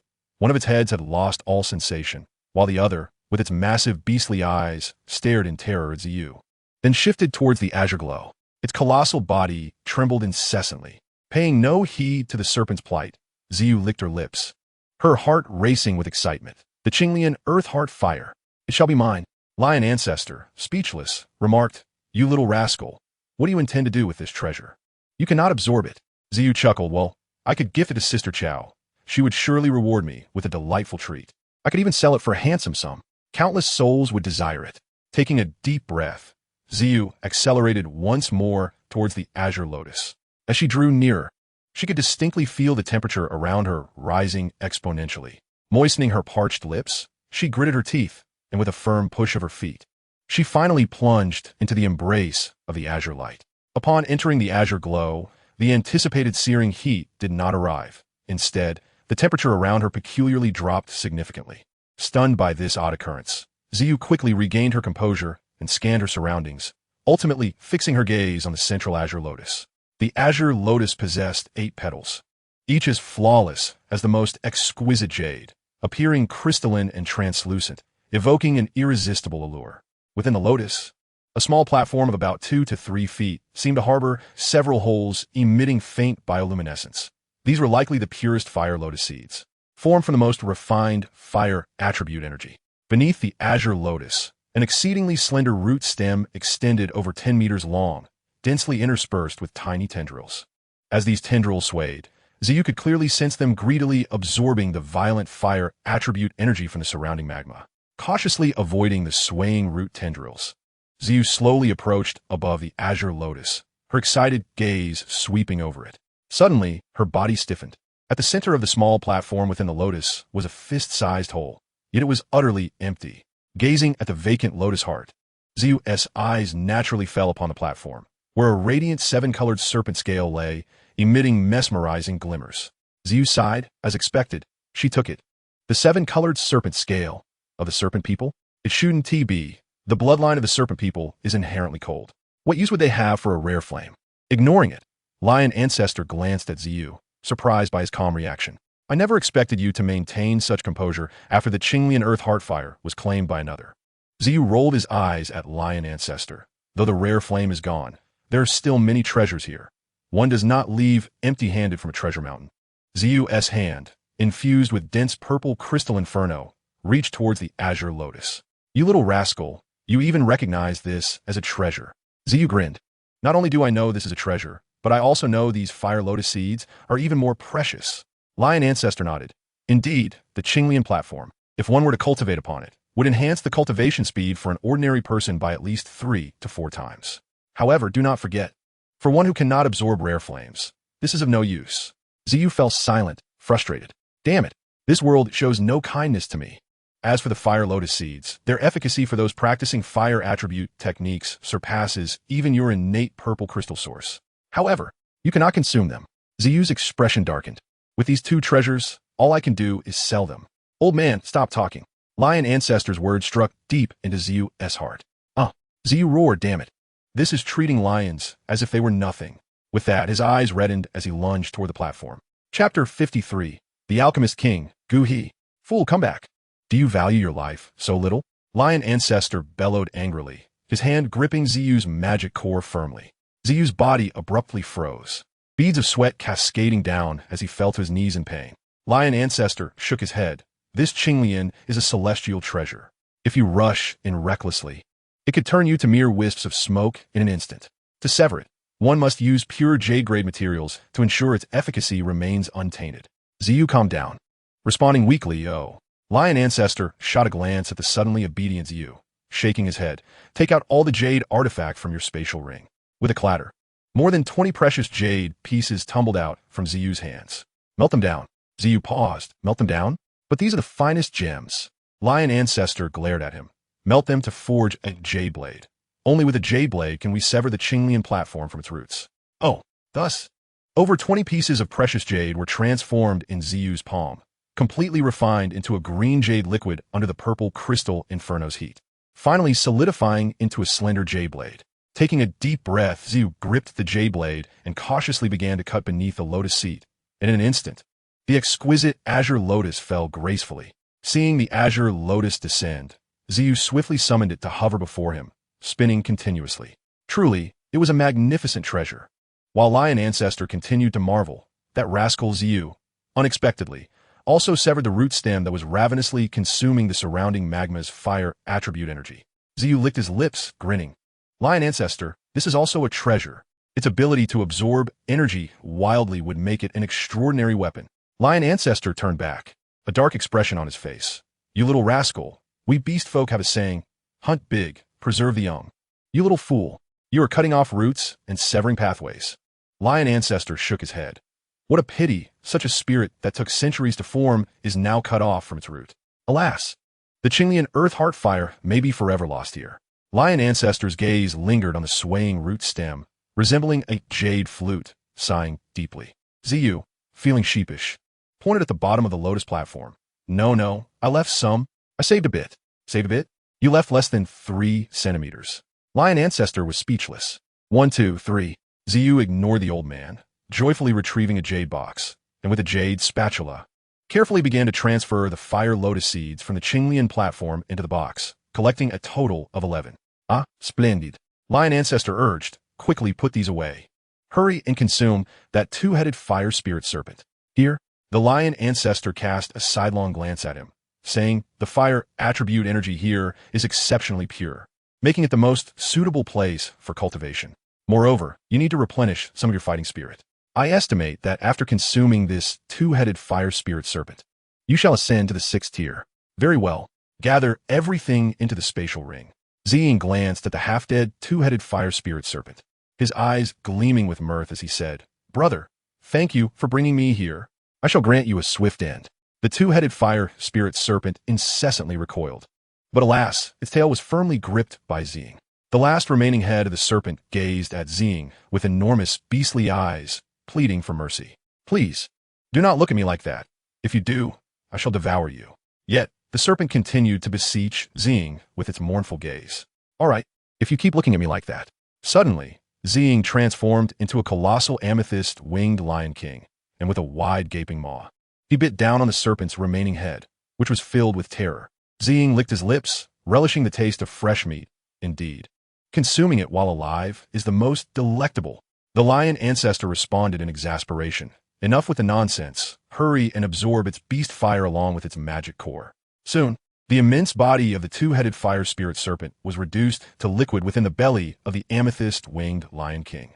Ziying suddenly froze, exclaiming, "Lion ancestor, why does this two-headed fire spirit serpent possess two magic cores? Foolish child, do you not understand? This is precisely why I instructed you to seek a 4-tier, two-headed fire spirit serpent. It possesses two magic cores, thus its earth fire, the heart flame, is in no way inferior to a 5-tier beast fire. This serpent is already close to the 5th tier, and its earth fire heart flame far surpasses the average 5-tier beast fire." Oh, Ziying fell silent, obediently lying down to digest the two-headed fire spirit serpent. Half an hour later, Ziying abruptly opened his eyes. A torrent of formidable fighting spirit erupted from the body of the amethyst-winged Lion King, illuminating a vast expanse of the lava world. His gigantic frame, now exceeding 8 meters in length, was a sight to behold. In a lava world, 3 figures were still blindly searching. The burly man remarked, "Old he, this method of searching is futile." The leading man nodded. "Let us search for another half hour. If we do not find it, we shall return." Suddenly, a brilliant light shone from the right front. "There, over there, there's movement," the leading man exclaimed excitedly. Ziying reverted to his human form, gazing at his hands in exhilaration. I have finally become a Do Huang. Ha ha! In the spirit sea, the lion ancestor sighed with a wry smile. The speed of human cultivation combined with the innate talent for devouring of our amethyst-winged lion clan is indeed a terrifying matter. You must be the youngest 6th-tier magical beast, and perhaps also the youngest human Do Huang. Ziying proudly proclaimed, "Of course, I aspire to be the king of beasts." Suddenly, the lion ancestor interjected, "You little rascal, someone is approaching. Someone is coming? To this forsaken place? Is it Xiao Yan?" Ziying was momentarily taken aback. Soon, 3 figures descended, 2 in the front and 1 behind, landing on the green lotus. The lion ancestor stated, "1 3-star Do Huang, 1 5-star Do Huang, and 1 6-star Do Huang." Ziying's heart skipped a beat. If it was not Xiao Yan, then who could it be? The black-robed Do Huang ignored Ziying and flew directly to the lotus platform, then slowly returned to the side of a middle-aged man with a small mustache, gently shaking his head. The burly man immediately glared at Ziying, shouting, "Brat, did you obtain the green lotus earth fire? Hand it over." The middle-aged man with the small mustache quickly pulled the burly man back, saying, "Yin, sure. Do not be rude." He then turned to Ziying, cupping his fists and greeting, "Young brother, at such a young age, you have already become a Do Huang. Truly a prodigy. Might I ask if you could part with that green lotus earth fire? It is of utmost importance to me. Rest assured, I shall grant any request you have, as long as it is within the capabilities of Gu He." With Gu He's perceptive abilities, he could undoubtedly sense Ziying's current strength. Ziying was evidently taken aback, realizing this is Gu He. Then the person beside him must be Do Huang Yunyun. Yanshi staggered back, clearly alarmed. How could this brat, whom he had dismissed as a mere child, be a Do Huang? This was unfathomable. Ziying smiled slightly. "If I were to say that I have not obtained the green lotus earth fire, would you believe me? In truth, I came here specifically to acquire the green lotus earth fire to present to Master Dan Wang in exchange for a 7-tier transformation pill." Gu He could hardly believe the words. "Young brother, I've been searching for it for at least 10 years. This Xiao is crucial for me. I implore you to part with it. I am willing to offer the 7-tier transformation pill in return." Ziying shook his head. "Why does the world refuse to hear the truth? You must be the Zhongzhou of Yunlan's sect, right? Why not take a look at the lotus platform? You will see whether my words hold any merit." Yun flew towards the lotus platform again, and after a moment, returned to Gu He's side, presenting a colorful snake scale. Gu He exclaimed, "Queen Medusa." Chapter 54. The Unexpected Turn. Ziying chuckled. "Master Dan Wang seems to believe me." Gu He nodded. "May I ask your esteemed name, young brother?" Ziying replied, "Zing. How did you come to know of the EOS existence, Master Dan Wang?" Gu He paused before responding. 6 months ago, I happened to be searching for medicinal materials in this desert and sensed a trace of EOS aura. I followed it here, and although I did not encounter Queen Medusa, I did find several blood-stained, colorful snake scales along the way. Following these scales led me here, and the scent of Ioa is exceedingly potent. I initially thought Queen Medusa had been wounded while retrieving the Ioa, but it appears she has successfully taken it. Ziying glanced over at Yunyun, secretly thinking that he would love to hang this aloof woman up and whip her mercilessly. This woman was infuriating. having colluded with Xiao Yan to bully the two of them. They had stolen the accompanying amethyst source, taken the amethyst crystal, and even ruined his mother's horn, leaving a long scar on his back. Just wait. Though anger simmered within him, he maintained a cheerful facade, saying, I have long heard of Zhongzhou Yun's exceptional prowess in wind attribute do techniques, dominating the Jiao Ma Empire, and today, S encounter truly lives up to its reputation. Yin Yun remained indifferent. Gu He exhaled, let us depart. Ziying smiled, Master Dan Wang. I do not believe you can persuade Queen Medusa to part with the Green Lotus Earth Fire. Even with Zhongzhou Yun's assistance, it will be impossible. Gu He halted and turned to Ziying. Ziying continued with a smile, please do not take offense, Zhongzhou Yun. Your strength is beyond doubt. Having seized the amethyst crystal from the East Mountain Lord of the magical Beast Mountain range. However, Queen Medusa is at the pinnacle of Do Huang. Even with your combined might, you may not prevail against her, not to mention the numerous skilled fighters among the snake people. Gu He recognized the truth in Ziying's words.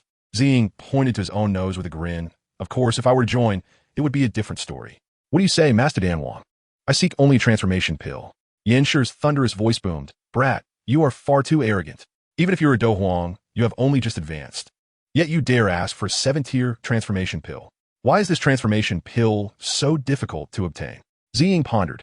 If I provide the materials, would Master Dan Wang be willing to assist in refining a 7-tier transformation pill? Dan Wang Gu He regarded Ziying for a long moment before saying, Brother Ziying, I will not hide the truth from you. With my current alchemical skills, I cannot refine the 7-tier transformation pill without the aid of the Sigla. As for the transformation pill I possess, it was acquired at the cost of all my assets. Ziying responded, so all this time you cannot refine it. Gu He added, of course, if you can help me obtain the Green Lotus Earth Fire, there would be a chance to successfully refine this transformation pill, and I shall certainly repay you. Very well, it is settled then. I shall accompany you to the sacred city of the snake people. As Ziyu contemplated, finding himself at leisure, he decided to accompany them, perhaps seizing the opportunity to abduct the Queen Medusa ahead of Xiao Yan. Gu He cheerfully remarked, excellent. With your assistance, young brother Ziyu, our chances of acquiring the Yi-Elk have significantly increased. Henceforth, let us consider ourselves friends. Ziyu nodded and clasped his fists, replying, indeed. To forge a friendship with the Pill King is a privilege I am grateful for. The Pill King Gu He nodded in satisfaction and declared, let us proceed, everyone. Beyond the desert, Qinglin had been anxiously pacing, her heart in turmoil. Brother, nothing will happen, I assure you. At that moment, the sun began its descent. Suddenly, four figures surged forth from the cavern. When that violet silhouette reappeared before her, Qinglin felt an overwhelming sense of relief wash over her. Brother, she cried, dashing towards Ziyu with fervor. The girl racing down the sand dune seemed to meld with the setting sun behind her. As Ziyu beheld the petite figure rushing towards him, a fleeting emotion of tenderness crossed his features. She had been waiting for him, akin to a family member eagerly anticipating his return. Ziyu smiled and opened his arms to Qinglin. The twilight over the Taggart Desert was breathtaking, the fading sun behind the small figure casting an ineffable melancholy, as if the dying light offered itself to the evening glow, which embraced the vanishing sun with a fiery hue. The dusk was steeped in sorrow, echoing the heartfelt longing of the girl awaiting him, a scene both poignant and tender. Ziyu gently chided, didn't Ti assure you that I would be fine? Why not return first? Qinglin smiled blissfully, linking her arm with Ziyu's, yet her smile seemed strained. Wait, what happened to your face? Ziyu's smile instantly faltered. In a sudden outburst, he bellowed, who did this? Who was responsible? Qinglin quickly turned her face away. Ziyu forcefully grasped her chin. She felt the intensity of his suppressed rage and concern. Yet, those adversaries were formidable. Brother, I'm fine. Let us just go back. Qinglin insisted, still smiling despite the swelling on her left cheek, adopting an appearance of nonchalance. Rob, who did this? Get over here. Ziyu shouted at Rob, his eyes ablaze with fury. Rob shivered, realizing that Ziyu might indeed kill him. He cast a timid glance towards the entrance of the cave, where a man in his 30s stood, lean and gaunt. Ziyu followed Rob's gaze, identifying Zhao Sui. Brother, Ziyu addressed Zhao Sui coldly. Are you the one who harmed my sister? The aura emanating from Ziyu was chilling. Gu He, sensing the tension, quickly intervened. Brother Ziyu, I fear this may be a misunderstanding. Zhao Sui, you ought to apologize to the young lady. Zhao Sui was momentarily taken aback. They had descended as 3, yet ascended as 4. Evidently, Gu He's amiable nature had drawn in another ally. He hastily clasped his fists in remorse. It's a misunderstanding, truly. I apologize for any offense. Please forgive me, young brother. Gui interjected, Brother Ziyu. I implore you to consider this a favor. Here is an ice skin nourishing pill. It not only reduces swelling, but also leaves the skin smooth and tender. Qinglin approached, tugging at Ziyu's sleeve. Brother, I'm truly fine. Gui sighed with relief. Since your sister claims to be well, shall we let this matter rest? He presented the nourishing pill with both hands. Ziyu inhaled deeply. Pill King, I appreciate your gesture. Gui finally relaxed. Ziyu continued, however, the arm that struck my sister must be severed. Then we can consider the matter resolved. Gui gasped in shock. Is this truly a fair request? He questioned, his expression turning grave. Rob, keep an eye on Qinglin, Ziyu commanded, taking a deep breath as he turned to Zhao Sui. Since you lack the fortitude to rectify this, I shall personally seek justice for my sister. Zhao Sui cast a cold glance at Ziyu. He lacked Gu's formidable spiritual strength. The young lad before him, despite his exceptional talent, was merely a dough master at most. Kid, I'm showing respect to the Pill King, yet you dare overstep your bounds. Ziyu slowly closed his eyes, taking a deep breath, and upon opening them, a chilling wave of dough qi erupted from within him. The tendrils of black flames danced around Ziyu, and the scorching sands, parched from the relentless sun, were suddenly enveloped in an eerie chill. It felt as though all warmth had been drawn away by the black flames. Do Huang. The realization struck Rob. He could harness the surrounding energy. Just half a day prior, he was still a Do Huang. As Ziyu advanced step by step, Zhao Sui's legs gave way beneath him. Gui quickly summoned his fire attribute Do Qi to intervene, but as he approached Yu, his golden fire energy abruptly cooled. How could this be?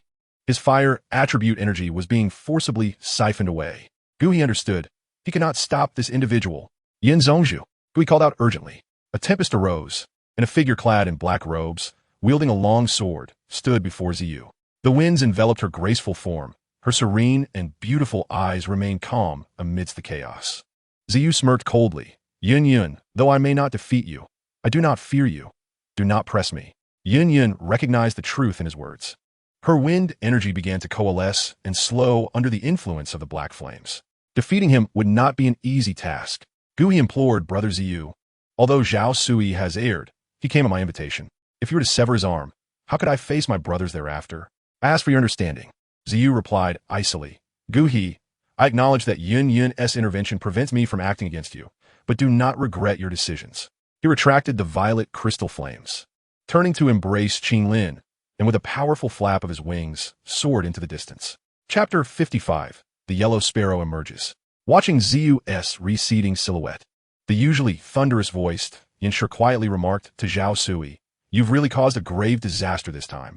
Gui took a deep breath. What is done is done. There is no point in lamenting now. Even so, Gui held no grudges against Zhao Sui. One had to acknowledge that the Pill King Gui indeed possessed the grace of a true strongman and the sincerity of a friend. Explaining his influence within the Gamma Empire. Although the sixth-grade alchemist was a rarity, without good relations, even the most arrogant of powerful beings would not willingly submit. The frail elder known as Fengli murmured, He is merely a one-star Do Huang. With our numbers, we need not fear him. Yin Shi shook his head. He has gone west. Evidently, Yin Shi, one of the top 10 experts in the Gamma Empire, was not merely brawn without brains. Behind his robust exterior lay sharp observational skills. The others were puzzled by Yin Shi's words. West. Isn't that toward Shimo City? The usually taciturn Yun interjected. No, west is the direction of the Serpent People's holy city. What? What do you mean? A sense of foreboding began to spread among them. Was a young man in the violet attire intending to assist the Serpent People? How could he have no loyalty whatsoever? One Medusa Queen was already beyond our capacity to confront. Now with the addition of a Do Huang, Ziyu's expedition would likely be in vain. Gui sighed. Let us return to the Wolfowl. This time, let us prioritize peace in our approach towards the Serpent People's holy city. How did events unfold to such a dire state? The crowd glared at the instigator, the Wolfowl. Gui? It was surprisingly him. In the distance, Xiao Yan, concealed within the crevice of a massive rock by the sand dunes, gazed in astonishment at the middle-aged man before him, who unfurled a pair of golden wings. The Pill King, Gui? Ah, so it is true that there is a rare flame here. He had never anticipated that. Despite his meticulous planning to thwart Xiao Yan's acquisition of the rare flame by digging up the news of the blue scale, this very skirmish would draw Xiao Yan, who was en route to Shimo City, to this place. Indeed, He had underestimated the fortune of the protagonist in Fight's Break Sphere. Master, what should we do? They've seized the rare flame. Xiao Yan exclaimed anxiously. You foolish boy, why the haste? Old Yao replied. Although that youth in purple radiates some aura of the rare flame, it is certainly not the flame itself. Xiao Yan's eyes brightened. Master, what do you mean? The rare flame isn't with them? Old Yao nodded. Be cautious. If we tail them, we shall uncover the precise location of the rare flame. Aha! Are we not like the mantis stalking the cicada, while the yellow sparrow lies in wait? Xiao Yan rubbed his hands in excitement. Old Yao shot him a disapproving glance. You think you are worthy to be the yellow sparrow? Those 7 plump cicadas below, along with the 2 mantises, could easily devour you whole. Xiao Yan sheepishly replied, but, Master, you are here too. A soft, pale aura enveloped Xiao Yan. Stop flattering me, and quickly follow them. Follow whom? Naturally, follow the Pill King, Gu He. Although the youth in purple exuded some essence of the rare flame, his soul perception was not particularly strong, suggesting he was not an alchemist. Over 400 mercenaries by the cave watched as the young prince soared past them, followed shortly by a massive bird that took flight in the direction of the prince's disappearance. And soon after, another figure darted through the air in pursuit. What is happening? What kind of wind is blowing in this desert tonight? Rarely seen powerful beings are arriving in waves. It took them a while to recover from their astonishment. The young prince is already a Dohuang. Their Sand mercenary group has unwittingly latched on such a formidable ally. Rob, let's head back for now, one suggested. In Shimo City, headquarters of the Sand mercenary group. Does it still hurt? A small, damp towel quickly solidified under the influence of the purple crystal's dark fire. Zi cautiously applied it to Qing Lin's slightly swollen cheek. Qing Lin sweetly shook her head. At that moment, Rob and Mo Xing entered the courtyard. The young prince, Rob, wiped his eyes and fixed his gaze on the youth in purple, trembling as he spoke. Observing Rob's appearance, Zi placed the icy towel in Qing Lin's hands, then stepped forward to stand at Rob's left side, patting his shoulder before retrieving a scroll of Do technique from her spatial ring. Rob, please take care of Qing Lin. I'm gonna step out for a while. This is the Xian level intermediate Do technique, Chicken Frenzy 3 Claws, which will suit your dual blades quite well. The seemingly gentle pat almost caused Rob to bend over, clutching the Do technique tightly, his eyes fixated on the gilded characters of the scroll. After a long moment, he raised his head to gaze excitedly at Zi. Rest assured, young prince, even if it costs me my life, I will ensure the little princess remains unharmed. Qing Lin set down the towel and approached, tugging at Zi's sleeve, pleading with tearful eyes, Brother, please don't go. Zi turned, grasping her small hand, gently reassuring her, I must go. It is not just your matter. There are important affairs that I must attend to. Qing Lin reluctantly released her grip, her eyes glistening with unshed tears as she looked at her. Zi felt a pang of sorrow, realizing that to this girl, she had likely become her only remaining family. Tenderly, Zi caressed Qing Lin's little head and smiled softly. Wait for me to return, and I shall take you home. With that, she stepped out of the hall. In the courtyard, a throng of people had gathered. Young prince. The Sand mercenary group pledges to protect the little princess at all costs. Good. Zi took a deep breath, suppressing her inner turmoil, a smile gracing her face. You all shall not disappoint me, and I will not fail you. With that, she unfurled her wings and vanished from their sight. High above, a colossal wolf owl hovered in midair. Fengli flew over from the front, whispering, Oldie, that kid doesn't seem to be heading to the Serpent Man's sacred city. Gui took a deep breath. That is for the best. Yin Shi, instruct the wolf owl to ascend higher, bypass the Mo Shi tribe, and avoid any further entanglements. The dark giant beast soared upward. At the Meishi tribe, moments later, a figure descended leisurely into the center square, where countless flying spears and arrows were instantly aimed at him. Gazing at the tense group with drawn bows, Zi slowly raised his hands, smiling, I mean no harm. I seek urgent intelligence and wish to meet your queen. Sensing no malice from a newcomer, a shadow leaped from the city walls and landed beside him.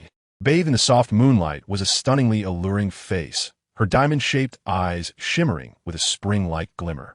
This was a voluptuous woman, her long hair cascading over her snow-white shoulders, clad in a strapless garment that accentuated her ample bosom, tapering down to her captivatingly slender waist. The enchanting visage of this snake woman reminded Zi of a woman with whom he felt deep remorse. Chapter 56. Meishi Tribe, Yume. The beguiling snake woman, with her spring water-like gaze, scrutinized Zi from head to toe. After a moment, she delicately covered her lips with her slender hand and chuckled. Little brother, the queen is not someone you can meet at will. Share your intelligence with your elder sister. Zi replied with a smile, pretty sister. Are you the Do Wang Yumei, one of the powerful members of the 8 clans of the Serpent Man tribe? This matter is beyond your authority. You should take me to meet Queen Medusa. What? You look down upon your elder sister? Yumei laughed seductively. Hee, you are quite the charming young lad. Her snake-like waist coiled around Z twice, her eyes fixed on him with a playful glint. Z blinked at Yumei. Haha, sister. Please do not look at me like that. I might get shy. Observing the young man who showed no fear and even dared to flirt with her. Yumei's red lips curled slightly, her delicate fingers raised slowly before suddenly unleashing a chilling energy that shot towards Z's back. Sensing the icy energy surging from behind, Z merely smiled, remaining completely still. A layer of purple dough armor had already enveloped him beneath his clothing. With a slight sound, the chilling energy transformed into a colorful little snake that bit into Zi's body. Yumei smirked coldly. Take him away. Before she could finish her sentence, the colorful little snake fell from Zi's back, writhing on the ground in spasms. Zi glanced at the vibrant snake, squatted down, and picked it up gently. The snake gradually calmed under his touch, and without warning, Zi bit down on its 7-inch mark. The snake convulsed a few times before falling still. Zi discarded the snake's lifeless body and wiped his mouth. Thank you for the hospitality, sister. Now, please take me directly to meet your queen. Time is truly of the essence. Casting a faint glance at the drained snake, Yumei's eyes twitched involuntarily. The venom of the colorful snake was extremely potent.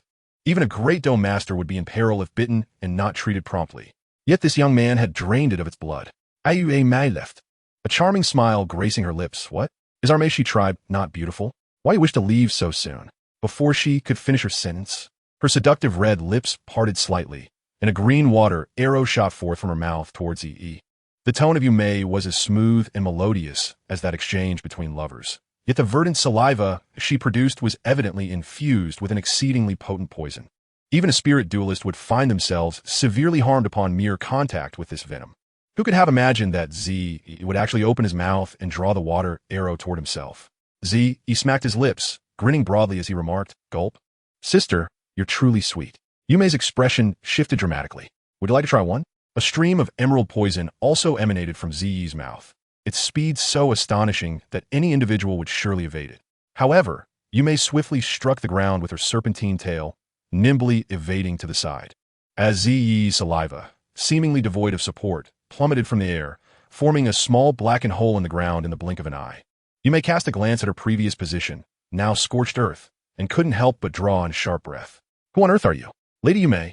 Figures from the seductive serpent tribe darted forth, a dozen snake women armed with short spears encircling Z. Don't be alarmed, don't be alarmed. I harbor no ill intentions. I genuinely possess urgent intelligence for the queen. With a flick of her serpentine tail, Yumei gracefully approached, gesturing for the snake women to step back a few paces. She smiled charmingly at Z. Little brother, could you tell sister what your name is?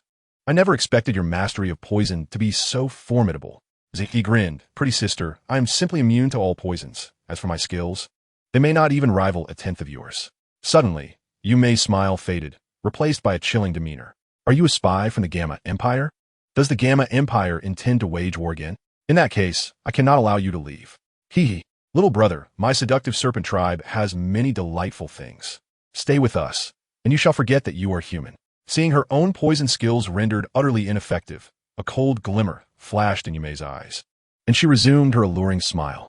Z fixated on Yumei's waist, pondering, isn't that lower half just a snake? What's so amusing about it? I believe humans are far more practical. Yours seems utterly useless. Z eventually cleared his throat and exhaled. Yumei's delicate features turned frosty at his suggestive remarks, her charming smile gradually retreating. Kill him. With a casual wave of her hand, Yumei's words were laced with a bone-chilling murderous intent. Upon hearing Yumei's command, the surrounding snake women no longer suppressed their murderous desire towards humans. They hurled their poisoned spears towards E under the moonlight, which shimmered ominously. Sensing the impending threat from all directions, Z took a deep breath, his body trembling slightly as he spread his arms in a cross. 2 orbs of purple crystal hellfire suddenly enveloped his arms. With a forceful stomp of his right foot, he spun rapidly, and with a crackle of chilling energy in the air, all the incoming poisoned spears were halted just before his palms. Those poisoned spears froze midair, and suddenly, a pair of enormous bat wings erupted from Zi's back. With a powerful flap, he redirected all the poisoned spears back towards their owners. To the astonished snake women surrounding him, Ze smiled and said, "Sisters, you mustn't shoot recklessly." The poison spears they had launched now turned back towards them. Under the influence of the frigid energy, their bodies felt momentarily immobilized, realizing that the poison spears were about to pierce through their energy barriers. Yet, the poison spears stopped just before them. To manipulate external energy in such a manner. You are a battle emperor. Observing the chilling aura surrounding Zee, you may gasp, for the first time revealing a hint of fear on her delicate face. How can such a young child possess such power? You may raised her hand. Addressing the snake women around her with a calm demeanor, you all may withdraw. It was clear that this young individual had no intention of harming them. Otherwise, her 18 snake guards would not survive. Yes, my lady. Following her command, the snake women, who had narrowly escaped death, immediately bowed respectfully to Yume as they retrieved their poisoned spears, slowly retreating. Once all the snake women had withdrawn, Yume gradually lifted her charming face, gazing at the youth before her who maintained a warm smile throughout.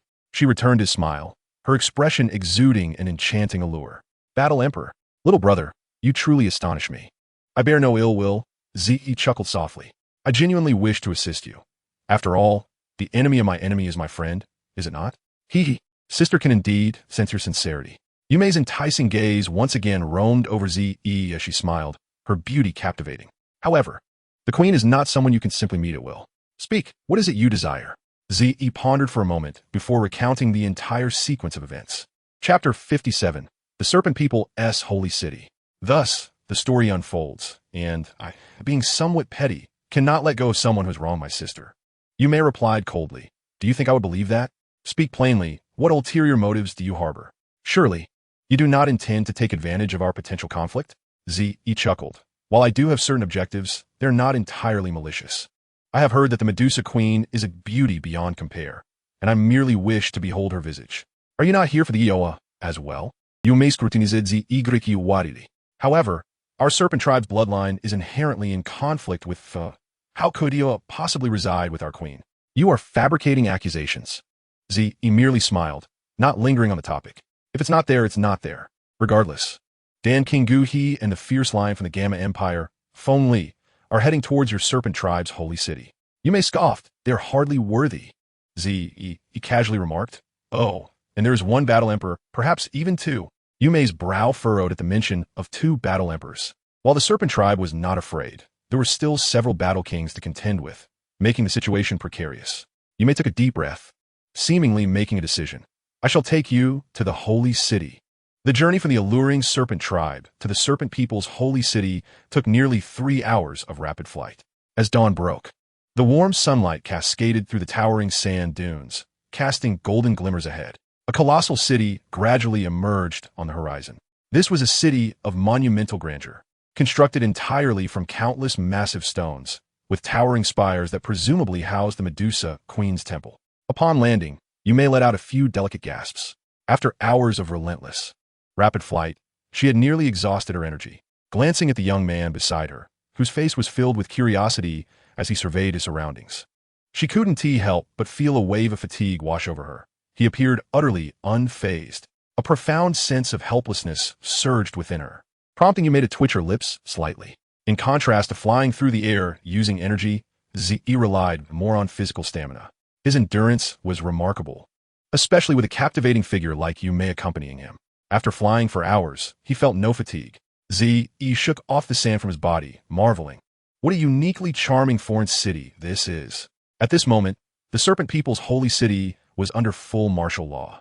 The gates were tightly shut, and armed serpent guards patrolled the walls. Above, a dozen blackbirds circled menacingly, their keen eyes scanning the area outside the city, ready to sound the alarm at the slightest disturbance. With just a single glance, one could perceive that the serpent guards of this holy city possessed strength that far surpassed that of the enchanting serpent tribe. Among these serpentine sentinels, every so often stood a particularly conspicuous figure, whose expression was cold and menacing, resembling a pillar of stone, unwavering and immobile. All of them boasted prowess exceeding that of a grandmaster. The combat capability of the serpent race was indeed formidable, mused Zee softly, recovering her breath. Yume smiled and remarked, The queen's personal guards are incomparable to any other tribe. Come, follow me into the palace.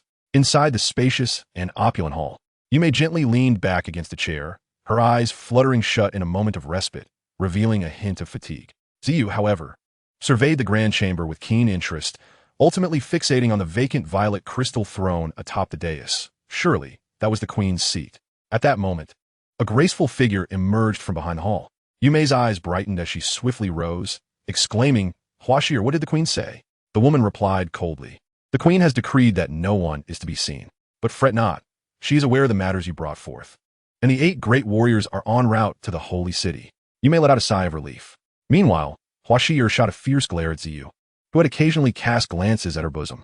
It was hardly Ziyu's fault. In the presence of these 3 stunning women, Yafei's allure, Xiao Yan's enchantment, and even Yume's captivating beauty, Huashir appeared to possess an unassailable edge.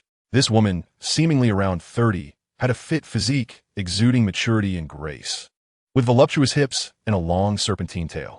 "I must go guard her majesty," Huashir declared, forcefully striking her snake tail, unleashing a surge of combat energy as she darted towards the back of the hall. Yume understood the reason for Huashir's anger, casting a resigned glance at Ziyu before resuming her meditative state. Ziyu offered an awkward smile. His actions were certainly not intentional disrespect, but rather a blatant display of his uncontainable curiosity. At that moment, a wave of formidable energy surged from outside the hall, causing a flicker of joy to illuminate Yume's fatigued visage.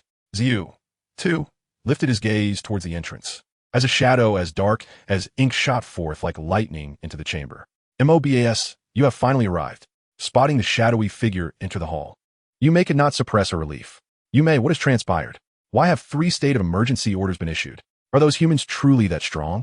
Montakbus, upon observing a mere child standing within the grand hall, inquired, "Who is this? How did a human come to be here?"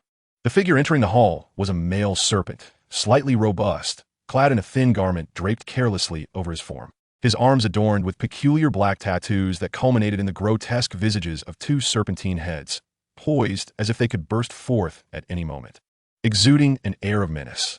Casting a glance at Mobas, one of the 8 formidable warriors of the serpent race, Ziyu grimaced. The absence of stunning beauties had been replaced by this unsightly male. He could distinctly sense the child's disrespect. Rage ignited within Mobas, and in an instant he darted forward, towering over the diminutive Ziyu with a formidable stature nearing 3 meters. An eruption of black combat energy surged forth, both intimidating and suffused with a tyrannical aura. Ziyu was momentarily taken aback. Was this an attempt to establish dominance? Not one to back down. He summoned a vortex of purple flames around himself, matching Mobas' intensity. This child was indeed playing the role of a cunning underdog, intentionally compressing his energy to the level of a combat king. Yume shook her head, casting Ziyu an exasperated glance as she closed her eyes to regain her composure. Mobas, visibly taken aback, realized that this youth was unyielding even under his formidable Black Emperor's energy. Without warning, a more powerful surge of black energy erupted from Mobas, sending Yume's hair billowing in the tempest. Frowning slightly, Yume observed as Ziyu became enveloped in Mobas' black energy. Noticing a faint smile on Mobas' face, Ziyu's playful spirit ignited. His violet energy writhed and pulsated rhythmically, oscillating between strength and weakness. Soon, Mobas' brow furrowed in frustration. Despite his efforts, he could not suppress the boy, who showed no signs of surrender. Accompanied by a cold snort, Mobas' eyes ignited with fierce intensity as a shadowy serpent coiled ominously behind him. What unfolded next was extraordinary. The swirling purple flames began to morph into a majestic lion, which roared fiercely, unleashing a torrent of purple fire that engulfed the hall like a furnace. Mobas' black serpent twisted in alarm, entering a defensive posture. How is this possible? This is my serpent spirit, the Black Emperor serpent. Mobas' overwhelming might was instantly reversed. Yume could no longer tolerate the spectacle and urged, Mobas, retract your energy. You cannot defeat him. As the combat energies retracted, Mobas appeared somewhat disheveled. His thin garment was now riddled with holes due to proximity to the purple flames. Chapter 58, Queen Medusa. Observing Mobas, one of the elite of their race, being toyed with by Ziyu, Yume sighed softly, straightened her posture, and approached. This young brother Ziyu is a combat emperor. He informed me that human warriors are on the verge of invading our holy city. A combat empereur. Montak Bas' pupils narrowed in disbelief. his voice laced with an unmistakable chill. Umans, the most untrustworthy of beings. How could you bring him to the holy city? How do we know he isn't an insider for the enemy? MOBAS, I trust him. If the invaders truly comprise a combat emperor, 3 combat kings, and 4 combat spirits, Yume remarked, her sensuous lips pursed thoughtfully. This situation seems rather troublesome. M.O. Boss's expression shifted slightly. What does Her Majesty say? I have not yet met Her Majesty. All communications were relayed through Huashir. Yume replied, pouting slightly. Her Majesty has not made an appearance? This is unlike her usual conduct. M.O. Baum mused, his brow furrowed with suspicion. You should go investigate. Suddenly, Ziyu interjected, they are here. Both were taken aback by Ziyu's proclamation, yet he remained unhurried, sipping his tea. Moments later, Yume's expression shifted dramatically, her body rising abruptly from the chair. Her narrowed gaze fixed coldly on the sky beyond the hall, declaring, indeed they have arrived. At that moment, M.O. Boss's demeanor also darkened. Exchanging a knowing glance with Yume before they both swiftly exited the hall, taking to the skies to guard the city walls. Meanwhile, Ziyu leaned casually against the stone column at the palace entrance, observing the heavens with an air of leisure. In the heights, several hundred meters above the city walls, a colossal beast gradually emerged, with several figures stepping forth from its midst, hovering above the walls. Glaring at the 4 figures suspended in midair, M.O. Bayes bellowed, humans, how dare you trespass upon our sacred ground without permission? If you wish to avoid inciting war between the Gamma Empire and the Serpent Race, I advise you to return whence you came. I am Gu He, here to seek an audience with Queen Medusa, the figure replied, unfazed by M.O. Boss's glare. Wearing a gentle smile, Gu He, the pill master of the Gamma Empire? It truly is you. Yume's expression grew grave, fully aware of the influence wielded by an alchemist of Gu He's caliber. That boy had not deceived them. M.O. B.S. resolutely shook his head, insisting, Gu He, take your people and depart at once. The warriors from my 8 tribes are already en route to the temple. You should be aware of the profound disdain some among them harbor for humanity. Thus, it may be that, when the time comes, even if you wish to depart, you shall find no opportunity to do so. Gu He shook his head in resignation, casting his gaze over the city, and then, channeling his fighting spirit. His voice reverberated throughout the metropolis. Your Majesty, Queen Medusa, I am Gu He of the Gamma Empire.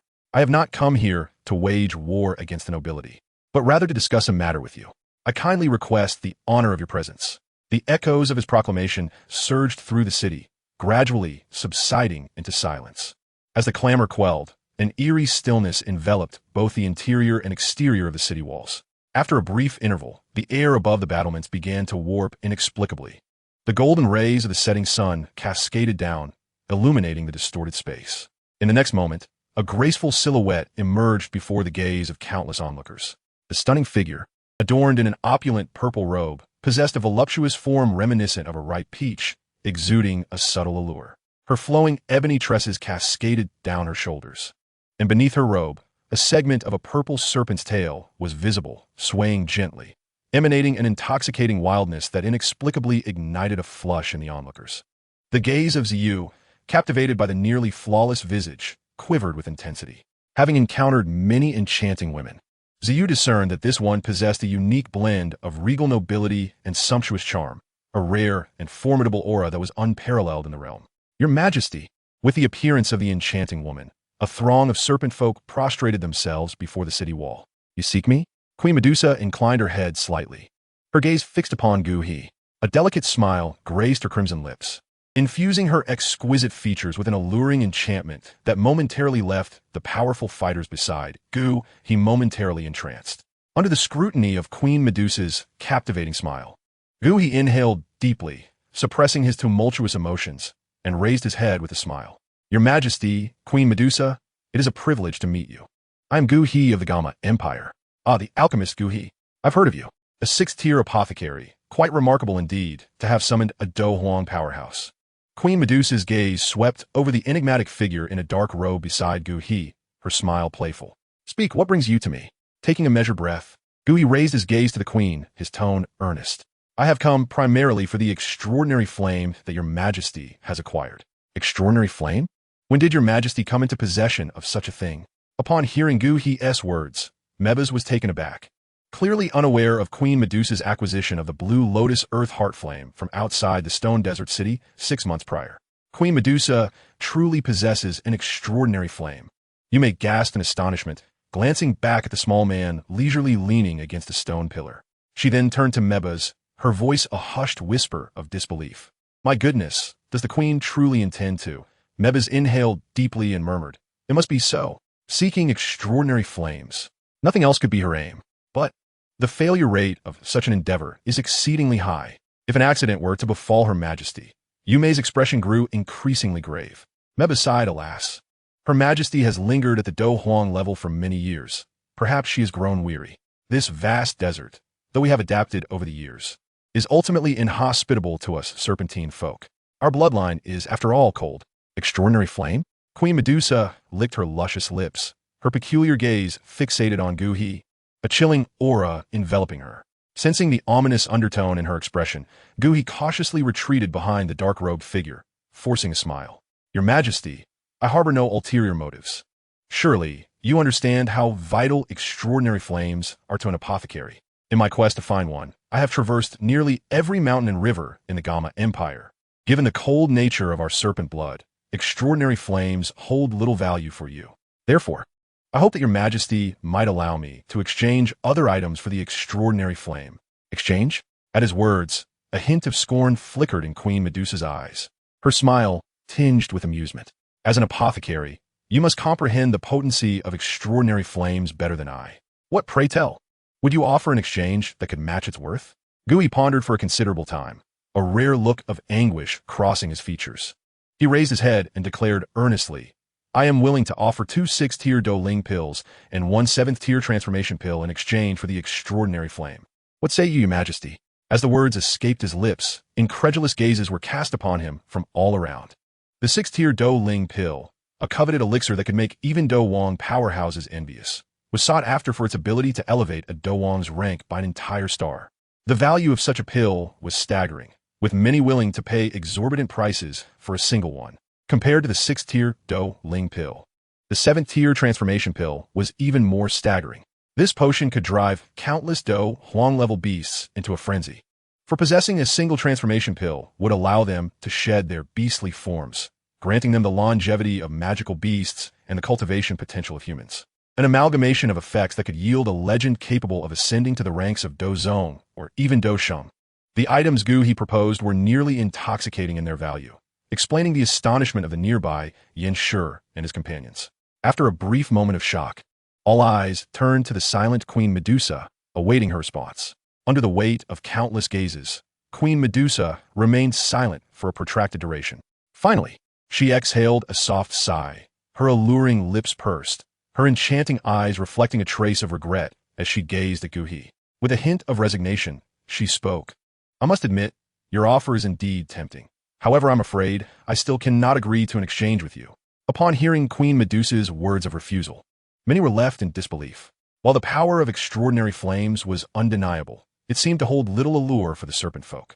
After all, for them, such a volatile and destructive force was akin to fire and water, utterly incompatible. Thus, when Gu He and the nearby Yin Shi registered her regretful denial, they were left utterly astonished. In contrast to their shock, Yume and Mebaz atop the city wall maintained a much calmer demeanor, fully grasping the implications of Queen Medusa's refusal. Gu He, after much effort to conceal his astonishment, furrowed his brow as he regarded the distant figure of Queen Medusa. He exhaled softly, Your Majesty, your refusal indeed takes me by surprise. I'm not one to beat about the bush. The terms I previously offered were the most precious items I could muster. I had hoped they would sway Your Majesty, but alas, it seems I have miscalculated. Master Gu He, your offer is indeed compelling. However, for reasons of my own, extraordinary flames are of great significance to me at this moment. The alluring visage of Queen Medusa bore an unmistakable hint of regret, revealing that she was not entirely unmoved by Gu He's proposal. Gu He sighed, a look of despondency shadowing his features. He understood all too well that if Queen Medusa was unwilling to part with the extraordinary flames, then, given their strength, none of them could force her hand. May I inquire why you so ardently wish to retain the extraordinary flames? Gu He asked with a wry smile. Apologies, but that is something I cannot disclose, she replied, shaking her head slightly.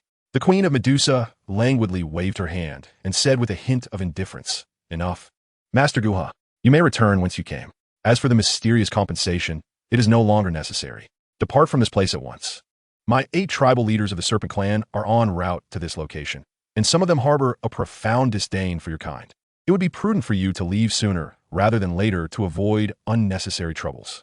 Listening to the Queen's words, Guha let out a bitter laugh and sighed, turning his head to gaze helplessly at his companions. "Are we just going to leave like this?" Yanshur cast a glance at the distant Queen of Medusa, frowning as he spoke. "What else can we do?" Guha sighed. "You are all aware of the Queen's formidable power. Do you truly believe we could overpower her?" To be frank, he too wished to return with something to show for their efforts, but the opponent's might was simply too overwhelming, especially on her territory. If they were to resort to force, the outcome would likely be dire. Upon hearing Guha's words, Yanshur and Feng Li paused momentarily. With their strength, it was evident they could not challenge the Queen. Their gazes shifted to the figure clad in black robes nearby, and they whispered, "What does Master Yun intend?" Noticing their actions, Guha also turned his attention to the black-clad figure, awaiting her response. The black-robed figure remained silent, not immediately answering Yanshur's question, and as she refrained from speaking, the others could only wait in silence. The eyes of the Queen of Medusa and her entourage also rested upon the figure in black. After a significant pause, the black-robed figure subtly shifted, stepping forward. As she lifted her robe slightly, revealing an elegant, slender chin of alabaster, her voice, cool and ethereal, drifted forth. "I once stumbled upon a passage in an ancient text concerning the Serpent Clan's queen. It states that when the Queen of Medusa reaches the pinnacle of the Do Emperor realm, if fortune favors her, she may undergo a peculiar evolution. After this transformation, not only would she be able to freely assume a human form, but her strength would also ascend to that of a Do Zone powerhouse. Though the success rate of such an evolution appears to be rather low. Most importantly, the catalyst required for this evolution is a foreign flame. I suspect that your Majesty is reluctant to part with the foreign flame, as it is likely the key to your intended evolution, is it not?" The black-robed figure tilted her head slightly, speaking calmly. Upon hearing the black-robed figure's words, the expression of the Queen of Medusa visibly shifted. Her enchanting eyes fixating on the figure as she softly replied, "I did not expect you to possess such knowledge, which indeed surprises me. I am aware not only that you require the foreign flame for your evolution, but also that your current form is merely an energy manifestation infused with fragments of the true Queen of Medusa's consciousness. The genuine Queen, I presume, is somewhere preparing for her evolution," the black-robed figure stated matter-of-factly. The moment the black-robed figure spoke, everyone present experienced a slight jolt. Yu Mei and Mo Ba exchanged alarmed glances, each perceiving a flicker of concern in the other's eyes. "Master Yun, are you suggesting that this Queen of Medusa is merely an energy entity?" Yanshur pointed at the distant figure of the Queen, his face a mask of disbelief. To his senses, nothing seemed amiss. Indeed, the black-robed figure affirmed with a slight nod, lifting her foot slightly before she quietly stepped down, her form suddenly vanishing. At the instant the black-robed figure disappeared, the Queen of Medusa's delicate face changed slightly. Just as she intended to move, a shadow as dark as night appeared behind her. A hand, pure and white as jade, reached out, gently yet swiftly landing on the Queen's back. Impudent.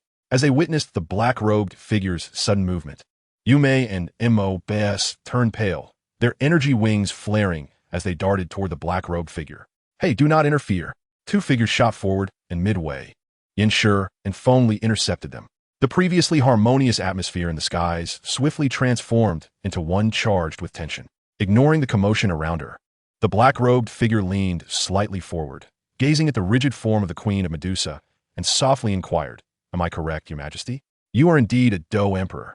Having discerned my energy avatar so swiftly, the Queen of Medusa replied with a sly smile, her demeanor calm and devoid of any panic.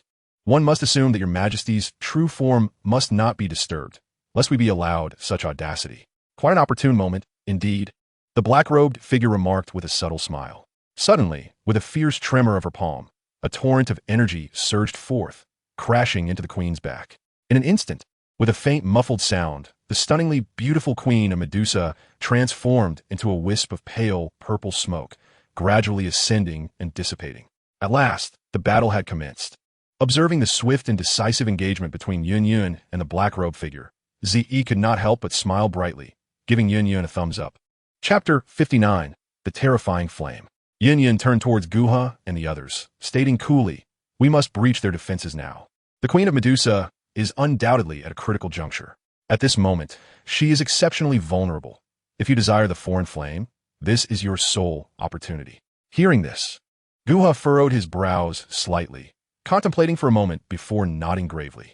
Old Lion, Feng Li, you two hold off Yume and Mobas. I shall enter the city to seek the foreign flame. Upon finishing, Guha's body quivered slightly, and massive wings of Do Chi unfurled from his back. With a firm step into the void, he shot toward the city ahead. Stop right there. Yume and Mobas, stationed atop the city walls, swiftly moved to intercept him, their expressions cold and menacing. Hey, you are facing us. A ferocious wind broke through the air, striking fiercely toward Yume and Mobas. Medusa's snake guard captain, Hua Shi'er, is here, a lithe and alluring figure soared upward. Do Wang, the Serpent Clan possesses a considerable number of strong warriors. Guha thought to himself, feeling a sense of helpless resignation as he sensed her power. At that moment, Yin Yin suddenly appeared, stating coolly, "Leave her to me. You go find a foreign flame. We are pressed for time. Once the Queen of Medusa successfully evolves, I fear our only option will be to flee as far as possible." Understood. Guha nodded urgently, and, after a brief admonition, darted into the city amidst Hua Shi'er's furious glare. This sacred city of the Serpent Clan housed many formidable warriors. Yet at this moment, not a single Do Emperor stood capable of challenging Yin Yin. Were it not for the fear of the devastation that would ensue should she unleash her wrath, they likely would have surged forward to eliminate Guha and his companions. Hua Shi'er and Yin Yin's disparity in strength was too vast, and soon the situation took a sharp turn. Yume suddenly remembered Zi and turned to him, seeing him poised to pursue Guha. "Impudent boy, why aren't you stopping the Do Emperor?" Yume scolded, her frustration evident. Startled by her call, Zi hesitated, realizing his escape was now inconvenient. After much contemplation, he pointed at Yin Shi and Feng Li and declared, "You two hold off the black-robed figure. I will handle these two." Yume was momentarily taken aback, realizing this boy was attempting to take the easier path. Enraged, she retorted, "Are you even a man? I misjudged you." Zi, now incensed, shot back, "Nonsense. Do you understand the principle of riding a superior horse over an inferior one?" With that, he unfurled his wings and lunged toward Yin Shi. Ayu Mai, momentarily stunned, soon grasped the situation. "Base, you must assist Her Majesty the Queen. We shall handle this." In the sky, Yin Shi bellowed at Zi, "You little rascal. How utterly shameless you are." Zhao Sui also shouted towards this side. "Lion King, do not waste words with him. He is merely a newly ascended 6th-tier Do Huang. Let's all attack together." Zi let out a cold laugh. "Lion King, you are hardly worthy of such a title." With that, he soared into the air, charging straight at Yin Shi. Yin Shi did not flinch. Instead, he advanced with even greater ferocity. With a light shout, his figure darted towards Yi, accompanied by a fierce gust of wind, as he unleashed a punch akin to a frenzied golden lion. The blazing sun lion's might was unleashed, a testament to Yin Shi's might, showcasing his most formidable Do technique, a mid-tier Xian class skill. With each elevation in rank, the power of this technique intensified. When wielded at the Do Wang level, its potency nearly doubled. Zi sneered, purple crystal Nether King shield. As his Do Chi surged, his iron fist struck the arc-shaped crystalline shield with tremendous force, resulting in a violent collision mid-air. An energy ripple immediately radiated outward from the point of impact. Boom! The two figures were propelled backward almost simultaneously. In mid-air, Zi's casually draped purple hair, which had been tied atop his head, now cascaded freely, fluttering in the wind. To be knocked back several steps by a single punch, the Lion King Yin Shi certainly lived up to his reputation, even with only the power of a Do Wang. His technique, Blazing Sun Lioness, might could condense all his Do Chi into a singular point. From their initial clash, it was evident that both parties were nearly evenly matched. Yet Yin Shi was aware that to counter the Do Huang, this strike had consumed nearly half of his Do Chi, and this was certainly not the full extent of his opponent's capabilities. As the two combatants regained their footing, they launched themselves at one another once more. Simultaneously, Wind Walker Feng Li surged forth like a tempest towards Yi, unleashing purple crystal nether fire. Instantly, a dark flame enveloped Zi, causing the surrounding temperature to plummet. In that fleeting moment, Zi flared his massive wings and dove towards Feng Li in midair. Although Feng Li was affected by the purple crystal nether fire, his speed remained astonishingly swift, melee combat was not his forte, and in a series of deft movements, he unleashed several wind blades towards Yi. By the time he stabilized his form, he had already created a considerable distance between himself and Ziyi. Ziyi submitted, recognizing that he was taking advantage of Feng Li's hesitance to engage in close combat. He elegantly arced through the air, evading the wind blades, and charged at Yanshi. Purple Nether 7 Wound Strike. Blazing Sun Lioness Might. The two figures collided fiercely once more in midair. Boom! They were both sent reeling backward. And Ziyi too felt the repercussions, for shallow imprints marred his crystalline fist. Shaking his right arm vigorously, he dissipated much of Yanshi's force, and without pausing, he rocketed towards the ground. Sweat beads poured down Yanshi's forehead. The enigmatic power of the purple Nether 7 Wound Strike was overwhelming. After taking that hit, Yanshi felt as though 7 different forces were tearing at the muscles of his right arm in all directions. His muscles twitched uncontrollably. Yet, that was not the most terrifying aspect. The black fire clinging to his opponent's fist infiltrated his protective Do Chi, freezing and burning as it invaded his Do armor. It felt as if half of his body had plunged into a millennium-old ice cavern, and at that moment, his Do Chi seemed completely obstructed. A more intense golden radiance emanated from Yanshi's Do armor as he exerted his Do Chi techniques to counteract the lethal energy of the purple crystal nether fire. After expending a significant amount of Do Chi, the dreadful flames were finally extinguished. However, his adversary had already advanced to Zhao Sui's side. Fengli Kursa Inwarli, realizing that this scoundrel's initial target was Zhao Sui. How petty-minded could he be? Was it merely a slap to his sister? After a few evasive maneuvers, he had already distanced himself considerably from Zhao Sui. As Ziyi lunged towards him, Zhao Sui's heart raced, invisibly sharp blade, adopting a horse stance. He grasped the long knife in his hands, unleashing an invisible wave of Do Chi towards Yi. To Ziyi's astonishment, this ferocious Do Chi struck without a visible form, only a resonant sound. Not good. In a critical moment, Ziyi performed a sudden roll, narrowly avoiding a wind blade that whisked past his ear, severing a strand of his long hair without a sound. What treacherous Do technique! Many Do spirits of higher star ratings had perished under this invisible Do Chi. However, just as Zhao Sui lamented the missed opportunity to cleave through Ziyi's skull, a whip-like projection from Ziyi ensnared him from 3 meters away, yanking him forward. In a moment of terror, Zhao Sui found Ziyi's menacing visage looming before him. In terms of speed and strength, he was at least 2 realms beneath Ziyi. How could he possibly withstand such a force? The purple crystal-clad right arm was now gripping his neck, lifting him off the ground. Ziyi grinned malevolently. I initially intended to cripple your arm, but today, your life is forfeit. No, please. Have mercy. I beg you. Xiao Sui bleated in terror. From Ziyi's right arm, a surge of black fire erupted. With a thunderous roar, flames erupted from Zhao Sui's forehead, swiftly engulfing his entire head. Zhao Sui thrashed desperately, but no matter how he clawed or pounded, he could not extinguish the flames, which only spread down his arms.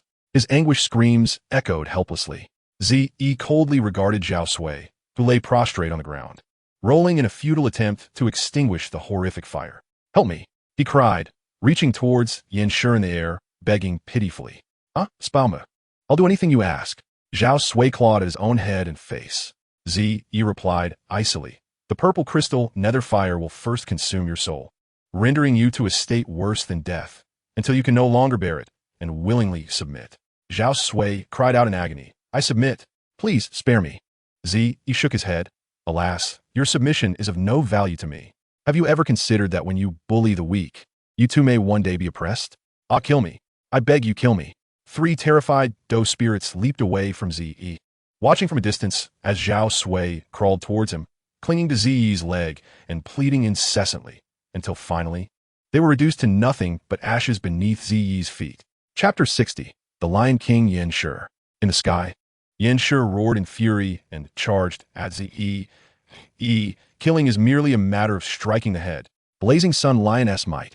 Ziyi leaped into the air. At that moment, his right arm, now enveloped in purple crystal, appeared even more robust. Purple Nether 7 Wound Strike. Boom! The brilliant clash of black and golden light illuminated the arena like a unique sun. The tremendous surge of Do Chi caused the very heavens to tremble. In this exchange, neither party employed any techniques. It was a pure clash of raw power. Another explosive sound echoed as Yanshi was sent flying. And had it not been for Feng Li catching him, Zi remained utterly unfazed. Blood trickled from the corner of Yan Shi's mouth, and his trembling right arm was now a bloody mess. Was he even human? For a fleeting moment, Yan Shi felt as though he was facing a colossal beast, a creature as heavy as a mountain. Even for Yan Shi, a master of close combat in the Dowang realm, to withstand Zi's punch was beyond his capability. Just how terrifying had his strength become? Zi, too, could not help but flex his fists, feeling that even his 5 fingers struggled to maintain their grip. The onlookers could see Yan Shi's chest heaving violently, contemplating just how devastating the impact of that last collision had been. Ziyu gazed intently at Yan Shi, a flicker of admiration igniting within him. Was he truly willing to confront an adversary he knew he could not defeat? Yan Shi slowly pusha asida family, his expression utterly inscrutable, his garments stained with blood. Yet, an air of haughty defiance emanated from him, as his eyes sparkled with an inexplicable fervor. Come fort. The cold, sinister voice resonated with an undeniable authority. Despite his defeat, he appeared remarkably imposing at that moment. Ziyu gently shook his head. To stand firm against his beastly power with mere human flesh was commendable enough for Yan Shi, a 5-star battle king able to withstand 2 of my punches head-on. Depart now, for I respect your tenacity as a man. Yan Shi paid no heed to Ziyu's words, spitting out a mouthful of blood as a formidable golden fighting spirit surged around him once more. The golden light intensified, ultimately enveloping him within a radius of 10 feet. Spectators instinctively recoiled from Yan Shi, awed by the overwhelming energy of his fighting spirit. He was harnessing the energy from the surrounding space. After a prolonged moment, Yan Shi's eyes snapped open, annihilate the 7 lions of the Wu clan. In that instant, all the golden fighting spirit coalesced around him, forming a lion entirely composed of fighting spirit that lunged fiercely at Ziyu. As the first lion surged forth, a second, a third, and ultimately 7 golden fighting lions charged at Ziyu, each more ferocious and menacing than the last, painting the air in hues of gold. This was Yan Shi's final gambit, the purple crystal demon king's shield. The earth trembled violently as the explosive collision resonated throughout the space. Debris and soil hurled skyward by the sheer force of the blast. Mushroom clouds of dust and stone ascended as torrents of golden fighting spirit erupted in a cataclysmic explosion, sending shockwaves that compelled everyone to channel their own fighting spirit for protection. It was over. Everything had come to an end. As the dust settled and all brilliance faded away, the golden lion and the violet shield dissipated, marking the conclusion of the clash. The 2 figures stood silently, blood trickling from Ziyu's lips, while Yan Shi's arms hung limply at his sides. Ziyu fixed his gaze upon the man ahead, unmoving. A sincere smile graced Ziyu's lips. You are formidable. I can see that you rightfully deserve the title of Lion King. Yan Shi returned the smile, though it bore a bitter and rigid quality. You are even stronger, far beyond what I had anticipated. Is this the true power of a battle emperor? I have been bested. Though reluctant, he could not deny the truth of his words. Ziyu replied nonchalantly, if you can advance to battle emperor, this battle may not have concluded in defeat for you. Alas, I fear such a technique may never again be at your disposal. Indeed, the last words slipped from Yan Shi's lips, and in the next moment, he was unable to restrain his body any longer. He fell to the ground like a collapsing mountain, his fighting armor shattering instantaneously, blood splattering in all directions. Ziyu remained steadfast, urging him onward. This was a hero. Old lion, I shall kill you. Feng Li lunged fiercely at Ziyu, but a shadow interposed itself before him. It was Yun Yun. Meanwhile, the battle with the flower serpent had left her devoid of further fighting strength. Bang! In the sky, at a certain moment, a violet light flickered briefly before erupting violently, scattering countless tiny energy fragments across the heavens. An uproar of fury erupted from the serpentine beings. The sacred city of the Serpent Clan had plunged into utter chaos. Yun Yun surveyed the descending energy fragments, her dark brows furrowing as she murmured, has she truly been reduced to ashes by the Yo? However, the Flame Serpent tribe, led by Yin Ci, arrived at the sacred city. Feng Li urged, we must depart swiftly. If we linger any longer, it will truly be too late. I sense another powerful serpent is approaching. At these words, Guhi clenched his teeth, and after a moment, exhaled deeply, his face a mask of reluctance. Let us go. Feng Li supported Yan Shi, but just as they prepared to retreat, chaos erupted among the encircling serpent warriors in the distance. A casual glance revealed Gu He's pupils dilating sharply, as a strange azure flame flickered in the far-off sky. Yihua, fixating on the diminishing figure. Gu He roared in fury. They had risked their lives to contain the serpent's might, only to serve as a decoy for another. Enraged, he bellowed, "Cursed fiend! How dare you use us as pawns? Pursue!" With a fierce wave of his hand, Gu He's fighting spirit surged, the wings of his fighting spirit flaring as he crazily chased after the figure. Following closely were Yun and Fengli. They thought they could come and go as they pleased. Did they think the Serpent Clan was to be trifled with? Yanqi, with his fiery fighting spirit akin to rising flames, glared at Gu He and his companions, his voice thundering like tempestuous thunder within the city. "I will hold him off. You pursue that earlier figure. If we delay, the Yao will truly fall into the hands of another." Yun moved slightly, positioning herself directly in front of Gu He and his companions, commanding in a low tone. Gu He hesitated momentarily, then nodded gravely. He harbored no doubts about her strength. 3 Battle Kings would not pose a significant threat to her. Thus, without further ado, he gestured for Feng Li and the others to flee in another direction. Chase. 5 streaks of light, carrying an astonishing momentum, swiftly traversed the sky before vanishing beyond the horizon. The formidable figures before them seemed to disappear in an instant, leaving Ziyu momentarily speechless. Had they completely forgotten about him? Undeniably, Yanshur's final move possessed the strength of a battle emperor. Had he not relied on his robust physique, this blow could have been fatal. Well then, I shall take a moment to recuperate. There are pressing matters to attend to. I must hasten to reclaim that little serpent in the Yi-Oa. The 5 Battle Kings of the Serpent Clan fled in panic under the relentless assault of Yao Lao and Yun. From afar, Ziyu observed the violent fire attribute energy in the air, finally locating them. Yun glanced towards the distant desert, saying, "You should leave this place. Another pursuer is on the way. I will hold him off for a while." Xiao Yan hesitated for a moment, but then nodded firmly. "Take care. If it were merely one person approaching, even a battle emperor, she could likely retreat unscathed despite the odds." Without further delay, he surged forward. Ziyu looked ahead. The 2 treacherous lovers had finally parted ways. He simply needed to find the location where Xiao Yan would consume the Yoa. When he did, vengeance would be so easily served. Chapter 61, That Cursed Woman. In the endless expanse of golden desert, a figure hovered in the air, their delicate wings stirring the sand into swirling clouds of dust. Ziyu paused, taken aback as the woman flew towards him, seemingly intent on blocking his path to Xiao Yan. "What is your intention, Sectmaster Yan?" Ziyu flared his wings, glaring at the dark-cloaked woman before him. Yun twirled a flower of swordplay, standing resolutely with her sword sheathed. "You have wounded Yanshur. I merely seek to reclaim a measure of justice." Ziyu inhaled deeply. This wretched woman would pay dearly. "Is your true motive really to defend Yanshur?" "I am curious.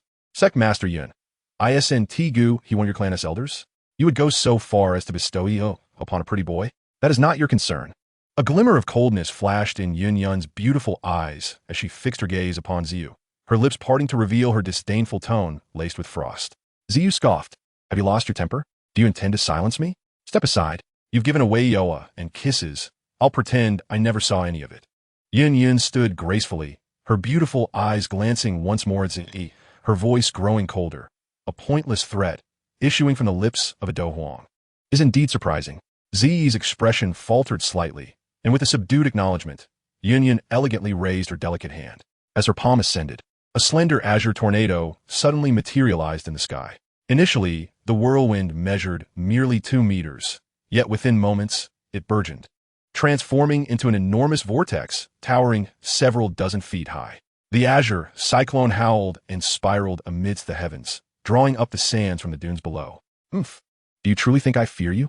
Zi shouted angrily, staring at the ever-growing tempest. The violet crystals adorning his body gleamed brightly, and in an instant, a torrent of fierce black flames erupted from within him, gradually coiling and swirling until they coalesced into a massive pillar of black fire, soaring towards the sky. A chilling aura of fighting spirit enveloped the desert, as if the vast sands were ushering in their winter. What a terrifying display. "Teacher, will she be all right?" Xiao Yan gazed in astonishment at the colossal tornado and fire pillar above, his throat dry. "Do not worry. After all, she is merely a 1-star Do Huang, while that woman is a 3-star. Even should she falter with her wind-based fighting techniques, she will undoubtedly retreat unscathed." However, Xiao Yan paused. "What is it?" The elder pondered. "The energy of that black fire pillar seems to resonate in a manner akin to my bone spirit cold fire." Xiao Yan scoffed. Regardless of how formidable his cold fire may be, it cannot be compared to the prowess of the teacher's bone spirit cold fire.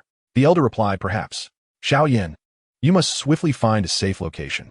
I will attempt to conceal this azure lotus earth heart fire with my spiritual energy. Without the azure lotus platform, it is far too easy to expose. High above, the colossal azure tornado, at Yun Yun's beckoning, surged forth with a cacophonous roar, rampaging towards Observing the approaching storm, Zi flared his wings, and the towering pillar of fire, measuring 2 to 3 meters, erupted from his body, charging towards the tempest. With a thunderous boom, the clear sky erupted with sound as wind and fire clashed violently, each unleashing terrifying energy, causing the space between them to appear to solidify. After several minutes of intense stalemate, the wind column finally succumbed to exhaustion, collapsing into a funnel-like sand sculpture with a resonating thud that echoed through the mountains. As the wind-based energy continued to condense, Yun Yun, standing firm in the sky, slightly furrowed her brow. With a swift beat of her azure wings, she transformed into a flash of lightning, instantly traversing the turbulent energy zone, appearing behind Zi. Her hand brandished a peculiar longsword, which she thrust forward with remarkable speed, the sword tip forming a rapidly spinning circle of wind blades. The blade, accompanied by the wind blades, glided across Zi's armor, producing a series of crisp sounds in midair, leaving a fleeting white mark upon the crystalline armor, which dissipated almost instantaneously. What sturdy armor! What incredible speed! Zi's heart raced, realizing how persistently this woman targeted his back. He swiftly adjusted his body, launching backward, his fists enveloped in 2 streams of dark fire. Hurtling towards Yun Yun, the chilling black flames caused Yun Yun to frown slightly, and her delicate hands swiftly formed an unusual hand seal. Wind push. As the words left her lips, a torrent of violent azure wind surged forth, roaring and countering the enormous black flames. This woman is unbelievably fast. The violet light in Zi's eyes intensified, and he summoned immense strength in his right fist, which was covered in violet crystals, launching a strike towards Yun Yun. The rushing fist wind tearing through the air and creating a sharp sonic wave. Gazing at Zi's approaching fist, Yun Yun's face grew solemn, her azure wings fluttering behind her. Wind rotation shield, a massive azure wind shield, measuring 2 to 3 meters, abruptly materialized before her. With a resounding crack, Zi's colossal fist collided with the azure shield, shattering it into countless fragments that scattered with the wind. Yun Yun's expression shifted dramatically. This strike was not merely a fighting technique, but rather a powerful amalgamation of strength and fighting spirit. His power was astonishingly formidable. As the wind shield crumbled, Zi wasted no time, his body twisting slightly, a flurry of fist shadows, infused with violent energy, hurtling forward. In the face of Zi's relentless assault, Yun Yun floated like a feather, deftly evading to the left and right, completely eluding capture. In the skies above, Zi soared up and down, while Yun Yun continued to dodge, seemingly at a disadvantage yet entirely unharmed. From noon until the sun began to dip below the horizon, Zi, tirelessly pursuing Yun Yun, gradually ceased his offensive. This is futile. This woman seems intent solely on evasion, showing no desire for a decisive battle. With my current strength, I am powerless against her. Unless I can lure her closer, Zi coldly declared. Zhong Master Yun, you are formidable. I shall give way. With that, he darted to the left, thinking, I cannot afford to tangle with her any longer. I must find Xiao Yan. Yet, the shameless woman followed suit, veering left as well. Zigriki's face darkened. What do you want? Chapter 62, Exile from the Family. In a lavish courtyard within the Gamma holy city, Elder, I beg you, I am truly about to give birth. Myteria begged pitifully, pressing her hands against her abdomen, facing the elderly man in the room. Waves of warmth surged between her legs. Her waters had broken, and the pangs of labor struck with increasing intensity, causing her to nearly collapse from exhaustion. Elder, I implore you, allow me to bring my child into this world. She cried repeatedly until her voice grew hoarse, her belly aching to the point of near faintness. Standing in the room were several elders, casting disdainful glances at her from a distance. Myteria, how dare you bring this illegitimate child into the world for an unknown man? What have you done to the honor of the Myteria family? Myteria froze, murmuring, Elder, my child is about to be born. The third elder, Leo, frowned in disgust. This is an absolute calamity for the Myteria family. This child should never have come into existence. Myteria, How could you bear to secretly give birth to such an unknown spawn behind our backs? We would rather suffocate that child than allow you to tarnish the Myteria family's honor. Tears streamed down Myteria's cheeks as her eyelashes trembled. Elder, how can you be so cruel? Regardless of anything, this is a life. The elder's expression remained cold and unyielding. Such a disgraceful child will only bring shame to the Myteria family. I will not accept such descendants. As the sky began to drizzle softly, droplets fell upon Myteria's disheveled black hair. Elder, please let me give birth to him. The excruciating pain intensified. The unborn child kicked vigorously against her abdomen. The waters flowing steadily, crimson blood gradually seeping out. The elder's gaze remained devoid of emotion, coldly fixed upon Myteria. The third elder, Leo, sneered. How pathetic. To bear a wild child for an unknown man, a man who even assaulted you. The bloodline of the Myteria family is being sullied by you, and I am filled with loathing. Myteria clawed at the ground, her forehead pressed against it, tears streaming down her face. Yes, I am a disgrace. I do not deserve to be a part of the Myteria family. She closed her eyes, forsaking all dignity. Elder, I am truly about to give birth. I beg you to let me deliver my child. Miter Tianshan's words were sharp and merciless as he declared, if you truly give birth to that wretched creature today, I shall not hesitate to strangle it. Miter Yafei shuddered violently, disbelief flickering in her gaze as she looked desperately at the Grand Elder. The pain in her abdomen intensified. She was truly about to give birth. She crawled towards him, pleading, Grand Elder, I implore you, allow me to bring my child into the world first. Tears streamed down her face, blood gushing from between her legs, saturating her skirt and the floor beneath her, painting a harrowing scene of crimson. Even the two guards stationed at the door were visibly moved. Grand Elder, I beg you. Miter Yafei's fingers lost strength, weakly bowing her head in supplication. Please, my child is about to arrive. Ultimately, she collapsed onto the floor, racked by excruciating abdominal cramps, cold sweat beading on her pale face. She needed to escape and seek help. With great difficulty, Miter Yafei crawled towards the door. The two guards exchanged glances, recalling the Grand Elder's ruthless methods, and hesitated to let her leave. They stepped forward to block her path. Miss Yafei, we are sorry, but without the Grand Elder's permission, we cannot allow you to depart. Miter Yafei's complexion turned ashen, her tears nearly freezing on her cheeks, a sight of utmost despair. I am dying along with my child. Please. The guards' expressions softened slightly, yet they ultimately shook their heads. Miter Yafei closed her eyes in despair and agony. Let me out, she cried, curling her body, her blood-stained red skirt leaving a long trail on the ground. The two guards averted their gazes, unable to endure the sight any longer. The abdominal pain grew increasingly intense, the child within her desperately struggling to be born. Yet the movements gradually weakened. With the amniotic fluid gone and no timely birth, the child was becoming feebler. Suddenly, a surge of strength coursed through Miter Yafei's frail body. She could not simply sit idly by. She had to bring her child into the world. Determined, Miter Yafei continued to crawl towards a nearby room, resolute in her mission to deliver her child, even if she were alone. Covered in blood, her hair disheveled, she resembled a wretched soul clawing its way out of hell.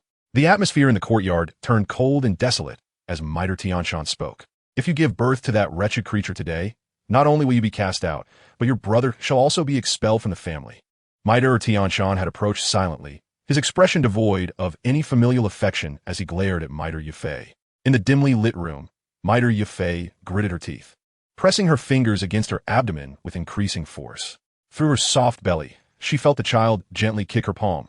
This was her child, and she could not compromise. The pain in her abdomen intensified, but the movements of the fetus grew weaker. Gritting her teeth, drenched in cold sweat, she was tormented by a pain akin to being torn apart, and she let out a howl. The child has finally arrived. She reached out, wanting to glimpse her newborn, but exhaustion overwhelmed her, and she slowly closed her eyes.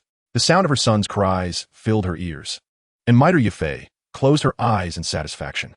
Hearing the baby's wails, Miter Tianshan's brows furrowed before coldly commanding, send forth my decree. Miter Yafei shall no longer be a member of the Miter family from this day forth. The Miter family shall have no such offspring. Someone, throw this unclean woman and her child out. A monster. The guards who rushed into the room suddenly fled in terror. A child with small demonic wings on its back and a spiraled horn on its head circled above Yafei, crying incessantly.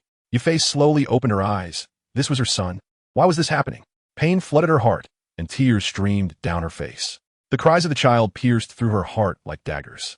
The third elder, Leo, sneered disdainfully. What did I say? This woman rejected my son, really, only to lust after a beast. What an unashamed woman. The Miter family's reputation is utterly tarnished. The three great families of the Gamma Empire. What a joke. Miter Tianshan's face darkened to an extreme. Go, beat that abomination and the woman to death. The two guards exchanged glances and reluctantly approached with their clubs. As the hostile figures advanced, the small demon flapped its wings and soared forward, unleashing a torrent of purple flames from its mouth. Help! Save me! The second elder intervened, unleashing a wave of icy energy that extinguished the flames engulfing the two pitiful guards, but they were left battered and bruised. Miter Tianshan's eyes widened in disbelief. These guards were combat masters, a master of battle. This newly born monster possessed the strength of a master of battle. Abomination, you shall not survive this day. In that moment, as Miter Tianshan lunged forward, the small demon recoiled in fear behind Yufei. Yet, seeing his mother in such a weakened state, he bravely flew out, spreading his arms protectively in front of her. Gazing at the little creature willing to risk its life for her, warmth surged in Yufei's heart. Yes, this was her son. Even if he was a monster, he remained her child. The second elder, Miter Hanchuan, who had remained silent, raised a hand to stop him. Younger brother. Miter Hanchuan shook his head. Elder brother, let them go. Miter Tianshan shouted furiously. What are you saying? Miter Hanchuan replied with a bitter smile. Elder brother. This creature possesses a third-tier strength from birth. Its bloodline is extraordinarily powerful. If it dies here today, our Miter family will surely bleed rivers in the future. Miter Tianshan took a deep breath, gradually calming himself. Let them leave. Yufei supported herself and coldly declared, I will walk out myself. Bauer, come here. Hearing his mother's call, the little demon flapped its wings and flew towards her. Yufei opened her arms, tenderly embracing him and kissing his small face, struggling to move towards the exit. Outside the door, an elder hurriedly approached, scooping the weakened Yufei into his arms. Gunny, the elder exclaimed, distressed, my poor child. Yufei lay limply in Gunny's embrace, finally lifting her head to glare at the tall door frame, vowing, one day, I shall uproot this house's pillars, dismantle its beams, and destroy its foundation. Yufei, swear it. Chapter 63, Endless Fury. Woman, you have worn down my dwindling patience. Purple Wing growled, his voice echoing through the desolate desert. As long as the little brother departs, Yun Yun shall never trouble you again. After fighting for nearly an entire afternoon, Yun Yun remained as calm as ever, serene as a gentle breeze. Did you think I truly feared you? He laughed heartily, his furious roar akin to a lion's, as black light dissipated from his body, revealing a surge of purple energy that blazed brighter than the setting sun. This little fellow is serious now. Yun Yun frowned, unease creeping into her heart as the wind-based energy around her rapidly coalesced. 2 stars, 3 stars, 5 stars. As Purple Wing's power escalated dramatically, Yun Yun's brows knitted tighter, and the surrounding winds howled more fiercely. At that moment, a mercenary riding a sand scorpion charged towards them. Grandfather! Grandfather! Just as Purple Wing was about to summon his ancestral spirit, he suddenly turned to see Mo Xing. Grandfather, it's bad. It's really bad. Mo Xing cried out desperately. The violet-winged figure seethed with rage, exclaiming, what is it? If it's not urgent, let us deal with this woman first. The atmosphere shifted dramatically as a terrifying primeval aura began to emanate from his very being. Little princess, something has happened. Grandfather, the little princess has been abducted. Montak Singh, unable to conceal the urgency, insisted that this matter could not wait. Failure to act swiftly could lead to dire consequences. Instantly, the purple radiance that enveloped the world receded, and the terrifying aura dissipated as well. The violet-winged figure soared towards Mo Xing, seizing him by the collar, demanding, what did you say? Mo Xing gazed at him in horror, his once handsome visage now contorted into an utterly frightful expression, as if he were about to devour him. After you left, the little princess insisted on personally buying some groceries to prepare a meal for you, so you could enjoy a warm dinner upon your return. The violet-winged figure bellowed at Mo Xing, get to the point. Mo Xing was nearly paralyzed with fear. It's terrifying. A group from Shimo City has arrived. One of them is a spirit fighter, and the rest are all above great fighters. They have taken the little princess, and the brothers in our group suffered heavy losses. Captain Rob fought valiantly to resist, allowing a few of us to escape and seek out grandfather. The image of the delicate little girl flashed before him, prompting the violet-winged figure to take a deep breath. He turned to Yun Yun, his voice cold as ice. Yun Yun, I'm not afraid of you. I will remember this day. With that, he grasped Mo Xing and took to the skies, hurtling toward Shimo City. Yun Yin exhaled deeply, feeling the wind energy around her dissipate. Xiao Yan, how did you manage to provoke such a monstrous being? At that moment, within the Sam mercenary corps, Rob lay half dead on the ground, surrounded by numerous fallen mercenaries. Coughing, blood trickled from the corner of his mouth as Mo ran. Toying with a fighting technique scroll, chuckled sinisterly. I never expected the leader of such a small mercenary group would possess such impressive fighting skills. It's truly a waste to bestow them upon a worthless individual like you. Rob drew a painful breath, forcing a grim smile. You dare to abduct the little princess. I may be dying, but I assure you, you will meet a far more miserable end. You have no idea what kind of person you have provoked. Mo Ran scoffed.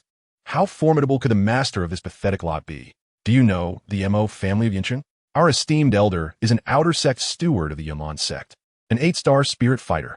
Rob sneered. An 8-star spirit fighter? Even if you were an 8-star battle king, you would still be nothing but a dog before a little prince. With a resounding slap, 2 bloodied teeth flew from Rob's mouth. Go ahead and kill me. I have no desire to live. My insides are completely shattered. I will wait for you below. You will suffer 1,000 times worse than I. Our little prince is a genuine battle emperor. Ha ha ha. Battle emperor. How is that possible? The battle emperors of the Gamma Empire are few and far between. Mo Ran sneered. Suddenly, a deafening crash resonated from outside, accompanied by an overwhelming surge of fighting energy. The faces of Mo Ran and the others changed instantly. Rob's eyes gleamed with excitement. The little prince is back. You are finished. The mercenaries of the Sand Corps, barely clinging to life, managed to prop themselves up, eagerly gazing towards the entrance. How bold! 8 individuals clad in identical attire charged towards the violet-winged figure. 2 streams of black flames erupted from his palms as he casually waved his hand, sending tendrils of black sparks hurtling towards the 8 fighters. The anguished screams echoed from the entrance, causing Mo Ran, Mo Lin, and Mo Yang to spring up, bracing themselves for what was to come. A mass of black flames slowly entered the hall as Rob struggled to kneel, his forehead touching the ground. Little prince, I am incompetent. I failed to protect the little princess. I offer my life in atonement. The fighters of the Sam Mercenary Corps echoed. Little prince, we are powerless. The violet-winged figure retrieved a medicinal pill from his storage ring, instructing, lift your heads. Rob hesitated, but complied, just as he was about to offer another apology. A pill was thrust into his throat. This is a 4th-rank, 7-treasure heart-protecting pill. Even if your internal injuries are severe, it will heal you. You have done well. This is a reward for your loyalty. A 4th-rank pill for a nearly dying great fighter?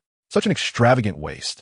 Mo Ran and the other great fighters could not help but twitch in disbelief. As for you, the violet-winged figure smirked coldly. My is gone. But how shall I reward you?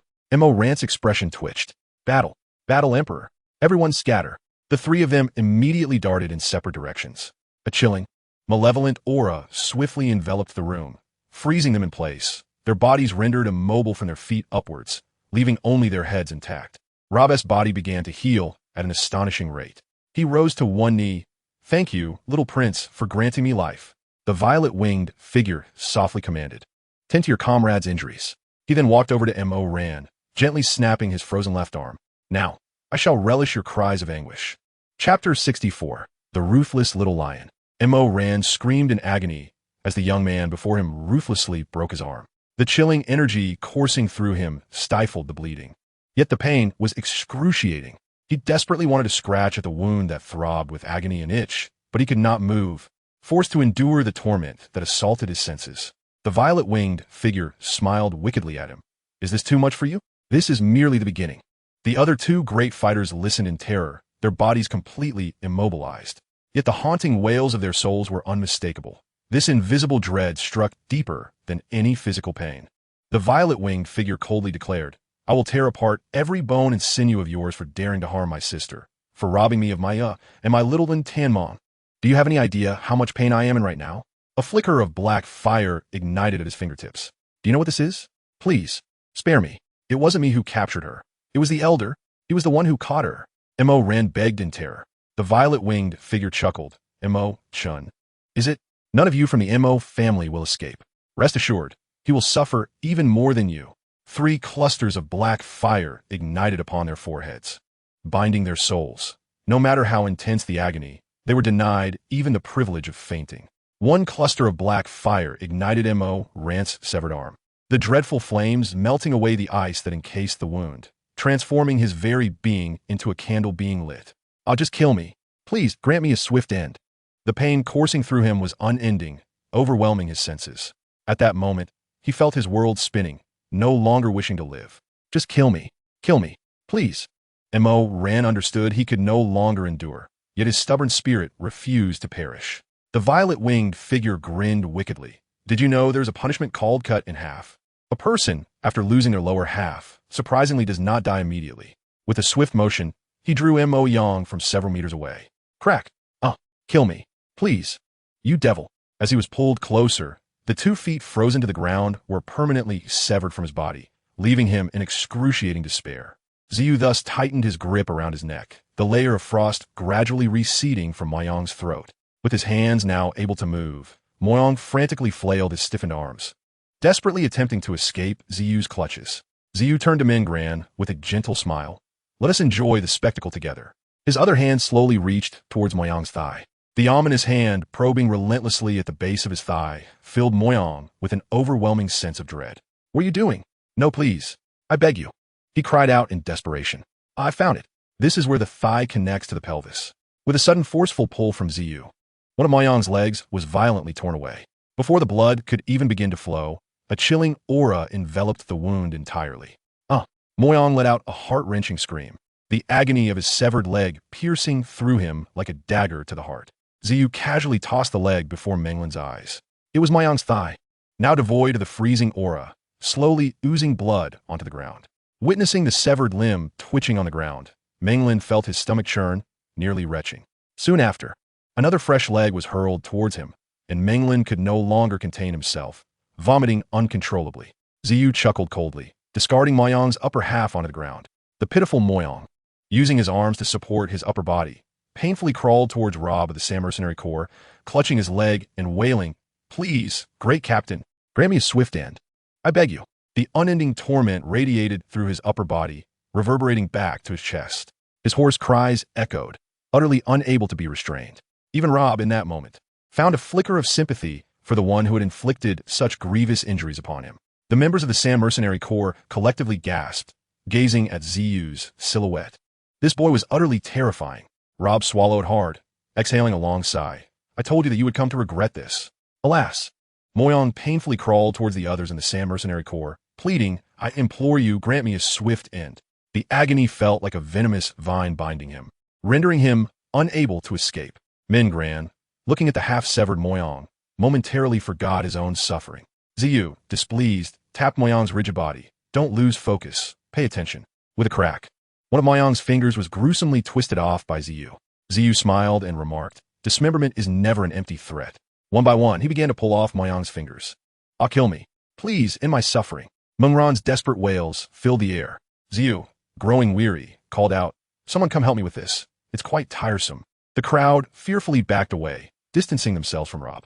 Once formidable rogues, they now appeared as paragons of virtue in the presence of this young boy. Rob forced a bitter smile, realizing that this grim task fell solely upon him. He slowly approached and, with a snap, severed half of Moyang's left arm. Mingran gazed pleadingly at Rob. Captain, I have 2 scrolls of techniques in my spatial ring, both of the profound tier, along with gold coins. I will give them all to you. Please, just make it a quick death. I beg you. In my next life, I will serve you like a beast, great captain. Rob smiled bitterly. Do you think I enjoy performing such twisted acts? Alas. Again, half an arm was torn from Mengran's body. Xiu approached Menglin and halted, admonishing. You haven't yet collected 1,000 pieces. Count how many you lack. Rob's lips twitched as he gingerly pinched the flesh from Mengran's body. He found himself ensnared in this torment with no means of escape. Mingran raged against Xiu incessantly. Xiu smiled. Curse away. Curse away. I grant you this privilege. If I were to deny you even this, I would be truly cruel. Is there anyone more cruel than me? The mercenaries of the Sam Mercenary Corps exchanged glances. As Xiu stood before him, Menglin bit down on his own tongue in a moment of desperation. Xiu chuckled, observing him with amusement in your frozen state. You cannot channel your aura, and yet you still contemplate biting off your own tongue. Xiu leisurely watched Menglin in his futile attempt at self-destruction. The excruciating pain radiated from the root of his tongue, Yet Menglin horrifyingly discovered that his tongue remained intact. The half-severed agony felt like a burning ember lodged in his mouth, the pain relentlessly drilling from his throat to his heart. Ziyu laughed heartily. So it turns out that biting off one's tongue is merely a myth. Come, prepare a pot. I intend to cook this gluttonous fellow piece by piece. After toying with the idea for a while, Ziyu lost interest, declaring, I leave them to you. The Salt City Mo family. What a remarkable clan indeed. Montak Chen. Do not fall into my hands. Chapter 65. The Three-Flowered Eyes of the Azure Serpent. A streak of purple light darted across the sky like a shooting star, vanishing from sight in the blink of an eye. Beneath the moonlight, a youth clad in purple with an air of menace soared swiftly through the night. Montak Cheng, you had best not lay a hand on Linner. Otherwise, I shall ensure your suffering is beyond imagination. Ziyu's wings flared once more, a terrifying aura surging within him as he sped towards Salt City. Salt City, situated in the eastern province of the Jamadi Empire, serves as a vital thoroughfare to the east.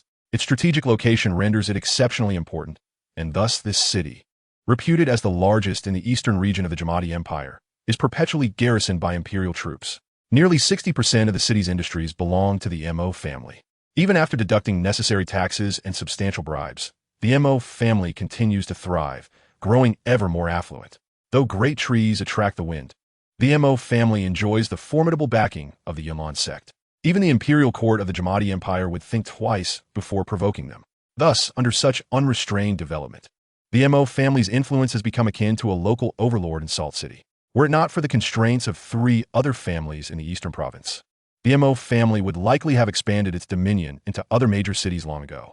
Nevertheless, in recent years, bolstered by their overwhelming support, the Mo family has firmly kept the 3 prominent families beneath their heel, exuding an air of supremacy. Ah, what a grand spectacle. The Mo family truly deserves its reputation as the largest clan in Salt City, murmured a man dressed in mercenary garb as he mingled in the marketplace. In a few days, it will be the birthday of the Mo family's elder, Mo Chung, right? I hear many factions from the eastern region will come to celebrate. Even the Yunlan sect has sent representatives. Oh, the Yunlan sect is sending someone as well? Mo Chung must have quite the reputation. Look, the second young miss of the Mo family has appeared. Truly a beauty beyond compare. It's no wonder so many are surrounding her, eager to curry favor. A young woman, poised on horseback at the entrance of the Mo residence, donned a fitted red outfit that accentuated her exquisite figure. Her face was strikingly beautiful, and a small crystal ornament adorned her smooth forehead, swaying gently and adding a touch of vivacity to her slightly haughty visage. Linglin, it's been a while. A melodious, ethereal laugh rang out. A stunning woman clad in a moon-white robe approached on horseback, her wide sleeves billowing gracefully. With delicate hands like tender shoots and skin as flawless as jade, she possessed a graceful elegance that radiated an air of ethereal nobility. Her seemingly gentle smile belied a chilling aloofness that kept others at bay. This unexpected arrival, dressed in moon-white, surpassed the red-clad woman in both grace and beauty. Onlookers shifted their fervent gazes from the red-clad beauty to the moon-robed woman, captivated by her perfect and delicate form. However, their attention was abruptly drawn to the silver long sword depicting cloud shapes emblazoned on the sleeves of her robe. The fervor in her eyes swiftly transformed into a flicker of reverence. The woman in red, with her charming visage, gazed in astonishment at the delicate lady approaching on horseback. Her expression softened by a gentle smile. After a brief moment of surprise, she hurried over, joyfully exclaiming, "Sister Naylan, what brings you here?" The woman in the moon robe, her smile demure, yet imbued with an air of nobility, regarded the exuberant newcomer with warmth that was neither cold nor overly familiar, carrying an enchanting distance. Behind her, an elderly man, clad in similar robes, approached with a twinkling gaze. He stood behind the moon-robed woman, his aged eyes occasionally flickering with brilliance, while his gnarled hand, extending beyond his sleeve, moved rhythmically, reminiscent of a sharp hawk's claw. After exchanging pleasantries with the moon-robed woman, Linglin turned to the elder and greeted him sweetly, "Mr. Guye." "Ah, it has been years, and yet, Linglin, you have blossomed into an even more exquisite beauty," the elder known as Guye replied with a warm nod. A blush crept onto the fair face of the red-clad Linglin as she affectionately grasped the moon-robed woman's pale, jade-like hand, exclaiming in delight, "Sister Naylan, I never expected you to personally descend from Yunlan Mountain. Father and the others will surely be overjoyed to hear of your visit. It was merely a request from a master, and I happen to be returning home, so I thought I would stop by, Nalan Yinran replied softly.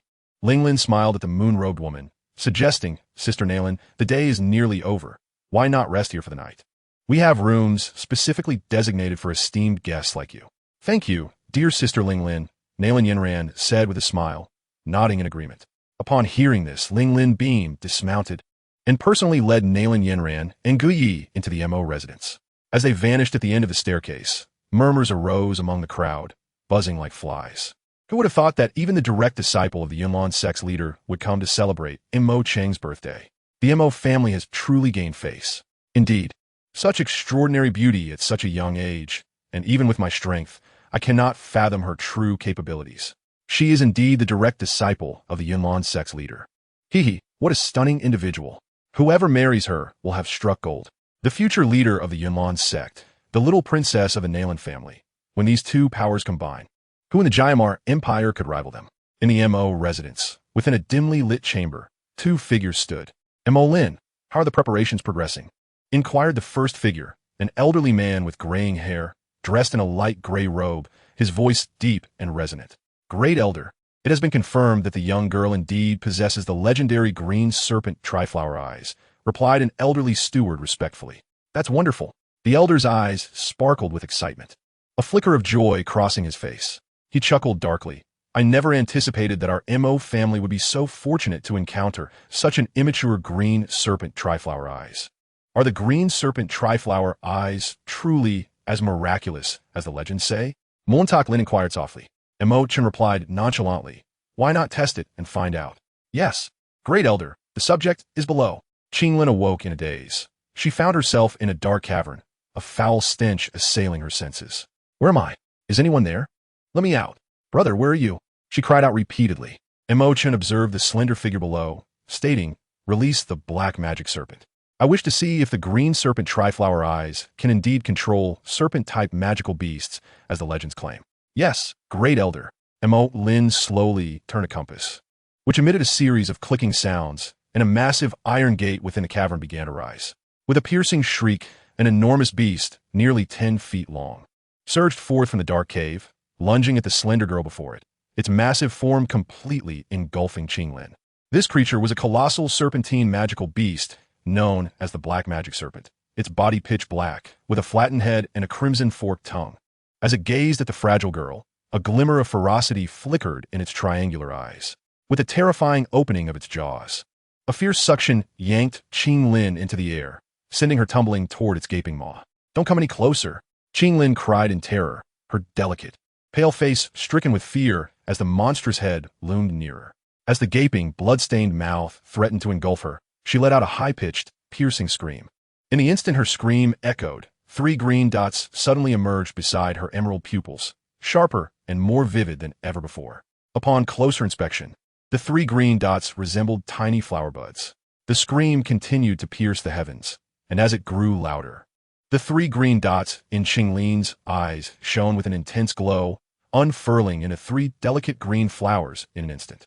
With the emergence of these peculiar green blossoms, a powerful, ethereal light erupted from her eyes, illuminating the black magic serpent before her. As the serpent was bathed in this strange light, its massive body suddenly stiffened, and its beastly eyes filled with unimaginable terror. The eerie glow slowly traversed the serpent's body, finally resting at the center of its forehead.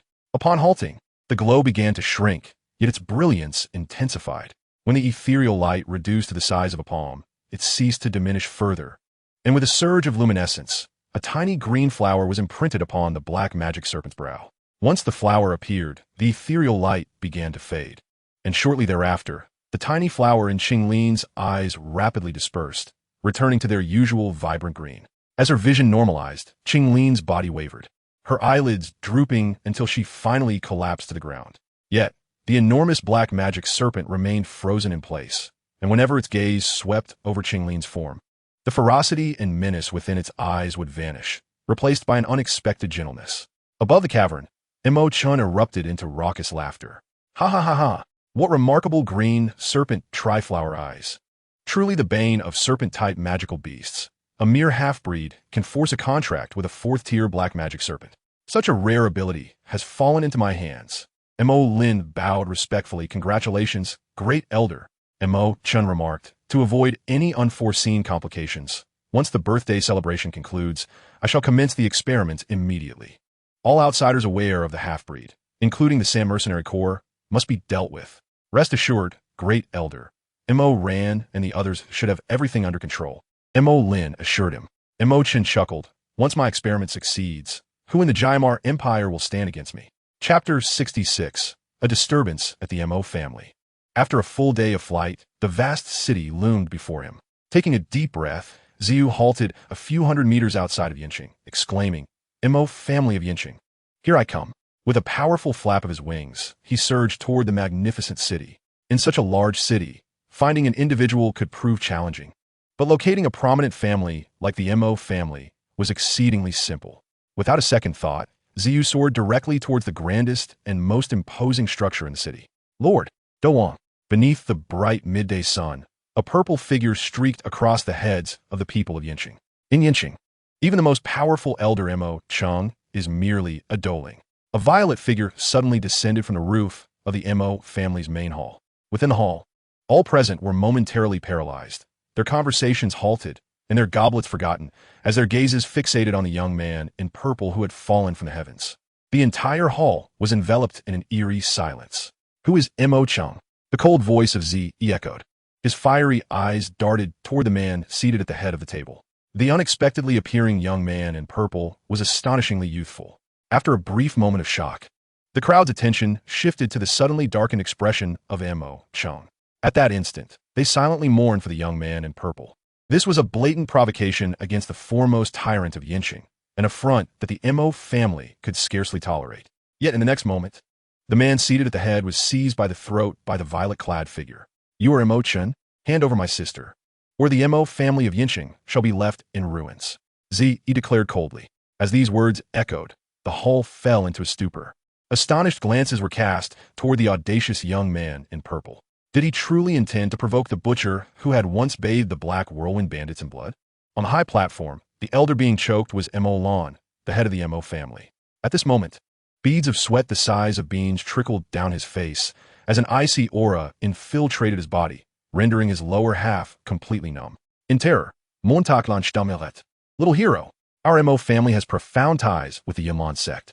Zi scoffed. Today, even Yun Yun cannot save you. Quickly surrender my sister, or I shall unleash a massacre. Upon hearing the tone of the man in black, Nalan Yinran's delicate face shifted slightly. Since becoming a disciple of the Yunlan sect, she had never encountered anyone who so disregarded the sect's authority. She even contemplated rushing forth to teach the audacious youth a lesson. Besideher, Geiristrainether, suggesting that the Mo family had grown complacent over the years, and it was time to impart some discipline. Meanwhile, those uninvolved hastily rose to leave. It would be prudent to vacate this place of turmoil. Zi coldly commanded, all of you remain seated. Yet, some disobedient individuals still chose to flee toward the exit. However, their speed was no match for the encroaching ripple of black dookie emanating from Zi's feet. As the ripples expanded, everyone found their feet frozen to the ground.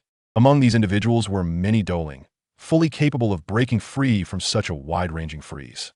Yet in the next moment, Zi raised his left hand slightly, and a ball of black flames surged toward those who had rushed to the door. The few who had made it to the entrance were instantly engulfed in the ravenous flames. Zi's strike was merciless within mere moments. The four figures at the door were reduced to 4 piles of ashen remains. The crowd swallowed hard and returned to their seats, pretending to be unfazed. Zi gazed at the grandly attired elder, raising his arm to hoist him up. Do not test my patience. I shall count to 3. If I do not see my sister by then, I will start with you. The elder, filled with dread, stammered, esteemed one. Montaklan, the head of the Mo family. I am unaware of how the esteemed elder has offended you. Zi coldly replied. 3. The elder continued. We truly do not know who your sister is. 2. The elder, wishing to say more, ultimately relented, calling out to Mo Chun, elder, quickly release the one you have captured. 1. A terrifying aura erupted from Zi, causing the stone tiles in the hall to crack under its oppressive force. Countless tiny fissures spreading from beneath the violet-clad figure's feet. Do Wang, witnessing the spreading cracks, Nalan Yinran and Gu Yi, who had experienced such intensity before, turned pale with alarm. Their voices struck the heads of all present like thunderclaps. At that moment, Even the venomously resentful Mo Chung was rendered speechless. This young man in purple was indeed a Do Huang. The one most affected was none other than Mo Lan, the head of the Mo family, whose face turned ashen, trembling under the weight of the terrifying pressure. Mon Tak Lan's lips twitched uncontrollably. Esteemed one, please show mercy. Mo Lin, quickly release him. Mo Lin, stand down. Who permitted you to let him go? Mo Chung suddenly raised his head, shouting in fury. Elder, are you willing to place our Mo family in such peril for the sake of a little girl? Mon Tak Lan, angered by Mon Tak Cheng's interruption, retorted. Mo Chung fixed his piercing gaze on the violet-clad figure, his aged visage twisting in a grotesque manner, his lips twitching as he waved his hand. Instantly, the doors of the hall were violently kicked open, and dozens of fully armed Mo family warriors stormed in, surrounding Zi. Since I became the elder of the Mo family, you are the first to dare create chaos here, Mo Chung said with a chilling tone. With gritted teeth, he let out a sinister laugh, a fierce aura surging violently from within him. As his robes billowed, the furniture surrounding him exploded under the pressure of his formidable energy. Zi scoffed. A mere 5-star doling dares to act so recklessly before me? Mo Cheng's expression turned as frigid as ice. With a wave of his hand, he ominously commanded, kill him. As Mo Cheng's command echoed, the surrounding Mo family warriors let out a fierce roar. Dozens of Do level fighters swiftly conjuring their Do Chi garments, brandishing their blades as they charged as he, standing motionless, Zi made no attempt at defense. As the dozen sharp blades drew near, he gradually transformed into an imposing ice sculpture. Duo sure? Zi slowly released Mo Lan and turned around. Dozens of terrified eyes beheld their bodies rendered immobile below their waists. Zi raised his hands, snapping his fingers twice, and flames erupted from beneath their feet, engulfing them in a horrific blaze. Their frozen mouths could not utter a single cry of despair as they melted away before the horrified gazes of the onlookers. Is this Yi Hua? Gu gasped in astonishment, staring at the young man in purple. Nailin Yinran's face bore an expression of seriousness as she slightly nodded, then shook her head. Her beautiful eyes remained fixed on the violet-clad youth. His power is formidable. He likely rivals our master. The Mo family has indeed provoked someone they should not have. Who are you, truly? It seems the Mo family has never offended you. Why trouble us? Mo Lan inquired, attempting to defuse the situation. Zi slowly released Mo Lan, advancing toward Mo Chun. You claim not to have offended me? You abducted my sister. How dare you say that you have not wronged me? The Yunlan sect? The Yunlan sect does not intimidate me. If not for the fact that you captured my sister, she would likely be in my possession by now. Nailin Yinran. No one dared to think he was speaking recklessly anymore. I shall say this again. Surrender Qing Lin, or today, I will wash the Mo family in blood. Ziyi's voice turned icy, revealing his murderous intent. I know not of what you speak. Are you not being too arrogant? You may insult my Mo family, but the Yunlan sect and its master shall not tolerate your slander. Mo Chung trembled at the mention of the Yunlan sect, hastily bringing it into the conversation. Aware that a disciple of the Yunlan sect was present today, Zi replied with a faint smile. Each step he took further chilling the air around him. As he approached within 10 steps of Mo Chun, the latter felt his Do Chi become severely obstructed. Though fear gripped his heart, Mo Chun would not yield easily. He urged his Do Chi to surge violently within him. The deep crimson aura enveloped him like a blazing inferno, completely shrouding his form. Simultaneously, his palm curled into a claw, the tips of his slightly sharpened nails resembling those of an eagle, fiercely grasping toward the heart of Ziyu. Observing the withered hand lunging forward, Ziyu let out a cold chuckle. Instantly, a resplendent amethyst armor adorned his body, and a right arm, encrusted with purple crystals, seized the assailant's arm with ferocity. A crisp crack echoed through the air, causing Mo Cheng's face to pale dramatically. He cried out in shock as his left arm was mercilessly crushed. In a mere exchange, the formidable warrior, renowned throughout the eastern provinces of the Jaimar Empire, was rendered as defenseless as a 3-year-old child before the purple-clad youth, leaving everyone in the hall utterly speechless. They beheld the once proud elder of the Mo clan, now reduced to a disheveled old man in mere minutes. Ziyu icily declared, hand over my sister. You are provoking the Mo clan and the Yunlan sect. Montak Cheng retorted, struggling to rise unsteadily. At this moment, he still clung to the hope that the Yunlan sect would instill fear in Ziyu. Chapter 67. The Power of Beasts? All eyes turned toward Guyi, whose aged face bore a bitter smile. Having witnessed Mo Cheng's helpless demise, He was naturally reluctant to become the scapegoat. Nonetheless, it was well known that the Yunlan sect served as the Mo clan's backing.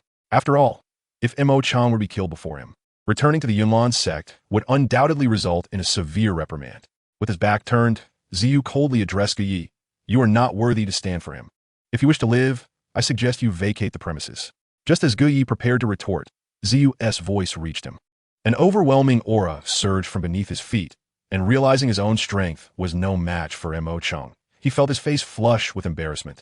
Retracting his leg and daring not to speak further, grasping Mo Chang's now feeble left arm, a surge of black fire spread from Ziyu's hand. Surrender the Qinglin. This is my final warning. My lord, I truly do not comprehend what you are saying, Mo Chang stammered, his face ashen and lips quivering. Ziyu laughed heartily. Even now, you refuse to relinquish the Qinglin? An unprecedented ferocity erupted from within him, and in an instant, the ceiling of the grand hall was blown away. Amethyst Inferno. A dark flame swiftly engulfed Mo Chang's left arm, and within moments, he could no longer contain his anguished scream.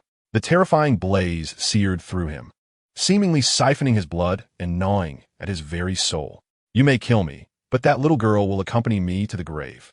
Mo Chang's face turned an unnatural shade of white, his mouth twitching uncontrollably as his entire body curled in on itself. His hands tore at his hair, clawing at his scalp as if trying to wrench the unbearable agony from his mind. His head felt as though it were about to explode.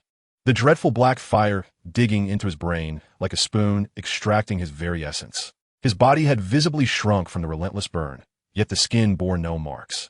As all the torment sank deep within, flooding his heart and piercing his thoughts. Despite his desperate struggles, nothing alleviated his suffering. He could only wail in despair. Ziyu snickered. Is that so? I have lost my patience for this charade. Releasing him, Ziyu turned to face Mo Lan, the patriarch of the Mo clan. Your ability to manage matters has left me greatly dissatisfied. Ziyu approached slowly. Mo Lan's pupils constricted as he bellowed. Mo Lin, why are you not hastening? I beg you, if I release that girl, please spare me. Mo Chang wailed, utterly unable to endure the torment of the black fire any longer. The unbearable pain was consuming the energy of his soul. No mortal could withstand the agony wrought by the infernal flames, not even the strongest among them. Mo Chang had completely succumbed to it. Ziyu seemed to have forgotten him entirely. Mo Patriarch, I shall grant you one last chance. 3 breaths. This is your final opportunity. 3 breaths are fleeting, merely a span of 10 seconds or so. How could Mo Lin bring someone in that time? Ziyu surveyed the crowd with a wicked grin. Then let us start with this young master. Mo Lan's gaze, filled with terror, landed on his most proud son, Mo Li. No. In the next moment, Ziyu appeared before Mo Li. Father. Father. Mo Li, too, looked upon the purple-clad youth with despair. In an instant, a black energy emitted from Ziyu's palm cleaved Mo Li in two, severing him at the waist. Mo Li pounded the ground with his arms in agony, gnawing at the stones beneath him. Kill me now. Liya. Ziyu coldly kicked Mo Li aside, scanning the hall with an icy gaze. You had best hurry. 3 breaths passed swiftly. Once more, 3 breaths had lapsed. Ziyu addressed Mo Lan icily. You have greatly disappointed me. No, my lord, I implore you. Wait just a moment longer. I swear it will be quick. Mo Lan, horrified, gazed at Ziyu. He despised this man for having slain his most cherished son. Yet he had no choice but to plead for mercy, for he had several other sons present. Ziyu's gaze fell upon another member of the Mo clan. Father. Mo Ming cried out in terror as he beheld the purple-clad figure. In the blink of an eye, Ziyu stood before him, and seeing his cousin writhing in agony on the ground, Mo Ming collapsed in despair. Stop! Do not harm my son! A pained and anguished Mo Chang suddenly roared. I will fight you. Even in death, I will leave you with scars. With a sinister grin, Mo Chang coiled his body. The left arm, with its shattered bones, trembled violently, unleashing a ferocious dark energy that shredded his sleeve. The once delicate arm now appeared grotesquely muscular, resembling the limbs of a beast. A faint crimson hue enveloped his arm, and moments later, it blazed a fiery red, looking as if it were a flaming appendage. Mountain-breaking arm? Mulantaklan gasped in astonishment, realizing that Mo Chang had implanted the limbs of the 5th-tier beast, the flame-breaking mountain rhinoceros, into his own body. Gazing at Mo Chang's now grotesquely enlarged arm, Mo Lan couldn't help but exclaim in shock. His face paled as he realized that this treasured family artifact had been usurped by Mo Chang for personal gain. As the clan leader, he felt a surge of anger rising within him. Mo Chung glared at Ziyu with venomous hatred, his foot firmly planted on the pedestal behind him, knees bent as he launched himself forward like a cannonball, engulfed in black flames. This man, barely clinging to life, still dared to attack. Ziyu was momentarily taken aback. Mo Chung's massive hand scraped against the ground, and his sharp fingers tore through the sturdy flooring, creating 5 deep rifts. Gazing upon the terrifying power that suddenly emanated from Mo Chung, the expressions of those present in the hall shifted dramatically. While some had heard tales of the Mo clan's ability to transplant the limbs of magical beasts as substitutes for their original organs, they had never witnessed the magnitude of transformation that could ensue from such an act. Zi looked coldly at Mo Chung, whose eyes had turned a menacing shade of crimson, laced with blood. With a low, derisive laugh, he remarked, "What a pitiful creature you are. Even if you are indeed a true mountain-breaking rhinoceros, you remain merely a 5th-tier magical beast. Hybrid perish." With a grotesque expression, Mo Chung glared fiercely, his foot crashing down onto the ground, propelling his body towards the head of Zi.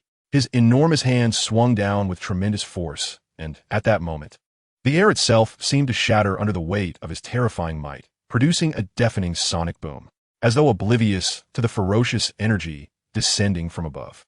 Zi slowly raised his head and gently lifted his right arm, his youthful visage betraying nothing but disdain.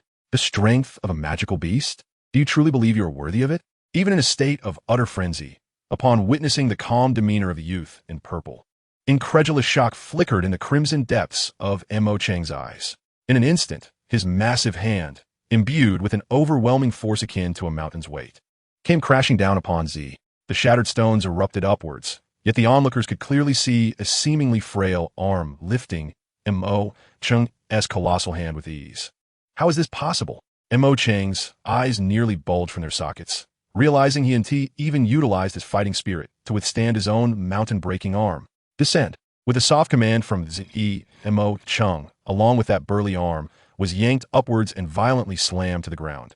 Blood spewed from Mo Chang's mouth, splattering directly onto Mo Ming's face. Father! Mo Ming's face twisted in terror as he watched his formidable father gasping for breath, blood pouring from him in front of his eyes. Chapter 68. The Woman of the Heavenly Serpent Mansion. Montaglin hushed in, panic-stricken. Master, that girl, she's disappeared. What? At Mo Lan's exclamation, a streak of darkness sliced through Mo Ming's waist. Zi's expression darkened significantly. Then why should I spare your lives?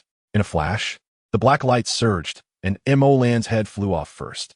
Your Excellency, I implore you to consider the face of my Yunlan sect and spare the Mo clan. The clan leader of the Mo family declared, if I say kill, then kill it is. This is a massacre. Guye's expression changed drastically as he shouted urgently. To Guye's desperate plea, Zi seemed unfazed, his hands swirling as countless severed limbs flew about.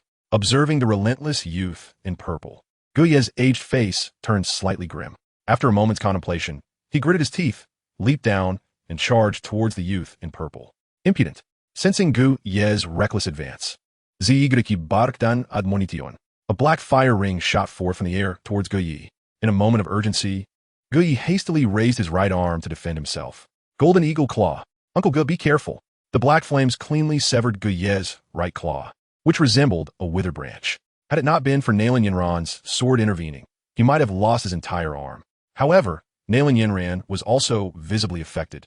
Her sword was knocked from her grasp, and her delicate fingers trembled uncontrollably, unable to tighten their grip. Guye's face turned pale as he quickly used his other hand to pull Nalan Yinran back in retreat. Amidst the tumultuous bloodshed, a familiar scent caught Ziyi's keen nose. It was the scent of Qing Lin. Instantly, Ziyi's body stiffened. Moments later, he unfurled a pair of enormous bat-like wings and darted towards the hall's exit. They're gone. They've finally fled. The hall was strewn with bodies, and it took the surviving individuals a moment to regain their senses. Guye's pale visage was shrouded in disbelief. How could someone from the Gamma Empire dare to completely disregard the existence of their Yunlan sect? Uncle Gu, are you all right? Nalan Yinran asked anxiously, worry evident on her otherwise pale face. Wiping the blood from the corner of his mouth, Guye gasped for breath. I'm fine, young sect master. We must leave quickly. Nalan Yinran frowned. But today, in front of the leaders of many forces from the southeastern provinces, the Mo clan was nearly annihilated. If our Yunlan sect stands idly by, Those forces relying on us will surely feel disheartened. Guyi frowned. Let's return and report to the sect master. Such formidable beings are beyond our intervention. Zi shouted at a green figure ahead. If you wish to live, release my sister. The green figure turned to glance back, casually hurling a stout wooden stake towards Zi. Boom! Zi's right fist struck out with explosive force, creating a resounding crash beside him. The sturdy wooden stake suddenly shattered, yet the splintered pieces curiously entwined, forming a wooden prison that sought to confine Zi. Taken aback by the sudden turn of events, Zi was momentarily stunned by the exquisite martial technique. Soon after, he unleashed his fists in a powerful barrage, obliterating the prison before surging towards a green figure once more. Qinglin was indeed in her grasp. As the green figure glanced back, Zi noticed that Qinglin was nestled safely in her arms, bringing him a sense of relief, and he accelerated forward. Surprisingly, Zi's speed began to surpass that of the green figure. His right fist, infused with fierce energy, aimed for the green figure's back. The agile green figure narrowly evaded Zi's punch, and with a playful laugh, remarked, "Haha, such a young age, yet already a battle emperor. Who would have thought the Gamma Empire harbors such hidden talents? However, I find this little girl quite intriguing, so I won't be letting go so easily. Release Qinglin," Zi demanded. At this moment, Qinglin had begun to stir, recognizing the familiar voice and struggling. "Brother." The mysterious woman in green gently flicked her finger on Qinglin's forehead, causing the struggling girl to faint once more. "Hee, little one, do not worry. I would never harm you."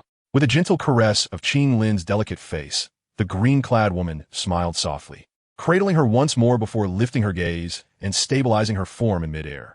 "Is this little one named Qinglin?" "Hee, quite a lovely name," she mused, carefully lifting Qinglin's eyelids to scrutinize the faint 3 black dots surrounding her pupils, nodding in satisfaction. Indeed, she possesses the 3 flower eyes of the azure serpent. It seems Baiye's intuition was not mistaken.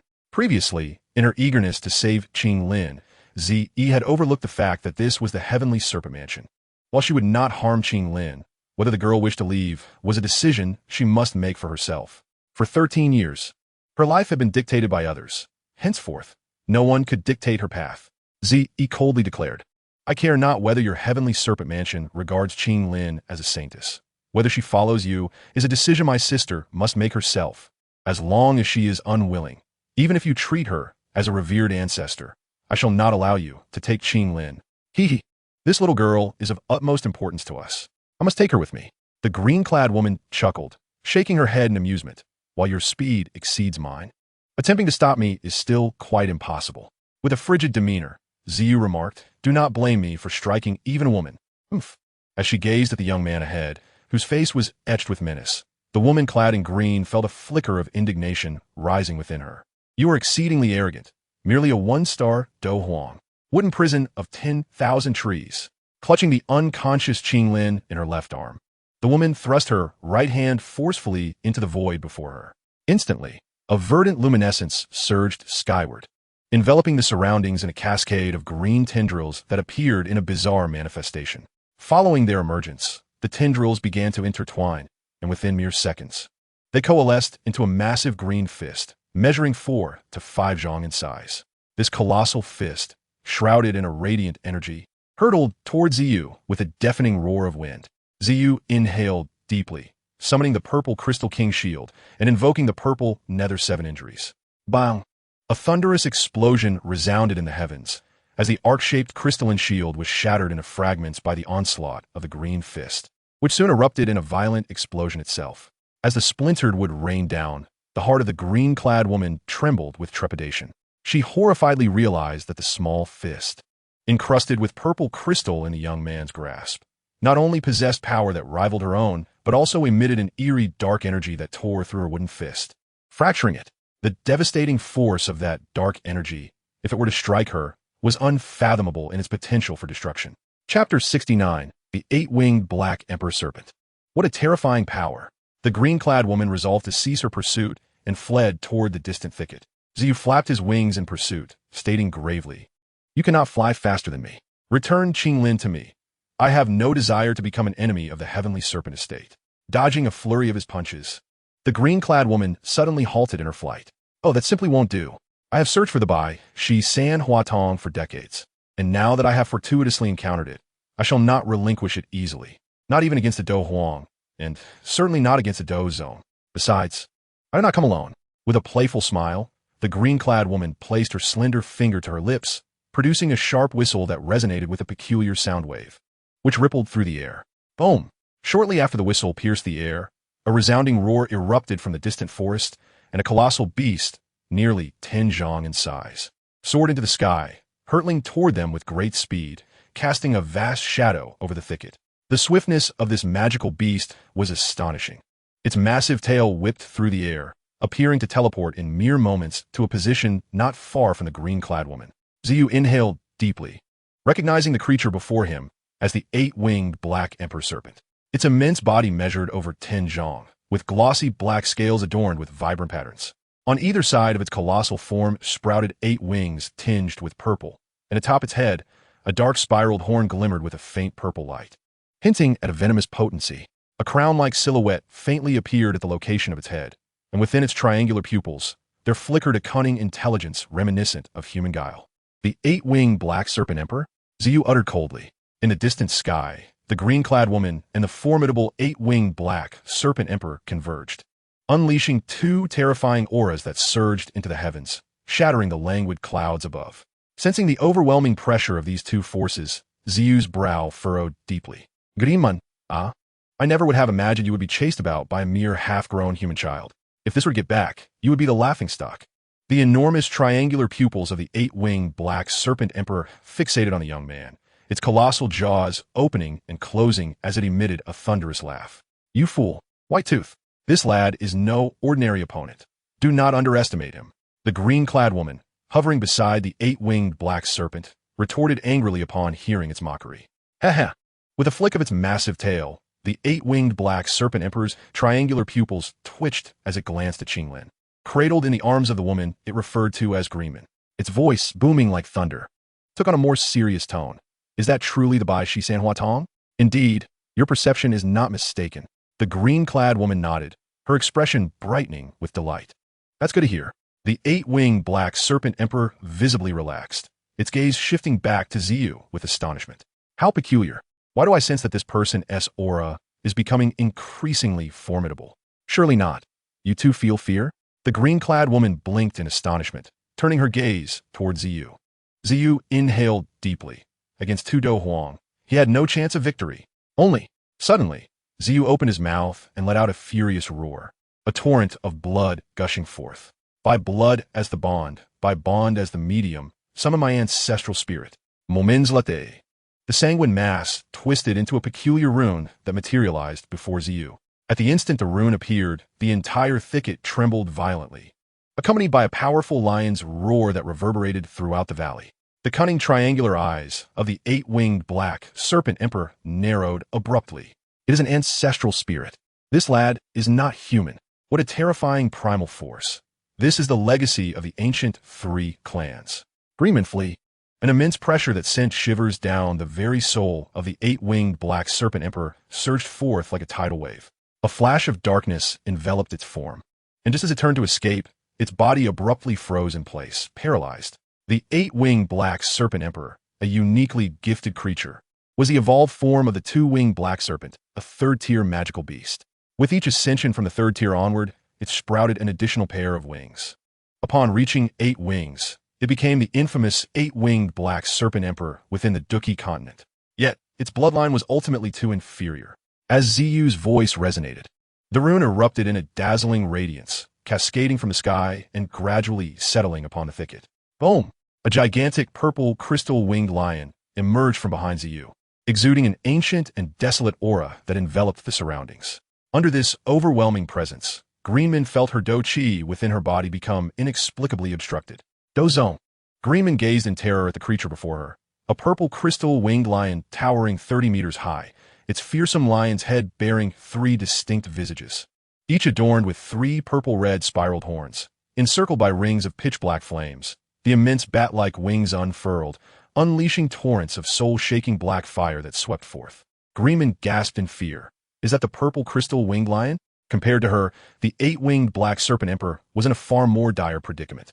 While Greenman faced merely a suppression of strength, the 8-winged black serpent was utterly overwhelmed by bloodline suppression, rendered completely immobile and trembling before this force.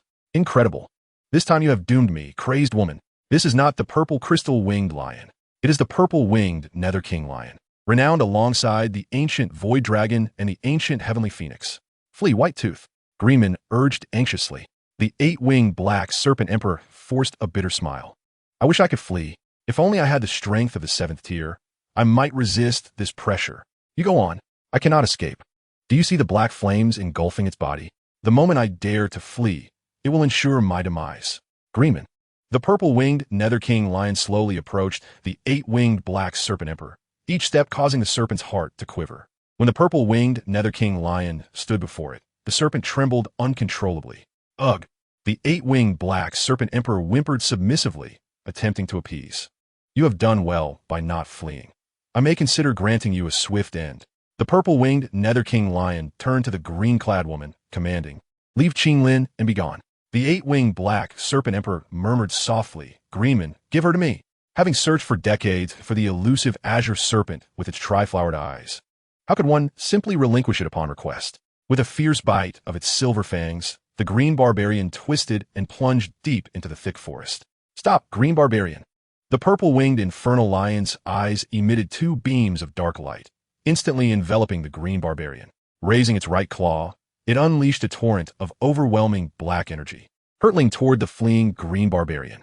Having already slipped into the forest's embrace, the green barbarian sighed in relief, only to find a colossal claw uprooting every tree in her vicinity, dragging her back before the purple-winged infernal lion.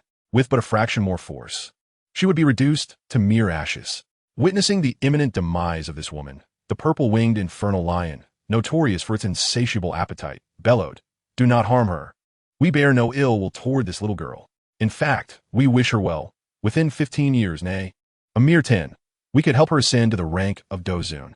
How many would dream of such a feat? I implore you, spare her. Gradually, the purple-winged infernal lion released the green barbarian. Let my sister go. The green barbarian, having narrowly escaped death, swallowed hard and gently set down the azure scales.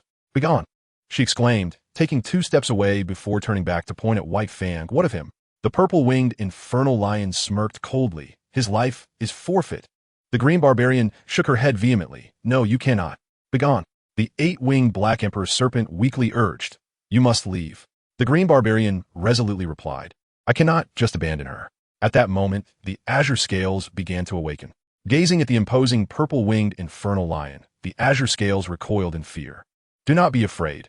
Azure Scales, I am your brother, the purple-winged infernal lion said with a bittersweet smile. For a moment, the Azure Scales was taken aback. This fearsome lion spoke, claiming to be her brother. The warmth in its voice was indeed reminiscent of familial affection. Nodding, the purple-winged infernal lion continued. This woman wishes to take you to a place where you can rapidly become powerful. If you wish to go, I shall not hinder you. If you choose not to go, then none shall take you from my side. Chapter 70. The Young Girl with a Fierce Pet. The green barbarian was taken aback that the purple-winged infernal lion was genuinely soliciting the girl's opinion. Little girl, come with me to the Sky Serpent Mansion. I assure you, you will become a formidable force on this continent. The azure scales appeared bewildered. A formidable force? Such a notion held little allure for her. Having never been a fighter, and having endured incessant bullying throughout her life, she had never contemplated being strong. Perhaps the path to strength could be easy, but the true challenge lay in nurturing a heart that yearned for strength. After careful deliberation, the young girl looked at the colossal lion and asked, Are you truly my brother?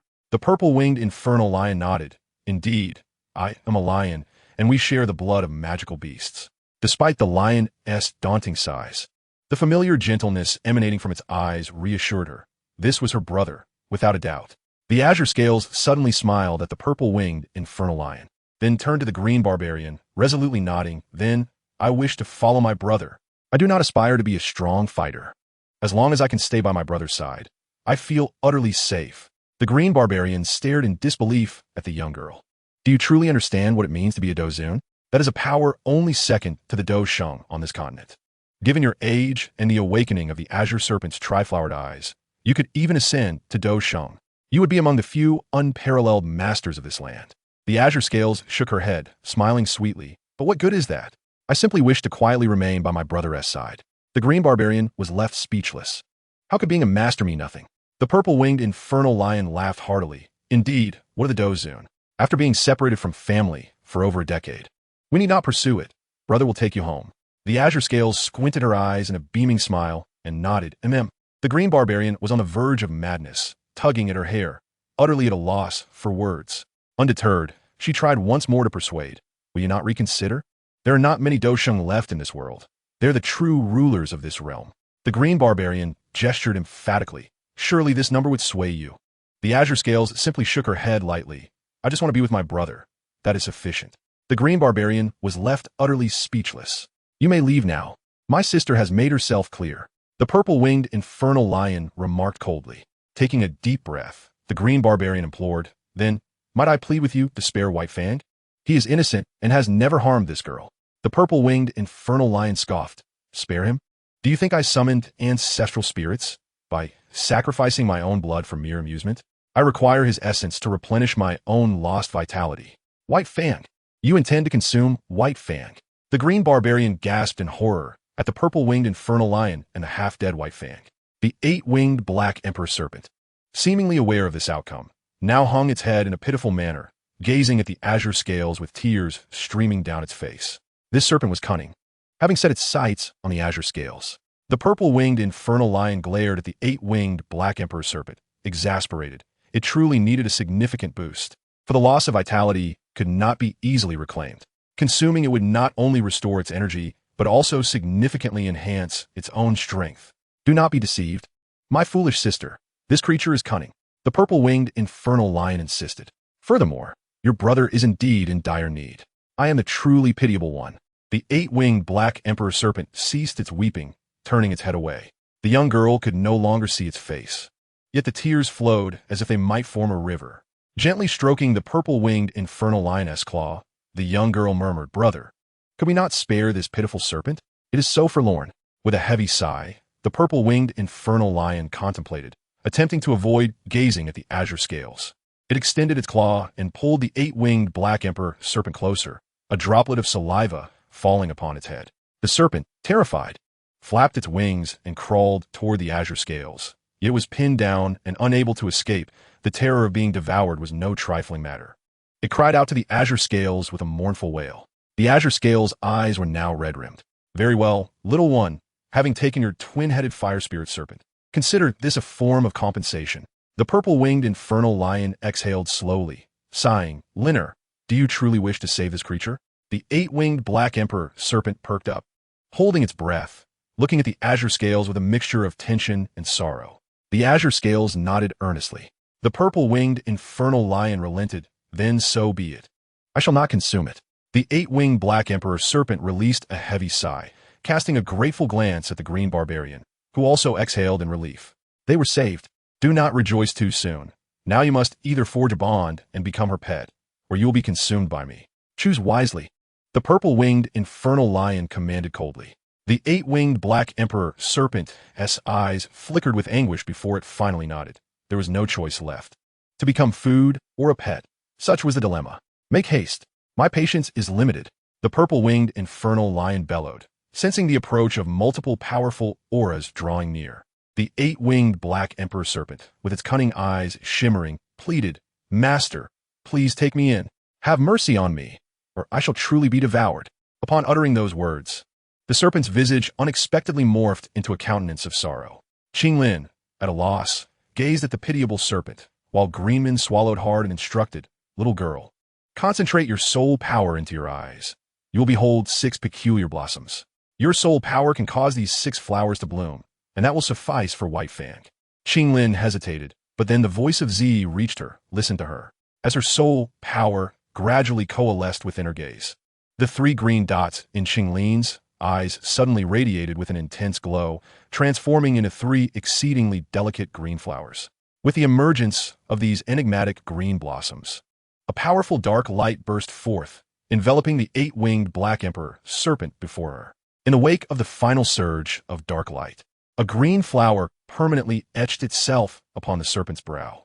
With the successful binding of the contract between Qinglin and the 8-winged black emperor serpent, Z gradually retracted the ancestral soul, reverting to human form. However, the fatigue and frailty etched upon her face were unmistakable. Greenman glared resentfully at the youth clad in purple before her. In that moment of weakness, had she but lunged at him with a mighty blow, she could have surely crushed him. Zi provocatively cast a glance her way, simultaneously gesturing toward Qinglin and then to the eight-winged Black Emperor Serpent, the meaning unmistakable. Damn it! Greenman stamped her foot. The people of the Gamma Empire are approaching rapidly. You must flee. Chapter 71. Journey to the Imperial Capital. The formidable forces of the Gamma Empire drew ever closer. Zi declared, "Let us depart. It is not the time to reveal our identities." White Fang, lower yourself. The eight-winged Black Emperor Serpent paused, perplexed. What do you mean? Zi shot an incredulous glare at her oblivious pet, insisting that a pet ought to assume a pet's demeanor. Hurry, carry us. The eight-winged Black Emperor Serpent, incensed, rose upright, glaring fiercely at Zi. You dare to ride upon my back. I am the eight-winged Black Emperor Serpent, the king of black serpents. I'm not your flying pet. Zi turned to Qinglin. Sister, make it lower. Qinglin approached and gently caressed White Fang's wings. Little White, take us away. Listen to your brother. Instantly, White Fang's head drooped wearily to the ground, lamenting, why is my fate so wretched? Zi patted its head. That's the spirit. Don't touch me. White Fang retorted angrily, flailing its body in discontent. Ignoring it, Zi helped Qinglin onto the serpent's back. Qinglin, hold on to my waist. Brace yourself. Go. White Fang seethed. I am the eight-winged Black Emperor Serpent. Zi smacked its broad forehead. Understood, understood. Now hurry and take flight, or else you'll be consumed. With no choice left, White Fang flicked its tail, summoning a gust of wind, and soared into the sky, resigned to its fate. The wind swept past, leaving Greenman somewhat disheveled. White Fang had been ridden away by someone. She had never been ridden. Is this even possible? In the sky, Zi reveled in the exhilarating speed. White Fang, your pace is impressive. The eight-winged Black Emperor Serpent's velocity was indeed remarkable. In terms of flight speed, Zi doubted she could match it. Of course, White Fang replied, among flying magical beasts, aside from the Phoenix clan, there are few that can keep up with me. Brother, where are we headed? Qinglin inquired softly, nestled against Zi's back. After a moment's contemplation, Zi replied, first to Gamma, Holy City. There is something I must obtain. Then I will take you back to the magical Beast Mountains to see my mother. I haven't laid eyes on her in over a year. Qinglin acknowledged with a soft "oh," gazing at the enchanting night sky. The dark veil had been lifted, revealing the brilliance of the stars in the night. As they journeyed on, Zi engaged in casual conversation with Qinglin, casting glances at the silently soaring eight-winged Black Emperor Serpent, and curiously asked, White Fang, why so quiet? White Fang, clearly disinterested, replied, what is there to say? Zi chuckled. Is it such a big deal to have been ridden once? White Fang managed a bitter smile, for it harbored a deeper grievance than simply being ridden. Do you understand what it means for a serpent-type magical beast to form a contract with the owner of the tri-flowered eye of the Azure Serpent? Zi scoffed lightly. Isn't it just serving as my sister's bodyguard? As long as you protect her well, you won't be deprived. You know nothing. White Fang retorted angrily. If it were merely to be the Holy Maiden's bodyguard, I could accept that, even for a lifetime. But it is not so simple. Once bound to the tri-flowered eye, the Holy Maiden can imprison me within the space it opens up, summoning me whenever she desires. It's akin to being imprisoned. Do you understand? Zi was taken aback. White Fang forced a bitter smile. And that's not even the worst part. As the Holy Maiden's power increases, so too will the space of the tri-flowered eye expand, eventually allowing for the confinement of numerous serpent-type magical beasts. Zi chuckled awkwardly. But isn't that good? With more serpents, you'll have companions. White Fang's smile faltered again. The magical beasts confined within the tri-flowered eye will gradually have their strength siphoned away, which will then be transferred to the Holy Maiden. As her strength increases, the absorption rate will only accelerate. Do you comprehend? In the end, I will become a worthless, useless serpent. Suddenly, White Fang was overcome with emotion, shedding genuine tears. Zi was momentarily speechless. He was unaware of this predicament. Qinglin's heart softened. If I don't let you into the space, will you lose your strength? White Fang's eyes brightened only to dull again as it lowered its head, dejectedly stating, if I don't enter the space, I cannot help my master grow stronger. Qinglin shook her head. It doesn't matter. I don't want power. Zi shot White Fang an exasperated glance. Qinglin has given up on even becoming a battle sovereign. Your meager strength is hardly precious. Suddenly, White Fang's eyes sparkled with hope as it turned its gaze back toward the woman atop its back. Really? Qinglin nodded with a gentle smile. Zi also smiled, patting its forehead. All right, from now on, tuck yourself around Qinglin. To think that such a talkative, swift, and powerful flying beast could be rendered useless is a tremendous loss. White Fang's eyes genuinely brightened. You are the king of the underworld, Z. Your words must not be taken lightly. Z nodded seriously. Indeed, however, you must still assist Qinglin in capturing serpent-type magical beasts. We need some for her to absorb. White Fang eagerly nodded. I will catch a dozen and place them in her space. Ha ha! Brace yourself. Grandpa Black is about to accelerate. With a swift motion, a strong push from behind followed. Z quickly reached back to support Qinglin. This wretched serpent has gone mad. As mountains and lakes sped past beneath them, Z swallowed hard. So this is your true speed, White Fang. White Fang grinned widely, of course. Z nodded, thoroughly impressed with this flying beast. In the imperial capital of the Gamma Empire, Gamma Holy City, from Salt City to the imperial capital, a journey of thousands of miles was completed by White Fang in a single day and night. Z slowly rose from White Fang's back, gazing down at the magnificent city that emerged from a mist. Though the southern and northern cities were interconnected, their styles were starkly different. The southern city was bustling and vibrant, illuminated by countless lights, while the northern city exuded tranquility, appearing profoundly beautiful under the glow of the full moon. To the north of this prosperous imperial capital lay a massive mountain range, its peaks resembling a slumbering dragon, imbued with a celestial aura. That was Yunlan Mountain, indeed a place of extraordinary beauty. Z softly said, "Let us descend here. Further ahead is too close to the imperial capital." As White Fang gradually landed, the adventure continued. Ziyu gently patted Qinglin's back. "We have arrived, Liner." Qinglin stirred awake, her dreamy slumber still lingering. "Where are we?" she murmured, rubbing her sleepy eyes. Ziyu smiled. "We have reached the imperial capital. Our journey continues from here." "Oh," she replied. "Baya, shrink down a bit." In an instant, Baya swiftly transformed into an adorable little snake, coiling around Qinglin's waist. Ziyu inhaled deeply, peach blossom fire. "I hope you still exist." Chapter 72. Farewell, Yafei. As they approached the magnificent imperial capital, the grandeur and prosperity became palpable. "Wow, this is the imperial capital," Qinglin exclaimed, unable to contain her awe, having never ventured beyond Stone Desert City. Baya scoffed, "Such naivety. The central continent has nations far larger than this Gamma Empire. Compared to them, this is merely a coastal fishing village." Qinglin's attention was completely captivated by the bustling streets. She clutched Ziyu's clothing tightly, both enchanted and fearful, continuously surveying the throngs of people and the vibrant marketplace.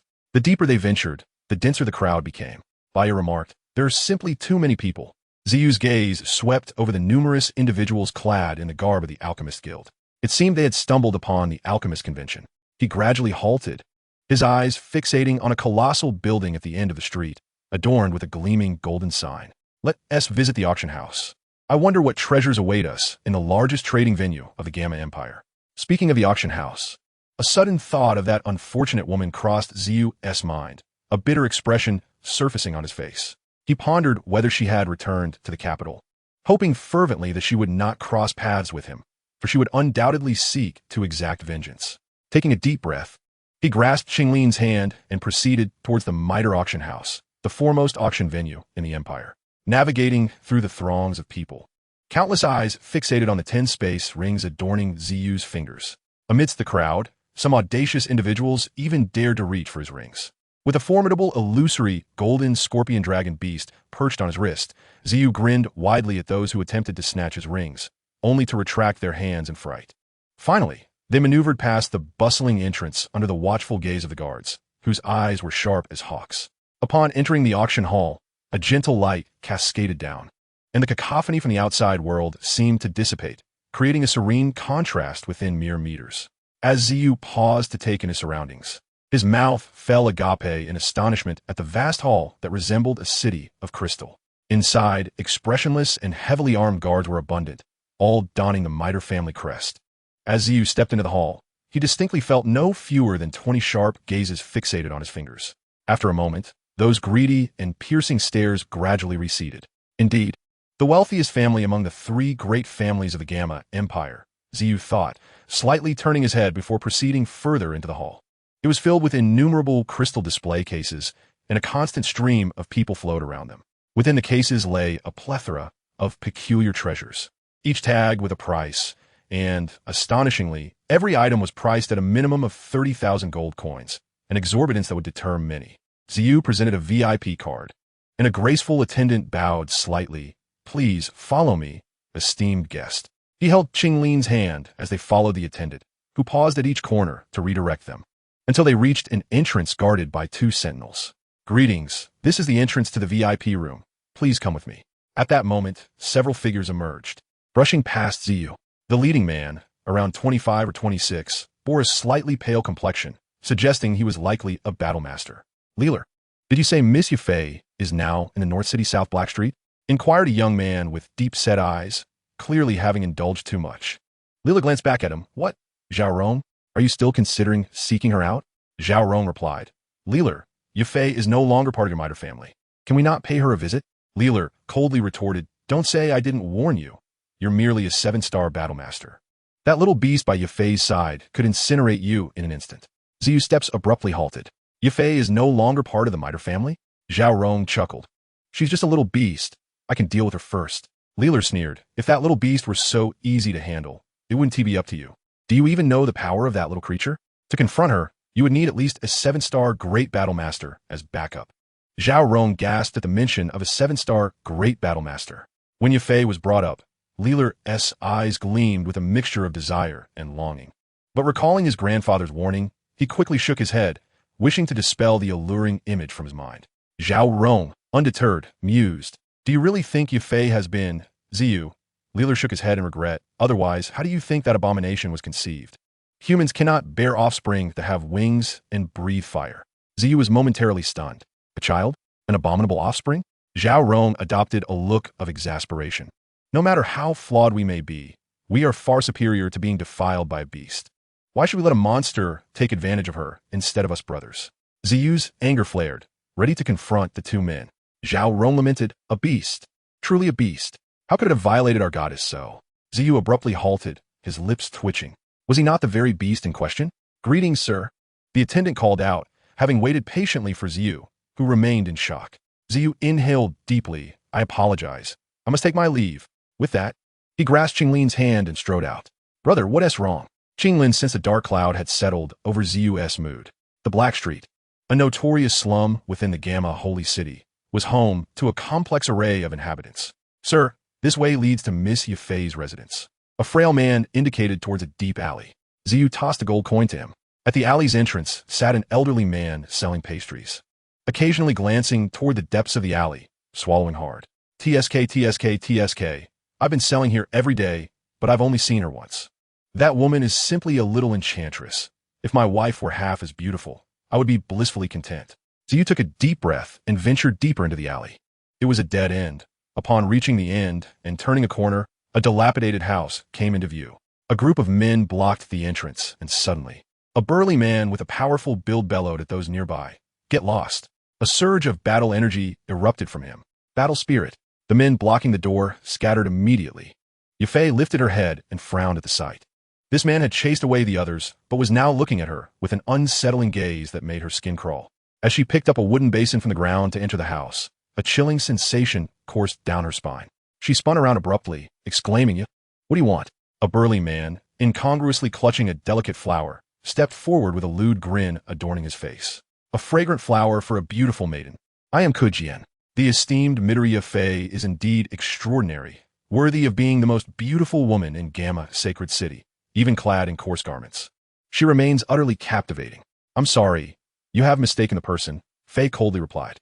The man chuckled. "Mistaken or not, it hardly matters. If you were still a member of the Miter family, I would not dare to approach you today." A wave of trepidation washed over Fei as she slowly retreated towards the interior of the house. However, Kujian swiftly blocked the doorway, causing Fei to leap back in alarm. The little demon, flitting around Fei, witnessed her being harassed and immediately flew into a rage, unleashing a fiery breath towards Kujian. With a flick of his wrist, Kujian unleashed an unmatched force that sent the little creature crashing against the wall. "Baoya!" Seeing her son being flung away, Fei cried out in anguish. Kujian advanced step by step. "Quit the pretense. You are no longer a refined lady. You've even consorted with beasts. I, a formidable fighter, would not disgrace you. You are nothing more than a creature worse than a harlot. TSK, TSK, were it not for your figure, I would never bother to clean up after this beast. No, please, don't come any closer." A surge of fear enveloped her, She dreaded experiencing such torment once more. Her beauty faded as she shouted desperately, hoping to attract the attention of anyone outside. Just as she looked up to flee, a face etched into her very bones appeared before her, rendering Faye motionless in shock. Huh, not running away anymore? In the next moment, a man lunging towards her was suddenly seized by the collar, revealing a youthful visage. Dare to touch my woman, Xiao stated coldly. With that, he swung a hand, and before Jian could comprehend, his head spun rapidly, ultimately severed from his body. Xiao hurled the headless corpse out of the courtyard, commanding, Baya, devour this beast, and the vermin following behind it. Turning back to Faye, Xiao took a deep breath and called, Sister Faye. In the next moment, a slap landed across Xiao's face. Once was not enough humiliation. Do you seek to belittle me again? Faye screamed, her voice hoarse. All her suffering stemmed from him. Xiao had never imagined that he would subject this woman to such immense pain and torment. Sister Faye, I am at a loss for words to explain. Yet, does it even matter how I articulate it? The circumstances are not as you perceive. Gazing at the wretched woman before me, I found myself utterly speechless, only able to utter 3 words. I'm sorry. Faye smiled, a smile so chilling. Sorry? You have ruined my life, and those 3 words suffice? I did not wish for this. Believe me, I never intended for things to unfold this way. Looking at Faye's face, Xiao's heart ached tremendously. He truly did not desire this. Within the spiritual sea, the lion ancestor bellowed, You insolent brat, do not approach her within 10 paces. Xiao replied, Sister Faye, what must I do to atone for my sins? Faye continued to smile eerily. Atonement? I desire your life. Will you part with it? Xiao solemnly nodded. I will. Faye sneered derisively. Then extract your heart. I wish to see just how tainted it is. Xiao inhaled deeply and took a step towards Faye. The lion ancestor cried out in terror. You fool. Are you mad? Stay away from this woman. Xiao took another step forward. At that moment, Faye displayed no fear. Unafraid of the demon that had destroyed her life, the lion ancestor seized Xiao's magic core, crushing it tightly. Brat, wake up, keep your distance from this woman, or you shall perish. A soul-piercing pain surged through Xiao, causing him to stumble and kneel. He inhaled deeply, rising to take another step forward, despite the lion ancestor's relentless grip on his magic core. Xiao could hardly straighten his back, bending as he approached Faye. The lion ancestor exclaimed, He's lost his mind. Truly lost his mind. I'm sorry, Sister Faye, Xiao uttered, filled with agony. Faye coldly scoffed, Go on, extract your heart. Let me see how filthy it truly is. At that moment, Xiao found himself utterly unable to refuse any of Faye's commands. His right hand surged with purple flames as he directed them towards his own chest. Bang, bang, bang. The sound echoed like a drum as his fist struck, sending countless shards of purple crystal flying. Blood gushed from Xiao's mouth uncontrollably. He raised his head, his blood-streaked lips addressing Faye. Sister Faye, I am truly sorry. Bang, bang, bang. He continued his relentless assault. The little demon flew into Faye's embrace, eyes wide as it gazed at this foolish man, questioning whether he felt any pain from his self-inflicted blows. Qinglin could no longer bear to watch and rushed forward. Brother, stop this, you will die. In that moment, Xiao could not respond to Qinglin. His chest continued to be struck, blood staining the ground beneath him. Yet, Faye offered no command to halt him, leaving him no choice but to persist. Within the spiritual sea, the lion ancestor slumped down, despondent. Foolish boy, truly foolish. There is no saving him, none at all. After dealing with the vermin outside, Baya returned, horrified to see Xiao repeatedly battering his own heart. The purple crystal on his chest had begun to crack. At that moment, an elderly man's harsh coughing echoed from within the house. Faye sprang up and rushed inside. Uncle Gu. Faye patted Gu's back anxiously. The elderly man gasped heavily before expelling a thick phlegm. Miss, Gu and I is nearing his end. What will happen to you when I am gone? Tears streamed down Faye's face. Uncle Gu, that won't happen. You must recover. What ails this old man? Xiao, dragging his pained body, followed inside. Faye turned her face away. Leave. Who permitted you to enter? Xiao, unable to disregard her, rushed to the doorway. It is you. You beast. Even in ashes I would recognize you. You have caused this lady such suffering. I shall fight you. Gu's eyes widened, glaring at Xiao with fury. Summoning strength from an unknown source, Gu and I struggled to rise and lunged at Xiao. Unfortunately, he stumbled after only 2 steps and fell. Uncle, please don't, Xiao implored weakly. I have many medicines that might save him. Gu and I coughed deeply. Even in death, I shall not accept your medicine. Fate turned to Xiao. Can you save my Uncle Gu? Ziyu weakly asked. What afflicts the elder? Fei glared at Ziyu with venom. Uncle Gu was injured by others while protecting me, damaging his internal organs. Internal organs, you say? Ziyu hesitated, realizing he had only one last 7 treasures heart protection pill left. This moment of hesitation was seized by Fei as she coldly declared, if you can save my Uncle Gu, then our debt will be settled. What if it cannot be settled? To a fighter of his caliber, it was but a trivial matter. She doubted he would truly sacrifice his life for her. Ziyu paused. Guilt etched across his face as he replied, I still owe you. This is a 4th-tier pill, the 7 treasures heart protection pill, remarkably effective for internal injuries. Ziyu tossed a jade vial to her, causing Fei to gasp and hurriedly catch it. The high-grade pill emitted a rich fragrance, unmistakably extraordinary, even from mere whiff. Uncle, take this. I and the child still need your care. Gu and I inhaled deeply and ultimately swallowed the pill. Uncle Gu, please take a good rest. Yafei supported Gunny and stepped outside, saying, come with me. Oh, Ziyu quickly followed suit.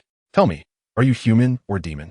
Ziyu took a deep breath. Over a year ago, 2 lions resided in the Beast Mountain range. One day, a man and a woman intruded upon their territory, conspiring to steal the lion's most treasured possession, injuring both the great lion and the young one in the process. By a twist of fate, the young lion transformed into human form, and thus he arrived in this man's homeland, seeking vengeance and intent on seizing what was most precious to him. Yafei interjected. On that day, the young lion arrived in Wutan City and encountered a beautiful woman at the middle auction house. This woman possessed a natural fragrance that attracted small animals, a scent that was particularly irresistible to the transformed beast. The young lion wished to leave, yet he found himself unable to resist, ultimately leading to an unforeseen mishap. Yafei frowned, her gaze sharpening on Ziyu. Is this your explanation? Are you implying that you seduced him? Ziyu hurriedly clarified. No, please don't misunderstand. Sister Yafei, that is not what I meant. You must have noticed that any pet you've embraced can never truly part from you. Even if you kick or shove them, they remain loyal. Yafei replied. You may leave. Ziyu inhaled deeply, stating, Sister Yafei, I understand. I will go and twist off Middle Tingshan's head for you right away. Ziyu began to rise slowly. There is no need for that. You are not worthy of avenging me, Yafei retorted coldly. Chapter 74, The Golden Empress. I truly wish to never see you again, Yafei uttered through clenched teeth. With Uncle Gu saved, Yafei exhaled deeply, finally releasing the immense burden that had weighed upon her. Ziyu said nothing, merely following closely by her side. Exhaustion washed over her, and her body began to sway precariously. Ziyu rushed forward, wrapping his arms around her to prevent her from falling and injuring herself. Sister Yafei, he gently called, his face contorting with concern. Yafei, Yafei, Yafei. Her name became a chant, reverberating from his lips like an incantation.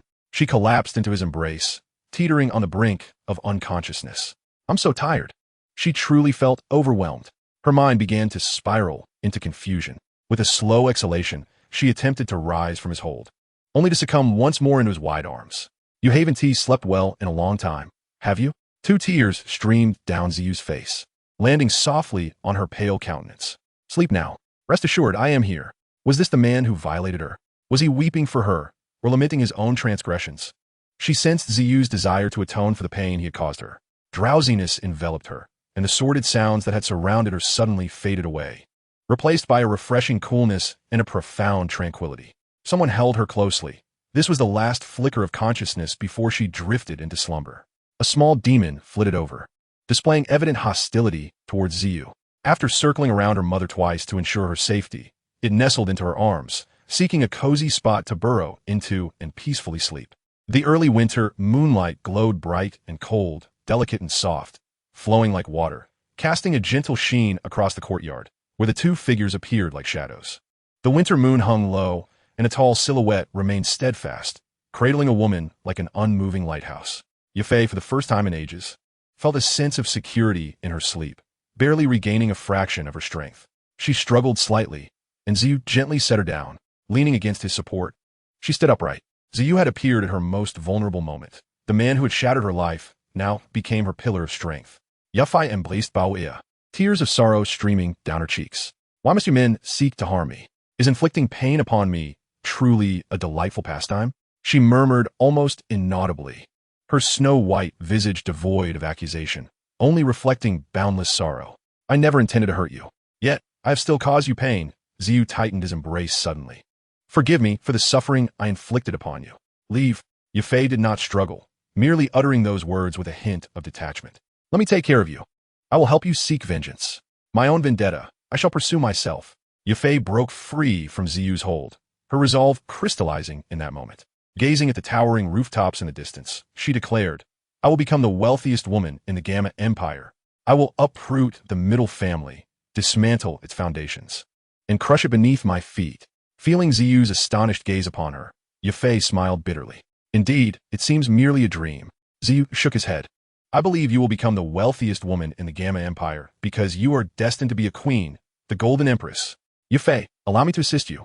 Yafei gazed vacantly, her attention drifting from the azure sky to the brilliant crimson light before finally settling back on the small man. You wish to help me? She scoffed coldly.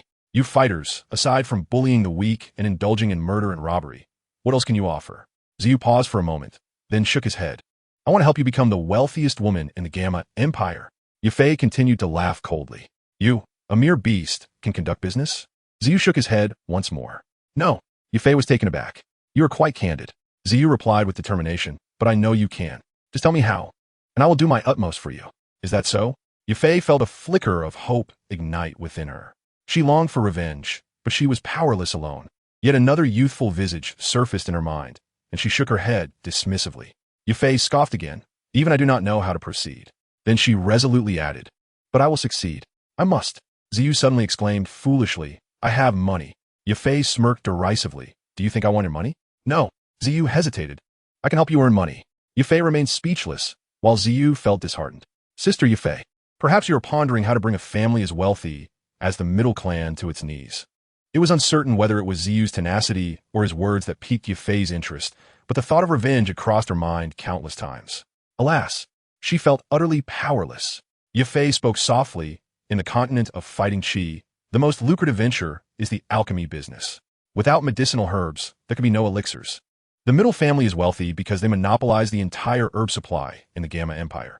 To dismantle the richest family within a few years, one must cut off their lifeblood at its source. Herbs? Ziyu suddenly smiled. The vast majority of herbs in the Gamma Empire originate from the Beast Mountain Range. I can assure you that as long as it involves the eastern and southern regions of the Beast Mountain Range, I can provide you with a continuous supply. Yafei was taken aback. Just you? Do you have any idea how many herbalists and fighters perish in the Beast Mountain Range each year? Do you know how many gatherers the middle family possesses? Ziyu nodded.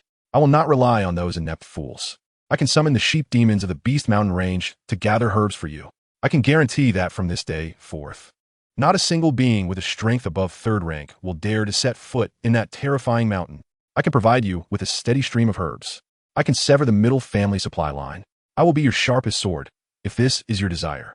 Ziyu silently added to himself. I only hope you can forgive me. Yafei gazed intently at Ziyu, pondering for a long while before inquiring. What exactly are you? I am not a monster. Ziyu replied feebly. I am the son of the amethyst-winged Lion King from the eastern region of the Beast Mountain Range. Surely you are aware of this. Yafei could not possibly be unaware. The amethyst-winged Lion King was a 6th-tier magical beast. Ziyu suddenly spoke earnestly. Sister Yafei, allow me to assist you. Let me help you establish this dynasty, your golden dynasty. Chapter 75, Golden Yafei. As Ziyu looked at the small creature sleeping in Yafei's embrace, he hesitantly asked, Is this my son? Yafei, akin to a cat whose tail had been stepped on, instantly became defensive, exclaiming, This is my son, and has nothing to do with you. Ziyu gently remarked, But I'm only 15. How could I possibly have a son? Yafei carried the child inside. The tranquil courtyard was left with only Ziyu, at which point Qinglin approached with concern. Brother. Ziyu smiled gently. Don't ask, just go to sleep. Qinglin, understanding, obediently left. Within the spirit's sea, the lion ancestor sighed. Young one, you have grown. Ziyu forced a bitter smile. I've become a father. How could I not have grown? Ziyu sat quietly in the courtyard throughout the night, reflecting on many things. He had acted foolishly, madly, recklessly, and arrogantly. It was time for him to adopt a new way of living. As the morning sun rose, Yafei emerged, evidently having not slept the entire night. Ziyu, Yafei called softly. Startled, Ziyu, who was squatting at the entrance, turned around quickly, as he recalled that Yafei had never addressed him in such a manner before. Do you not wish to atone for your sins? Let's forge a pact. You will help me become the wealthiest woman in this empire, and I will absolve you of your debt. Ziyu swallowed hard, all right. Yes. Yufei suddenly smiled alluringly at him. Now tell me, what is your strength? Ziyu jolted, swallowing again. Still squatting at the door, he stammered, I am a battle emperor. Yufei approached him with a charming smile. And the more she smiled, the more Ziyu felt apprehensive. With a graceful finger, Yufei gently lifted Ziyu's chin, declaring, from this day forth, for at least the next 6 months, you will accompany me and protect me. I intend to extract every ounce of your value. Ziyu's throat tightened, and he nodded. Did he wish to refuse? No, as long as she was willing to forgive him. Could he refuse? No, as long as she was within 3 meters of him. Yufei gazed into the distance. Now, come with me. Ziyu nodded, and Qinglin followed suit. As they exited the largest clothing store in Gamma Holy City, Yufei's striking figure, adorned in a vibrant red attire, radiated an irresistible allure. With a pair of red high-heeled boots, slender, snow-white legs, and a tight-fitting crimson robe that perfectly accentuated her exquisite curves, she wore a silver ribbon around her delicate waist, above which lay her ample bosom in an unparalleled beauty. The former Yufei had returned, exuding temptation from every inch of her being. The sound of her heels echoed melodiously as she entered the middle auction house, instantly becoming the center of attention. Look, it's Yufei. Miss Yufei is back, and she seems even more beautiful. The bustling hall suddenly fell silent. With a pair of enchanting eyes, Yufei casually scanned the hall, and the occasional sound of heavy breathing echoed, emphasizing the stillness. A seductive smile graced Yufei's lips as she turned and walked toward the staircase in the hall, her graceful steps and swaying waist captivating countless onlookers. Apologies, Miss Yufei, but that area is reserved for VIPs. You may not be permitted to ascend, 2 guards said, taking a deep breath. Ziyu presented a VIP card. The guards exchanged glances. They could not deny entry to a guest possessing such a card. Yet, under the strict orders of their family, they dared not allow Yufei to pass. Yufei lightly linked her arm with Ziyu's and cast a dismissive glance at the guards, rendering them speechless, and after a moment of helplessness, they could only retreat to the sides with forced smiles. Yufei then released Ziyu and ascended the staircase first. Stop! In the silent corridor, several figures emerged, led by a man named Liu, whose face bore the marks of excess.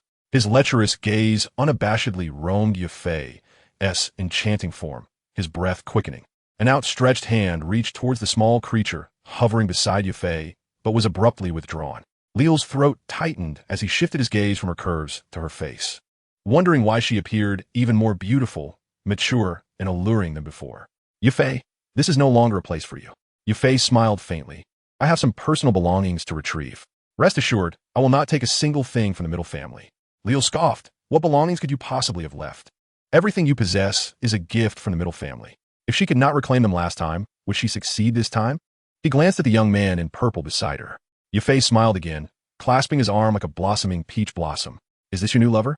A wave of inexplicable jealousy surged within him.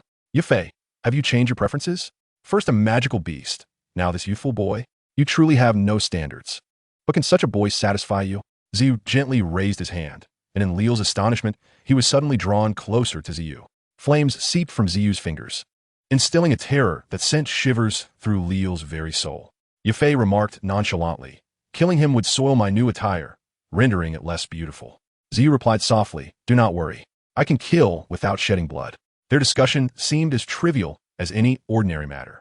Liu trembled in fear. He was on the brink of death.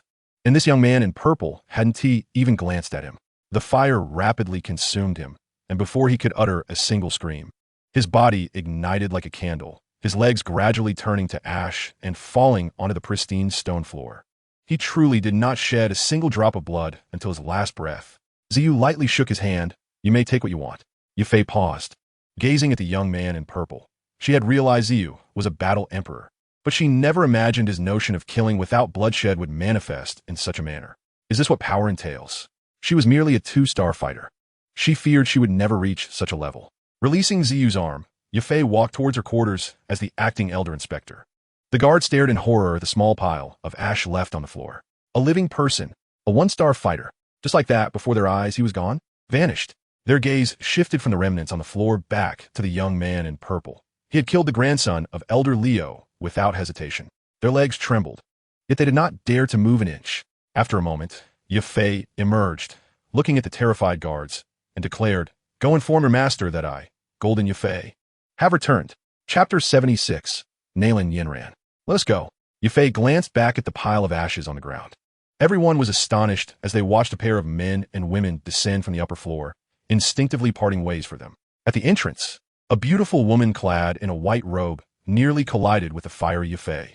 The two women exuded utterly distinct auras. One resembled a solitary plum blossom, appreciating her own elegance, while the other embodied the enchanting allure of a peony. Upon raising her gaze, the woman clad in white was taken aback to see Yafei, exclaiming with delight, "Miss Yafei," to which Na Yin responded with joy, "What a coincidence! I have come to seek my sister. Yafei, momentarily stand, inquired. You have come here to look for me?" It was evident that Na Yin, having just returned to the holy city, was unaware of Yafei's circumstances. With a light chuckle, Na Yin replied, "Indeed, my grandfather is gravely ill, and I hurried back to the holy city, thinking that perhaps through the connections of the middle auction house, I might be able to find help." Suddenly, Na Yin gasped, "Ah, it's you. How dare you come here?" Zi coldly regarded her. "Why should I not come?" Na Yin retorted sharply. "You slaughtered my Yunlan sect's outer sect steward and his entire family, and yet you brazenly stroll into this Gamma holy city." Zi stared intently at Na Yin, causing her to shiver with unease. She instinctively took 2 steps back, asking, "What do you intend to do?"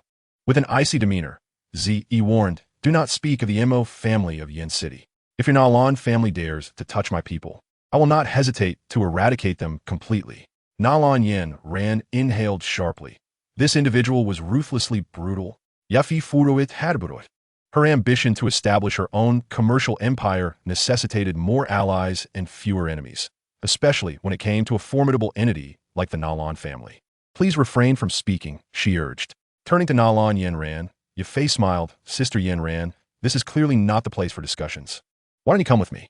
Within a private room of a tavern, Yafei beamed at Na Yin, "Now speak, dear sister." Na Yin glanced at Zi before turning back to Yafei. "Sister Yafei, you must be aware that 7 years ago my grandfather was afflicted with the cursed poison. This time, the outbreak has been particularly severe, and my grandfather can no longer suppress it. In desperation, I have come to ask if you know any alchemist who possesses Ioa. Jafei Fronith. Given the relationship between the Yunlan sect and Danwang Guhi, why not seek his assistance?" Na Yin offered a bitter smile. "Even Dan Wang has stated that only the high temperatures of Yaoa can expel the cursed poison from my grandfather's body." Yafei was taken aback. "Yi Huo?" "Yes, Sister Yafei." Na Yin continued, "If we could detoxify my grandfather, the Na family is willing to offer 1 million gold coins along with the treasured 7 illusion blue spirit nectar as a reward." Jafei Saith, spreading her hands in resignation, "Sister, you overestimate me. How could I possibly know someone with such extraordinary abilities?"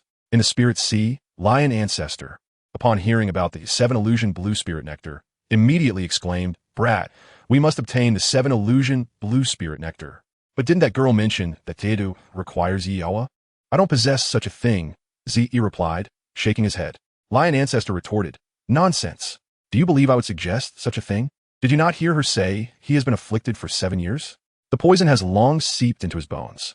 While it may be possible to use Yaoa to detoxify at the onset, it would be nearly impossible now. The poison may be expelled, but his strength would likely never return." Zi asked, "What if we do not use Yaoa? What then? My purple crystal underworld fire?" Lion Ancestor rolled his eyes. "The purple crystal underworld fire is only lethal. How could it possibly save anyone? Then what should we use? Purple fire?" Lion Ancestor, now annoyed, replied, "Stop fixating on this fire and that fire. After 7 years, the poison has invaded his very marrow. The best approach now is to use poison against poison." "Use poison against poison?" "Indeed. The poison within you, the underworld corruption pill, is an extremely toxic substance. Extracting a portion to neutralize the cursed poison poses no issue. However, the cost of this method is a reduction in lifespan of 10 years. Zi protested. "But why should I assist Na Yin's grandfather with detoxification? Did you not see her attitude? Why should I undertake such a thankless task?" Lion Ancestor insisted. "The 7 illusion blue spirit nectar. It is a rare treasure that would greatly benefit your soul power.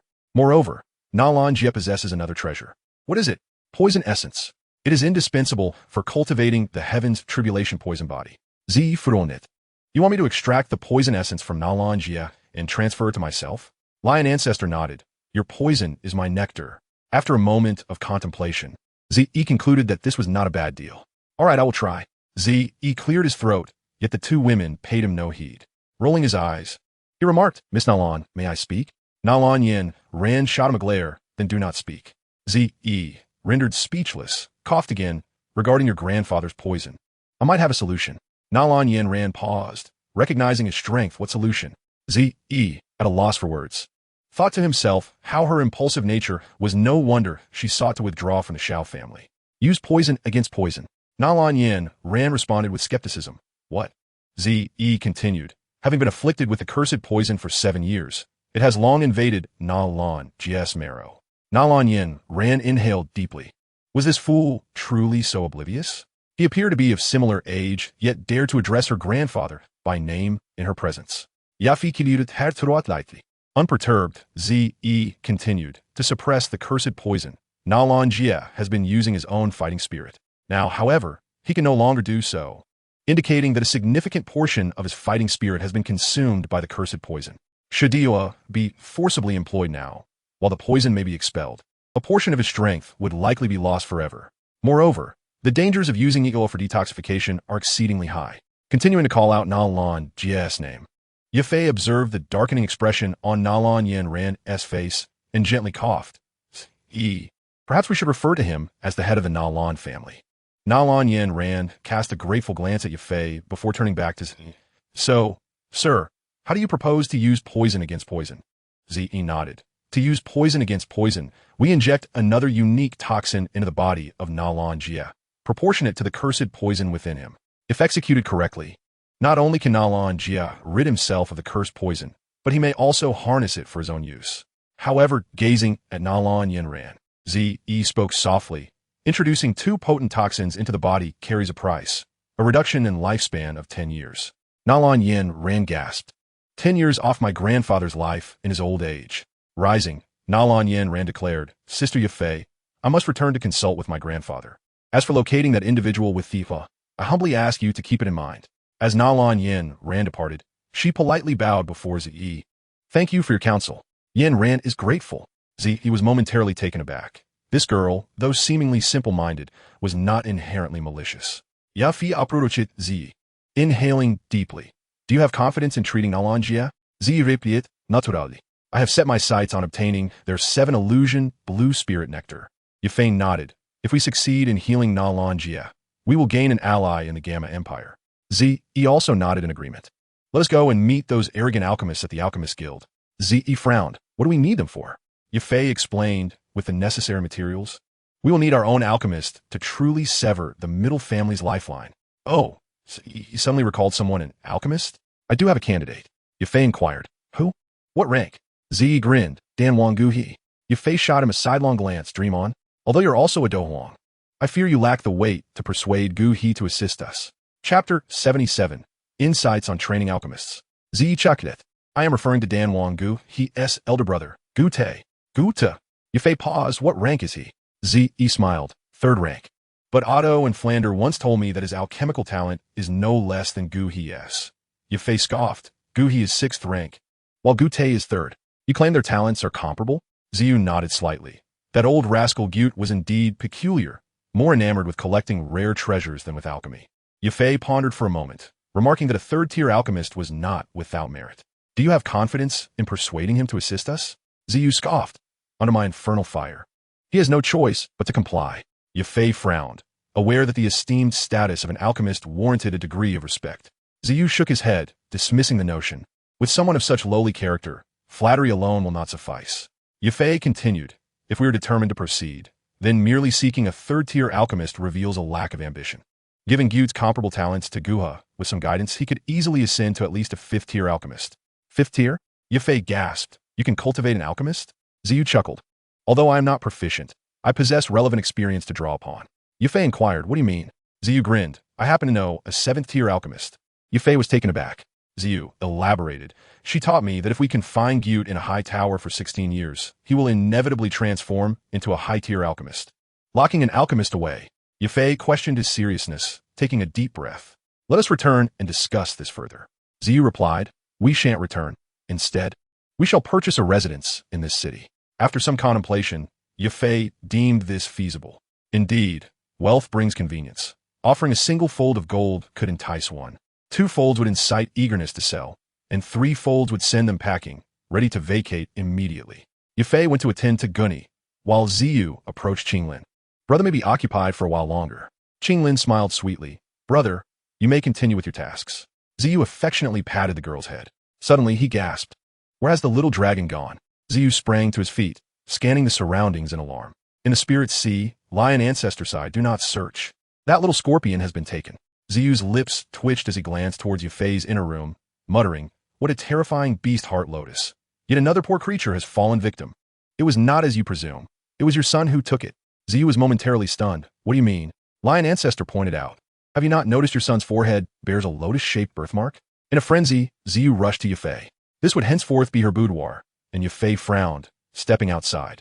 Ziyu approached the entrance, asking, that child, where is he? Yafei hesitated, as if she hadn't seen the child in some time.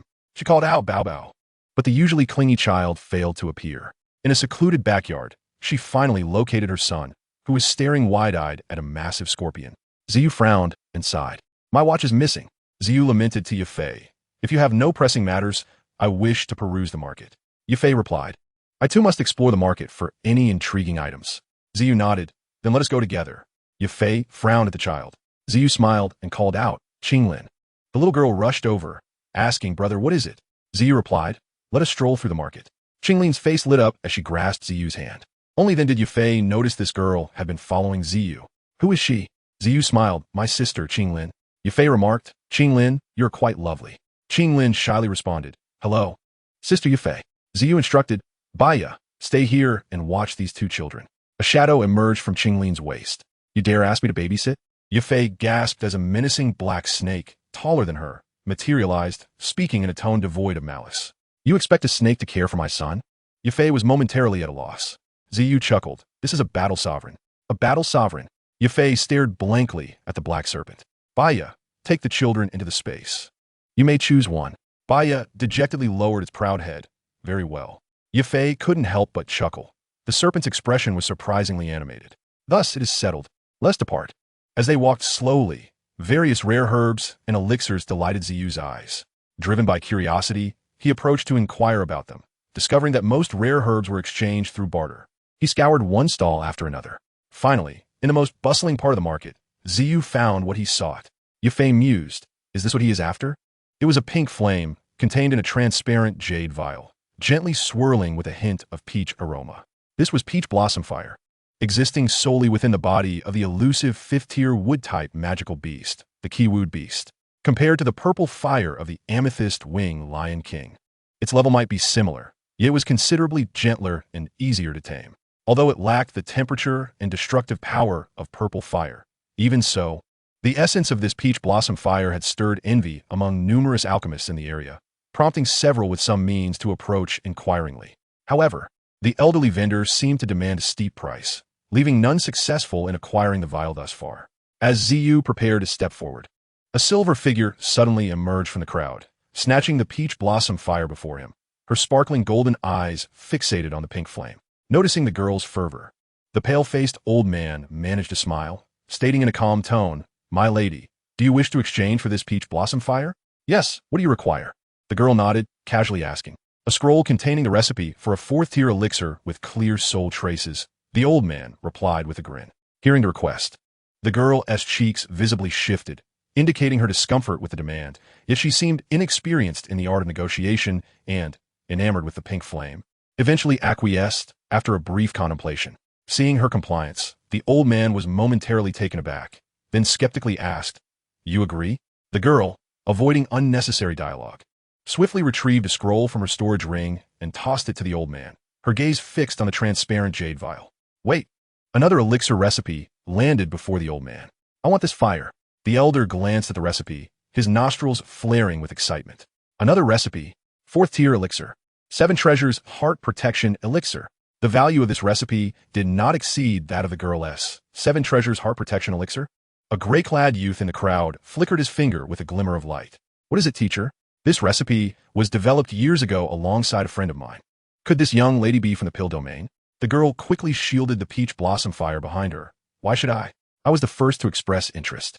Ziyu was at a loss, feeling nearly tearful. This item was too crucial for him, leaving him no choice but to take advantage of the young girl. He produced a card from his storage ring, stating, "I will add 200,000 gold." The old man inhaled deeply, turning to the girl with an ingratiating smile.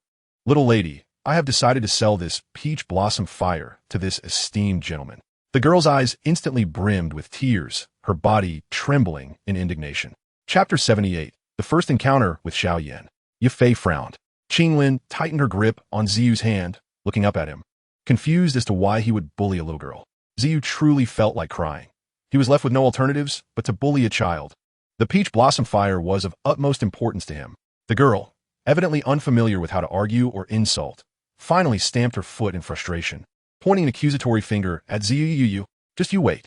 After saying this, with tears in her eyes, she ran away. Ziyu was in the process of retracting the peach blossom fire handed over by the elder. "Xiao Yan, my brother." Yifei surprisingly recognized Xiao Yan amidst the crowd after many years apart. Ziyu's figure abruptly halted, slowly turning around to fixate on the young man clad in gray before him. Within the spatial ring, Yao Lao remarked, "Xiao Yan, the aura of that young man in purple appears quite formidable." Xiao Yan was momentarily taken aback. The individual seemed to be of similar age to him. How strong could he truly be? Yao Lao shook his head, stating, "We shall need to pry further to ascertain." A subtle, almost imperceptible soul perception emanated from Xiao Yan's ring. With Yao Lao's soul sensing capabilities, even a Do Huang would be discernible to him without their awareness. In the sea of spirits, Lion Ancestor interjected, "Hey kid, that fellow ahead is probing you." Ziyu paused for a moment. A slight smirk tugging at the corners of his mouth. Was it Xiao Yan or Yao Chun? Although his own soul perception was feeble, the impending encroachment of the soul force could not evade Lion Ancestor's detection. Just as the soul force brushed against Ziyu, he suddenly bellowed, "Come if you wish. Leave if you desire." How arrogant! An exceedingly fierce violet crystal inferno erupted from his being, transforming the entire trading area into a frigid landscape in an instant. "Wow!" Yao Lao emitted a muffled exclamation. "Teacher!" Ziyu glared at Xiao Yan, his fists already revealing a hint of the violet crystal. A massive black ruler materialized in Xiao Yan's grasp. "Xiao Yan, flee quickly." Yao Lao uget. As Ziyu prepared to pounce, the figure of Hebedong shifted, erecting an ice wall directly in Ziyu's path. "Little brother, what is the meaning of this? Are you intending to commit violence in public?" Hebedong's voice was firm, his ice-type combat skill unmistakable. The elderly man in the blue robe accompanying Xiao Yan could undoubtedly be none other than the Ice Emperor, Hebedong. A year's worth of resentment surged within him. Ziyu inhaled deeply. Despite Yao Lao being severely weakened by his violet crystal inferno, he held no fear of Hebedong's ice techniques. Just as he aimed to evade Hebedong and eliminate Xiao Yan directly, a faint primordial aura emanated from Xiao Yan.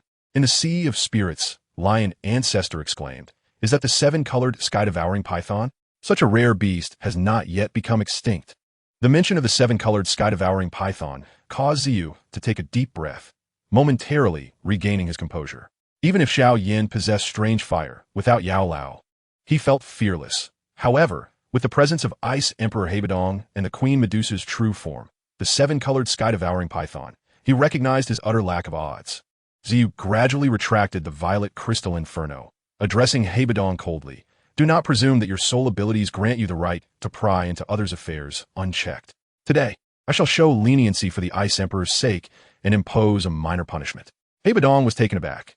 This young man, no older than 15 or 16, had already attained Do Huang strength and could see through his identity with a single glance.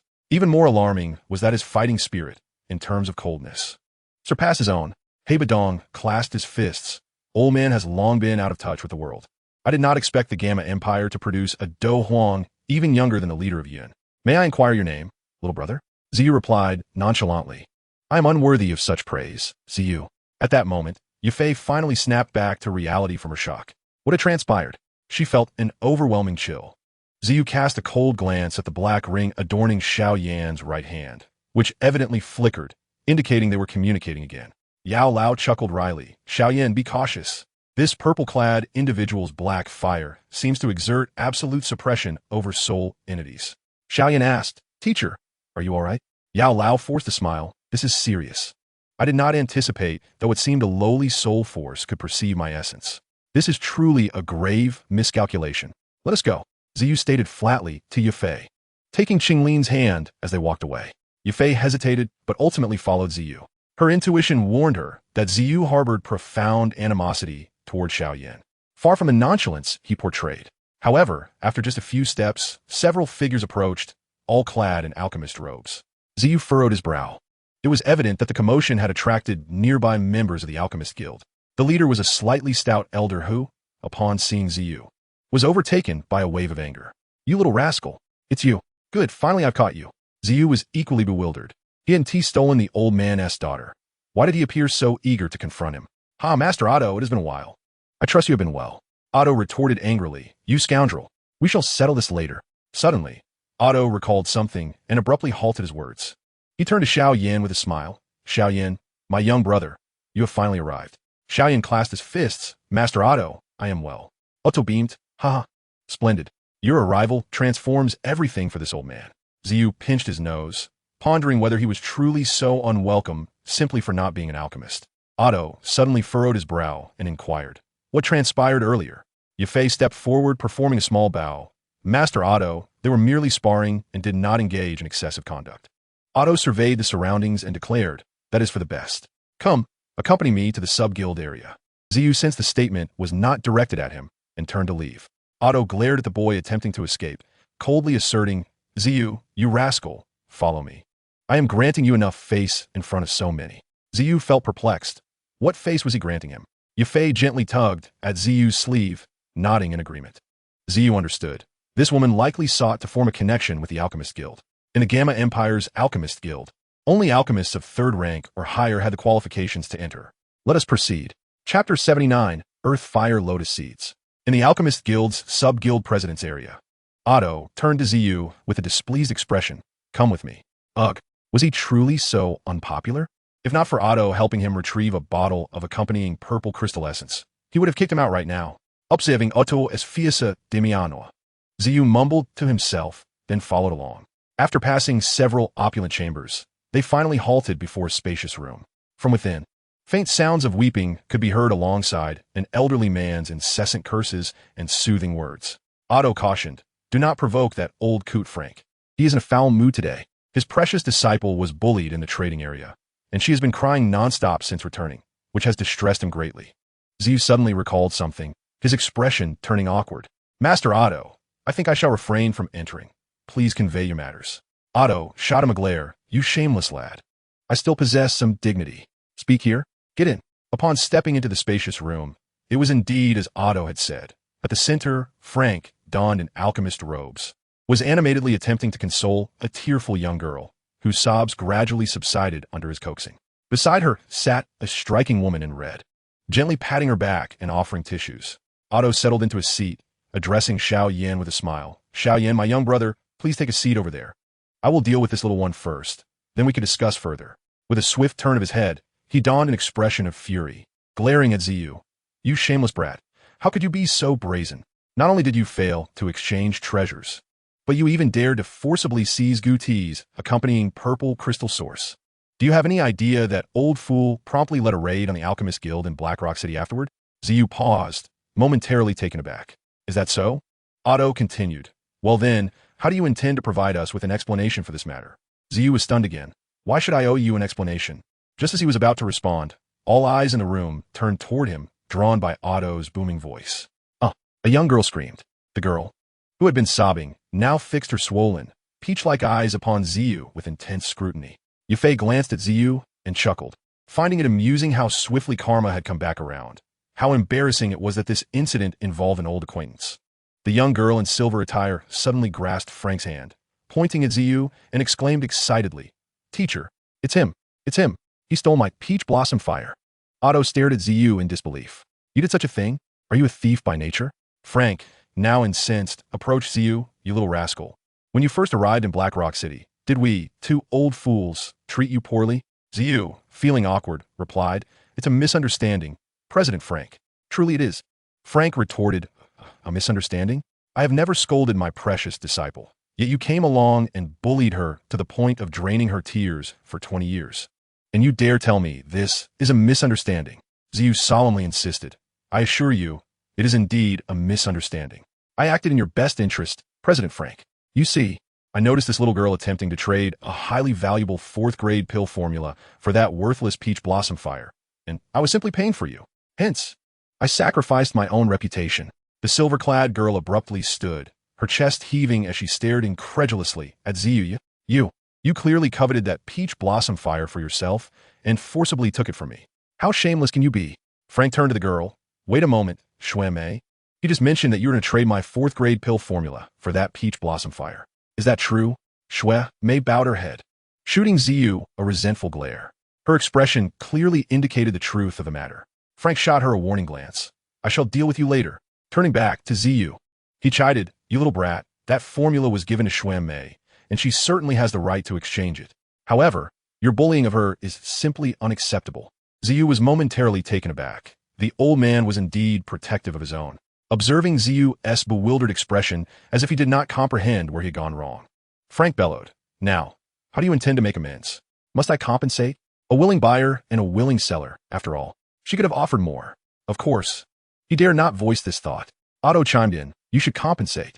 Considering the losses incurred by our alchemist guild, you owe us for today. These two old coots were clearly trying to fleece him. Otto shook his head in exasperation. You truly are regressing. A Dowang bullying a mere girl. Xiao remained unconvinced, thinking, what can you do to me if I refuse to compensate? Suddenly, he caught sight of Xiao Yan sitting nearby, relishing the spectacle. An idea sparked in his mind on how to catch this fellow's attention. With a courteous gesture towards Otto, he smiled. Master Otto, regarding the accompanying purple crystal source, I apologize for the inconvenience. However, since I have caused you losses, I shall make amends. Please state your price. Turning to Xiao Yan, he added, I apologize for today, but the peach blossom fire is indeed of great importance to me, and I cannot part with it. How about this? I shall provide a compensation that I hope you find acceptable. With that, Xiao retrieved a jade box from his storage ring and gently opened it, releasing a surge of intense fire energy. Otto and Frank inhaled sharply, rising to their feet, their eyes glued to the jade box, nearly bulging from their sockets. Inside lay a dozen gleaming orbs, radiating azure light. Xiao Yan felt an immediate affinity towards the fire energy emanating from the box, his brows furrowing. At that moment, Yao Lao's voice echoed in his mind, trembling slightly, Earth Fire Lotus Seeds. They are indeed Earth Fire Lotus Seeds. The seeds of the Azure Lotus Earth Heart Fire. Xiao Yan, taken aback, stood up abruptly. Xiao smiled slightly. Do the two masters recognize this item? Otto and Frank stared at the Earth Fire Lotus Seeds for an extended moment, utterly unable to discern what they were. They exchanged puzzled looks, shaking their heads. Yet they could sense the exceptionally pure fire energy radiating from it. Xiao gently held up one of the Earth Fire Lotus Seeds, stating, this is born from the 19th entry on the Yi Album, the Azure Lotus Earth Heart Fire. Just this tiny seed is enough to drive a Do Huang powerhouse into a frenzy. Xiao smirked, casting a sidelong glance at Xiao Yan seated behind him, shifting his body to completely obscure his line of sight. I won't let you see it. Reveling in the expression of desire on his face, Xiao continued, this item has a multitude of uses, even assisting fire-type Do-Chi practitioners in their cultivation. One seed condenses every 100 years on the Azure Lotus platform. Its rarity far surpasses that of the peach blossom fire. President Frank, does my sincerity suffice? Frank and Otto exchanged a glance, both swallowing hard in unison. Xiao feigned regret. Unfortunately, when I obtained the Azure Lotus Earth Heart Fire, I exerted considerable effort. Yet it was ultimately snatched away by a petty thief. Xiao Yan mused. The Earth Fire Lotus Seeds and the Azure Lotus Earth Heart Fire share a common origin.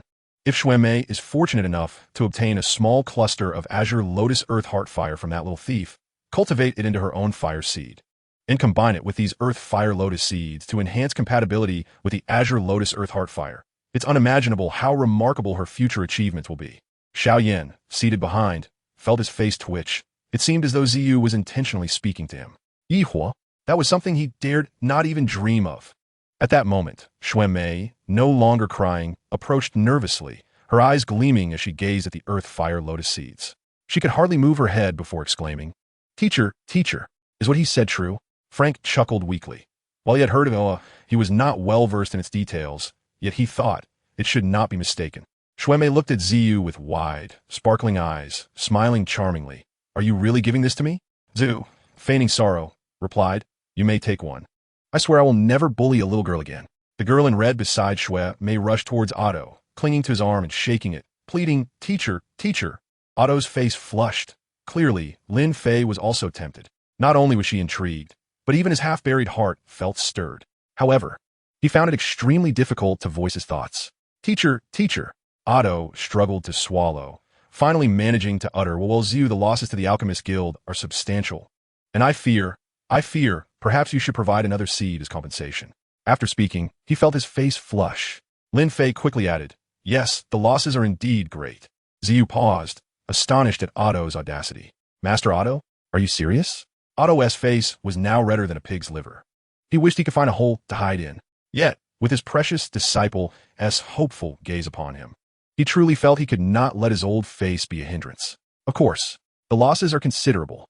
Zhu was rendered speechless. The old man was truly bold. "Then state your price. How much shall I compensate? But I demand no money. I only desire that earth fire lotus seed." Otto was acutely aware that his request was quite excessive. Taking a deep breath, he said, "Dear brother Zhu, I sincerely hope you can show some leniency. From now on, should you have any commands, as long as this old body of mine is still capable of movement, I shall gladly comply." Zhu, feeling a sense of helplessness, extended the jade box with a heavy heart, presenting it before Yunfei. Yunfei paused in surprise, contemplating for a moment before suddenly interjecting, "Hold on a moment." Lin Fei's outstretched hand froze abruptly, and Yunfei stepped forward with a radiant smile, saying, "Master Otto, you may indeed take the earth fire lotus seed. My new auction house with Zhu is about to open, and we may require a considerable amount of elixirs. At that time, I wonder if the Alchemist Guild in Haiyan City could extend us some assistance." Zhu, momentarily taken aback, quickly nodded in agreement and retrieved the jade box. Lin Fei stared intently at the box that had been retracted, her lips nearly biting through in anticipation.